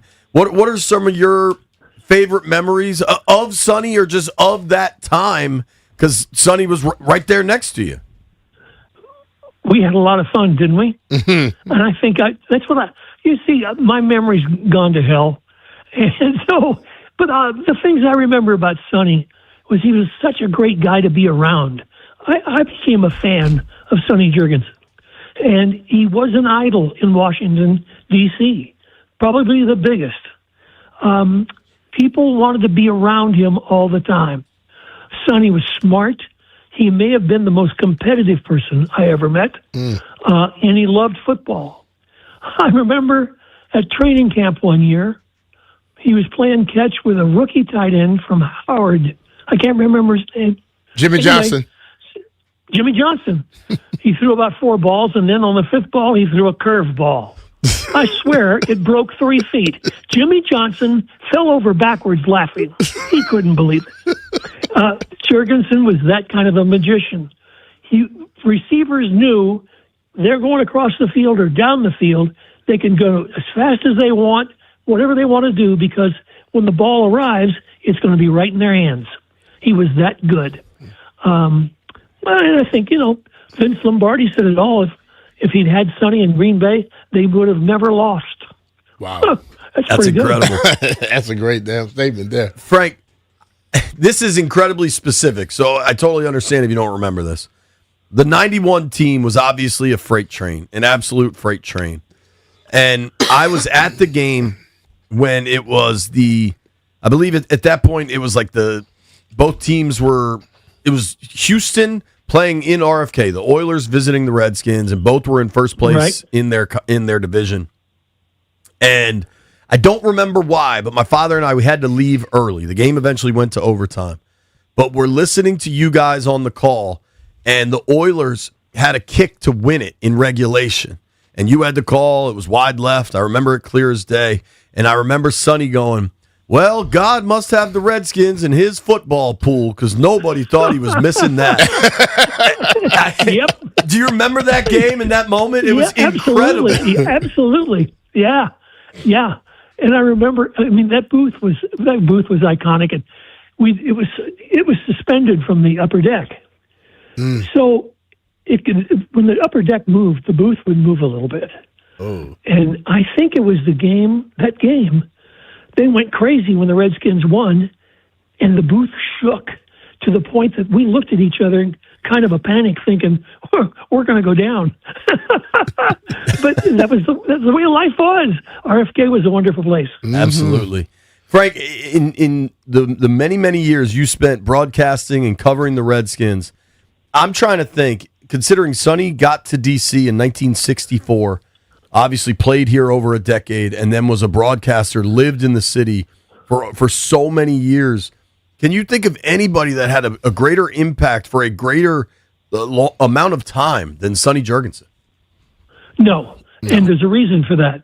Because there were a couple of really great athletes in Washington. A couple have made Hall of Fames in their sport.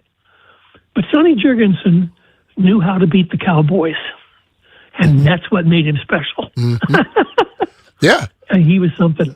And I've never seen anybody who, if he made up his mind about something, get out of the way, because that's the way it was going to be. Yeah. Also, I think, I'm trying to remember, I've told other people this, in all of his years on Channel 9 and then with George Michael on Channel 4, he never picked against the Redskins. Yeah. Never. He always came up with a way that they could win the game, even though we all knew they were going to get killed. But I think he loved the Redskins. That was the point. He loved being in Washington. He loved the Redskins. I think I don't know if you guys know this, but when they told him that they were going to retire his jersey, he said, "Fine, but I'm going down as a Redskin, not as a commander. If you make me call me a commander, I won't be there." And they said, "Okay." And I think the thing about him, though, he was so approachable, and I think that right there, like athletes, a lot of athletes today they never let their guards down. Sonny guard was down all the time, and I think that is what made people like him so much, because he he went down to their level and never ever tried to overshadow anybody. And you always had fun with him. Mm-hmm. I mean, he was just the best guy in the world to be around. Back in his drinking days, he was a delight to drink with. But but he would do things. He would do things that you go, "Oh my gosh, that's just wonderful." That's incredible. We got a caller, Frank. Yeah. That I got to ask you something. We had a guy call in with his memories of Sonny, and he talked about your iconic radio booth with you, Sonny Jurgensen, and Sam Huff. Just an incredible stack of talent there. Mm-hmm. And he said you guys used to joke about Aunt Martha's tomato soup. And I'm curious if you remember if you remember the soup and if that was a code was word. it a Bloody Mary? That was Sam's. That was Sam's. And honest to God, I guess early in his broadcasting time with the Redskins, there was an Aunt Martha who would make him tomato soup. Really? To take to the game. All right. Yeah. And so after she died, he would mention it. And Sonny and I thought it was delightful, so we kept it going. I love that. I love she that. existed, and the soup existed too. All right. So, well, the guy thought it was a code name for Bloody Mary. Yeah. But you thought, but no. Oh, he wouldn't have a Bloody Mary. Get out of here. What did Sonny like to drink in his drinking days? Dewar's. Not Bloody Mary. That's Scotch, baby. Woo. Woo. You must have had to officiate. Let me say something. He would drink Dewar's, and then one day he said, "That's enough. I'm not going to drink anymore." And bang, that was it. That's the drank competitor. Yeah. Frank, you must have had to be the referee in a number of Sonny and Sam disagreements. Any that you remember the most? No, you got to understand. I really didn't have to be the referee. I had to be the instigator. Because I'm sitting between these two guys, and if I ask the right question, I get one going, and then the other will get going. And I sat there like a windshield wiper and went back and forth watching them argue. It was delightful. The thing I had to do that was the hardest for me is I had to ask the fan question, the stupid question, from people who don't know anything about football, so that they would give me an answer that fans would understand, and they were great at it. The only problem I ever had with them is if the Redskins fell behind badly, they would both shut up. They'd clam up. They'd be pissed. They'd be pissed off, and they wouldn't talk because Sonny would be mad at the offense, and Sam would be pissed at the defense, and they just didn't want to talk about it anymore. Boy, that was tough. Yeah, that's where I earned my money. That's where you earn your money right there. Well, at least in your era, there weren't that many, terrible games. Sadly, as things continued, there were a lot more. Mm-hmm. Frank, I'm wondering if I can ask a personal favor, just to wrap things up. The touchdown, Washington Redskins, is iconic and burned into my brain. Could you give us one just as we're heading out? No, let's let the memory live. I'll tell you, dude, I will tell you this. A guy called me one day and said, "You realize This isn't the 91 season.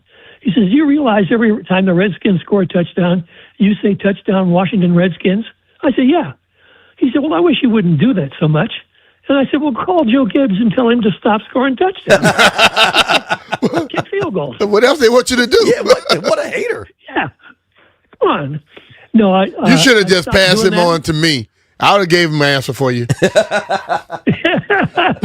Wouldn't have been that nice either. I bet you would. Oh, yeah. Frank, sincerely, thank you for Appreciate making time you, man. for us, man. Thank you very much. My pleasure. B. Mitch, it's good to hear your voice. Oh, you too, Frank. Take care, man. Oh, man. Frank Bye-bye. Herzog, absolute legend in this town. And B, I don't know if I told you this. I got Frank's number just a little earlier today, and I reached out to him, and he said, give me a call. B. Mitch is always good to talk to. Good stuff. That's great. All right. Hall of Fame is flying the flags half staff. As they should, man. Yep. The whole country celebrating the life of Sonny Jurgensen, and I imagine during the Super Bowl on Sunday there'll be some mention or tribute to Sonny. When we return, we've been at 2 hours on Sonny. We're gonna try to talk a little bit of basketball. This Anthony Davis trade is still a huge deal around the league, and then we're gonna get to our Super Bowl predictions. Nobody go anywhere.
Mitch and Finley, 106.7 The Fan. It is a Scotty's Vodka Red Bull Friday. It is Super Bowl weekend. It is a day that the whole area needs to be celebrating the great Sonny Jurgensen.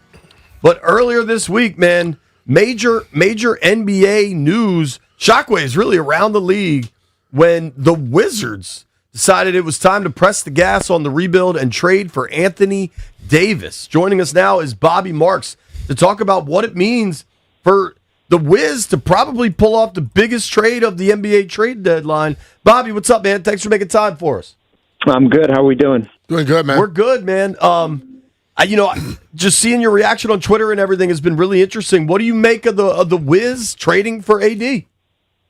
Yeah, I mean, I said it yesterday on TV. I thought they were one of the big winners. Probably, it's more for next year. It's not about the now here.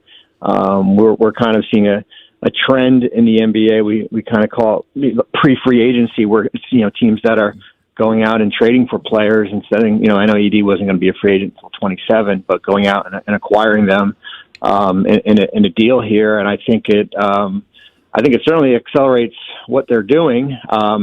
It will be interesting where they draft. I think the goal is to retain that pick. It goes in the top 8, and it's a unique situation where you have, 2 All-Stars in Trey and AD kind of walks into this lineup with hopefully a good lottery pick and an Eastern Conference that that you can make some strides next year here. So I like what they did, and they basically turned cap space into two good players. I know a lot of people think about injuries when it comes down to AD and also Trey to a certain extent. Yeah. But when those two guys are right, if they're right next year, what can you see as the possibilities? Well, I said it yesterday, and Malika almost fell off her chair when I said it. I think I can be a top 6 team in the East. I don't see why not. I mean, like, how open the East is always, and I know Indiana will be getting Halbert back, and Tatum will be coming back here, but I do think players. I think that the biggest thing, and I was talking with a team last night about this, the biggest thing is going to be their young players, learning how to win games, like not just 1 or 2, but what good teams do. Teams that win 50 games is go 7-3 in 10 games, or put together a stretch of winnable games, not have losing streaks and everything. I think that's going to be the continual path with this young group, is really building upon their habits, and it'll be interesting to watch the last 30 games and everything like that. But yeah, I am expecting, if they're in the lottery next year, I would be disappointed. I think that's not why they went out and did those deals. It's wild for a Wizards fan like myself to hear say, if they're in the lottery next year, I'll be disappointed, and understand that it's merited. Talking with our friend Bobby Marks here on the Rude Guest Hotline. You can give Bobby a follow at BobbyMarks42. You can read his work on ESPN.com. You can watch his work on ESPN. Bobby, thank you for making time for us. So with the Trae Young trade, it was like, all right, maybe they're going to add something, or you wondered, maybe they're just acquiring this asset to try to flip him later, right? Like that was there were a couple logical avenues.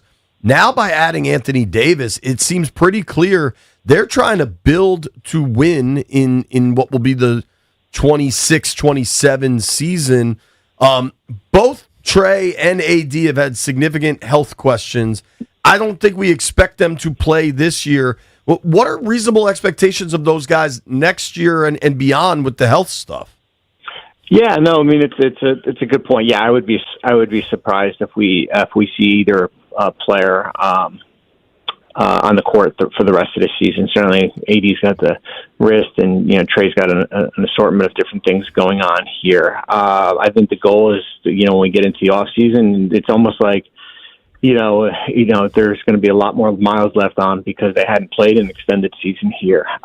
So yeah, I mean, I think, listen, injuries happen, and you're right. I mean, the two players have not been as durable as you would like, but I do think not playing basketball since January helps. I think the big question for me is, what's the next contract going to be for either player here. Both players, Trey's got a player option for next year, so he can opt out and sign a new deal, or he can opt in and extend. And AD's extension eligible starting in, I believe, in August and everything. So how does that factor in long term? Because I think you do have to be careful especially where AD is with age. He's not a 4-year, $275 million guy, because eventually you're going to have to pay some of your younger players when they're done with their rookie contract. Of the younger players, say 2 weeks ago, Brian and I were excited just watching Wiz games because we really started to see Sarr and Trey Johnson and Keyshawn really coming on. When you talk to folks around the league, what do you see, and what do people say about the young core Washington has? Yeah, I mean, listen, I think I love where Trey is now, Trey Johnson, compared to where he started. I think he's made tremendous strides.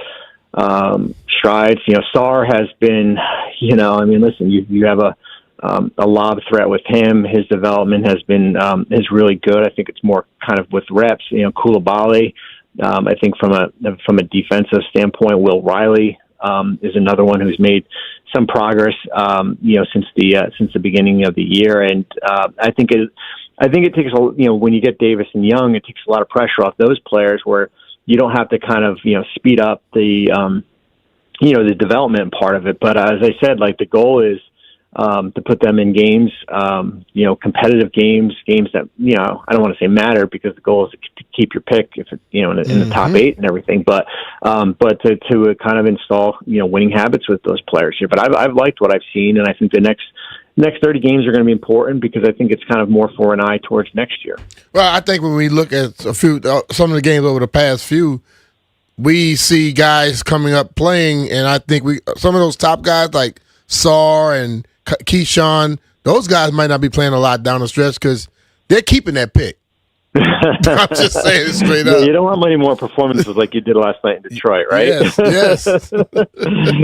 Yeah, that's not what. The goal is to try to retain. I think you will. I mean, based on where the rest of the where the rest of the league is. There's a lot of teams that want to. There's a lot of teams kind of in, Utah's in the same situation as Washington is with that pick protection there. And I think there are teams jockeying, which could be a really good draft here. I mean, you can, you get a top 3, top 4 player, or maybe even beyond that, as you've seen, building through the draft and adding a player that now you walk into, more of an established group, really could mean a lot.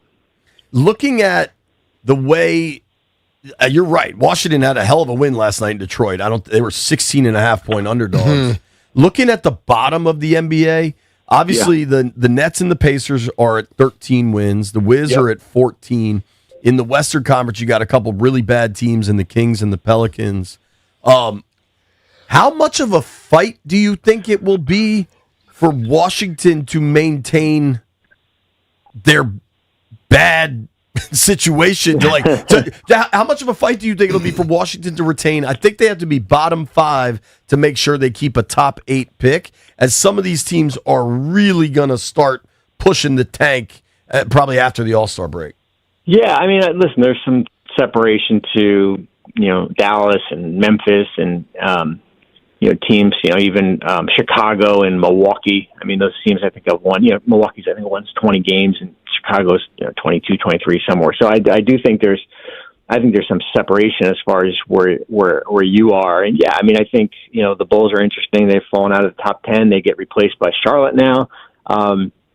Certainly Memphis is clearly rebuilding, and Dallas is the same way here. So I mean, to get to where those teams are, and fall out of the top 8, I think it would be a little bit challenging here. But no, I mean, it's something to watch. I mean, you saw, with Utah, listen, they're like resting guys down the stretch. I mean, they're obviously deliberately saying we want to retain our pick, because if it doesn't fall in the top 8, it goes to Oklahoma City. Yeah. You're going to start seeing a lot of go-go. Yeah. Talking with Bobby Marks here from ESPN. Does a great job covering the NBA. You can follow him at BobbyMarks42. Check out his work on ESPN.com. Kind of the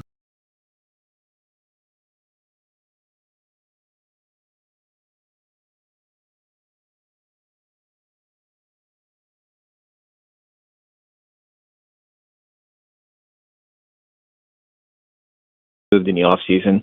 I don't buy into his tweets and what he puts out there and stuff like that. I'm not. It's funny. He put. We were talking about this internally. He put that tweet from I think the Wolf of Wall Street, right? But he realizes that guy actually wound up leaving. So funny, he wound up staying, but then he wound up leaving eventually in the movie. So I just a reminder there. I think the goal for Milwaukee was more of kind of intel gathering, figuring out what the market would be. It was certainly what they were looking for was, the sky and the moon. I think it's something that they'll revisit in the off season. But at the end of the day, it all comes down to if the guy wants to stay or if he doesn't want to stay. And he's eligible to sign an extension in October. And if he doesn't sign the extension, he will be traded. I mean, it's pretty cut and dry right there. And one person I want to know about, Ja Morant. Is he going to stay in Memphis, or are they going to get rid of him? Well, I mean, they've tried. The kind of hard, right? Yeah, the price. Teams weren't willing to. Teams wanted to be incentivized to take on his contract. And I think their GM came out today and said there's no guarantee that he's going to play the rest of the year. Wow. He's got. I think he's got an elbow issue. So they tried. The price certainly has come down significantly here, but as I said, there weren't any teams out there willing to take on. I think he's got $87 million left. Woo.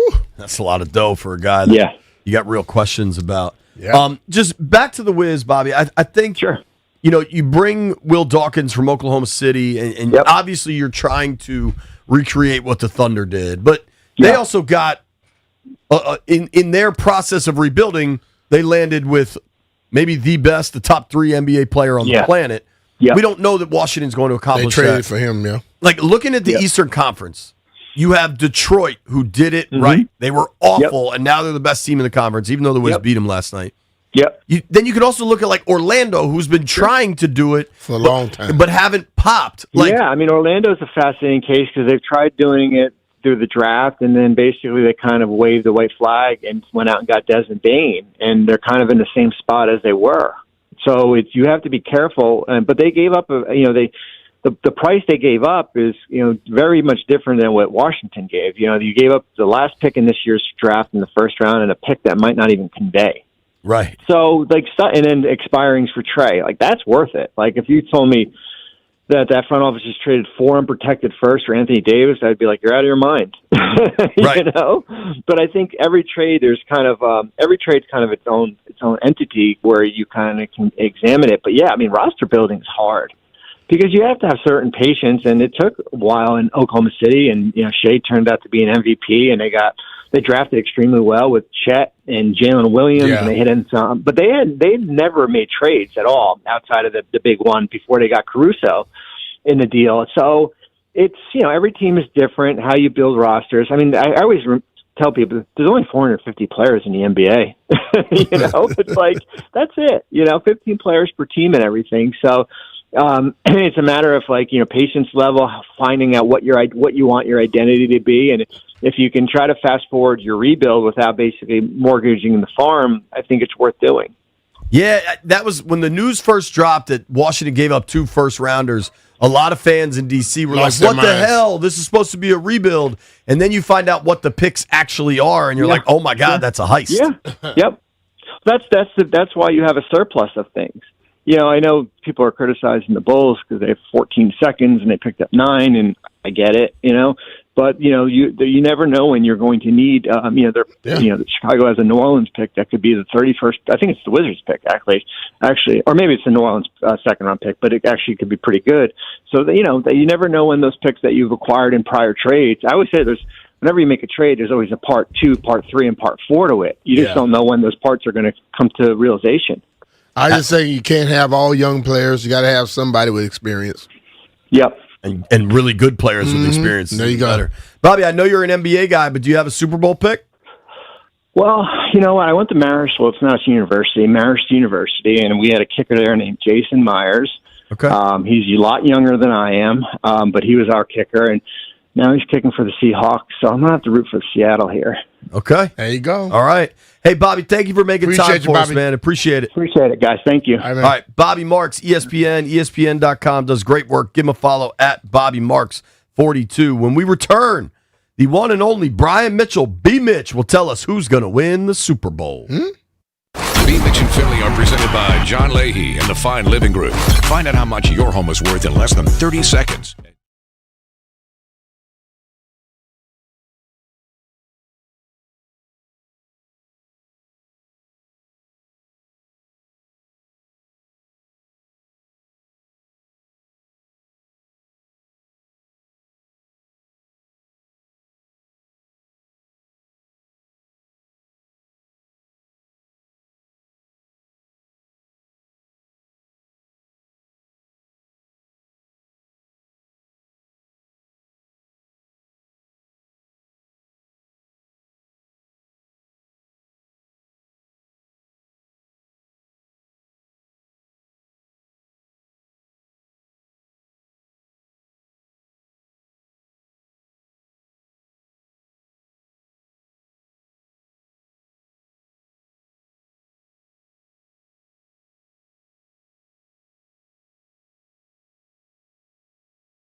Brian, I think this evening, now I know it's super cold, I might have to light a little fire in my Solo stove and sit out back with this cigar. I think today calls I for got it. a Solo, so I never took it out the box.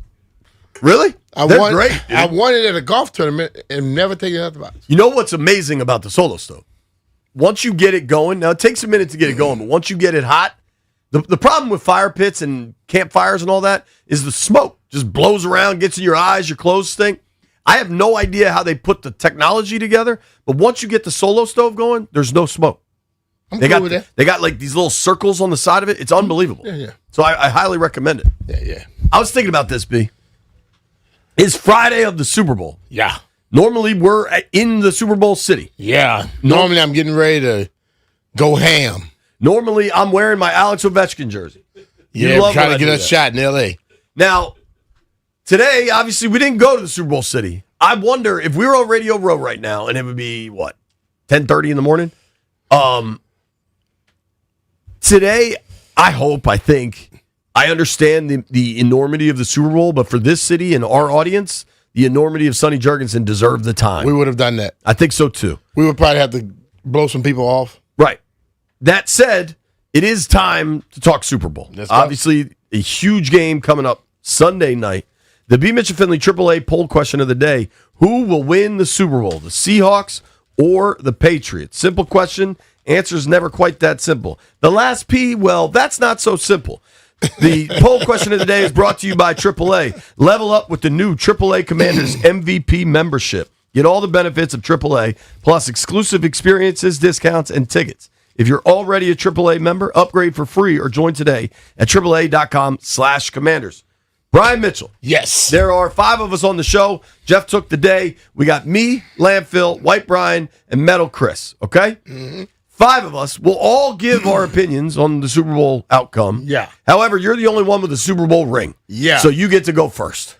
Okay. It's going to be a team from the NFL. No, I'm joking. Really now, narrowed listen, it down. man, I'll be honest with you, and I've been saying it over and over again. I understand how football goes where not the best team doesn't always win. But I would have to look at Seattle right now and say that they're the better team. They're playing the best football. They play all 3 phases very well right now. You look at the way that New England got there. We don't care how you get there, but still, you have to look at those aspects. They have not played very well offensively. Their special teams has been good. You know, the kid Marcus Jones has been outstanding, and their defense has been good. But I think overall, when I look at Seattle right now, I know we've been waiting for, Sam Darnold to wake up and things like that, but it seems like he's up. Seems like he's a different guy now. And I think Shaheed on special teams is going to be special. And I believe the defense of Seattle will do a lot more. So I'm gonna slap the side with the Seattle Seahawks. 1 vote, Seattle. You think they covered? Does the 4.5 scare you at all? 4.5 don't scare me. I mean, listen, bro. I forgot what it was with us in Buffalo, but we beat them 37-24. And people say the game wasn't that close. Hell, 37-24 is not close. To be honest with you. So I just don't think that scares me. I could absolutely see a Seattle ass kicking in this game. I think they are really, really good. Yeah. Landfill. They've been good. Yeah, they've been very, very good. Landfill, the official Professor Landini Super Bowl pick. For me, I'm taking Seattle. I think they're the better team. I also really hate New England, so I'll be rooting against them. Okay.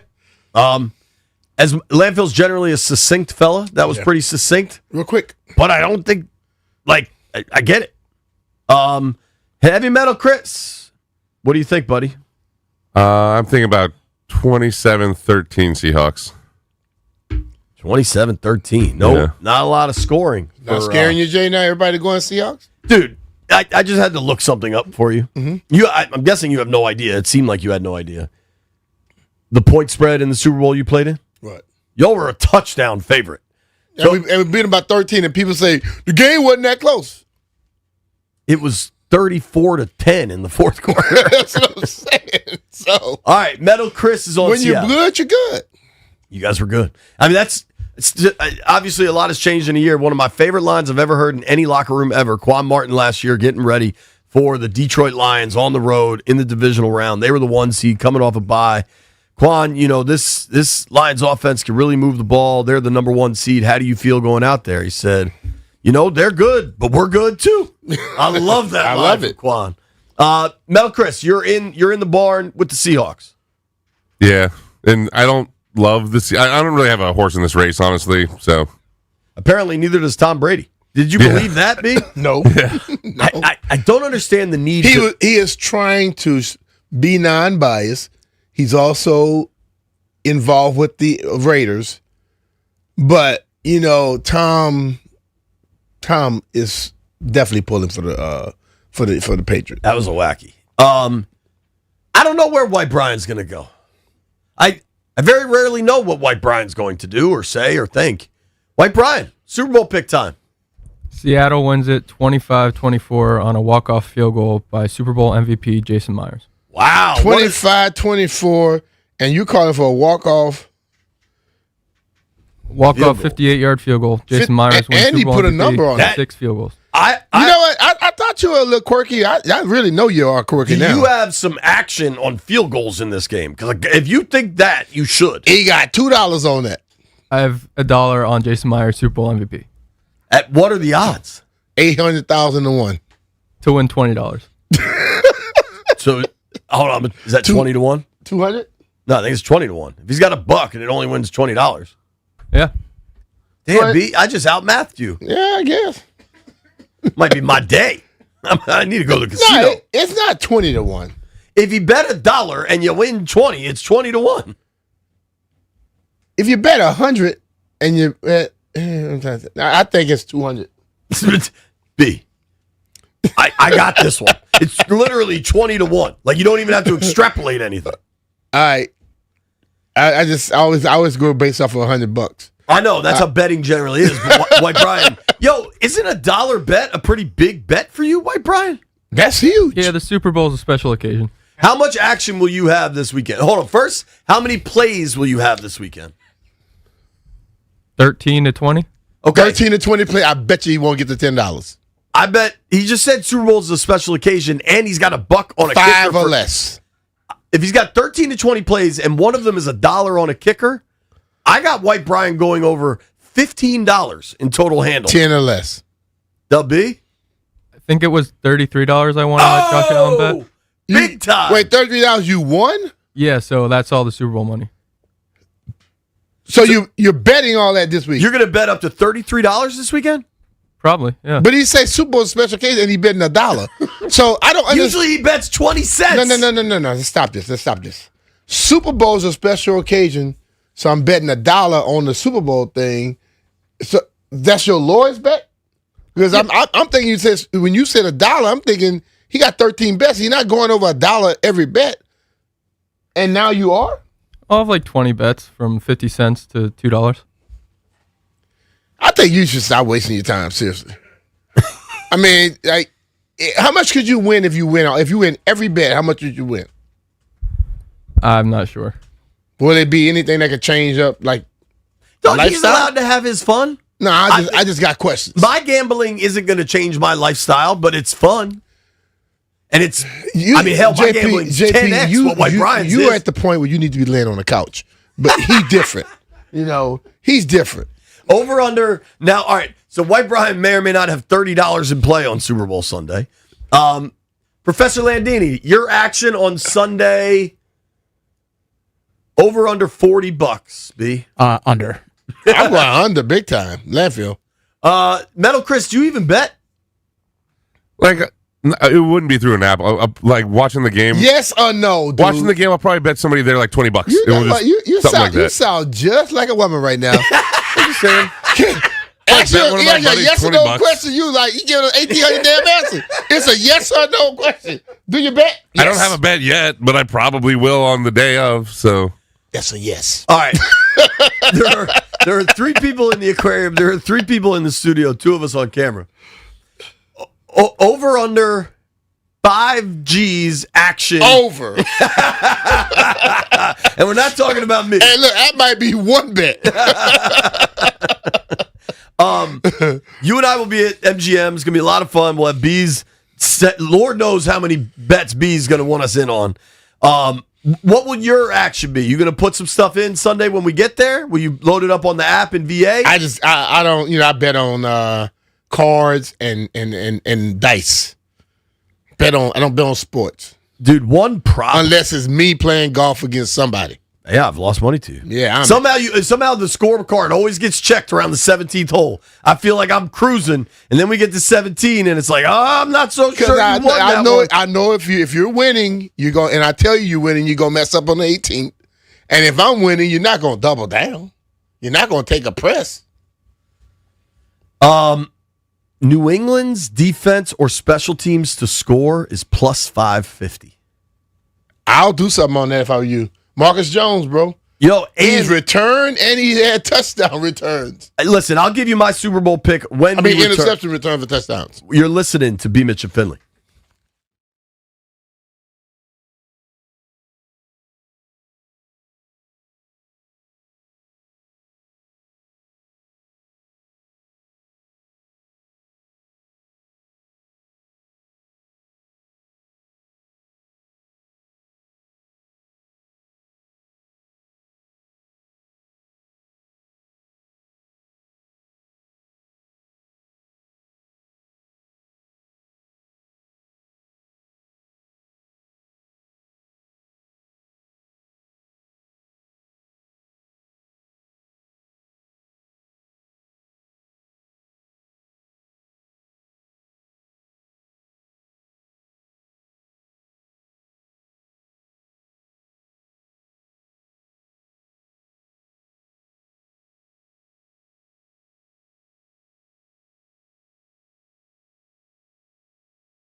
B. Mitch and Finley, 106.7 The Fan.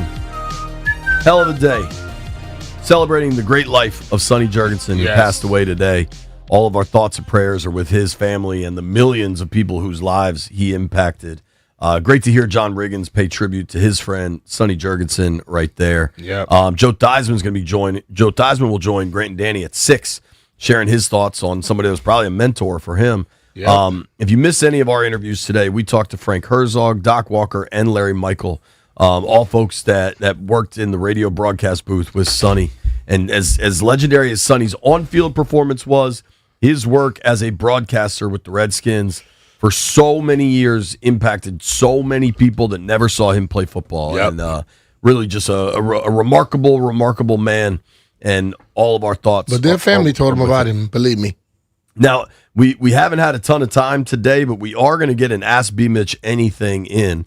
Ask B. Mitch Anything is sponsored by Collars & Co., where comfort meets style. Upgrade your look with the dress collar polo today. If anybody's watching on the Monumental Sports Network, I'm wearing a Collars & Co. Quarter zip right now. They're so sweet. They're so soft and comfortable. All right, Brian, you ready for this one? You talk about shoehorning something in at the end of the show. Yeah. What wild animal are you most afraid of? Snakes. Yeah. It's got to be snakes. You're definitely afraid of snakes. You answered it for me. I mean, they say ask JP anything. So listen, man. People always ask me why am I scared of snakes. Okay, I'm scared of two things: snakes and lightning. Those two things terrify me. And the reason is, a snake can fool you. Snake can look like a stick. You can't see them, and when they get in a certain little, when you see snakes sometime into your mulch, you can't really see it. It blends in. You see it in grass, it blends in. So, and I'm not the one that looks so damn close. We're talking about, does it have a diamond-shaped head or a round head? I don't know. It's a damn snake, and I'm trying to smash it. So I'm scared of that. And then lightning, can't fight it back. You definitely can't fight back lightning. People are, oh man, lightning. The thing they always say is, you probably do whatever before you get struck by lightning. I just don't want me to get struck by lightning. Because I hear these stories about people being struck 30 times and they still living. Well, guess what? I bet the person standing next to them wasn't living no more. So I don't want to be around it. I don't share your... Listen, I'm not like pro snake. I think people that have like a snake as a pet is very strange. Yeah. Metal Chris apparently has a snake as a pet. I did. Yeah, that totally tracks. My dad was dating a woman that owned a pet store, so we started getting the cool stuff like tarantulas and snakes. Yeah, and but stuff. you could have got something that would make sense too. Get a dog. We had a or dog. A cat. We had a dog. We had a lionfish. Tarantula. That's why I'm out on all that. All these people, these snakes laying next to them, they sizing your ass up. I didn't have a giant size snake. I didn't have like a boa or nothing. What you have? I was like a ribbon snake. It was real tiny. Got a tiny snake. Why? I mean, just like when you have a little bitty ass dog. Well, I'll tell you why, because he ate the same stuff we fed other stuff. You had a little bitty ass dog. No, my family had a little bitty ass dog. You walked it. You got to take care of the dog, but it wasn't mine.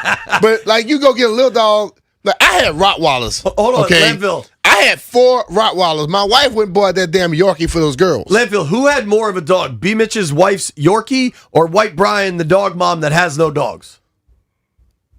It's definitely B. Mitch with the tiny little dog.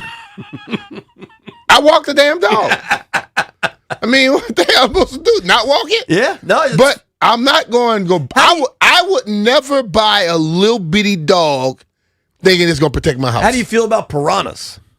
What? Piranhas. If you got piranhas in the water, don't worry about me Mitch getting in it. They didn't know the piranha was there, what Landfill said. I'm not going swimming. They didn't know the piranha were there. If you're in an area where piranhas are known to be, then the piranhas are there. My Super Bowl pick. 40 people got bit by piranhas, JP. One person lost a finger. Seattle is the better team. The best player in the game, I think, is Jackson Smith and Jigba. And for some reason, I just think the Pats get this one. I know how well Sam Darnold played in that NFC title game. He was fantastic. I know he hasn't thrown an interception in the playoffs. I also know he led the NFL in turnovers this regular season. He had 14 picks and 11 fumbles. I like New England to turn over Darnold. And I'm not saying this. I want to be crystal clear on this.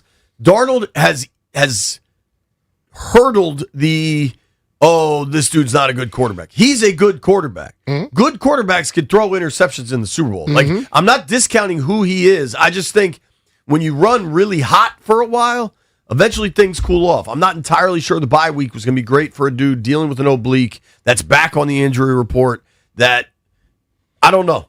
The one thing that really scares me is I think Drake May has also had kind of the fumbleitis in these playoffs. I think Seattle's going to be really hard for him to run, and his legs have been a great weapon. I think it goes one of two ways. I think Seattle jumps them early and it's a runaway, or it's close down to the wire and the Pats pull this thing off. That's what you hoping happen, right? I don't want New England to win. I just think they're going to. Okay. I'm rooting for Seattle. And frankly, dealing with the New England people winning another title makes me want to barf. I just think it's going to happen. With all the people that, the conspiracy theories say that they're going to have New England win because it's the 250th birthday of the country. I've heard that. I died laughing. I was listening to an interview with Vince Wilfork, who said he got drafted by New England, and he didn't know where it was. He said, is that a new part of England? and they had to tell him, nah, man, it's where the Celtics play. And then he's like, I love the Celtics. So he was into it. Yo, wild show today. Thank you to everybody that listened. Thank you to Maryland Governor Wes Moore for joining us. Thank you to Doc Walker for joining us. Thank you to Larry Michael for joining us. Thank you to Frank Herzog for joining us. Thank you to Bobby Marks for joining us. A lot of great calls. Appreciate everybody that got involved. A lot of great Grant calls. and Danny will be doing their tributes to Sonny Jurgensen. Everybody, tonight's a good night to smoke a cigar and tip one to the heavens. Enjoy the Super Bowl. You made it this far. I owe you a beer.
and the Seahawks. I want to discuss Bobby Wagner winning the Walter Payton Man of the Year award. Jaden Daniels has made his first comments, Danny, about the new coaching staff on offense and the offense that he claims he's helping to build with David Blau, which is awesome. Looking forward to chatting about that. So many things going on, but we have to start, unfortunately, with the passing of 91-year-old Sonny Jurgensen, an icon, a legend, an all-timer for Washington football. We share a birthday, and my dad, when I was little, used to remind me of that fact. You know, like it's because it was written or something like that. Obviously, it's just coincidence. It has nothing to do with anything, but I've always remembered that he and I share the August 23rd birthday. But synonymous for me and so many fans my age with the broadcast. You know exactly what I'm talking about. Not a broadcast, the broadcast. Sonny, Sam, and Frank. And it was perfect. Now, a lot of that is because they're calling wins.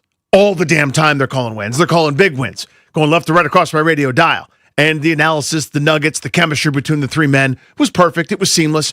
I, along with millions of people, turned that television down and turned that radio up. Just, so many times over. And that's where my Sonny experience was. But everybody, across so many generations, because he played before I was born, and the legendary stories, both about, now it seems funny, like sneaking out after curfew or doing this, that, and the other that had nothing to do with being good at football, and then the natural ability that he possessed to throw a ball like he was just playing catch. Just unbelievable. How what old a life. are you? I mean, you'll have a different story and a different view of and a different portion of the career of Sonny Jurgensen, because there were so many different facets over so many different years in his career. I mean, Jurgensen, dying at 91 today, a Hall of Famer who made 5 Pro Bowls, an All-Pro, a champion in the National Football League prior to the Super Bowls as well. So much more than a football player, but for the part that in D.C. he became known for. I mean, this was a guy in an era where people didn't throw it much, who threw it a lot. He slung it. Led the league in attempts and in completions and was 5 times a yardage champion, multiple times threw over 30 touchdowns in an era where not a lot of guys did that. In fact, his 1967 season where he threw 31 touchdown passes is still, as we sit here today in 2026, the high water mark, the last 30 touchdown season for a quarterback in Washington, D.C. That is impossible to fathom. One of the craziest stats, it's like the Bears 4,000 yard passer thing. Nobody's thrown for 30 touchdowns since Sonny in 1967, despite passing and becoming in vogue. Cousins got very close. I think he threw 29 touchdowns one year. But Jurgensen, an all-timer, former first-team All-Pro. But you're right. I don't know Sonny Jurgensen, the player. Didn't watch him. When I hear that name, the first thing I think about, before I even get to Sonny, Sam, and Frank, which is what I grew up on, like so many people my age, sitting with my mom, watching games as a toddler. Bad Washington teams. We're talking about the mid-90s Redskins after their latest Super Bowl in 91. My earliest memories, John Freese and Heath Schuler and Gus Frerotte before he goes headfirst into the wall. Like those types of teams. And they're down 10 with 1 minute and 27 seconds to go. And my mom's going, they'll come back and win, don't worry. They won't, Mom. I know they won't. And she would constantly say to me, Sonny could do it. That was the line. In our house every Sunday. And Sonny would do it. And he did it all the time. I'd have to go back and look. There's probably like 4 times where he came back from like 13 points in the final. The legend, man. But the legend was the size of a school bus. And we would sit there. If I heard that from my mom once, I heard it 100 times. They'll win. No, they won't, Mom. Sonny would do it. And then she grew up watching Sonny Jurgensen sling the pill. And she will always think of him as this like football deity. Yeah, I mean, it's like the SNL sketch for Bill Brasky.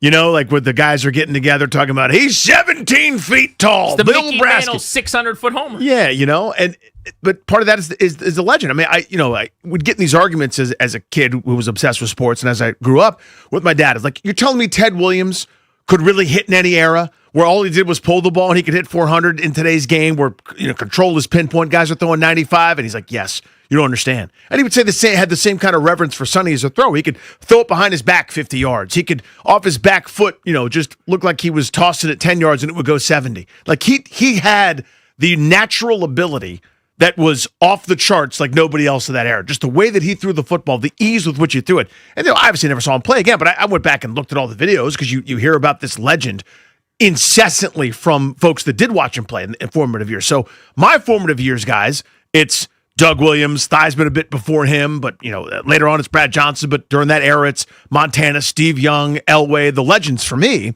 For my dad, it was Johnny Unitas, Sonny Jurgensen, guys where he will not hear a bad word about them. You know what I mean? Like they're the legends to him. And that kind of gets passed down. And then as he's broadcasting the games, there was the joy that he had while he was doing it. Even when things weren't going well, he always had the quip, always had the funny line, the one-liner, the zing, whether it's making fun of Sam or there was a jumping blunt back honesty on. with them, too. Yes. Like joy, sure, absolutely. But what I remember is joning a little bit sometimes when it was bad and calling it out when it was bad in ways that you're not really allowed to now. People have egos that are too big and don't want to hear negative things about the product. But you get a little bit more of that when you're a former player who means something to the town. Like you get some license that a guy like you or me isn't going to have necessarily. But the back and forths between him and Sam Huff on their sides of the ball. And, Sam talking about they won the game because of the defense, and Sonny arguing they won the game because of the offense, and, quarterback versus linebacker. It was the perfect three-man booth. Frank Herzog, who was a huge part of my career and is one of my mentors and is someone that I keep in decent touch with via email as often as I can. He's down in Wilmington now. It was amazing to hear his voice on a couple of the stations earlier today. But what he did kind of playing point guard and calling games, just a legendary, epic booth you'll never be able to recreate. Times have changed. The romanticism around broadcasts has changed. But I think you would have been hard-pressed. There was a time in my life, Danny, to find someone that didn't at least effort to link up the audio from a radio call with an actual boombox in their house to the game. I know that's what we did. We used to, there was actually like a dial on something on, it would almost be like a TV stand or whatever. But there was a radio that was like part of it in there, but we would kind of link up the radio. Now you could just do it with a smart device or tell Alexa or Amazon or whatever to do it. But how many people just watched the game and heard Dick Stockton every Sunday? Like, with all due respect to him, in this town, that's not how you watch those games. Nope. You wanted to hear what Sonny, Sam, and Frank thought. And that was the way I knew him. And I also knew him as a kid as the lead, I would say, former player analyst talking about the team. Now, what was funny about that is, for the joning or the zings or whatever he might say after a play went bad in the booth, he was never going to pick against Washington. Skin tangibles before skin tangibles. Yeah. Before Larry Michael would lay out why they were going to lose by 27 in analysis for an hour and then tell you he was picking them because they had more skin tangibles or whatever that bit was on his show. Before that existed, Sonny Jurgensen would sit there with George Michael, and every week, for whatever reason, they would do the bit where they're like, all right, let's get to the picks.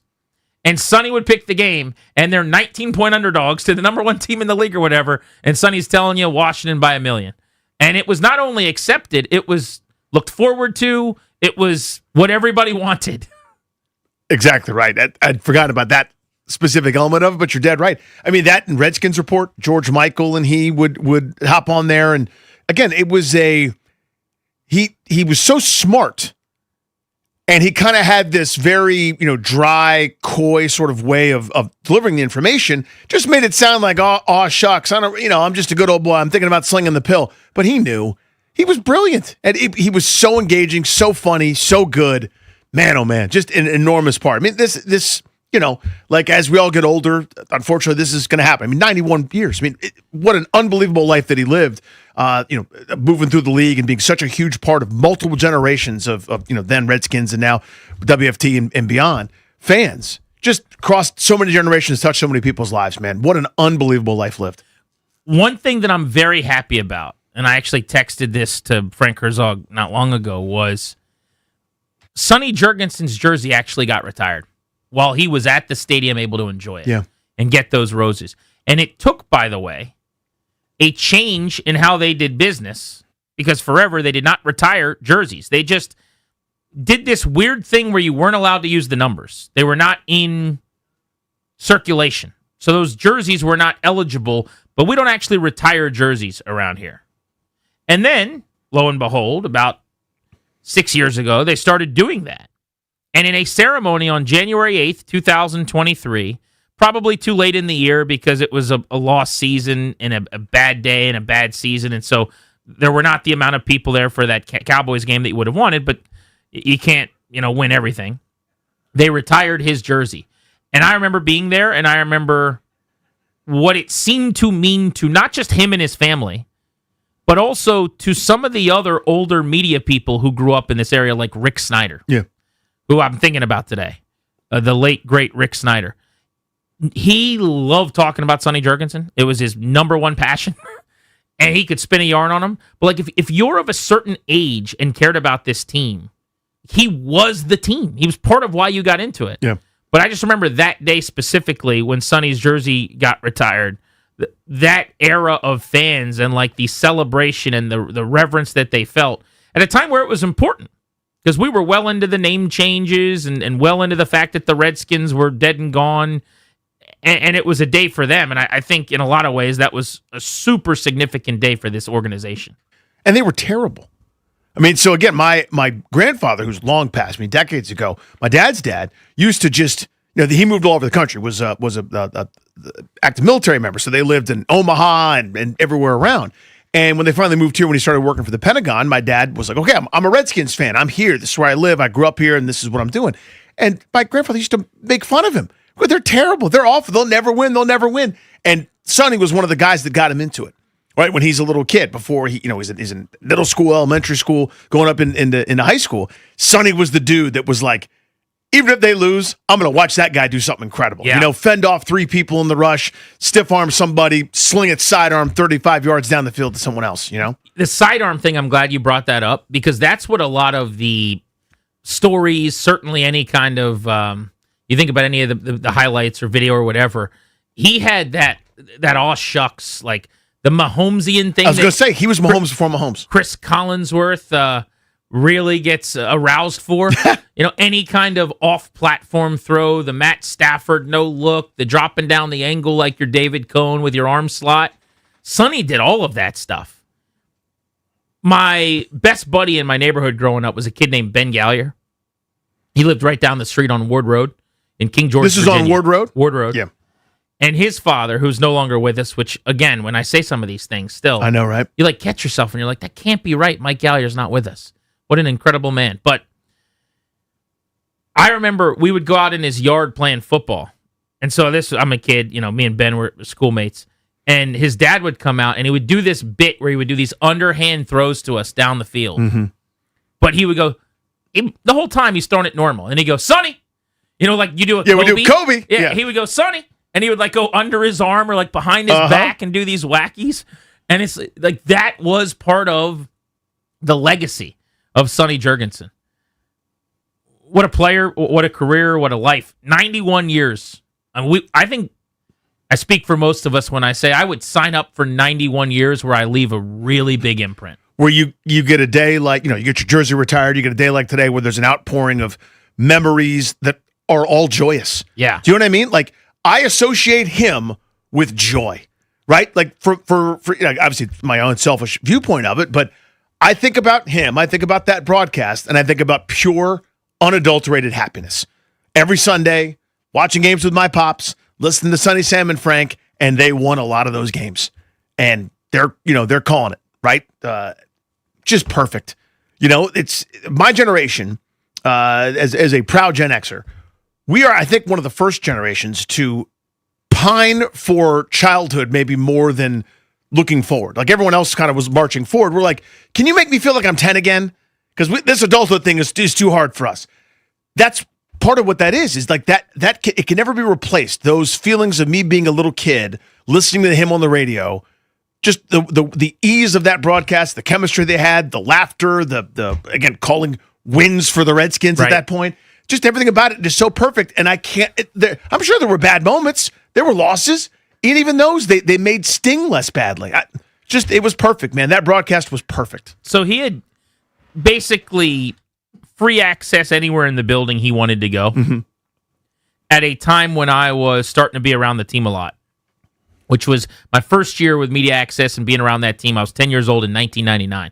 So I'm just trying to do some quick math. He played his final year with Washington, believe it or not, at 40 years old. So 1974. So you're talking about 25 years later. So 25 years ago was like 2001. And there's no good comp because there wasn't a Sonny then. But just doing the math, it would be like Darryl Green now. Does that make sense? Yes. So Darryl Green played his last year right around 01. 25 years later is 2026. So it'd be like Darryl Green showing up at the building now. Obviously, he can go where he wants. He can sit where he wants. He can walk into whoever's office he wants. And that was Sonny. And he was also very close with Dan Snyder, I think, at the time. And Dan Snyder grew up this massive fan, obsessed with him and whatever. Mm-hmm. But I remember whenever I would go to the park or I would go to training camp or I would go to games, he was everywhere. But you would always see him. He would sit on the couch in front of like Miss BJ. You may have heard of her. Mm-hmm. She was the secretary, greeted everyone right when they walked into the front of Redskins Park. But Sonny was always on the couch right when he walked into the right with a stogie in his mouth. I'm sure he actually smoked cigars. I would imagine that's what you do when you always have a cigar in your mouth. But he always had a cigar in his mouth. Uh-huh. And I was just a 10-year-old kid, and like that's how I knew. He had like this sandy white hair, almost like a yellow white hair. Mm-hmm. And he looked, I mean, I was 10. He looked like an older man, and he was 65, but not like he was now at 91. But everywhere I saw him, he just smiling. Everyone came up to him and paid their respects. It was like he was the made man at the head of the table. Yeah. And he just had this cigar in his mouth. And that's another thing that I'll always think about. And that's just kind of a weird bit from when you're a kid. Like there's certain guys like Doc. Always, he's like a cigar guy. You know what I mean? Like, and I think people actually smoke them, but like Sonny just always, I think he smokes. He's like chewing on it, like it's like I had a friend who chewed on a pen cap. Right. That's his version of that. Exactly. Right? Yeah. A toothpick for Dusty Baker. And he had the SJ9s that came out, his own cigars, I think, later on. But he was always right there in the lobby. Like, if you walked into Redskins Park and Sonny wasn't just chilling on the couch, were you even at Redskins Park? I know that it even happened, bro. Was anything even going on there that day? We will be talking about Sonny as much as we can and frequently throughout the program. I can promise you that. It's home base for us today. Joe Theismann is going to join us to reminisce at 6. We've been in contact with Billy Kilmer, who we're hoping to have on this afternoon as well. We're also in touch with folks with Joe Gibbs. He's got obviously the Daytona 500 looms and a lot going on in racing, but we're trying to grab him today as well. So we will pay our respects and we will certainly reminisce about Sonny Jurgensen on this, the Friday before the Super Bowl. But a very busy show, including at 3 o'clock, our Super Bowl food draft today. 4 rounds, 20 foods, 5 of us. Who's going to get the best plate of Super Bowl hors d'oeuvres? We'll find out coming up in 40 minutes on Grant and Danny. Next, let's preview Super Bowl 60, Patriots and Seahawks 2 days away. You're listening to The Fan.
and hail to Sonny Jurgensen, a Hall of Famer. 91 years old, passed away today. Welcome back, Grant and Danny on The Fan. We will be celebrating the life of Sonny Jurgensen throughout the afternoon on G&D as we steamroll towards Super Bowl 60. But we are pleased right now to go to the Ruud Guest Hotline. Ruud, the most reliable heating and air conditioning products in the DMV.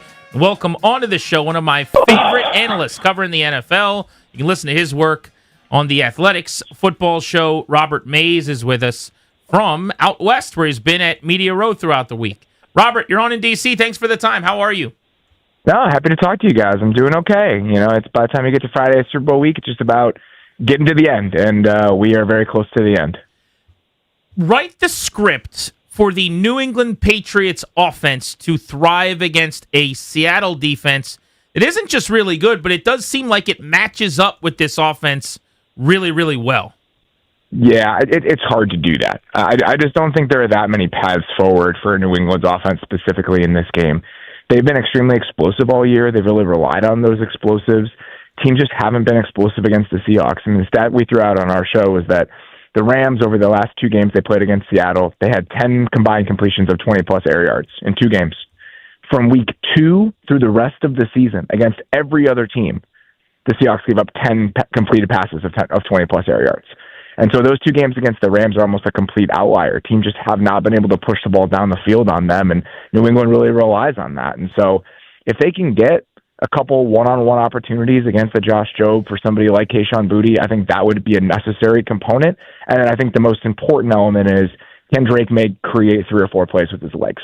Whether that be a 7-yard gain on 3rd and 5, can he get a couple explosive scrambles, which we've seen? But for me, like painting the path and painting the picture for what a good day on New England's offense feels like, that's the hardest version of the game for me to imagine. Robert, you just touched on this.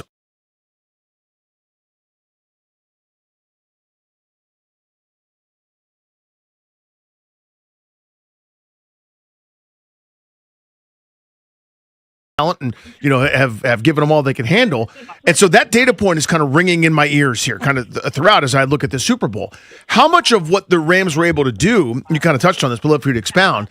Can maybe Josh McDaniels and company get in the lab and go, I know we don't have Devontae Adams and Puka Nacua, but we can make them vulnerable maybe some way and get them once or twice here for a big play. Is there anything they could draw upon there? I think that there are certain little details where if you're trying to, so if you look at, this is like in kind of inside baseball in the weeds, but if you look at the way that Seattle uses its corners, they play Josh Jobe to the boundary and they play Tariq Woolen to the field. And so if you can kind of play with the splits for how you use your receivers to the field side. So if you can make Tariq Woolen cover a lot of grass in those one-on-one scenarios, the Puka Nacua touchdown from the NFC Championship game is an example of that.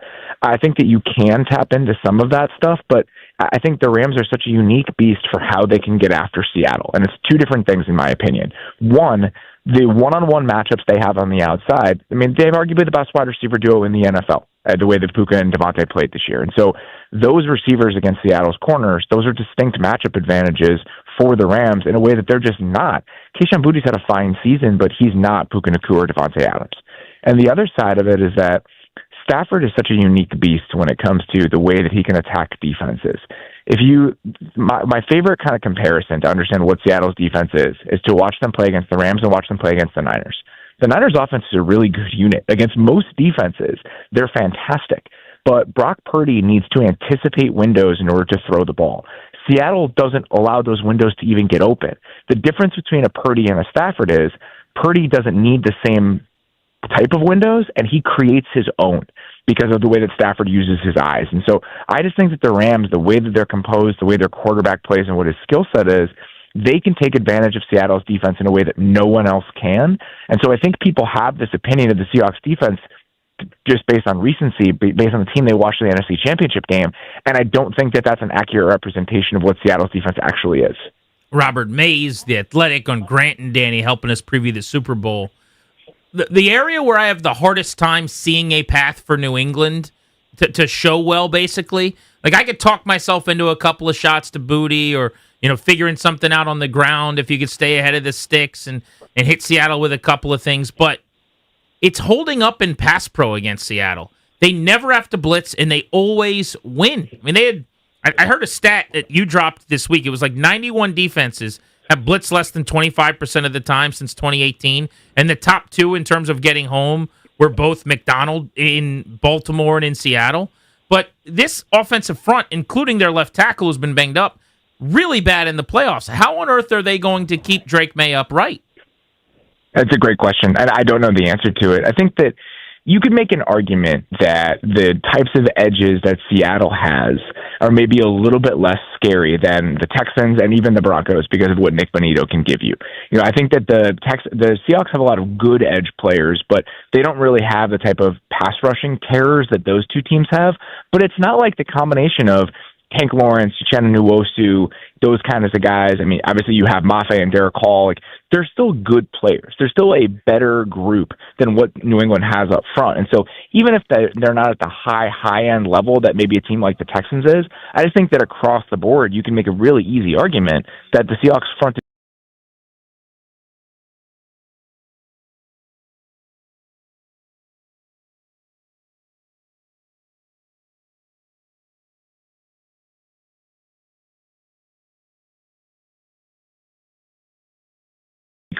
than New England's offensive line shutting them down for most of the game. Okay, Robert Mays with us here on Grant and Danny breaking down the Super Bowl. So for Seattle's offense, obviously JSN, those numbers are prolific. They're video game stuff where you decide you're going to have one season where you just give it to a guy every time to try to break records. But everybody else, the numbers are just regular offensive numbers. And yet we know how efficient they are. We know how good they are. How do you see them just in general matching up with this New England defense that has been on fire in the postseason? I think that's the path for the Patriots. I think the path for the Patriots is, can we make this game ugly because of what we're doing to Seattle's offense? And I think there are a couple different steps that I think would lead to the best version of that. First of all, I think that they need to slow down Seattle on the ground on early downs. If you're getting a 2-yard gain on first down, a 2-yard gain on second down, and we're looking at 3rd and 6, 3rd and 7 consistently, and New England can get into some of those blitz looks that they've used a ton of since their Week 14 bye, I think that's where you can make Seattle play a game that it doesn't really want to. The problem is New England has not been that good at defending perimeter runs, and that's actually what Seattle's really leaned into since Kenneth Walker became the full-time guy. But if you can create a bunch of defined passing scenarios for the Seahawks, they haven't been good in those moments. They've been a bottom 10 offense this year on 3rd and 7 and plus when they've had to drop back. And Sam Darnold's numbers against the blitz, specifically zone blitzes, he's been one of the worst quarterbacks in the NFL this year. And the Patriots, that's who they've been over the final 2 months of the season. Like, they've been a heavy pressure team. They've been a heavy disguise team. And Sam Darnold's worst moments, they've come against teams like that. They've come in that second Rams game when he threw those interceptions, in the first Rams game when he threw those interceptions. I think the Patriots defense is more similar to those Rams teams than Seattle probably wants to see. Right now, what side of Seattle minus 4.5 are you on? Yeah, I'm Seattle plus. I'm taking Seattle on the points. To me, it's more likely that they win by 2 touchdowns than the Patriots win. That's just how I see the game. And the only way for the Patriots to win this game, in my opinion, is for it to be an ugly game. You know, can the Patriots win a 19-17 type game? Other than that, I think that Seattle, there's so many more paths to them winning, and I think the 4.5 is probably not big enough. But anytime I see that and anytime I think that, I'm like, what am I missing? That was kind of my first thought about the game, but I just think top to bottom, Seattle was a better team than the Patriots are. Yeah, we went through this exercise on the show yesterday where we were asking, who do you trust more? We went both offenses, defenses, special teams, coaches, quarterbacks, and it's hard to come up with answers where you say New England. They're good. It's just that Seattle's maybe the best in the league and has been for an extended period of time. Robert Mays is with us on G&D. Changing gears, last night, award show, we found out that the MVP vote came down to one first-place vote, where Stafford beat out Drake May. What was your thought on how that played out? I think Allen got 2 votes and Justin Herbert got 1. Yeah, I'm not surprised that it was close. I think that you could have made a very serious argument for either of those guys. I feel like it was similar to last year, where between Josh Allen and Lamar Jackson, it was a flip a coin thing for me. I think that you could give it to either of them and feel good about it. I felt the same way this year. On our show, we picked awards. I picked Drake May simply because I think that he was asked to do more for the Patriots offense than Matthew Stafford was asked to do for the Rams offense. The Rams have the most efficient run game in the league. They have Sean McVay. They have the best receiving duo in the league. There are just so many elements to who the Rams are that I think makes playing in that system a tiny bit easier. And the way that I framed it was, I think Matthew Stafford played as well as he possibly could have, doing what the Rams asked him to do. I just think that the Patriots asked Drake May to do more. And we could talk about the schedule and the quality of the schedule. I think if you look at the defenses specifically, there's not that big of a gap between the quality of the defenses that the Rams and the Patriots played. And so I'm totally fine with Drake May getting it. And I understand the one vote, that's going to be a discussion point. I can promise you that even if Sam Monson did not pick Drake May, he was not, or even if he didn't pick Justin Herbert, he was not picking Drake May anyway. And so that one vote ultimately does not determine it, even if it looks like it does.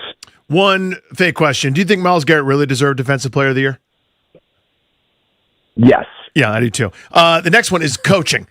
This one was also highly competitive. To me, there was no wrong answer among the nominees, and I think the voting also reflected that. Yeah, I get it. That's true. And I think that Mike Vrabel has a fine case. I'm frustrated by what Coach of the Year continues to be. Like, I just don't think it has to be the team that overachieved the most. And I also don't think the Patriots were the team that overachieved the most. Going into the season, the Patriots and the Seahawks had the same over-under. Like, it's not as if the Patriots and the Seahawks had vastly different expectations this year. And so I get that the Patriots won 4 games last year, but that's not the type of team they were supposed to be this season. And the fact that they were picked to finish 8.5, it was 8.5 for both of those teams, and that Seattle was the best team. Like, I just think that Mike McDonald has a stronger case. I think Kyle Shanahan has a stronger case, and so I'm fine with Vrabel getting it, but I don't think the voting reflected just how close I think the actual tally should have been. Robert, as always appreciate catching up, making some time for us. I know it's been a busy week. Enjoy the weekend and the game. Sounds good, guys. Talk to you soon. Check out Robert Mays, The Athletic. It's the football show that they do. Does a really nice job. John Riggins has posted a video about the passing of Sonny Jurgensen. We'll let you hear what the Hall of Famer said about the other Hall of Famer. And as far as Redskins greats go, remember the Sonny, Billy bumper stickers synonymous with each other? Uh-huh. Billy Kilmer is going to give us a couple of minutes. We'll chat with him for the first time ever on the show. Coming up next right here on The Fan.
Grant and Danny on The Fan. We're spending much of our show today celebrating the life, the career, the legacy of Sonny Jurgensen, one of the most beloved Redskins of all time. Joe Theismann's going to join us coming up at 6 o'clock. It is the Football Friday ahead of the Super Bowl, and in about 15 minutes, we'll have our Super Bowl food draft. 4 rounds, 20 foods. We're going to go pick by pick and see who ends up with the best plate of foods for the Super Bowl. But right now, we're pleased to go to the Ruud Guest Hotline. Ruud, the most reliable heating and air conditioning products in the DMV. And welcome onto the program, a man synonymous with Sonny Jurgensen. Billy Kilmer is with us, speaking of greats in this town at the quarterback position. Billy, thank you so much for a few minutes on a tough day. How are you? Yep, very tough day. I'm getting along pretty good, actually.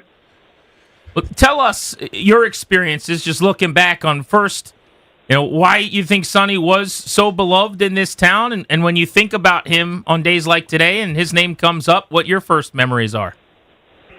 Well, that's funny. I don't know. There's a lot of memories come up, but I remember the first workout I had back in 1971 when George Allen brought us all together, and we were working out at Georgetown University. It was in June before we started, our summer practice, and getting used to what his system and everything.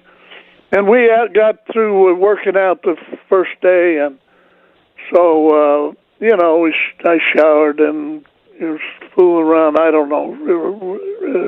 I was kind of late coming out of the gym. We were at Georgetown University, and Sonny showered, and he was coming out too. We were the last to leave, and I looked at him. I said, "Sonny," I hadn't known him that real well at the time. I played against him, but never really knew him.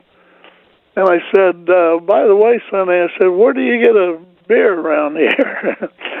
And he said, "Here, come and get in the car with me." So we drove down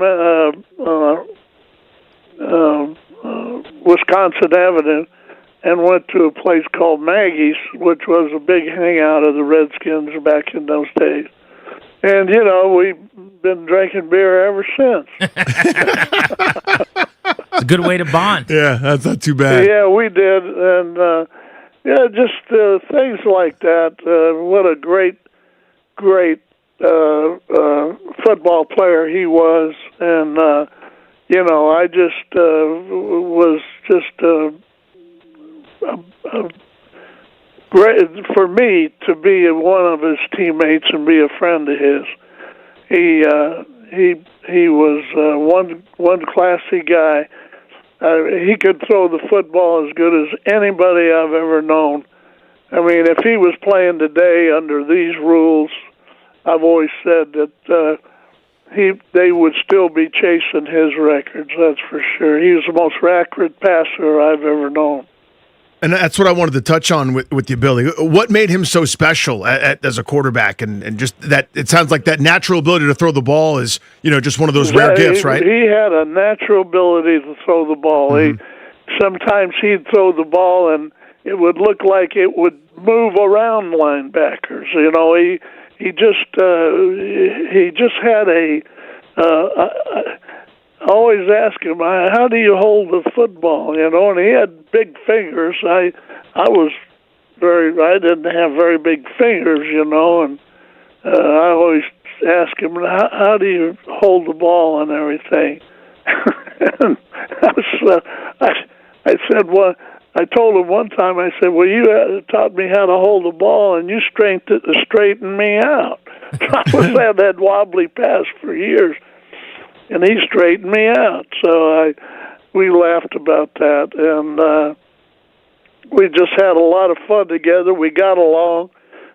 One thing that Sonny and I did, when I came there, I had been in the league 10 years and never been on a winning team at all. Sonny had been in the league a lot longer than I had. He did play for the Eagles when they won the championship, but he didn't. Was Van Brocklin was the number one quarterback, then when he got to, be the Philadelphia quarterback, they had mediocre years, and then he got traded to the Redskins, and they were not had a lot of good years, except one year with Lombardi. That Sonny always said that he loved Vince Lombardi, and he was upset that he only was with him 1 year. He really enjoyed Lombardi and his coaching ability. He thought if Lombardi had lived, they'd have been close to the Super Bowl. But anyway, he was just a guy that he was such a guy that all the teammates, they loved him. He was a team guy all the way. I guess what I was going to say is between me and him, we hadn't played for a winner the whole time that I was 10 years in the league, and he was so much in the league. And when George Allen came and he put our team together, we kind of we did trade off, playing quarterbacks, and he got injured. Then I'd come in, and luckily I won too. So we were going back and forth. But what we didn't want to do is tear the team apart. So we didn't try to we tried to help each other when we went. The guys was in the game.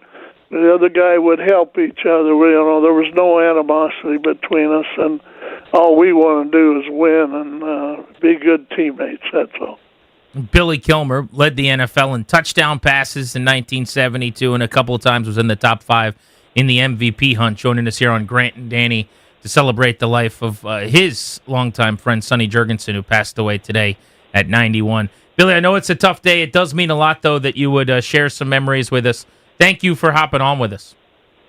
Well, I appreciate it. He was my best friend, and I saw him about 3 weeks ago. Had lunch with him. I was so glad that I got to, and he was alert, and he was, we were talking real good, and then he took a turn for the worse in 2 weeks, and and then he passed away. I was kind of flabbergasted because I just saw him 3 weeks ago, and we were having fun and having lunch together and everything. So you never know. 100% right. Well said, my friend. Thank you so much, Billy, for joining us. It means a lot. Thank you. Okay. Thanks, guys. You got it. Billy Kilmer on Grant and Danny here on The Fan. You'll hear early next hour what John Riggins had to say today after the passing of Sonny Jurgensen as we continue to celebrate his life. Next, 2 more trivial matters, Danny. Mm-hmm. Matters of food and Super Sunday, the big game food draft on G&D right here on The Fan.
Friday ahead of a Super Bowl Sunday.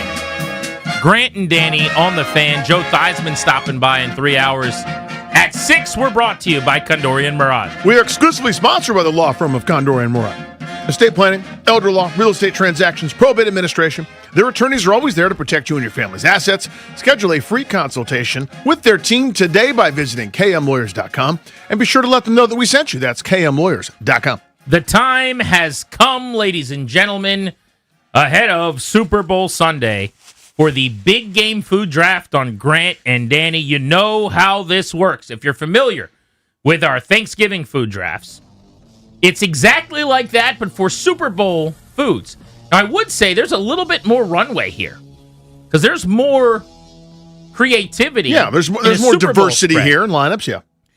At the end of this thing, we'll all have 4 foods on our plate. You can only eat what's on your plate, and we will let the people decide who created the best Super Bowl Sunday plate in our big game food draft.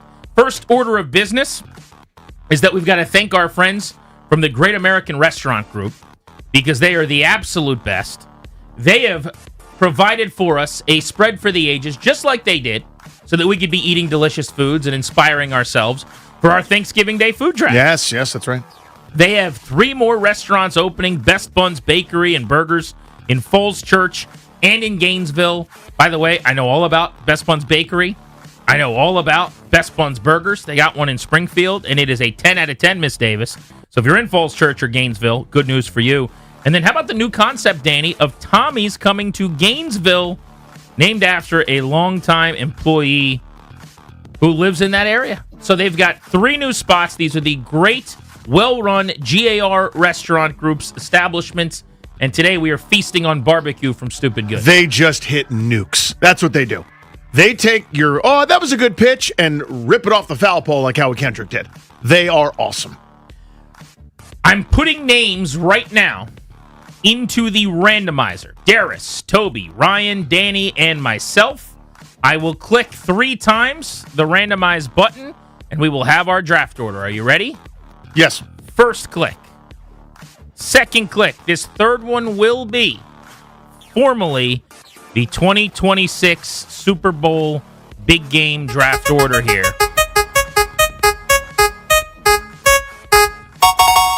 I don't love how this fell, but it is what it is. This is what we got to go with. Pick number 1 belongs to Darius Damron. Pick number 2 will go to Toby Altizer. The third selection belongs to Danny Hute. Okay, that's Danny Hute. I will pick in what I perceive to be the worst spot, which is 4th. And then Ryan is lucky enough to be in the catbird seat and get to snake backwards here with picks 5 and 6 in this snake draft. Darius, Toby, Danny, myself, and Ryan, that is your order. How are we feeling about that, gentlemen? Everybody okay? Do not love that middle set right there. It's a very dependent position. I like to either dictate or be able to anticipate. I can do neither. I can't wait for Darius to get on the clock so that I can call him to try to give up nothing and get his pick. Darius, I'm asking you. Please don't make a terrible deal again. Please. I promise to pay more attention this year and not allow that to happen to myself. So can you give me $5 and that's the end of his ask? Yeah, I can't do that. Darius is on the clock with the first pick. And we're excited and honored that we are able to make the first pick of this draft. And we would like to make that pick, but... But what? Oh, no. Come on. Oh, boy. No! It seems like we have a phone call coming through. Hello? Hey, is this Darius? Oh, my God. This is Team Darius, yes. How are you? It's your old pal, Grant. Hi, Last Grant. time we did one of these, I embarrassed you with a trade you shouldn't have accepted. You did. I caught a lot of flack for it on social media. So much, I Eric. still hear about it till this day. And I'm scarred for life from it, yes. I've got a better offer for you this time. Let's hear it. I would like to give you picks 4 and 7 for pick number 1. Wow. 4 and 7. So you're telling me I get 2 picks from you? Yes. To get the number 1 overall pick in the draft. Absolutely. Making sure that nobody gets this particular food. They have no option to be able to get it at all because it's the first pick of the draft. Exactly. Yeah, that's not going to happen, Grant. I'm going to hang up on you. Thanks. I think that's a good value on the Jimmy Johnson food chart. That was decent value that time. But I'm telling you, you pants somebody one time and they're not as trustworthy around you anymore. I think I could have given him my whole draft for the number 1 pick and Yeah, he would not have told this me time. to kiss his tuchus. Yeah. All right, Darius, I believe then you are ready to make your pick. With the first pick of the 2026 Big Game Food Draft, we are honored and excited to take buffalo chicken wings off of the board. Yeah. That's what I tried to come up the board for. Yeah. I mean, very clearly, that should have gone 1-1. Right. That's 1-1. Everyone's bored. Everyone knows. You just can't have a party without them. Dad is the only guy eating chicken wings on Super Bowl Sunday. So obviously that wing's not available for anybody else. You have to trade up and find another offensive piece. The wing, it's a handheld food. It's a little saucy. You have a napkin ready, maybe a wet nap afterwards. Obviously, get yourself access to a bathroom with a running sink, maybe some soap on there, but the wing goes 1-1, boom. This has a chance to be Danny's Mona Lisa. Because you could just take like a filet and mashed potato. Like, I'm just going to have the most delicious meal from a great steakhouse during the Super Bowl. That's not a Super Bowl food. It is for me. I ate it at the Super Bowl, so it is. Toby is on the clock at pick number 2. Toby Altizer, how you looking? Oh, my God. I believe I'm getting a phone call. Yes, this is Toby. Hey, Toby, it's Grant. How's going on, everything GP? going for your draft so far, bud? I'm enjoying some great food. We're going great so far. I was hoping for wings to fall, but that was the obvious number 1 pick. I would like to give you picks 4 and 7 for pick 2. I'm going to take that trade. Let's go. I'm going to take that trade. Up the board we went. Here we go. Up the board we went. Trade back Paulson, no more. We are trading up. Trade up Timmy. And I am ready to make my selection. With the second pick in the 2026 Super Bowl Food Draft, I will be taking pizza. I will be taking pizza. None of you get pizza at your food draft. I will be taking pizza. That is infuriating. It's really, really frustrating. Toby, what would you have taken it to? Not going to tell you. I picked 4th. Fair enough. But I was going to take pizza if it came to be a 3. Of course you were. Yeah. You don't get pizza or wings right now, Danny? Yeah, that's not my favorite thing that's ever happened. I'll tell you that much. You got to admit, I just wheeled and dealed a little bit. Pizza's great. You feel good about pizza there, don't you? Yeah, that's all I wanted to do right there was take pizza. Once wings are gone, the whole point is pizza. You ever had pizza? It's really, really, really good. All right, I guess I'll still go on with the draft. Pick 3? We'll do it. Yeah, the pick is in. What? Danny? No. Hey, bud. Hang up. Jason Bateman style. No, what is it? Go ahead. I'd like to give you pizza. I'll give you the draft rights to pizza. It's still going to do the interview in my hat, but it's going to be your player. It's like an NBA thing. You get pizza if you want pizza. I just want your next 3 picks. No. Your next 2 picks. No. Okay. Have a good time. Not eating pizza. Thank you for your phone call. I really appreciate it, but we're not going to do that. Okay. No more wheeling and dealing for you. Pick is in. It's early here. I don't think this will get back to me on the way back home, so I'm going to take some buffalo chicken dip, please. That's buffalo chicken dip. Up yours, Tubbs. That's a really, really good pick by you at that juncture. It's early. I didn't want to do it there. Obviously, that's the spot for pizza. But You're not looking. That's not your main. You're not trying to start your plate with that. Right. You could do a lot worse. It's going to be. I'm going at. I didn't know what I was going to do. It's Appy City for me now. I'm just telling you my strategy. That's what's happening. Here's the problem. Yeah. Though. You now need something to dip into that buffalo chicken dip. Yeah. And someone is going to have the catch me all of chips. So you're going to have to use one of your other picks on a conveyance. Basically. Totally. So that's basically half of. Like, you can't draft that without the other half. Mm-hmm. All right. Mm-hmm. Unless you're just going to spoon that into your mouth. I guess that's possible. I too. have done that before. Wouldn't be a first time. Yeah. All right. Pick number 4 did belong to me. It now belongs to Toby Altizer. Danny, if you were wondering what I was going to pick, you just took it. Yeah. I was going to take buffalo chicken dip. Uh-huh. Since we can do this, give me buffalo chicken sliders. Oh. Yep. Okay. Yep. I like that. Now, is that just dip on a... No. We're little patty, sauced in buffalo chicken with either ranch or blue cheese. He's an actual chicken sandwich. Mm-hmm. I love that for you, Toby. Yep. I like that. Well played. Buffalo chicken is dominating the first round, if you're noticing. You're going to see a theme there.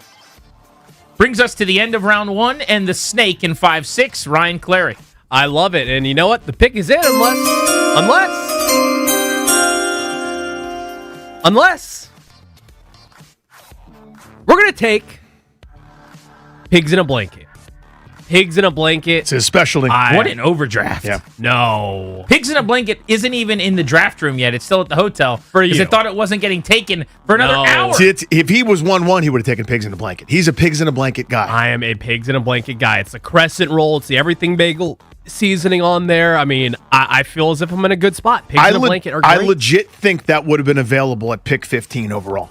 I'm on quite the sure way all it the way would've. back. That is insane. Guy, you just took a safety without range at number 13. No, I just took Kyle Hamilton. I just took Kyle Hamilton there. Let's go around the horn. Just did you even have Pigs in a Blanket on your board? It's on my board. But how low down? Like, what would have been the range you would have targeted? 15. Yeah, third round was the highest I would have taken it. My grade on Pigs in a Blanket was do not draft. What? This is insane. I mean, this is There's insane. too many good foods, Clary. No, there's not. Pigs in a Blanket. We're only drafting 20 foods today. I know. Pigs in a Blanket for me is inside the top 5. I was thinking this is his bit. Yeah, this is his Jam and Davis bit, where everyone else has a third round grade and he sees something. No, your Josh Laribus just went 40 picks early. This is Tyler Shook. I get sized for this pick. He does. He loves it. All right. Well, I'm here. I'm on the board. I'm butt sized for round 2. Let's go. Anyone? GP. We're gonna go with queso. Queso is incredible. I mean, I love it. You're gonna dip the Pigs in a Blanket inside that queso. It is incredible. That combination is the 1 seed on the planet, and it sucks for you guys. You don't have that on your plate. I do. Pigs in a Blanket and queso. I know you're a big queso guy, Danny. Does that in any way put a damper on things? I was going to go queso probably again on the comeback. I didn't think I'd be vulnerable to you because you're not. Are you at 2? No, I'm coming up. You're coming up now. So Yeah. I thought I might be vulnerable to Toby on the way back there, but I was willing to risk it. So that would have been my third round pick. Queso. Ryan has made his 2 selections. That means I am back on the clock. No, you're not. This is my pick. Damn it. I gave up this pick. Yep. This would be my pick. Problem. Okay, go ahead. And with my extra pick in the big game food draft, queso and buffalo chicken dip suck without chips. Give me chips. There it is. Toby just went. Yep. In a way that's going to really sting both of you guys, honestly. Yeah. If you came back and got chips there, you're in a really good place. That was generally the plan, but I have ways. We'll make this work. I can't remember what Ryan did at the end of the first round. It was so forgettable. It was something like Pigs in a Blanket. Pigs in a Blanket. What was it? Yeah, it was like that. Oh, it was yeah. actually. I thought it was something like that. It was actually Pigs in a Blanket. No, it's like trying to think of something that you'd give a kid after school. Yeah. Okay. Yeah, he got that. So then Toby went chips in the spot that I should have had, but I traded out of to go get pizza, which is fine. Toby's got another pick coming up, so he's going to be in a good place. Danny's back on the clock. All you have right now is buffalo chicken dip. I do. I'm going to add to that right now.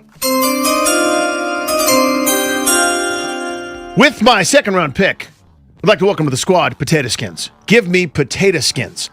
I'll be dipping those in everything. What a pick, Danny. What a pick by you. Yep. When I was about to make the selection I didn't have, I was this close to yelling out potato You're skins. thinking potato skins right there? Oh, that was the move. That was the play. In fact, again, I don't have the pick now. Toby's about to make a pick. I would have done that. I'm proud of you. You're doing really good things here. Feeling good about me, yeah. Toby, you are on the clock. Pick is in. I'm not sure this generally goes with chips, but you can eat it with chips. Since I can't get pizza, give me pizza dip. That's a great pick there. That's a great Pizza pick. dip is like that marinara sauce, Yeah. delicious melted pepperoni dip. Mozzarella involved. Yeah. It is divine. So Toby has buffalo chicken sandwiches, chips, and pizza dip. Not bad. That was high on my board, pizza dip. I thought I could sneak it. I would have gone with a different type of dip, but Toby, I love where your head's at. You've gone chips and dip consecutively in round 2 on the comeback here. Look at you putting on Pizza, Clint. chips, and pizza dip. Dad, Man, you've been oh, waiting man. for a while. You got wings with the first overall selection. There have subsequently now been 8 picks since, and you are finally back on the board with pick 10. A lot of our options are definitely off the board, but we still got some that we like, and we are ready to make picks. We will end the second round with shrimp cocktail. Shrimp cocktail. As someone who recently found out that he can eat shrimp, we are going to take advantage of that, and we will have shrimp cocktail on our on our plate. That's in Do my. you want to joan on that, or do you want me to? You're welcome to. That's in my 5 favorite foods and was on my list. That's my eating contest food. I mean, come on. Shrimp cocktail. Oh yeah, Super Bowl party. Yep. Just think of that giant platter, whether it's from Costco, maybe it's from Wegmans, and the cocktail sauce right in the middle. No, Shrimp's been out there for 2 hours, just chilling there right in the second fridge. quarter. Several lemon wedges. You just sprinkle the lemon right on, and most people are kind of bashful about it. I stand right next to them and just house them. And every time I think no one's looking, I get to 25 or 30. Dad, you've got another pick on the snake coming to kick off round 3. You're adding this to wings and shrimp cocktail. Welcome to our plate at the beginning here of the third round. We're going to go soft pretzels. Soft pretzels are added to the plate. Dude, good for you. What a pick there. What a... I smell sarcasm. No, I'm dead serious. Okay. At 11? Yeah. Are you kidding me? Yeah, I feel great about it. I feel like, someone just... Jahmyr Gibbs just fell into your lap. Like, what is happening here? I was between potato skins and pretzels there at 3. Oh, the previous round. You're not supposed to be able to get Antonio Brown in round 5. How did that just happen? Soft pretzels. Okay, Toby in Back his on the clock again. traditional spot. He's gonna have a lot of foods here. He's got buffalo chicken sandwiches. He's got pizza dip. He's got chips, and now he's got. I'm making this pick strictly for Grant Paulson. Meatballs. You son of a bitch. Unacceptable. I got to tell you, Toby's playing everybody like a fiddle right now. He's taking things that everybody That was wants. such a Toby troll bit. Yeah. That was. Is it? I'm not looking now. Is his hat turned around? Why didn't he turn his hat around before he said it? That was Trollson right there. Look at the grin on his face. That was a troll of Grant Trollson. I thought meatballs were getting back to me. I was sure of it. Look at Tobes' board. By the way, I'm in a tough way right now. And actually, if I'm being honest. Because it's just been so long since I've picked. Enjoy your pizza, man. I will enjoy my pizza that you guys can't have. The problem is there's a lot of other things I can't enjoy. Well, you can't have pizza either because you ordered those pizzas so many years ago and they haven't come yet. That's real interesting. I kid, of Maybe course. this will be the time that the pizzas come. What if they just arrived in time for the Super I actually Bowl? have an update on the pizzas when you want it. Okay. Are you on the clock? Should be me now, yes. All right, go for it. This is thanks. Yeah, I was going to play the thingy. It's a Danny Rouillet favorite and a staple. I love this. I think probably more than you guys will, but I want to make sure it comes home with me. Give me some crab dip, please. I want crab dip. Crab dip's a great play. Yeah, there's cream cheese involved in it too. What my wife makes it. It's Great aces. play. So you're now working with potato skins, crab dip, and buffalo chicken dip. Show me something. You're just gonna have a plate of dips, aren't you? Yeah. Are you gonna eventually get something for the scooping? So now, I mean, you could put potato skins on anything. Yeah, I'm a disgusting slob. I will use potato skins in that way, but I have a plan there, and we'll see if it comes to fruition. Okay. I'm on the clock. I'm struggling here. I've got to tell you. I'm ready to make my selection, but I'm struggling and I'm having to pivot. I'm going in a completely different direction. I'm appetizer Paulson. You are. That's true. Yeah. We're living in Maine today. We're going with catered Jersey Mike sandwiches or subs. We're going with like cold sandwiches, sliced just so. So is it the big one, but then like they're cut into smaller it's like ones? cut into sandwiches. Yeah. So now on my plate, I've got a slice of pizza and I've got a cold sub. That's not a bad plate. I got to tell you, that's really good. We're living in Maine. I had to. Toby made me do this. I didn't want to do it. Toby made me do this. Yep. But if he's gonna play chess, I'm gonna play checkers. I'm gonna call it cold cut subs, right? That's fair. Yeah. I think cold sub Paulson is what we're doing here. I think that's where we're at. Cold cut subs. That's good. Which now brings us back to Clary to end round 3 with his third choice. He's got pigs in a blanket and queso. Yeah, and we're thrilled about this pick because we actually had this at 1-1 on the board. The pick is in. He had something at 1-1 on the board he didn't choose twice. That doesn't make any sense. We like value. We like value over here. Crab cake bowls. We're going to go with crab cake bowls. The best appetizer. It's a really good pick. That's a great pick. Crab cake bowls. Come on over. We can just call them crab cakes. Yeah, I don't know why we call them crab cakes. You don't have to put them into ball form. That's you just fine. got a crab cake. You got a mini crab cake. Yeah, you got a crab cake. Got a You're in mini a good place. Mini crab cake, yeah. And the pick is in again unless someone wants to trade up.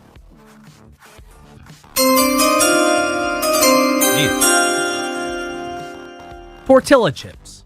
We need some tortilla chips on our team. What? Point of order. Chips. Chips have been taken. That encompasses. They're off the board. That encompasses the tortilla. Respectfully, sir. I don't know about that. I understand what you're saying. Respectfully, chips are off the board. I have an issue because Danny is the one telling me that, and he's the one who doesn't listen. I He's understand. supposed- Then we'll put it to a vote Fine. like we That's do. fine. That's Put fine. it to a vote. That's fine. I think chips are chips. I think tortilla chips are gone. I believe chips are chips and tortilla chips are gone. Because then we could just have salt and vinegar, and then there's barbecue. then Otherwise, there's we're going to pick 5 different types ketchup of chips. chips. Chips or chips. Yep. With all due respect, Bill Belichick, you're out. Unanimously, you didn't make it. Okay, you probably should, but you're Sorry, out. Bill. Yeah. This is tough. I mean, the deck was stacked against you. The guys competing against you or your jury. I mean, this is terrible. Anyway, whatever. I guess I'll just take the winning pick. All right, the pick is in.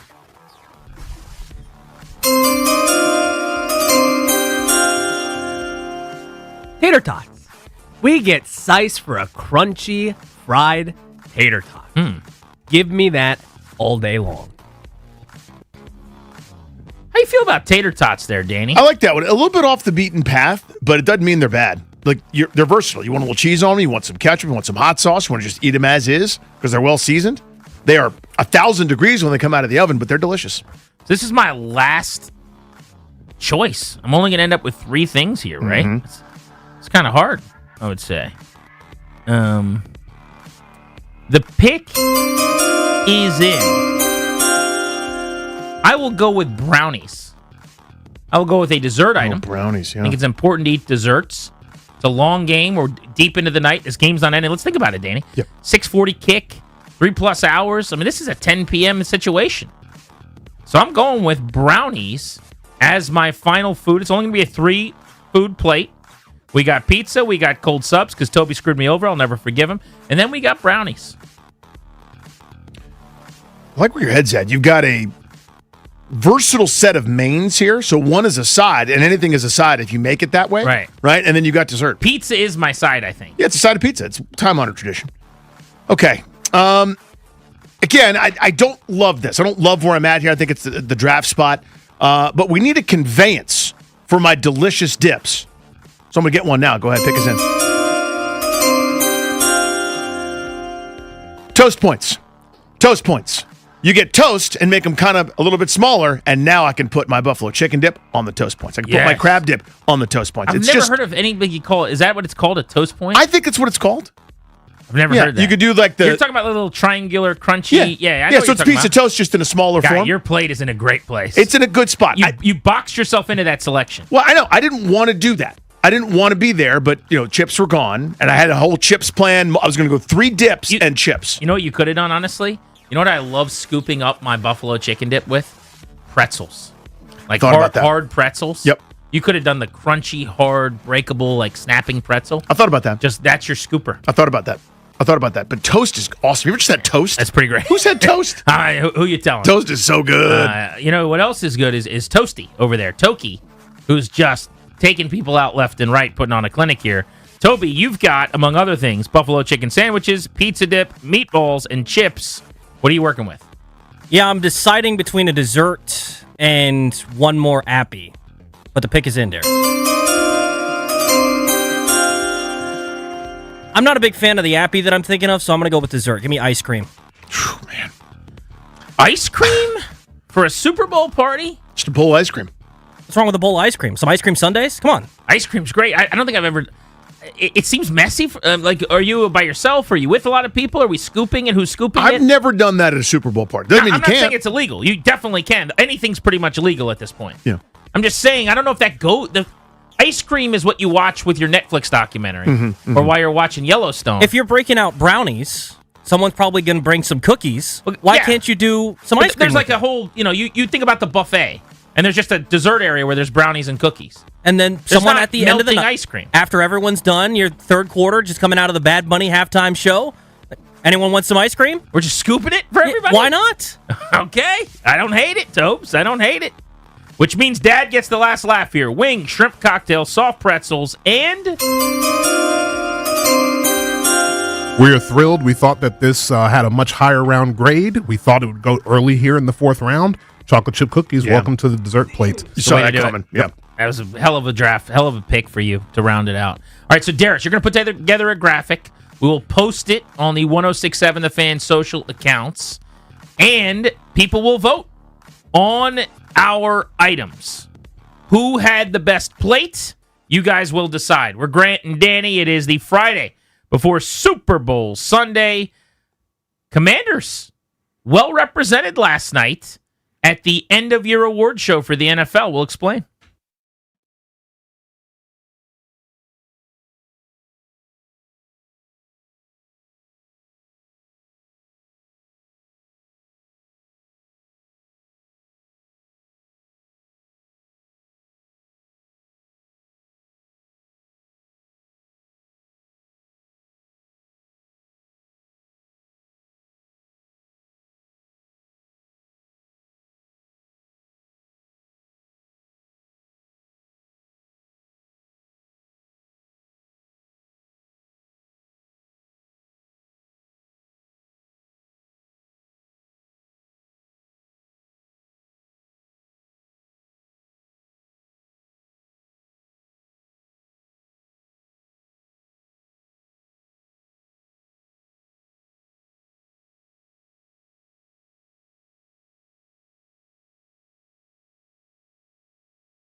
I'll always be a fan of professional football and appreciative of all it has done for me, my family, and our city.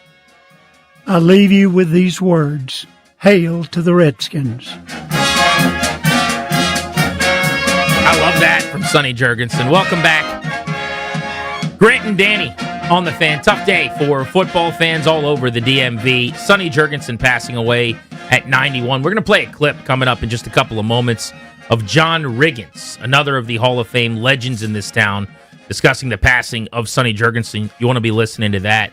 But we just had a request, actually, as if we were a radio station that plays the music that you want. Many, many, many months ago, it came to our attention that Ryan Clary struggled with a certain word. Mm-hmm. And I think time has passed enough, and with him being in a relationship and being a little more worldly and being out and about. He's grown up and living on his own, yeah. You and I just made a bet with each other, Junkies bet book style. I think he can now say the word perfectly fine. You're saying you don't think that he would. I'm not as confident. And it's not a reflection on Ryan. We've all got little verbal traps. There's certain words that I really have to focus on. I can't think of any, but where I'm sure I botched the pronunciation. So we just did our food draft, Clary. And a lot of us were picking appetizers, these past kind of like finger foods. What's another word for that? This is so tough. An hors d'oeuvre? Hors d'oeuvre? Hors d'oeuvre? That's not as bad as it was. Oh. Remember what it was? Hors d'oeuvre. Hors d'oeuvre. It was hors d'oeuvre. Hors d'oeuvre. Hors d'oeuvre. It's an hors d'oeuvre. That's pretty good. It's not bad. That's hors d'oeuvre. So you win that one. I think I kind of win that bet. You win. It's. I can see it. There's no conviction at all. He's nervous. He's looking at me with a big smirk. He's like going up at the end as if it's a question. Hors d'oeuvre? But there was a time where you just kept saying hors d'oeuvre. I forgot the R in the middle. No, you sounded like the Swedish chef from the Muppets. You said it was funny. It was like hors d'oeuvre. Hors d'oeuvre. Hors d'oeuvre. Yeah. Hors d'oeuvre. It sounded almost like Odalis Perez, like hors d'oeuvre. Can you spell that word? It's HOUR DERVE. No. We've lost our way. Yeah, I can't spell that word. I don't think I can either if I'm not looking at it. It's like hours, and then there's a sky comma in there. How would you do it? So the word hours, HOURS, sky Wrong. comma. Yeah, already out. HORS, no U. Okay. Whores. Divorce or something? Yeah, D.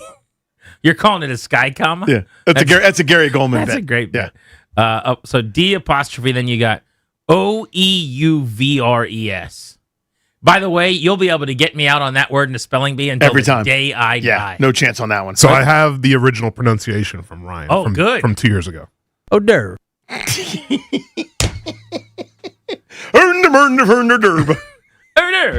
It was hors d'oeuvre. Hors d'oeuvre.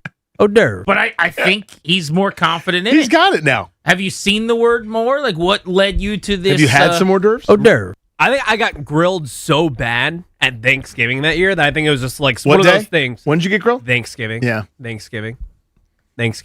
That I just had to like remember that word. But even then, I'm like still like, is it hors d'oeuvre or is it hors d'oeuvre? Hors d'oeuvre. It's certainly not that. Whatever It's that not. is. It's not hors d'oeuvre. I can tell you that now. I do know that. John Riggins, one of the greats to ever don the burgundy and gold, one of the great Redskins of all time, reacting today to the passing of Sonny Jurgensen at 91 years old. Like Sonny, Riggins is in the Pro Football Hall of Fame, a former All-Pro in his own right, a workhorse who delivered the greatest play in team history. This is what he had to say today. Sonny, a city mourns you. A franchise mourns you. Your family mourns you, and my family mourns you. You were the real deal, Sonny. You're a man after my own heart. You were good at what you did. You always went for the laugh. And you like to have a cocktail every now and then. Sonny, all I can tell you is safe passage on your way to the Super Bowl. This is Riggo, and I am out. Pretty good. That ain't bad. That's strong. That ain't bad. From John Riggins. By the way, there is this romanticism that's funny, but it's like a bygone era thing of those guys getting together to drink. Yeah. It's like they threw back some beers. Imagine if we didn't have the 5 o'clock club and like the whole stories and everything about the huge, massive quantity of beers being consumed. We didn't have that story. Now imagine now you find out that the offensive line for the Loco 53 after practice every day is getting hammered in the woodshed. Like can you imagine how salacious that would be? Like how upset people would be? But it's romantic because they kicked everybody's ass and they were knocking back a 24 pack every afternoon. It's also just a different time. Yes. Everything back then was different. Now people are like, I don't drink at all. I'm not saying me personally, but I know you actually don't. But a lot of people have just.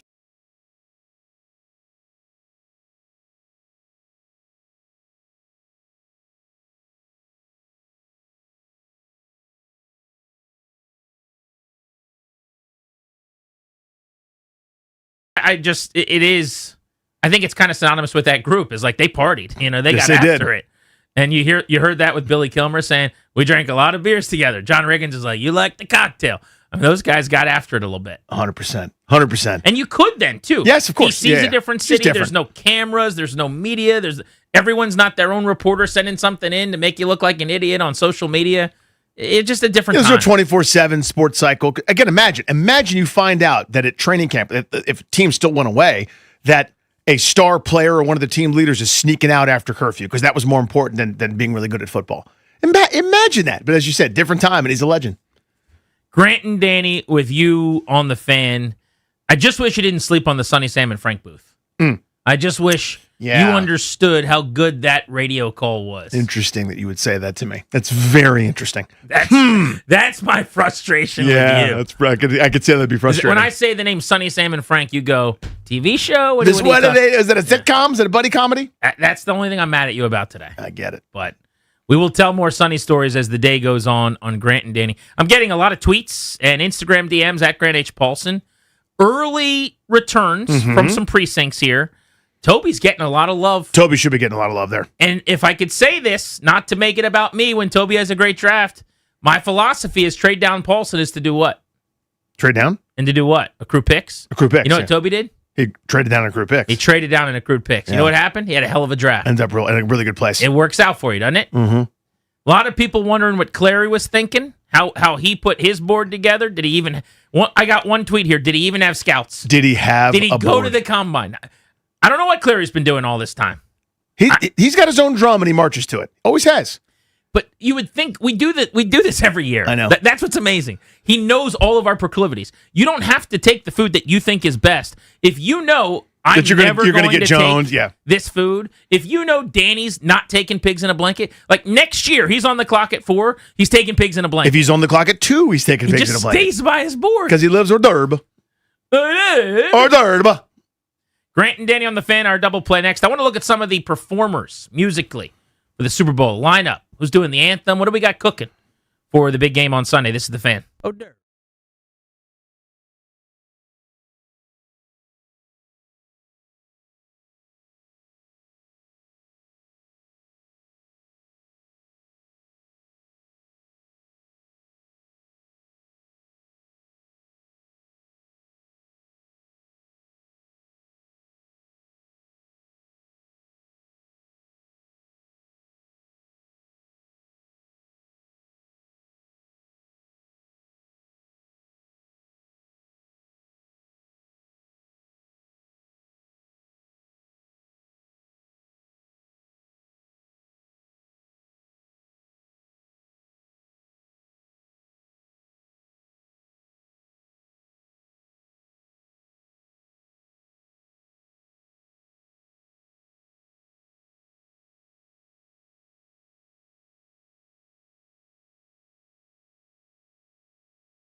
G&D on the Fan. We're with you until 6:30. Remember, Joe Theismann is joining us to reminisce about the life of Sonny Jurgensen today. Thank you for making the program part of your day on the Friday ahead of the big game. We got to thank our friends from the Great American Restaurant Group again.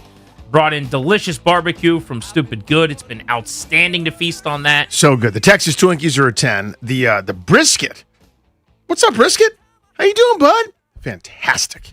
Cliff Kingsbury's got a home. Look at this. He got a job with the Los Angeles Rams. Cliffy. Now, Adam Schefter just reported this, but he's not saying what he's going to be doing at all. He's friends, very close with Sean McVay. They're tight. I don't know if this is one of those advisor type things. Jay Gruden was on that staff. I was going to say, McVay's done that before a couple times over. Yeah, Jay Gruden tape, and Jay watches it and gets back to him with opinions. But it didn't sound like that. To me, it sounded like he was joining the staff. So I don't know what you do. Do you make him some type of assistant head coach, offensive pass game assistant? I don't know. But they have a guy that calls plays in Sean McVay. They've got other up-and-coming, highly thought of people on that side of the ball that were interviewing for head coaching jobs. They did lose Mike LaFleur, Matt's little brother, who's now going to be a head coach in the National Football League. So be curious to see what the title is, what the role is. Remember, he kind of did that at USC as well. He wasn't the OC. He was an offensive analyst or, consultant or whatever you want to call it. I mean, obviously had the input, but, he was there and they wanted to pick his brain, but he wasn't the guy calling the plays. Could he get the OC title? I thought Schilhaas could be getting that just as an elevation after interviewing for the head jobs. Maybe he's like the pass game coordinator. And Sean asked him, hey, you want to make some money? You want to do this? And not sit out for the year.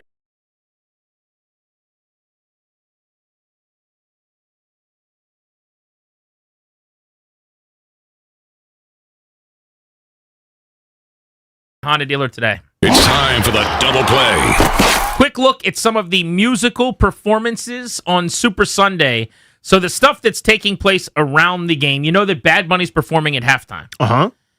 I think Bad Bunny is one of those guys that whenever I hear his songs, either on the radio or I hear someone listening to it, that is a, tap your foot, move your head. I totally get why it's massively popular. It sounds really cool.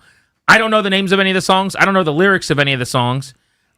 I'm not sure what my ceiling is to enjoy the halftime show, because if you don't know the music, it's just really, really hard. Yes. But I've heard he puts on a good show. I know that he did some stuff with the WWE, and he was a great showman, and for the couple days he was there, he looked like a real wrestler. So I think he's a rise to the moment guy. I think he's a superstar. Seeing him accept awards, including Album of the Year at the Grammys the other night, certain guys have an aura to them, and he seems to. So I have no doubt that he'll put on a good show. I'm just not sure, if I don't know any of the words and I don't know any of the songs, how much I'm going to love it.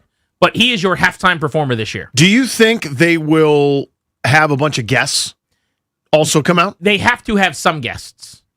They have not announced anything to my knowledge about anybody else that is playing with him, but there's always a surprise. I think if it ends with only Bad Bunny having performed, I think people will be disappointed, not because it was Bad Bunny, because a lot of people like him, but because there's always people that perform with the main event. There's the who's going to come out second props and stuff.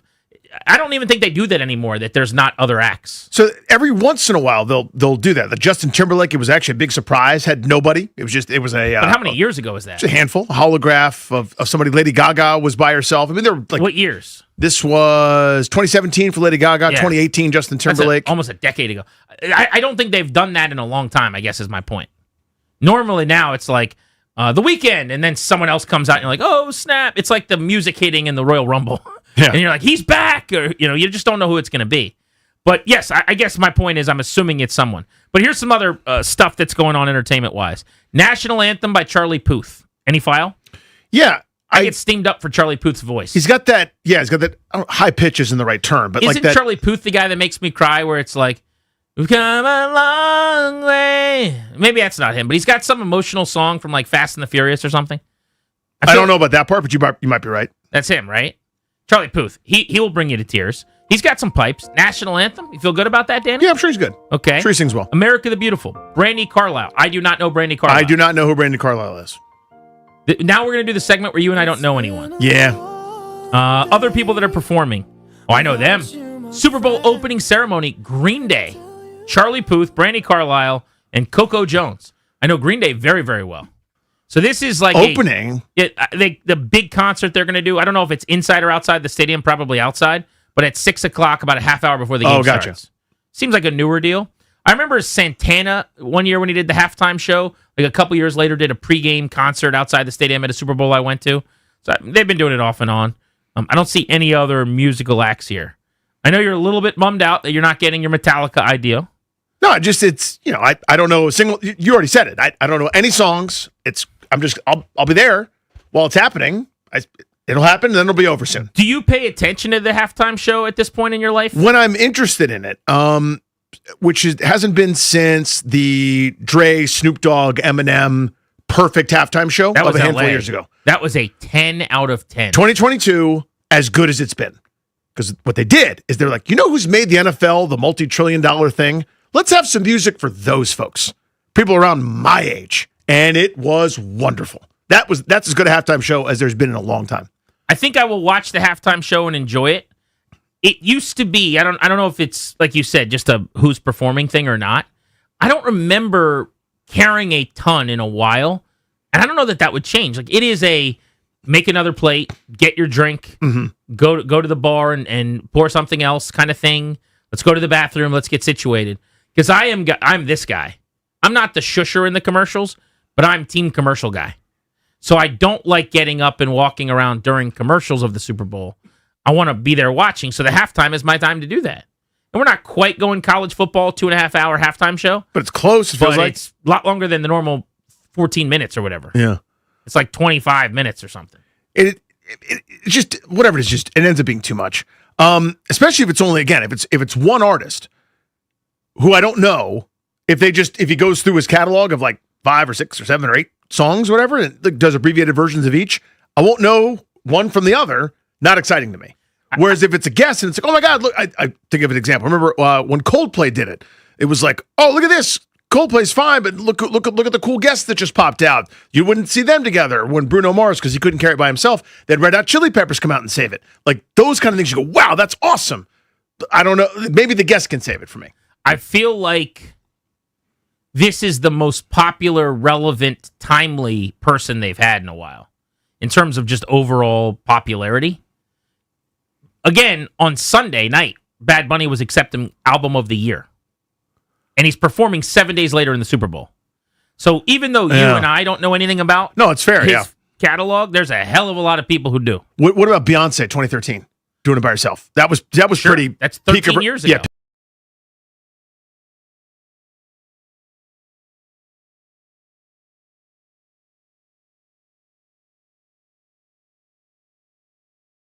From like a Taylor Swift, but I don't know how many other people on the planet right now Mhm. you could say that about.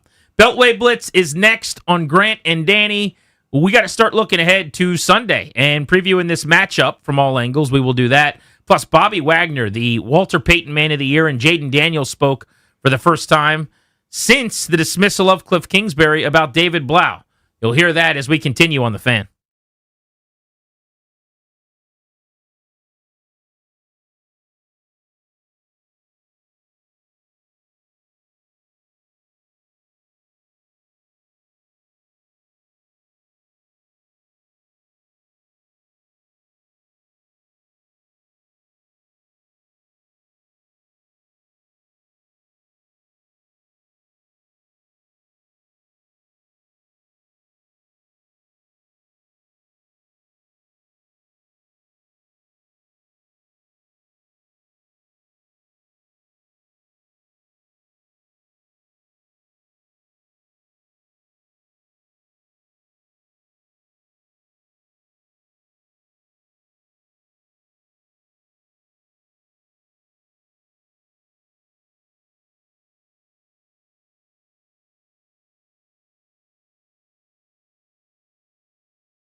Just posted the graphic of everybody's plates from the Super Bowl food draft that we did an hour ago on Grant and Danny. You can check it out at Grant H. Paulson.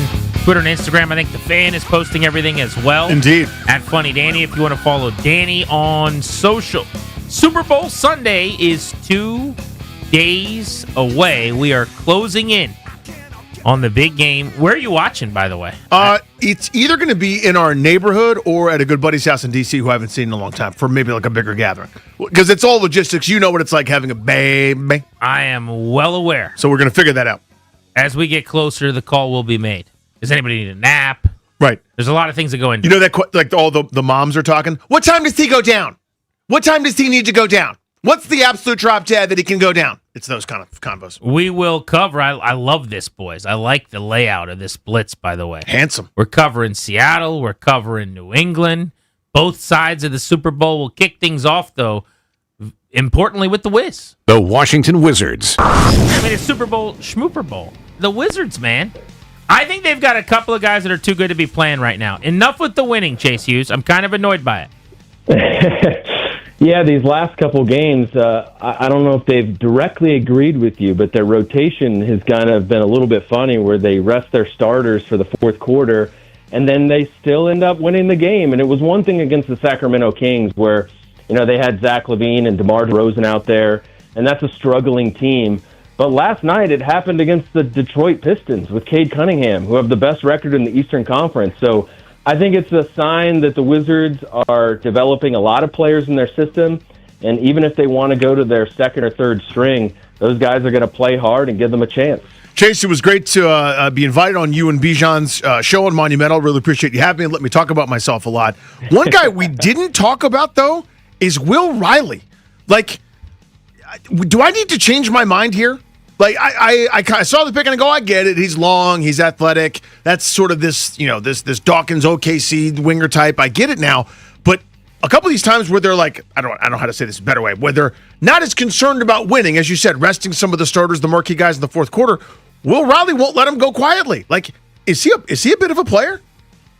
He is a bit of a player, and it kind of goes back this trend like a calendar year because last season, I was tuning in to watch Illinois for Kasparas Yakachonis, who everyone thought was going to be like a top 5 pick.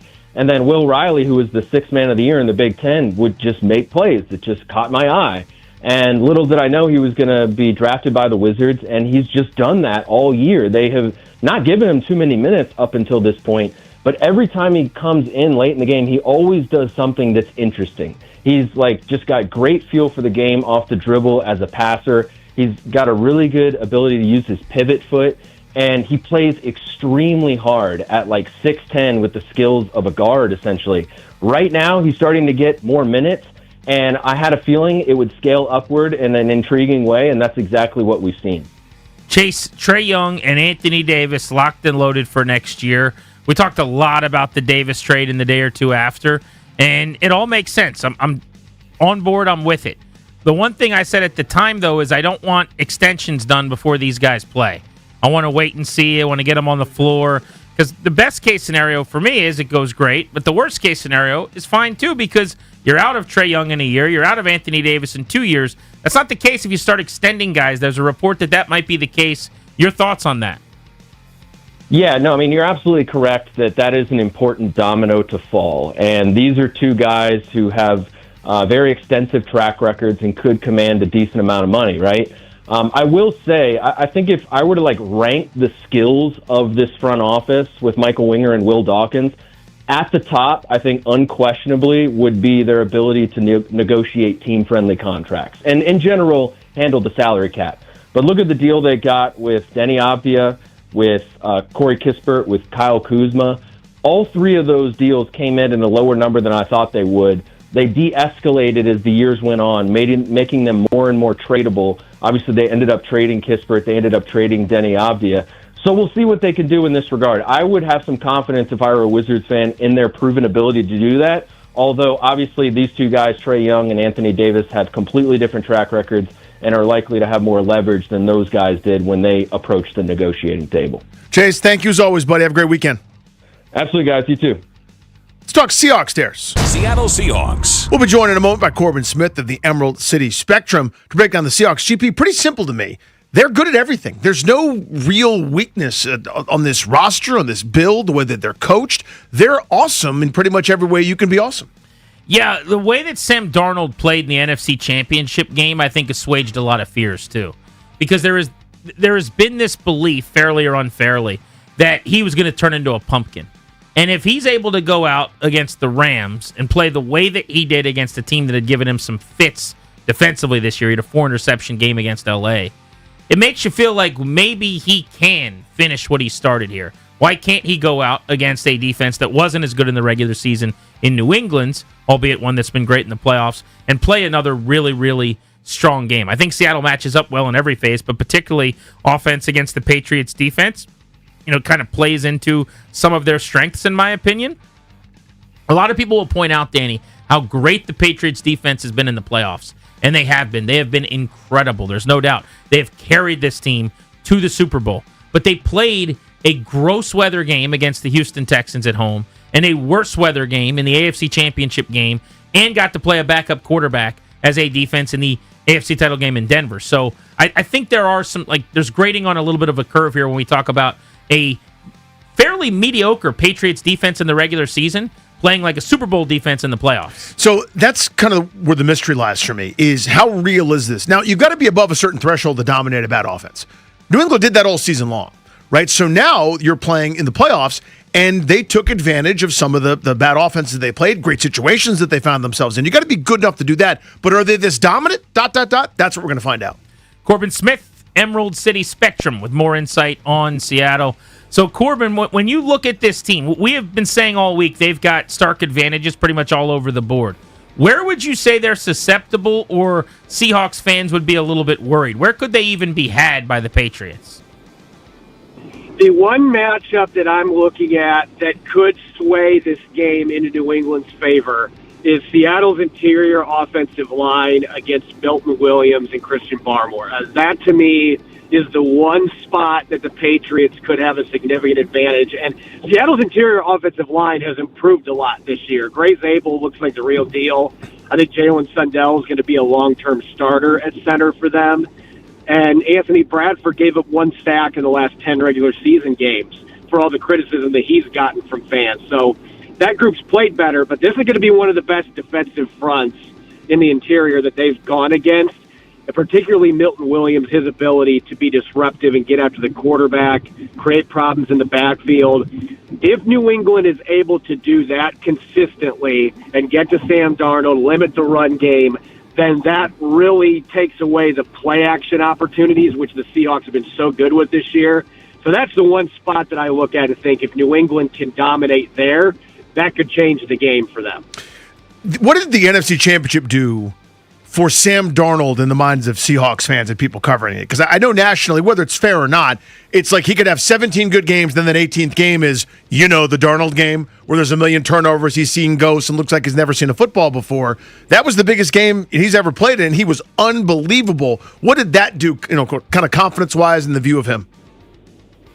I think in Seattle, it just reaffirmed things. I don't think Seahawks fans have felt like, oh no, here comes a Darnold game. Yes, he had the 4-interception game against the Rams in Week 11, but even after that game, came back the next few weeks and played really well, got his redemption in Week 16 against the Rams, and then those same Rams in the NFC Championship game, he played one of the best games you're going to see a quarterback play.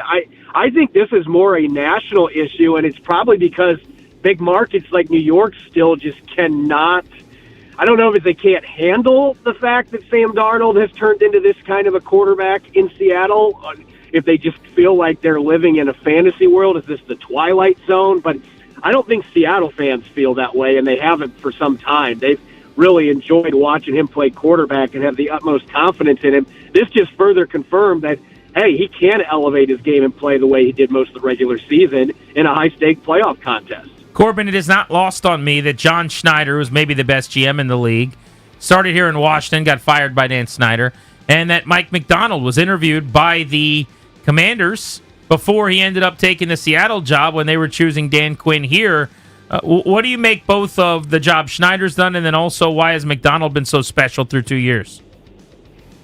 Well, John Schneider has just been an absolute heater the last 3 or 4 years. You look at what he's done. The Russell Wilson trade kind of kicked everything off. I did an article in Emerald City Spectrum a few weeks ago ranking the top 10 moves that John Schneider made to win Executive of the Year. That was still number one, even though it happened 4 years ago. So many of the moves that have happened in the last couple of years were dominoes off of that. And then you just look at the trade deadline moves. He's acquired 3 All-Pros in 3 years at the trade deadline without giving up anything more than a second-round pick. And that ended up looking like a steal for Leonard Williams, who they extended right afterwards. So he's made great trades. The draft has been insane. I mean, this year getting Nick Eamon-Wari and Gray Zabel, got Jackson Smith and Jigba and Devin Witherspoon in the first round of the same draft a couple years ago. Oh, and by the way, Byron Murphy, the guy sandwiched in between there, had a sensational sophomore season. Day 3 picks hitting, free agency getting Darnold and DeMarcus Lawrence. That might have been the best signing in free agency, period. DeMarcus Lawrence has been an absolute game changer for this already really good defense. I can keep rattling off the undrafted guys that he signed, like Drake Thomas, Jalen Sundell, that have turned into starters and become really good players. It's hard to find many things to nitpick about with what he's done. And as for Mike McDonald, it's all about player buy-in. That's the hardest thing for any coach, particularly NFL, is to get guys to buy in, especially when you're replacing a legend like Pete Carroll, who had such a strong culture in Seattle. First-time head coach comes in, and really the thing that told me what he had accomplished, when they had 95+% of their players at OTAs in April and May, that right there tells you dudes want to be there with Mike McDonald. They are bought in. That's when I started to think this could be a special team. All the way back in April, just seeing how the guys were bonding together and how they had rallied under him. And I think that the guys respect him for being himself. He's not trying to be rah-rah. He isn't Pete Carroll, but he's got his own strengths, and the players admire him for that. Corbin, thank you, buddy. Enjoy the game. Thanks. Appreciate it. We will see you. Let's talk Patriots, please. New England Patriots. Tom Carroll, WEEI Boston. Tom, it just honestly thrilled for you guys. It's been so long since a Patriots team reached this point, almost, 4 calendar years. How have you guys survived? We were worried about you. The long nuclear winter. You know, it was a long, dark winter, but here we are on the other side, alive and well and ready to win ring number 7. So this team is excellent, and it's bothered Grant and I from afar all year long that everybody wants to talk about their schedule. A lot of teams with bad schedules don't go 17-3 overall. Really 17-2 since a weird Week 1 game that now looks even more abnormal given the circumstances. But they're awesome, and they don't get credit for it. What's that like? Yeah, I mean, that's what I've been saying to people all week. It's like there's plenty of teams that play with last-place schedules that don't then go on and win 14 games. Like, if that was a common occurrence, we'd probably talk about it more often. So the fact that they were able to do what they did with the weak schedule, I think is something that needs to be celebrated rather than be used as something to tear them down. Drake May's postseason performance has obviously been a huge departure from his regular season performance. How much of it is who they've played, the weather, the shoulder? How much of it is just that he has not played very well?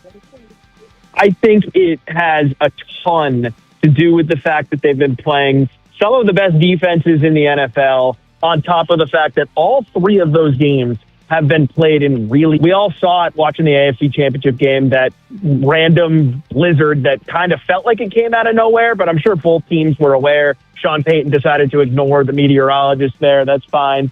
And it was one of those things where, yes, the injury happened against the Broncos, and that hampered how he played moving forward in that game. But that doesn't explain why he played poorly in the first 2 games of the postseason. So I think it has a lot to do with the fact that they were going up against a historically great Texans team on defense, a underrated defense with the Los Angeles Chargers, and then obviously the Broncos being the defense that they are, on top of the fact that they had this blizzard come in at Mile High. So, you know, I don't know that Drake May is going to be MVP level in the Super Bowl, but I feel like he's trending towards being closer to 100% than if you had asked me 12 days ago where he would be at, especially, he misses practice for the first time a few days ago. He goes to practice and doesn't throw when the media is there. So that all of our antennas are up because all he had done is throw all season long since July when we would go see him at practice. So there were definitely some red flags, but I think those have gone away in recent days. Tom, this defense has been unbelievable this postseason, kind of what you've already touched on. They were good in the regular season, too. And I think you have to be above a certain threshold. I want to see if you agree, where you can take advantage of bad offenses, and they did that all year long. I think they ran into some good luck, good fortune, a backup quarterback, the blizzard, kind of as you said, a broken offensive line from the Chargers, and they were there for the C.J. Stroud meltdown. They deserve credit for some of that. But I guess my point is, are we now thinking of them as a 2,000 Ravens, an 85 Bears? I mean, obviously not to that level, but like an excellent defense or one that's been good enough to take advantage of bad offenses, which they're not seeing this week? No, I think it's a situation where the Patriots defense is an underrated unit league-wide. And I think that's because they came together this year. Like, this roster is so different from the roster that the Patriots have had the last 2 years when they won 4 games back-to-back. Everything was sort of brought together here in free agency and through the draft. So they're not like a known entity as a unit yet, if that makes sense. I think this postseason is putting them back on the map. And personally, I'm under the assumption that if Milton Williams doesn't get hurt on the first drive of their game week 11, that this defense probably does end up being ranked in the top 5, 3, somewhere in that range. Because when he was healthy, the first 10 weeks, they were allowing less rushing yards than almost any defense in the history of the NFL over that time span. And when he came back for week 18, they picked up right where they left off. And in the middle there, the defenses were picking up over 100 yards a game, rushing the ball. So Milton Williams is the X factor there. And with him back healthy, I think they're showing it to you. They're one of the best defenses in the NFL. And I think they're going to show it again here on Sunday. Tom, thank you. Good insight. Enjoy the game. Thank you, guys. Go Pats. Tom Carroll of EEI in Boston. 7 Super Bowls in a span of sub 30 years that they're trying to win. Trying to go 7 in 26 years. That's really fun for them. Not too shabby for the Patriots. It's been a while. They were down for 3 years. I mean, it has been a long time. Joe Theismann's joining the show today at 6 to provide thoughts on the life and the legacy of Sonny Jurgensen, who passed today at 91 years. We're celebrating his career and what he meant to Washington, D.C., to football, and to this town all day long on The Fan. Next, speaking of great men and human beings who have impacted this community, Bobby Wagner was named the Walter Payton Man of the Year. This is a huge deal. That's awesome. Happened last night. Normally, we would have led the show with this on another day, but we got to talk about that next. I also want to play audio from Jaden Daniels discussing the David Blau hiring. He seems very excited about it. You'll hear from the quarterback of Washington next on The Fan.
That was the behind-the-back pass from Sonny Jurgensen. Still at 91 as he passes today. One of the things that gets brought up as synonymous with his playing career. Welcome back, Grant and Danny. On the Fan. We'll talk to Joe Theismann coming up in 90 minutes at 6 o'clock. Last night, the NFL Honors Awards event took place. It's kind of a who's who. They bring in as many celebrities as they can to walk through winners. By the way, they might want to tread lightly on that. Did you see that a comedian who was tasked with announcing who won Coach of the Year in Tiffany Haddish announced Mike Vrabel's name as Mike Verbal? Are you familiar with this? Yeah. There you go. I suppose if that's what you want, you got it. Doubled down, by the way. After saying Mike Verbal had won, she told us that Mike Verbal wasn't able to be there. Everyone should be embarrassed by that. Whoever didn't tell her how to say it, if they did tell her how to say it, the fact that somebody who doesn't know who Mike Vrabel is announcing the winner at the NFL Honors event. Let's go back to the drawing board on that part. This was Mike Vrabel, his big honor last night as Coach of the Year. 2025 AP Coach of the Year is Mike Vrabel.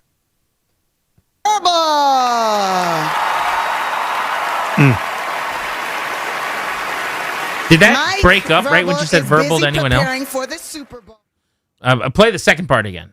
The entire part I wanted to hear didn't exist on that first clip. Mike Vrabel. Now, can you imagine? Can you imagine the uproar if, for some reason, the Oscars or the Golden Globes had like a non-actor type person from a different walk of life, from like sports or whatever, come in and misread Leonardo DiCaprio for an award? You imagine the hissy fits that would be thrown? But that's just a dumb sports thing. Who cares? If you're going to have celebrity presenters, maybe they can be football fans too. There's plenty of them. There's millions of football fans who also happen to be famous. That's all. That's all I'm saying. Yeah, I don't know that there'd be any more outrage or less outrage if it happened in the other thing, but I know we need to get names right. Like there was a comedian as well who was saying Jackson Smith and Jigba's name and tried to be funny and say it a bunch of different ways, and I thought that was disrespectful and ridiculous as he is winning an award that he earned by being the best offensive player in the National Football League. Like that doesn't need to be the funniest time. We don't need to win an award for comedy right then. Let's just announce the award and say the name correctly. That's not that hard to do, right? One would think. But Bobby Wagner was honored last night, Danny, as the Walter Payton Man of the Year for the invaluable work that he does in this community, honoring his mom's legacy, his late mother. Talked a lot about her in his speech. This is a huge deal. This is the last award that they announce after the Most Valuable Player award, after they've told you who has made the Hall of Fame, at the very end of the night. Now, you could say the MVP award's bigger or what have you, and I won't argue with anybody, but I'm just telling you what the league has tried to do is put this on the pedestal, that every year they get the 32 guys that are nominated, one from every team, in the building. They come together, and then they call out the winner of the Walter Payton Man of the Year. Walter Payton's family's on stage. That player goes up to a standing ovation of thousands of people that you're not getting for every other award throughout the night. They give a very nice, eloquent speech, and then they leave exit stage left again to a very, very nice standing ovation, and it ends the entire night of the awards for that year. So the fact that a commander won this thing is a massive deal. Bobby Wagner is everything that's good about football and professional sports to me. He is just a leader of men. He's one of these guys that he could turn into a senator or some powerful politician. Yeah, anything. He could run the NFL as a commissioner. He has shadowed countless executives and gone back and gotten his degree on his own time while playing in the NFL. I know I talked about this several weeks ago, but he's one of these guys who he went to Magic Johnson when Magic Johnson was part of this ownership group. And he's like, let me pick your brain on entrepreneurship and just how to get wealthier and be smarter with my money and make good decisions. Like, he is not, in any faction of his life, he is not content at just existing or being good at it. He wants to be the best. I love everything about Bobby Wagner. The professionalism he operates with in the locker room, standing there and the best dressed guy in the building, nice suit right after a game, looking like $1 million, answering every question, fans are like, did he get beat? Did he not get beat? Did he miss the tackle? Did he make the tackle? That stuff's good too. This is football. I get it. But the stuff that a lot of people don't care about that I do, he checks those boxes a million miles an hour. First Washington player in 30 years since Darrell Green in 1996. I think I can't remember what year they changed the name to the Walter Payton Man of the Year award, but Joe Theismann won it previously back in the early 80s. But it's well deserved, and it's really, really cool to have that happen. And they're 32, they're more than 32, but each team gets a rep. It's a really competitive reward. Right? Just kind of the same way the MVP is or whatever. It's like you could be the most charitable dude in the world and give endless amounts of hours and time, and you could be nominated as another, 50 guys in other cities are kind of doing the exact same thing or even more. It's really, really rare. It's really, really cool. And it's well deserved. To your point about Bobby Wagner, whatever that guy would like to do, he will do it and excel at it. Like that is a winning person. That's the kind of person you go, please be like him. I'm telling you, I got 3 boys. Here's an example of an outstanding human being that is incredibly well accomplished, going to the Hall of Fame in football. And if you'd like to be the commissioner of the league, Senator Wagner, from whatever state he wants to be, whatever he wants to do, he'll win. He is awesome. This was Bobby Wagner accepting the award that is arguably the hardest to win, and certainly the most beloved of the league office. This is the Walter Payton Man of the Year award. I really didn't think I was going to win this award. I almost didn't even come, to be honest. I'm glad I did. I want to thank the Payton family. I want to thank Nationwide for honoring me. I want to thank my family. I'm truly grateful for the love and support. I'm going to talk about my mom a lot, but before I do that, I want to talk about my dad because I feel like a lot of the times, when my mom passed, that was the person that they asked about the most. Because they wanted to know how I was dealing with it. And my dad was right there and helping me out a lot. And he was kind of the silent person in my corner that doesn't get the love that he always deserves. So I want to take this time to thank him, too. Wagner from his speech last night. I have watched that award be doled out year after year and seen so many really good speeches that make you feel good and inspire the room from guys like Thomas Davis of the Carolina Panthers, who would eventually, by the way, follow Ron Rivera here and play in Washington for a season. But I thought Wagner put on a clinic. He really did not think he was going to win. I was talking to some people in the org last night. He barely went. It was kind of thought, I don't know why the rumor was out there around the league, but a lot of people were under the impression that Travis Kelce had won the award last night and that he was going to be the guy named. But nobody knows. It's an award show, right? So nobody knew who the MVP was until they said Matthew Stafford's name. And for Wagner, I think legitimately he showed up and was hopeful, but didn't think he was going to win it, and almost didn't go. And I'm glad he did because he got his moment in the sun. Yeah, here. I love that sort of thing where it's you understand how competitive the field is, right? Because he knows the amount of work he did. He knows everything he put into it. He knows how much it meant to him. But again, there are 31 other guys that could probably say almost the exact same thing. And I remember our dude, our guy Nick Sundberg was up for it with this incredible charity that he was running. He was so inspired. He found out that a few local high schools were having a lot of kids not go to school and not participate because they couldn't have access to laundry. And clothes start to smell, and everyone's embarrassed. They don't want to be the smelly kid. He saw that stat, and he goes, "I'll fix that."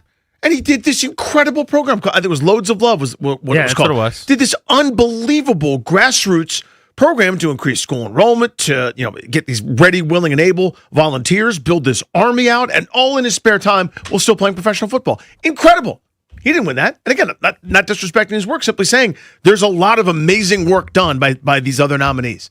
And it's really, really cool to see a great one get honored that way. Yeah, congratulations, kudos to Bobby Wagner. Now, a different conversation about Bobby Wagner is what is his future look like, and will he be back? There are plenty of people that have advocated that maybe Wagner could stick around at linebacker. I want to get significantly younger, and I'd like to get a lot more dynamic and fast at the linebacker position at the second level. In fact, I love the idea of, at number 7, if you stay put, taking a guy like Sonny Styles from Ohio State, and all of a sudden you got a green dot the likes of which you haven't had in a few years. Bobby Wagner for first and second down, and I use that kind of vaguely as your running downs, but on plays where teams got heavy personnel and they're running. So one of the problems for Washington and in the league right now is shot plays, explosives come from heavy personnel pass. Play action throws down the field, or sometimes it's not even play action, but you just kind of make everything look one way before the snap, and then you throw it. Well, Washington has that problem too. But when you run it out of a heavy look, when you run it into the loaded box of Washington, there's nobody still, I would say, better than Bobby Wagner. Just coming downhill, plugging a gap, and making a tackle. He was phenomenal in the second half of this season at doing that. I really thought he was excellent. And he still has that skill. So there's a place for him, whether it's here or somewhere else. But I would like to get to a point where I am younger and faster at that position. I think he could probably start elsewhere and should go chase that opportunity if he wants to add to the resume. He might even be able to be on a contender and do that. But it's just not the direction I'm going in here. So I would thank him for his services, both as a linebacker and as a dude. And I would go in a different direction. But don't be shocked if he is back. I mean, they really love him in the building, and he played much better football than Twitter would make you think he did. Yeah, we talked about this with the Wizards and Anthony Davis and Trae Young coming. I understand it's not the Trae Young and Anthony Davis of a couple of years ago. I'm very aware, and so is Bobby Wagner, by the way, that that's not the gold jacket 5 years ago, prime of his career, hitting everything that moves, including the popcorn guy, linebacker. He cannot move in that way. But if he gets his hands on you, you go down. And that's the thing. When can he get his hands on you? Not on passing downs. Tackler. Right? We saw it live and in person in Kansas City. Great seats and a great view, just high enough to see. Anytime he was in a confined space, and so was the ball carrier, that ball carrier went down.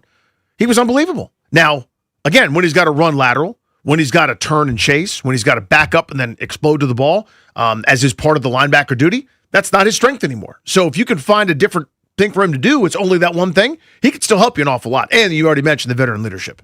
We have not talked about Jaden Daniels' first comments about Cliff Kingsbury's dismissal and David Blau taking over. An offense is being built for him, he says, and he's had some involvement in the building of that offense. You'll hear that next on The Fan. 106.7 The Fan is your official station for Super Bowl.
live on Grant and Danny. We'll hear from Joe Theismann in hour 15. He's joining us on the Fan to discuss Sonny Jurgensen. Thank you for listening to the program on this Football Friday. We're 2 days from the Super Bowl. We'll get back into the matchup between the Patriots and the Seahawks in just a bit. But, Danny, we have been wondering how Jayden Daniels is feeling about everything going on in the building. Remember, right before Cliff Kingsbury and the team parted ways, his mother, who's also one of the agents who represents him, part of his marketing group, she came out and said, essentially, that Cliff Kingsbury would be back. She said, looking forward to year 3 of Daniels and Cliff Kingsbury, year 3 loading. Loading and so. The comeback has begun or whatever. That was very clearly a shot across the bow days after a report that Kingsbury and Peters were at odds, that Kingsbury could be out. She made the choice to tweet publicly with that happening an endorsement of Cliff Kingsbury. Odd timing, not, in my opinion, what should have happened. It clued us in on kind of how the quarterback felt and what was going on, but it happened. Within 48 hours, he was out. What I subsequently heard thereafter is Daniels was not happy about that at all. And I don't think David Blau got the job in any way because Jayden Daniels was frustrated. I think it did help him a ton to get the job as quickly as he did, and it certainly made something they already wanted to do and already felt good about an easier layup of a hire when they realized, okay, Jayden's pretty frustrated by the fact that his guy is out. He's got a person in this building he really, really likes in David Blau. Let's turn the keys over to Blau. That appeases Daniels a little bit, in addition to hiring the guy that we think is going to be great, and we can have our cake and eat it too. But we really hadn't heard Daniels talk about this. He was on Media Row yesterday making the rounds, and he was asked about the David Blau hiring. Here's what he had to say. He's going to throw his own flavor on there. Obviously, he's been around Cliff for 2 years, so what he's learned from Cliff is probably some stuff he's going to integrate in the offense. He's been around Ben Johnson. And he's been around a lot of guys, so we talked about it. And I've been very vocal, like stuff I want to do. He's been open, like he tells me all the time, like we want to build this offense for you.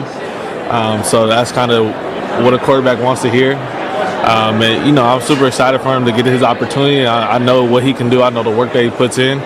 Because me and him sat up there constantly had conversations and we talk all the time. So I'm just super excited to get back out there, when we got OTAs, we got mandatory minicamp to really see, what he's cooking up. Pretty interesting, right? I've been very vocal as to what I want to do, and he's been very receptive to that. That's kind of the big takeaway for me hearing that. It's anybody talking about a new coordinator is never going to say, yeah, I don't think he's got it. I don't think he's got what it takes. This is going to be a giant plane crash and it's going to stink. So you read between the lines there, right? You find out some of those key phrases. That's the biggest one, is that Jayden Daniels is going, to some degree, hey, let me advocate for myself here. Here's what I like. Here's what I want to do. And I want that, by the way. I want a quarterback to have ownership of things and feel comfortable. And doesn't mean you get everything, right? Because sometimes you don't know what's best for you. Sometimes something needs to be unlocked. But the point is, you're running this stuff. I always remember in college, our pitching coach said, you are throwing to the pitchers. You're throwing the pitch. I'm going to call my best thing, what I think is best, what I think is the smartest, based on hours of study of knowing you, knowing the opponents, and pouring over this thing. But you're the one that's got to throw it. So if you don't have conviction in it, shake it off and figure it out. It's your destiny. I was watching this Hard Knocks WWE show on Netflix. I'm a handful of episodes into the second season. It's an incredible show. And basically, they just quite literally peel the curtain back to gorilla position, and you see Triple H calling all the shots, and basically a behind the scenes on everything WWE. It's amazing television. But I bring this up because yesterday I'm watching episode 4 or whatever it was, and a match went horribly wrong. Okay, so the guy that's sitting back there that produced the match before it started is in the microphone, and he's talking to the referee. This is how they do it, where they're in the earpiece, and then the referee's passing along to the wrestlers. All right, let's get to the kick. Let's get to this. Let's get to that. Well, everything's going badly. And here's how the analogy would work is, at some point, the guy comes over to Triple H after the match who runs everything, who produced that match and called that match from that position. And it went badly, and he goes, dude, I'm so sorry. That was awful. Like, we botched it. And Triple H said to him, it's not your fault. Once they get out, we coach them up beforehand. Mm-hmm. We go through everything during the day. When they get out there and those lights are on, it ain't about you anymore. And he had a great line. He said, you wouldn't look good in that Speedo to the guy that's calling the match, right? Yeah. And to that, I would say, David Blau probably wouldn't look great in a Commander's uniform at this moment. He played 2 years ago, so he might. But there's plenty of OCs, like Freddie Kitchens or whoever, who might not. The quarterback has to feel good about what they're doing. You should absolutely have a say. I would go before every single game to my veteran, or in this case, my young quarterback, and say, what do you like? What don't you like? Are you comfortable with this? Nope. We're tearing it out. Are you comfortable with this? Nope. We're tearing it out. So I like Jaden Daniels saying that he's a part of this process. I hope that he is. And I also like hearing him say that Blau is building this thing in his image. That's what good coaches are, by the way. Yeah. They are adaptable, and they build things for their players. The only worry I have about that, the only concern I have is Daniels is not a durable guy, I don't think. And if you build so much of this around him and less just building a good offense that he can run, how much do you have to change if he's not available and if he misses games like he might next year? That's the one part where in the back of my head when I heard that, I thought, I don't want to just do everything like, I don't want to Jaden Daniels proof the entire offense. Let's make him make some adjustments too. Johnson did not go to Chicago and go, Caleb, here are the things that you do best. Here's what we're going to do. There's plenty of that in his offense. But Caleb Williams in training camp had to wear it getting under center. Wasn't comfortable. Caleb Williams had to wear it in the drop-back game. He had to wear it in play action, pop passes, middle of the field, zoning linebackers, layering throws, stuff that he hadn't done a lot of. And you fast forward to week 11, and he's eating. He's feasting. He's loving this stuff. So there's got to be some of that for Jaden Daniels, too, where I'm not just going to do all the stuff he likes. I'm going to do the stuff that I know he's going to have to do in time. We're going to get him there together, but I'm going to make him better that way, too. Yeah, there's a balance, and I you said it better than I did. I tried to allude to that fact where I want comfort. I want, this is my strength, or, when, I don't know, when I don't like when the motion happens too late in the play clock or something, whatever, right? Okay, I'll take that in consideration. But there's going to be some stuff where you go, listen, kid, eat your vegetables here, right? That's what I tell my children. It's like when you're asking me for dessert before you sat down and had your protein and your veggies, sorry, I can't let you go out of sequence. We'll get there, but you got to do some of this other stuff too that's good for you. And that's the point of a coach, is you're getting the best out of the player, even if that isn't fun all the time. We may have gotten a clue as to where the Commanders are going to be playing their international game this coming year. Today, we'll explain that next. Super Bowl 60 is 2 days away. We're taking a deep dive into the Seahawks and the Patriots in our final 90 minutes.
A city mourns you.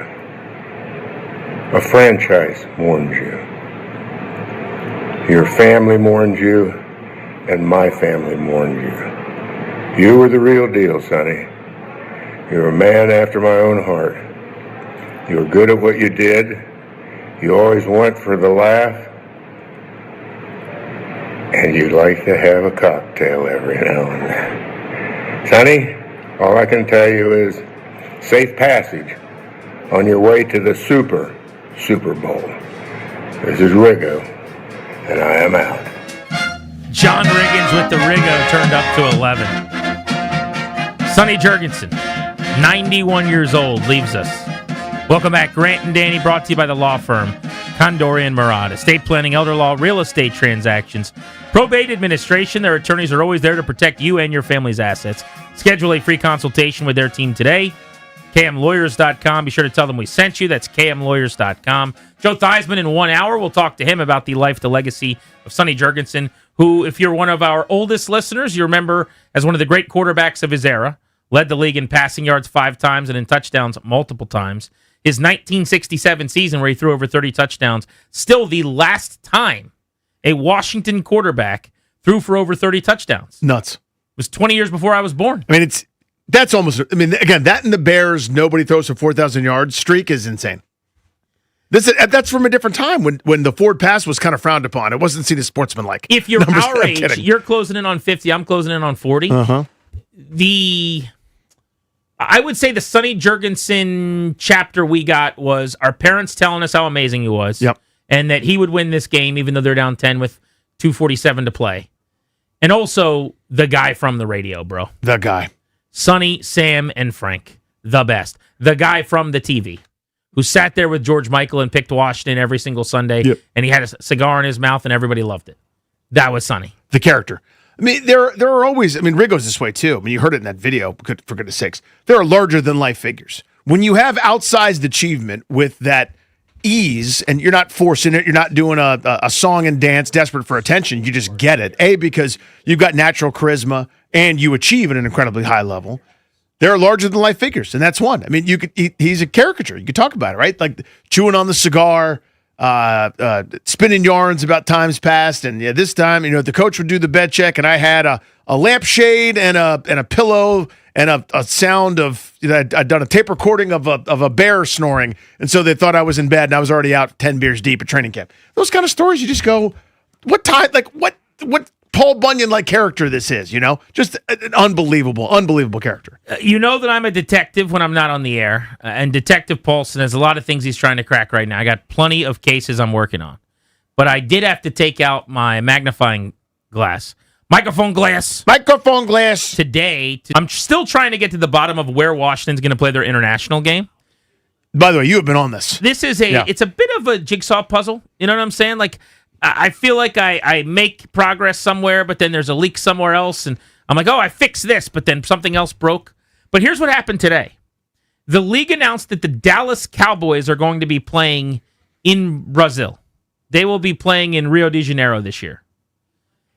They did not say the Cowboys will be hosting that game, although by saying the Cowboys will be playing there, it is possible that they are also suggesting that this is a game they're hosting.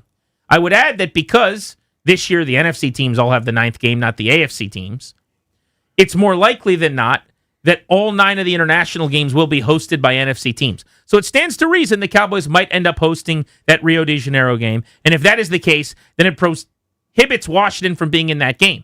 Process of elimination says they wouldn't be the team playing the Cowboys because we know that Washington is going to be hosting an international game, but the key word there is hosting. You can't host the game and the Cowboys host the game. There's only one in Brazil. There's only one host. So I need a little more information before I can cross Brazil off the list. Right now, the Commanders are either going to be playing in Munich, Germany, London, England, or Rio de Janeiro, Brazil. One of those 3 locations, we are certain, assuming you don't think they're going back to Madrid for a second straight year to host a game. That would make no sense to me. Because Melbourne's off the table. Can you do it in your perfect accent again? Melbourne. That's perfect.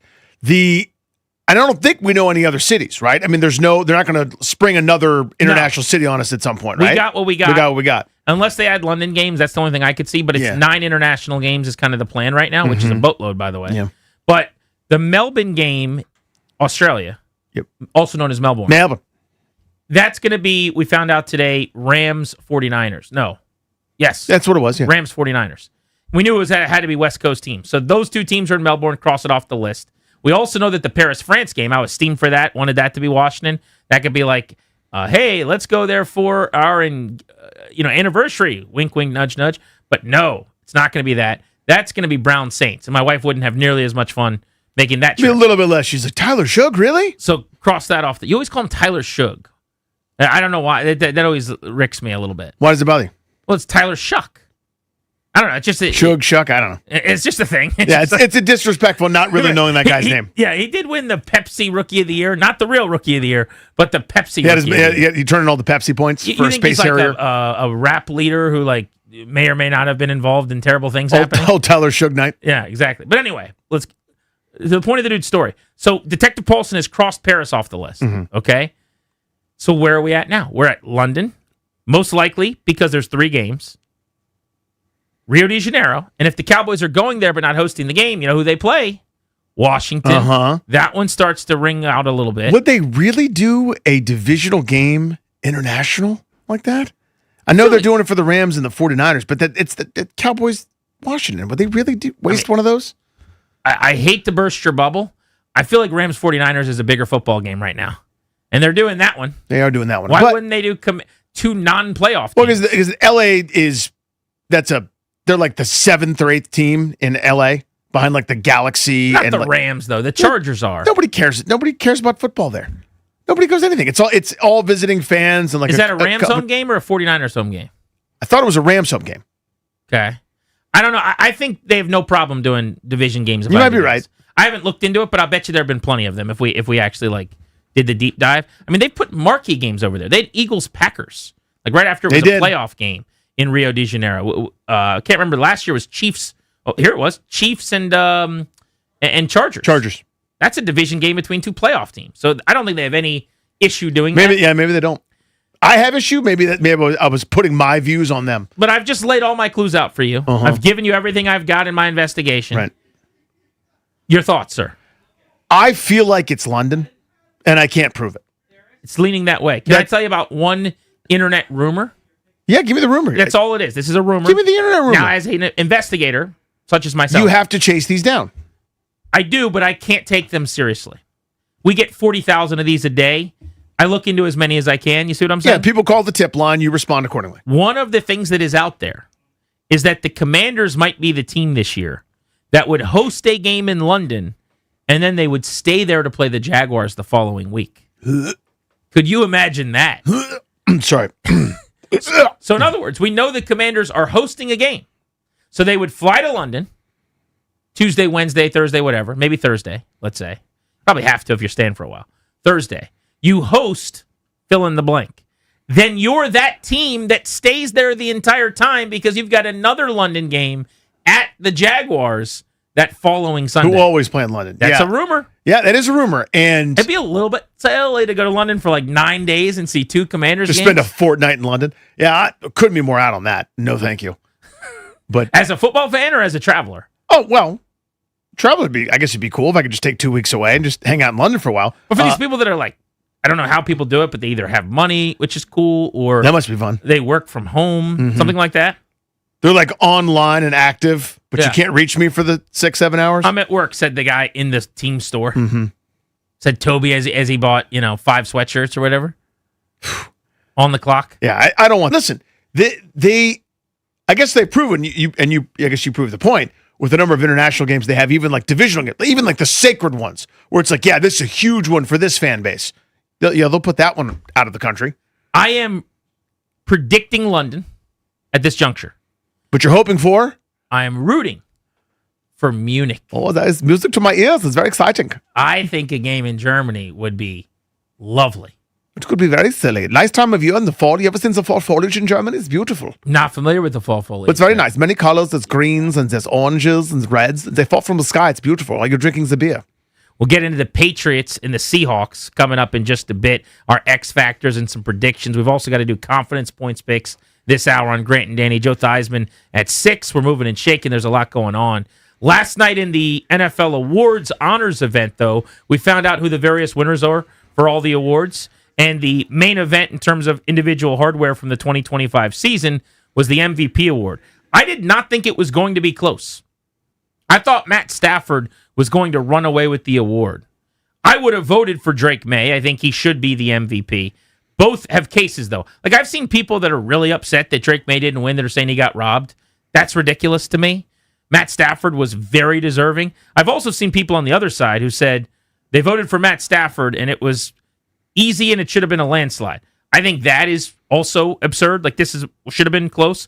I can't believe how close it was. And the reason I say that is oftentimes when you vote on these things, people are not doing deep dive analytics searches and they're not trying to find all the advanced data. But it shows you that, I'll use the word smarter, someone else might use a different word, but our voting panel is getting smarter. They are not simpletons looking at touchdowns and passing yards. They are actually looking at the numbers that break a lot of these things down and put them on the same level. And so when you look at Drake May's season, analytically speaking, it was the best of any quarterback. But I would have thought Matt Stafford threw 14 more touchdowns or whatever the number, wasn't that many, but 14 touchdowns from the 1 yard line. But, he threw a lot more touchdowns. He's going to win the award going away. Can you believe it was as close as it was? Yeah, 24-23. I thought it was going to be close. I didn't anticipate a 1 point, buzzer beater, so to speak, at it. I thought it'd be pretty close because this really was a new school versus old school in terms of voting, right? New school is, those numbers that you guys care about are stupid. Look at these numbers that aren't on the Pro Football Reference page, right? The advanced analytics favor Drake May. I mean, they just do. I think it's more than that, too. You're right. It is a little bit of new versus old. There's no doubt about that.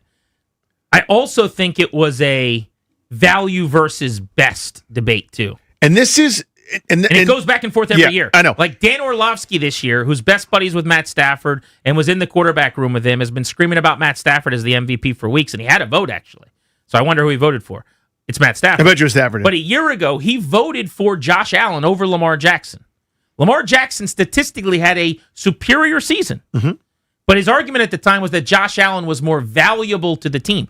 I think it's really, really hard to convince me that Matt Stafford, with the number one run game in the NFL in terms of success rate and EPA per play, and a top 5 defense in the NFL, and 2 Hall of Fame wide receivers, and Sean McVay calling plays, is as valuable to the Rams as Drake May throwing to Stephon Diggs and Ramondre Stevenson in New England was, with a defense that everyone thinks right now, this is like, oh my God, this defense is so great. They've played like it. They were not in the regular season.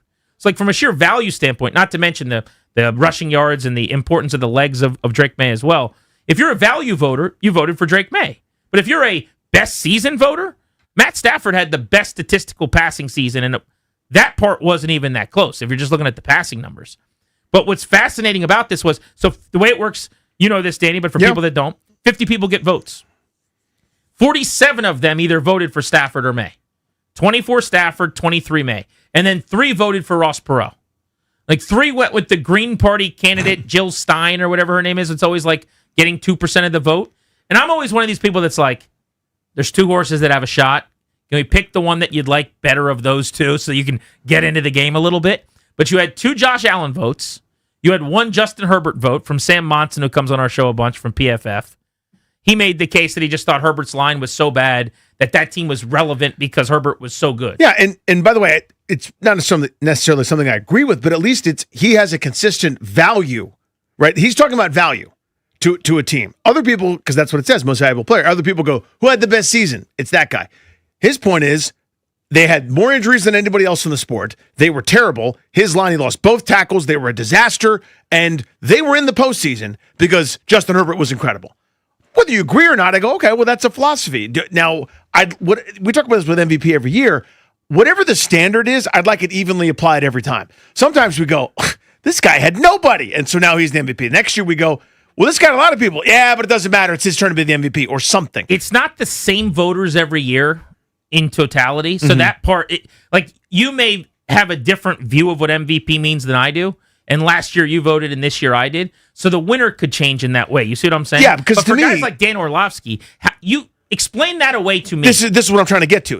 The criteria always seems to float to me.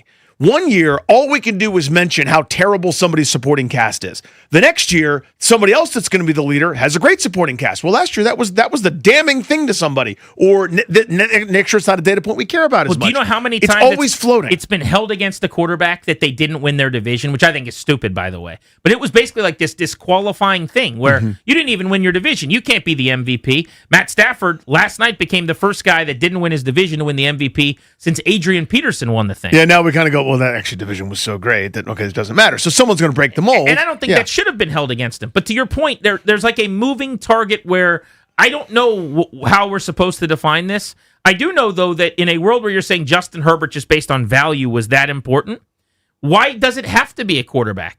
Why can't it be Trent Williams 1 year or Jackson Smith-Njigba because of what he meant to Seattle, or Aaron Donald? You see what I'm saying? Of course I do. If we're saying that it's just overall value, then we should open this thing up a lot bigger. But regardless, Stafford, one more vote than May, way closer than expected. This was Stafford accepting the award last night. I just want to start saying thank you. I'm so humbled to be here tonight in front of so many great people, great players, coaches that make this league so special. Just to be in the same breath as you guys is an amazing feeling for me.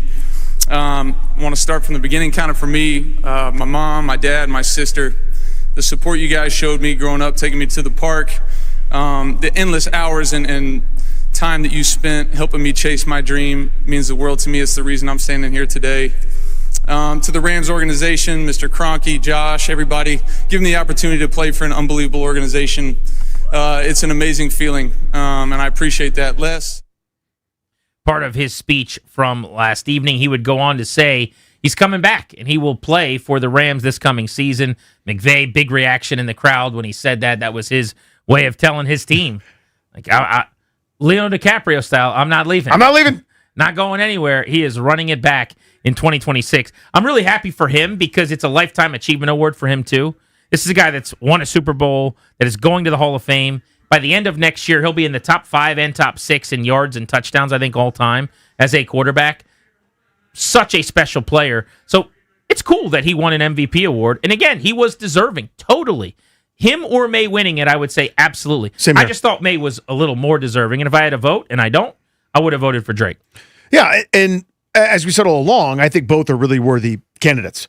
There were probably years he should have gotten more. Talking about Stafford, MVP love and consideration, never did. He had I can't remember which year this was, where he was in the 40s in terms of touchdowns, and the Rams were excellent. They were 12-5, and they were really, really good. And I don't even think he made the Pro Bowl, which I know now seems a little bit less, but wasn't on anybody's MVP ballot, etc. Always underappreciated, I thought, in Detroit because they were always such a disaster, and he's getting hit 1,000,000 times over and putting up pretty good numbers there as well for years and years and years. So well deserved. Grant and Danny on the Fan. Our confidence points picks still coming your way this hour. The final weekend. Who is going to lose and have to carry out an embarrassing penalty? We're going to find that out this weekend. We'll get an update on the scoreboard at 5:45. Next, let's get into the game. Seahawks and Patriots. We'll predict our X factors right here on the Fan.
blue line mate, Jacob Chikrin, last night, a goal for the ages at Capital One Arena.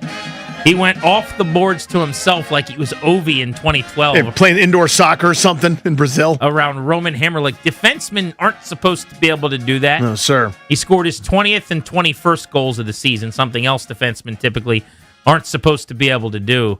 Jacob Chikrin for Nick Jensen.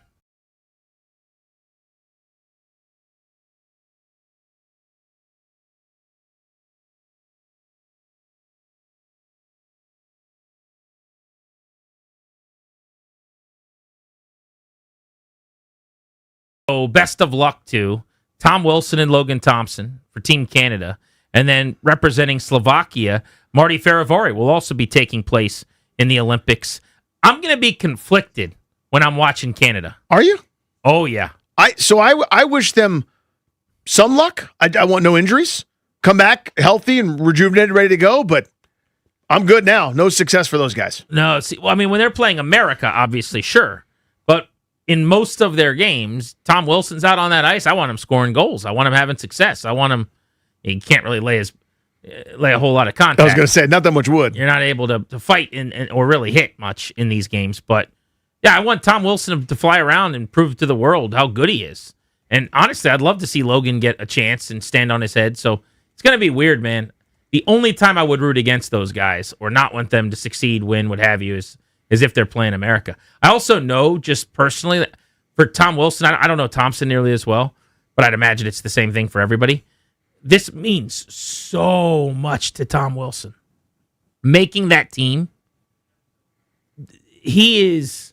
I just what a gold medal would mean to these guys would be a crowning Stanley Cup-like lifetime achievement. And they've given so much to this city and to me as a Caps fan. I'm not rooting against them. Now, when they play America, pretty easy to do that. All of a sudden now it gets a little more personal. But when they're playing anybody else, this time around, they might be my 2 seed. Okay. Now, we'll come back and revisit me the first time, like one of the Kachucks is getting into it with someone off of a draw or something. Right. And maybe I'll feel a little differently. Yeah, I want, the only thing I care about is the USA doing well. So if Canada gets upset or like it goes badly for them, I'll be just fine. You know what I mean? Like, I understand your point. That's not any animus to Logan Thompson and Tom Wilson, but they've now taken off Capitals to me, and they walk over and now they're putting on something else that I have no affinity for. It would be a real shame if they went and lost in the preliminary round a bunch of times and didn't get to the medal round. That'd be a shame. All right, let's take a dive in with some shovels out now on Super Bowl 60 and go back and forth here. Some things we think, and also some of the X factors in this game. Danny, start us off with something on the Patriots that you think. I think this Patriots defense is good. I think we've gotten into the idea that they're great because they've taken advantage of some broken situations, terrible weather, and a backup quarterback. They're really good. They're good enough to beat up on bad teams. I don't think they're great. I think they're playing a really good offense, and we shouldn't expect the same thing we've seen through 3 playoff games. So I'll start on the Patriots defense too. I actually believe that New England's defensive tackles can spoil the game a little bit. I think they can win. There's not a lot of matchups I like for them against the Seahawks interior. So if you're talking about rookie Grey Zabel, who back from an injury in December, has not quite been the same since, Jalen Sundle, the center, and then Anthony Bradford, a former 4th-round pick who's at right guard. I think Milton Williams, huge money guy from Philadelphia last year, now starting for them. Christian Barmore, former 2nd-round pick in year 5 in the NFL. Those 2 players, along with the big fella up front, the nose, Tonga, that is a beefy, athletic, impressive interior of the D-line. But if you look at Williams and Barmore specifically, they're number 2 in a lot of counting stats as far as pressures from the D-tackle position in the league to Seattle's number 1. Really, really important thing, obviously. The 2 teams that got to the Super Bowl. But if you told me right now, Williams and Barmore live in the backfield in the run game, hit the quarterback a collective 7-8 times, that would not surprise me, and that would make this a football game. That's the way to do it, right? That's where your turnovers are coming from. For Seattle, I don't want to call it a blessing in disguise. They don't have their 2-headed monster at running back because Zach Charbonnet is a good player. He's a little bit shiftier, a little bit more, not wiggle exactly. It's not as if he's Barry Sanders in his prime, but slightly different running back than Kenneth Walker. They're better when Kenneth Walker's on the field. Now, maybe it's a boon because I don't want to say they split time, but it was close to it. It was 221 to 184 in terms of carries in the regular season in favor of Walker. So maybe you got him fresher now down the stretch as you're salting away games and the like. But now that they've had to rely on him more, I think it actually makes Seattle's offense that much better that you're going to feed that guy to get his 20 touches. Thing I think for the Seahawks, I think Clint Kubiak is going to be able to do what he's done all year and find ways to get Jackson Smith and Jigba open. But he's going to have to keep him away from Christian Gonzalez. You're going to have to move him around, motion him, have stacks, get him some free releases, put him in the slot occasionally. New England has excellent cornerbacks. Both Christian Gonzalez, who we talk a lot about because Washington should have drafted him, could have drafted him, and then Carlton Davis, who does get flagged and penalized a lot. I think this crew this weekend probably lets him play a little more, and there's not going to be as many PI flags called or thrown. I think you're really going to have to earn it. But both of those two corners are outstanding, and I do think it gives them a chance against Smith and Jigba if you just line up and play football with him running, to the field side, boundary, whatever it is. But I think when you move him around, he's going to get his numbers. Everyone has known all year that this guy is the bell cow. It's like Puka Nacua. You think teams don't know going into games he's going to get 12 targets? Yeah, watch out for that guy. And then he goes 9 for 117 and 2 touchdowns because he can't cover him. It's because of the work that McVay does, that Kubiak does, to kind of get him some open looks. But this is going to be a lot harder than it was, in my opinion, against the Rams because New England's got better corners. I love that matchup. So looking at the Patriots defense, you already touched on up front in the middle. I think that's where they've been awesome. Sneaky great, though. K'Lavon Chaisson and Anfernee Jennings have combined for 11 quarterback hits and 5 sacks between them, kind of coming from the outside, right? As there's a lot of blocker occupying and some penetration from Milton Williams and company. They've been really good on the edge. Get after the quarterback. I don't know that translates again to the Super Bowl. They're going up against some offensive lines that are mid-struggle, quarterbacks that are melting down, Jarrett Stidham leaving clean pockets, backing up 15 yards, sliding to the side and fumbling. I don't know that you get that in this game. So for me, that's something I'm going to watch, where they've gotten some extra and key huge amounts of pressure, some TFLs as well from those two guys. I don't know that translates to the Super Bowl. If it does, there's your big play. There's your strip sack. There's your fumble. Maybe, dare I say, a defensive touchdown or a big game-changing moment for the Patriots to get a short field. That's how they win here. You touched on part one, and part two to me is maybe you get something major on the outside from those edge rushers. So I think, Super Bowl 60, Seattle is better than New England in almost every way, and the only way the Patriots win this game is if Drake May balls out. Like anything like what he's looked like in these first 3 games, they don't win this game, and they might even get embarrassed. I mean, if he's putting the ball on the grass or not hitting on things like he did in the first half of the Denver game, I'll give him a pass for the second half with the weather. But there's no margin for error here. He's got to be spectacular, and that's a lot to put on a young guy's plate against a star-studded, elite-level defense. Yep. But heavy lies the crown, my friend. You want to be a Super Bowl champion or you don't. When Matt Stafford has played Seattle, he's been remarkable. And he was the other guy with Drake May last night vying for the MVP award. So what are we talking about here? If people are saying, like, you're that kind of guy, you were 1 vote away, you got to play at that level. And that's what it's going to take. It's going to take explosives down the field. Easier said than done against this defense because New England will not hold up in pass protection. I can tell you that right now. Yep. It's going to take the flea flicker design or the move into the pocket or the bootleg and keeping an extra the tight throwback end pass or something on a leak. Yeah, it's going to be wacky, right? They're not just going to be able to drop back and throw it, but you got to hit somehow on 2 or 3 throws down the field. He is going to have to rip off a few explosives on the ground. If this is an 11, 12-yard rushing performance for Drake May, I think you're cooked. It's probably got to be 30 or 40 rushing yards with 2 or 3 drive extenders, big plays that get you in a field goal range, and then another 2 or 3 plays down the field. Because without those chunks, those explosives, I just don't see the path here. It's going to be too hard to run consistently. You're not going on a bunch of long drives. This defense is way, way, way too good. Crazy stat. The Rams in the last 2 games they played with the Seahawks, like the team that had the number, right? Yep. 10 completions of 20-plus air yards, I think is what I saw. Seems like a lot, but it's 10 of 20-plus in the last 2 games for Stafford. Nacua and Adams are just a great matchup for anyone. It's part of my knock on the MVP thing. It's like you got the 2 best receivers. They're going to beat any corners, including these guys who are great. Since week 2 non-Rams games, so the rest of the season, non-Rams over, 18 weeks of football or whatever. The same number, 10 air yards of 20-plus completed against this defense. So the Rams did it 10 times in 2 games. Right. Everybody else has done it 10 times basically this season. I don't think New England's going to be able to do it. It's a different way to hammer home the point that I'm obsessed with. Kayshon Bouttie's going to get free. Right. Stephon Diggs, who runs 5-yard crossers, I don't see it. Maybe McDaniels has some kind of design out of his tuchus, but this is the point I've been hammering home. Against everybody but the Rams, this is a all-time defense. Now, the Rams games go on their ledger, so we won't think of them that way. But I'm telling you, if you take those out, and again, those count, but I'm just saying look at the samples. There is as you said, a 17-game sample of them being incredible against everybody else, where it's 2 touchdowns since Thanksgiving that they've given up as a defense. They've shoved it on people. Their DVOA is elite. Again, non-Rams division. So I'm wondering what McDaniels can take out of there. One last point I want to sneak in super quick. I think Cooper Kupp is going to play an influential role in this game, both as a blocker, because I think they're going to try to run outside away from some of those bigs in the middle that you touched on, and I bet you a lot of attention gets paid to this JSN character that always goes for big yards. There'll be a 3rd down catch, maybe a red zone look. You saw it in the last game as well, where he scored a huge touchdown for Seattle. I think Cooper Kupp has a nice game. I'm not talking about vintage Rams Cooper Kupp, but it's that 4 for 46, but you'll know if you watched. Exploitable areas. The Seahawks defense was at its most pedestrian against empty looks from the offense. Nobody in the backfield but the quarterback, spreading you out with 5. Quick game and kind of moving down the field methodically. The Patriots have done that very well. So I would not be surprised if early in this game at some point you see tempo, quick game with either no huddle or just tempo, but nobody in the backfield and an empty look from Drake May.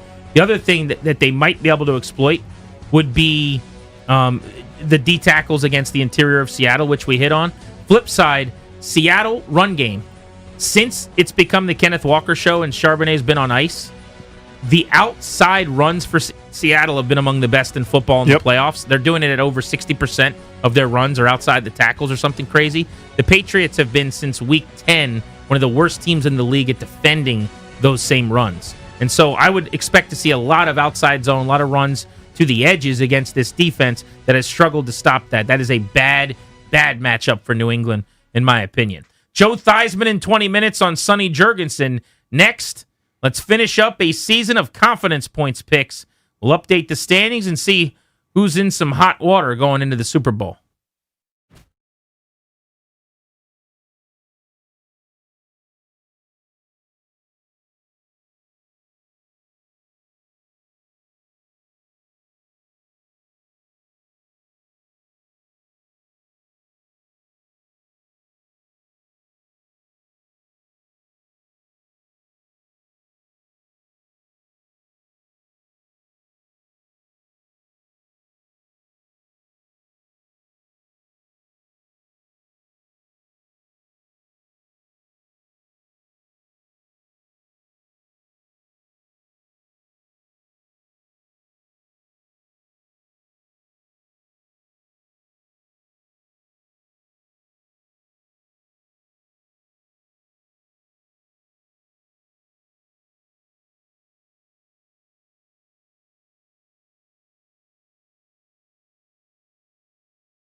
look forward to chatting with Joe Theismann live on the show.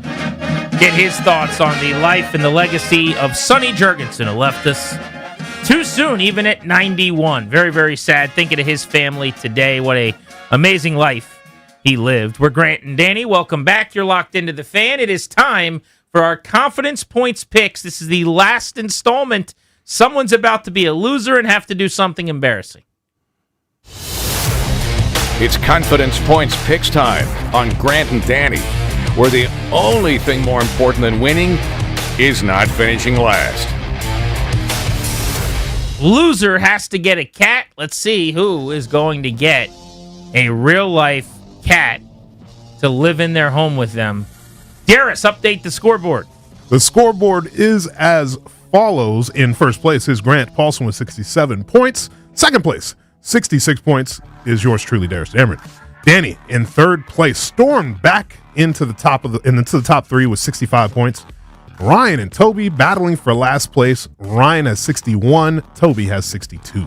Danny's off the hot seat. Danny's off the hot seat. I could still lose, by the way, very, very easily. So you are. But all year long, this whole pouting I'm going to lose thing, you're not even really in. Like if we had a loser's bracket right now, you're not in it.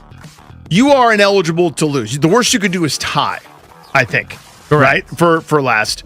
I'm still eligible to lose, so is Darius. But yes, a nice week last week saved me. All right, so has everyone sent in their picks to you? How are we doing? Oh, no, I haven't. I can do that right now. So I think everybody just has their own picks printed out and okay. Yeah, are keeping them. I just want to make sure for the last week it's got to be blind ballot. Yeah, nobody's shown. When we did it, like I don't remember what happened exactly, but someone copied someone or did something weird. Oh, it ended up being entertaining at least. Yeah, it was really good. Yeah. I thought. It was fun. Yeah, it came down to basically Joe Mixon. It was Joe Mixon. I think it's a little more entertaining, I think, if everyone kind of doing their own thing and not playing defense, so to speak. Yeah. So for the last week, we are going blind ballot, so you've got to have your picks prepared. Seems like everybody's ready to go, though. All right, so we'll go in the order of the standings. Who's in last place? I'm in last place. This is really tough, but I guess we're here. All right, so Three picks. One's got to be the spread of the game. Yep. And then you get two props that are 120 or longer. Yes, and I've got my 3-point play. I've got Kenneth Walker over 72.5 rushing yards. I think Kenneth Walker has a huge day. I'm not 100% convinced that Sam Darnold's going to have this massive breakout performance. I really like the Seahawks run game. I think Kenneth Walker's a beast. He's going to be well on his way to a big old payday this offseason. I've got Kenneth Walker winning the MVP. I'm going to take Seattle to win by plenty. Seattle minus 4.5. I don't think this one's going to be that close. So Seattle minus 4.5. I got Kenneth Walker over 21.5 receiving yards. I think he runs right past us. No pun intended. No Zach Charbonnet to poach. I think he gets his touches. Yeah, since he has basically gotten all of the work and Charbonnet's been out, he catches 4 balls a week and he's routinely been at 40 or 50 yards in the playoffs. I don't know how the numbers haven't really been adjusted yet. It might be maybe everyone's riding it. New England's good at this or something like that. I just feel like there's too many touches to be had. I think he goes over. For my 3-point play, I have over 14.5 rushing attempts for Ramondre Stevenson. He's severely out rush attempt his backmate, which would be Travion Henderson, over the last few weeks, and I don't see why that'll change at this point. The Patriots have proved that they're a running offense throughout this playoff, so over 14.5 rush attempts for Ramondre Stevenson. I think that game script plays for New England to do well. I worry and I wonder, Darius, if they can't run the ball effectively against the best run defense in the league, do they get enough plays to get him up there? Very possible. It's risky, but I feel good enough about my other 2 plays where if it doesn't work out, I won't get last place at least. You will not. You're in a good place there. Yeah. All right, 3-point play for me. Ramondre Stevenson over 23.5 receiving yards. This feels to me like a Drake May under siege game. Ramondre's outplaying and outpacing his running back mate, Travion Henderson, as you just said, a ton. Check down city. Like, let's get the ball out of our hands. We've been sacked more than any quarterback to get to the Super Bowl in the playoffs since 1970. We have a 48% pressure to sack rate in the postseason, which doesn't work. Let's get the ball out. Let's keep the chains moving. Ramondre Stevenson over 23.5. My 2-point play, I have got the Patriots covering plus 4.5. I've been telling Toby all week, I've been setting this thing up. I'm like, dude, the Seahawks are going to blow them out. They're going to blow them out. They're not. It's going to be a tight game. I've got the Seahawks winning, but I think it's going to be a much closer game than what people are thinking. Give me the Patriots plus 4.5. I had to go with an alt line because we're doing minus 120 or worse. So give me a point down. Pats under 19.5 points.